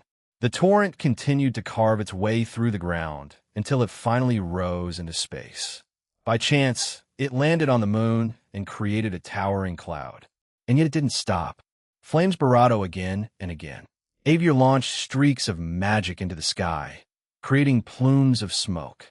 But Sol was still standing with his arms crossed as smoke drifted around him. However, the battle was far from over. It wasn't over yet. Pisces laughed as he seized Sol's head from behind. "Take a bow, peasant." Sol's head was pushed down toward the ground. "Do not raise your head, for I, the son of the goddess, am here." A mere son of an Ouroboros has no right to stand beside such a supreme being. His words were truly arrogant, but he had the power to back up his arrogance. Despite having fallen, Sol quickly broke free from Pisces' grasp and created some distance between them. What he saw then was a scene filled with despair. The Argo floated through the sky, and numerous heroic spirits watched from its decks. On land were the 12 tyrannical stars, excluding Taurus and Libra. The fairy brothers were not in sight, but they were probably somewhere on the ship. The ship could not have come without them. Even Terra, the Demon King's son, was there with his sword ready, keeping Sol surrounded. No matter how she viewed the situation, there was no chance of winning. There couldn't be any chance of winning. Yet Sol's fearless smile didn't waver despite this. She continued to hold back. She was confident she could escape. Otherwise, she wouldn't have tried to lure them out. "I see. Of course, I was the one who attracted you, but I didn't expect everyone to show up. Ha ha, how convenient. I've managed to attract them. In that case, that should be resolved without any problems later. There shouldn't be a problem if I withdraw now as soon as possible. Thinking this, Sol mentally spoke to her absent companion. Dina, I've done my part. Quick, open gate X so I can get out of here. But the response Sol received was silence. There was no response. There was no reaction whatsoever. Impossible. This shouldn't be happening. There was an unbreakable connection between the goddess avatar and the avatar of an Ouroboros. After all, she was the goddess representative in the world and the switch that activated all the Ouroboros during an emergency, thus heralding the end of the world. She was the ultimate weapon. It was impossible that an Ouroboros avatar couldn't contact her. In other words, the telepathic message had been intentionally ignored. I see. Is that it? Suddenly, Sol started laughing. I see. Is that all? That's all, right? It was obvious when you thought about it. It should have been easy to notice. It was strange to think that he was the only one who had acquired a sense of self. She was no longer a puppet. If that were true, everything would make sense. It would explain all the events that had seemed so convenient for Rufus and her group. It would explain why the 12 stars gathered once again, resulting in such a problematic situation. How fascinating. Sol understood there was no way to save herself. She understood that this would be the place where she would die. But she harbored no anger. She harbored no resentment. Instead, she wanted to praise her for having successfully deceived everyone up to that point. She wanted to say that her act had been impressive. Sol liked the strong. Whether for power or wisdom, it was inevitable that she would like those who surpassed her imagination. This was because it would be boring if the world were exactly as the goddess and her representative wished it to be.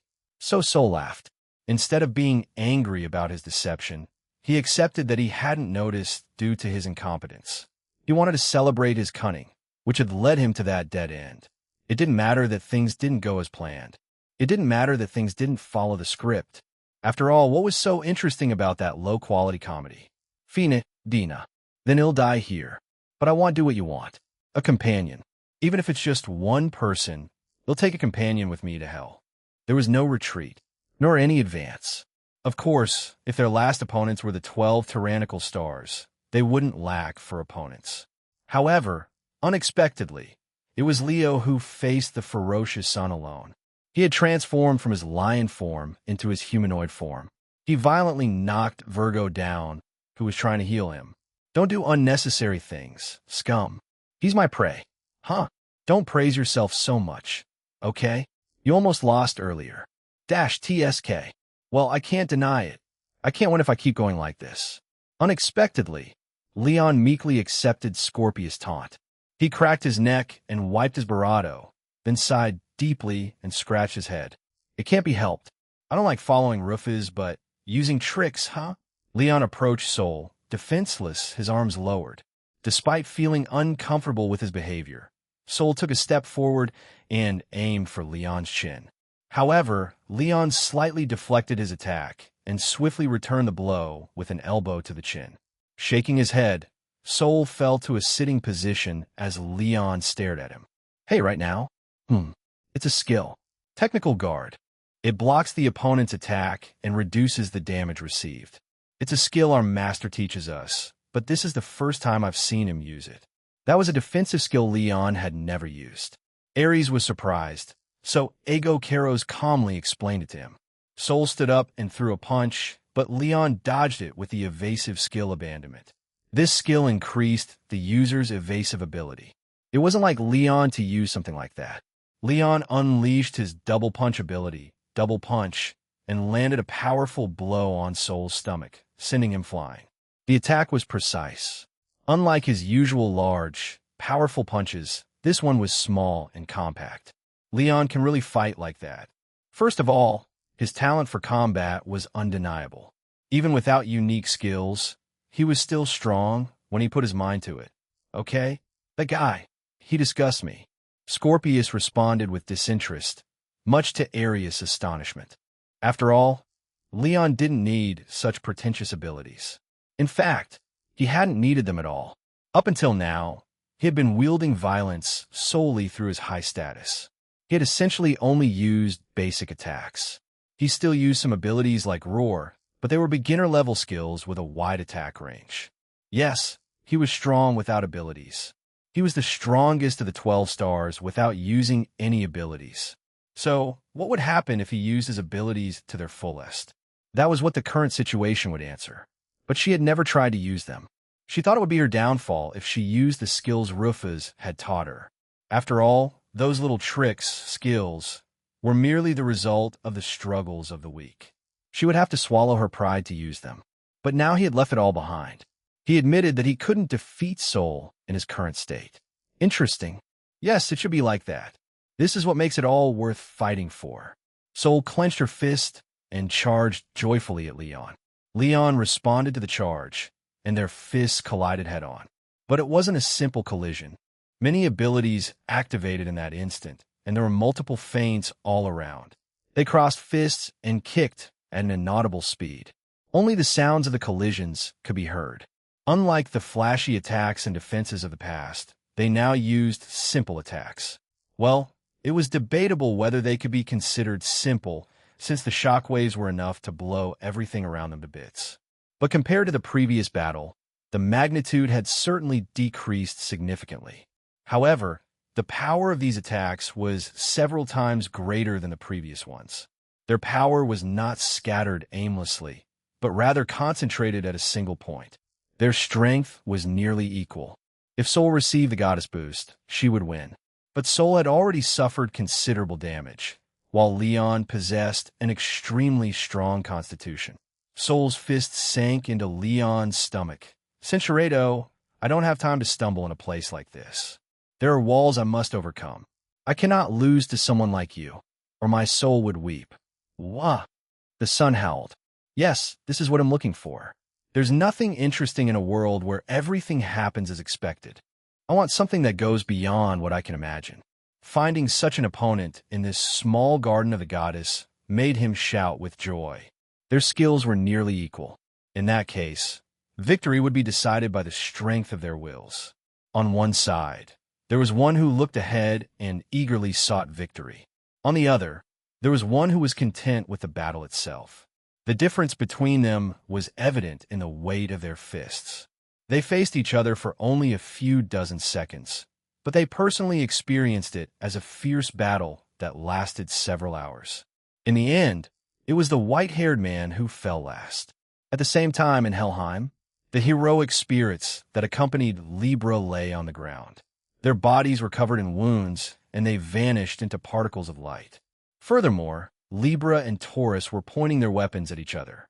Chapter 166 Soul felt refreshed as he lay on the ground and gazed up at the sky. It had been a good fight. Had risked everything and lost. He didn't want to make excuses, like being outnumbered or his physique having deteriorated. Whatever the reason, a loss was still a loss. It was his fault had been forced into this situation. To begin with, a battle wasn't simply about fighting each other from the start. For example, favorable conditions or environments could be created before the fight.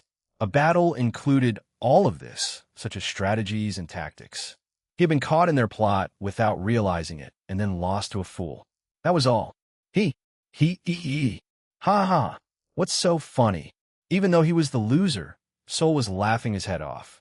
Leon felt uncomfortable and yelled at him in irritation. I really don't like his pretentious attitude. If he still has a trump card, he should use it now. He looked at Soul with those thoughts in mind. It's truly hilarious. The goddess script, written over tens of thousands, hundreds of thousands, or even millions of years, fell apart so brilliantly in just 200 years. It's so funny I can't stop laughing. That's all. Yes, that's all. What? You think I'm still hiding something? If so, you can relax. I have nothing left. You've truly won. Even if you leave me alone, there's nothing bravado I can do.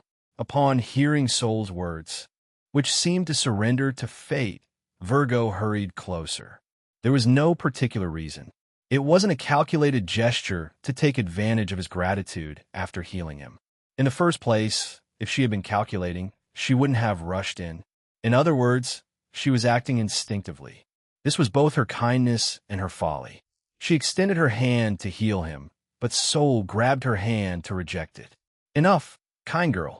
Kindness can be a virtue, but it's also a weakness in battle. For example, if I take you hostage right now, the situation will turn against you. There are people who can't be saved by kindness alone. There are heretics who wouldn't consider it wrong to use such kindness. From now on, keep this in mind. Having said that, Sol grabbed Virgo by the shoulder and pulled her away. But Virgo couldn't accept it, so Sol tried desperately to convince her. But you're not that kind of person. Even now, no, I'm a goddess doll to the bone. Though I have developed an ego, I could not be like Pollux or ORM. If you heal me now, I will surely return as an enemy. Surrender. To destroy the enemy is the right and duty of the victor. I don't need you to tell me that. Ares grabbed and restrained Virgo, who was still trying to speak. Then, Leo stepped forward. He raised his fist and exerted enough force to make the arteries in his arm visible. As a final act, let me give you a small hint in honor of your victory. Once I die, the goddess will have almost no pieces left. Not that she won't have any, but they probably won't have the fighting power needed to defeat you all. Do you know what that means? Who knows? Sol laughed bitterly at Leon's indifferent response and recalled the appearance of the last doll apart from him. What he had just said wasn't entirely true. There were still two pieces left. One was Dina, who could still be controlled by the goddess at will, regardless of her own will. And the other person, however, these two alone were not enough to face their countless enemies. The goddess would definitely mobilize the Ouroboros to compensate. It means it's beginning. This attack will bring about the end of the world. Is that so? Leon didn't care about Sol's last words and simply lowered his fist. An explosive sound echoed. Karkinos transformed into his gigantic form and leaped in front of everyone to absorb the shockwave. The force of the punch was like a storm that lasted several seconds. When it finally subsided, enormous cracks had formed in the ground, stretching to the horizon. The sun was no longer there. Only the faint particles of light that remained hinted that it had once existed. Even they would soon disappear. Because, who knows? People are fools. If I were this ally, I'd want to survive at all costs. Scorpio muttered in exasperation as he carefully lifted the unconscious Virgo. With that, the last fragment of the goddess that could oppose the 12 stars had vanished.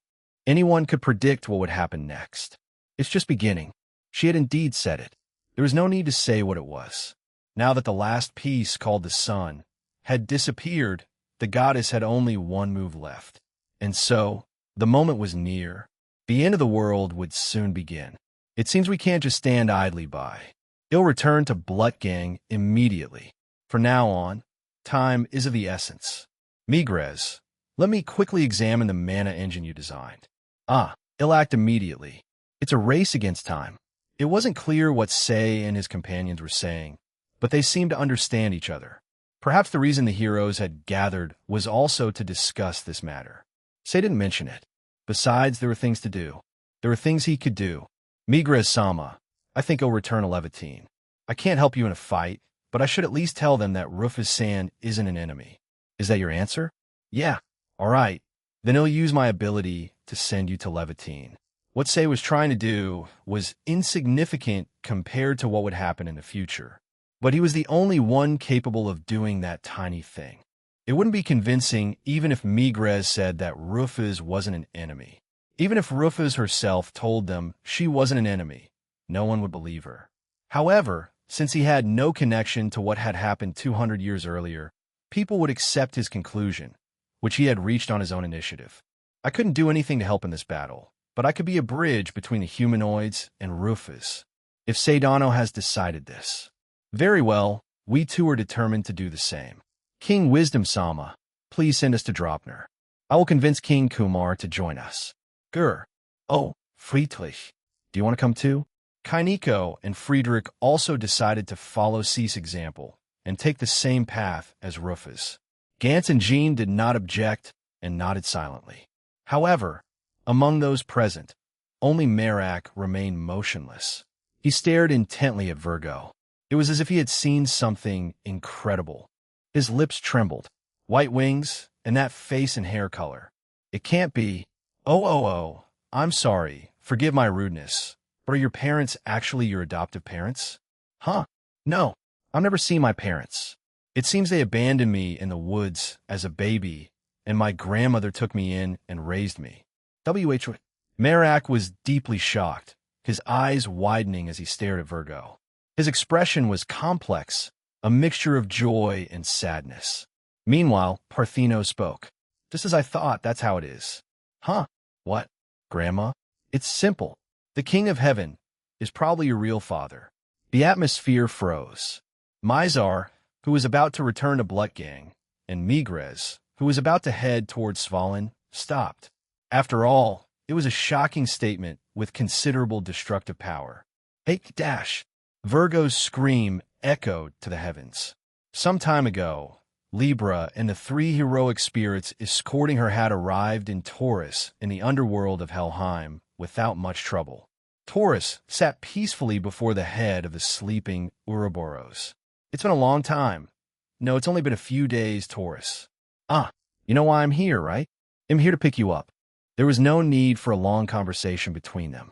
Libra spoke briefly, while Taurus responded with a single word. Without knowing the circumstances, it would be impossible to know what they were talking about. Taurus stood up slowly and silently clenched his fist. He'll go after I clean up this mess. Taurus said this as light began to gather before him. The light emitted by the Earth's Ouroboros took on a humanoid form. This was the creation of an avatar, just as the fire's Ouroboros and the sun's Ouroboros had done. This was not unusual. Except for the lunar Ouroboros, which was already awake, all the Ouroboros would create and send avatars. In that case, it wouldn't be so convenient if only the terrestrial Ouroboros didn't. The avatar created was level 1000. Its combat power was comparable to that of Sol. It was a transcendent being that could single-handedly lead creatures to extinction. Aldebaran, but it shattered in one fell swoop. Accompanying the destructive sound of the steel fist, the newly created avatar transformed into particles of light and vanished. Although it was an avatar, it was also an ability. Therefore, it was defenseless against Aldebaran, an ability that could erase other abilities. It was a swift defeat that made one wonder what Leon's difficulty was, but it was simply a matter of compatibility. Since his very existence was a skill, he couldn't withstand a blow from Taurus. Well done, as expected from Taurus. Okay, let's go. Everyone's waiting. No, not yet. With that, Taurus threw a punch at Libra. Libra quickly dodged it, and the blow missed. However, the power contained in that punch remained unchanged. He attacked aggressively. Where are you playing at, Taurus? I don't need to explain the reason. You know it better than anyone. I don't understand. Libra readied her weapon while glaring at Taurus with an icy expression. If the other side was going to do something like that, it would only lead to a battle. Whoever you are, if you keep this up, I will retaliate. I will interrogate you after I immobilize you. So I recommend you speak before it turns into an interrogation. I see. You're unaware of your own condition. Or did you destroy your own memory to deceive yourself? Corrupt data? When Taurus said this, Libra paused for a moment. That's right. The corrupted data. It had been with her ever since her reunion with Rufus. However, its true nature was still unknown, and it hadn't been repaired at all. No. Had she even tried to repair it until now? No. It wasn't the time to think about that. First, he needed to calm that raging bull. If necessary, it would be all right to finish him off. In fact, wouldn't that be better? It was all for his master's sake. Please, both of you stop. There's no need for 2 of the 12 stars to fight. That's right. Let's calm down and talk about it first. The heroic spirits panicked at the sudden turn of events, but none stopped. Libra scattered shots, keeping their distance, but Taurus advanced, ignoring the attacks. However, Libra had the advantage in maneuverability. It leaped nimbly, preventing Taurus from closing the distance between them. The only threat Taurus posed was its overwhelming destructive power. Furthermore, its strength was only effective at close range. It had no way to launch ranged attacks. Once this was understood, devising an effective strategy was simple. It was enough to attack from a distance. Am I unaware of my own nature? Am I deceiving myself? What nonsense! Since I'm a golem, Memory manipulation won't work on me. You're the one who's suspicious, Taurus. Libra fired its cannon at Taurus, knocking him down hard. Reducing his strength was tedious, but at the same time, it was a simple task that almost seemed to guarantee victory. It would be good to continue weakening him without letting him get close. Then, when he was within range, Libra could fire a single shot of brachium. That would be the end of it. It's true that my memory has been corrupted. That's right. I should repair it. I'm sure that if I do, Dina Samus' true identity and the reason for Taurus madness will become clear. Libra didn't notice. She didn't realize how strange her thoughts were at that moment. I should fix it. That meant he could have fixed it at any time, but he hadn't. Why hadn't he? Normally, he should have considered that first. But she couldn't do it, for she was a golem. There was no other reason. She was simply convinced that everything was for her master's sake. As long as she acknowledged this to be true, her thoughts would go no further. They simply stopped when the answer became clear. This was the sad difference between people and golems. Corrupted data, repairing. Without any justification, he decided it was time to repair the corrupted data. There was no reason, no doubt. It was the right thing to do. It was essentially a tool.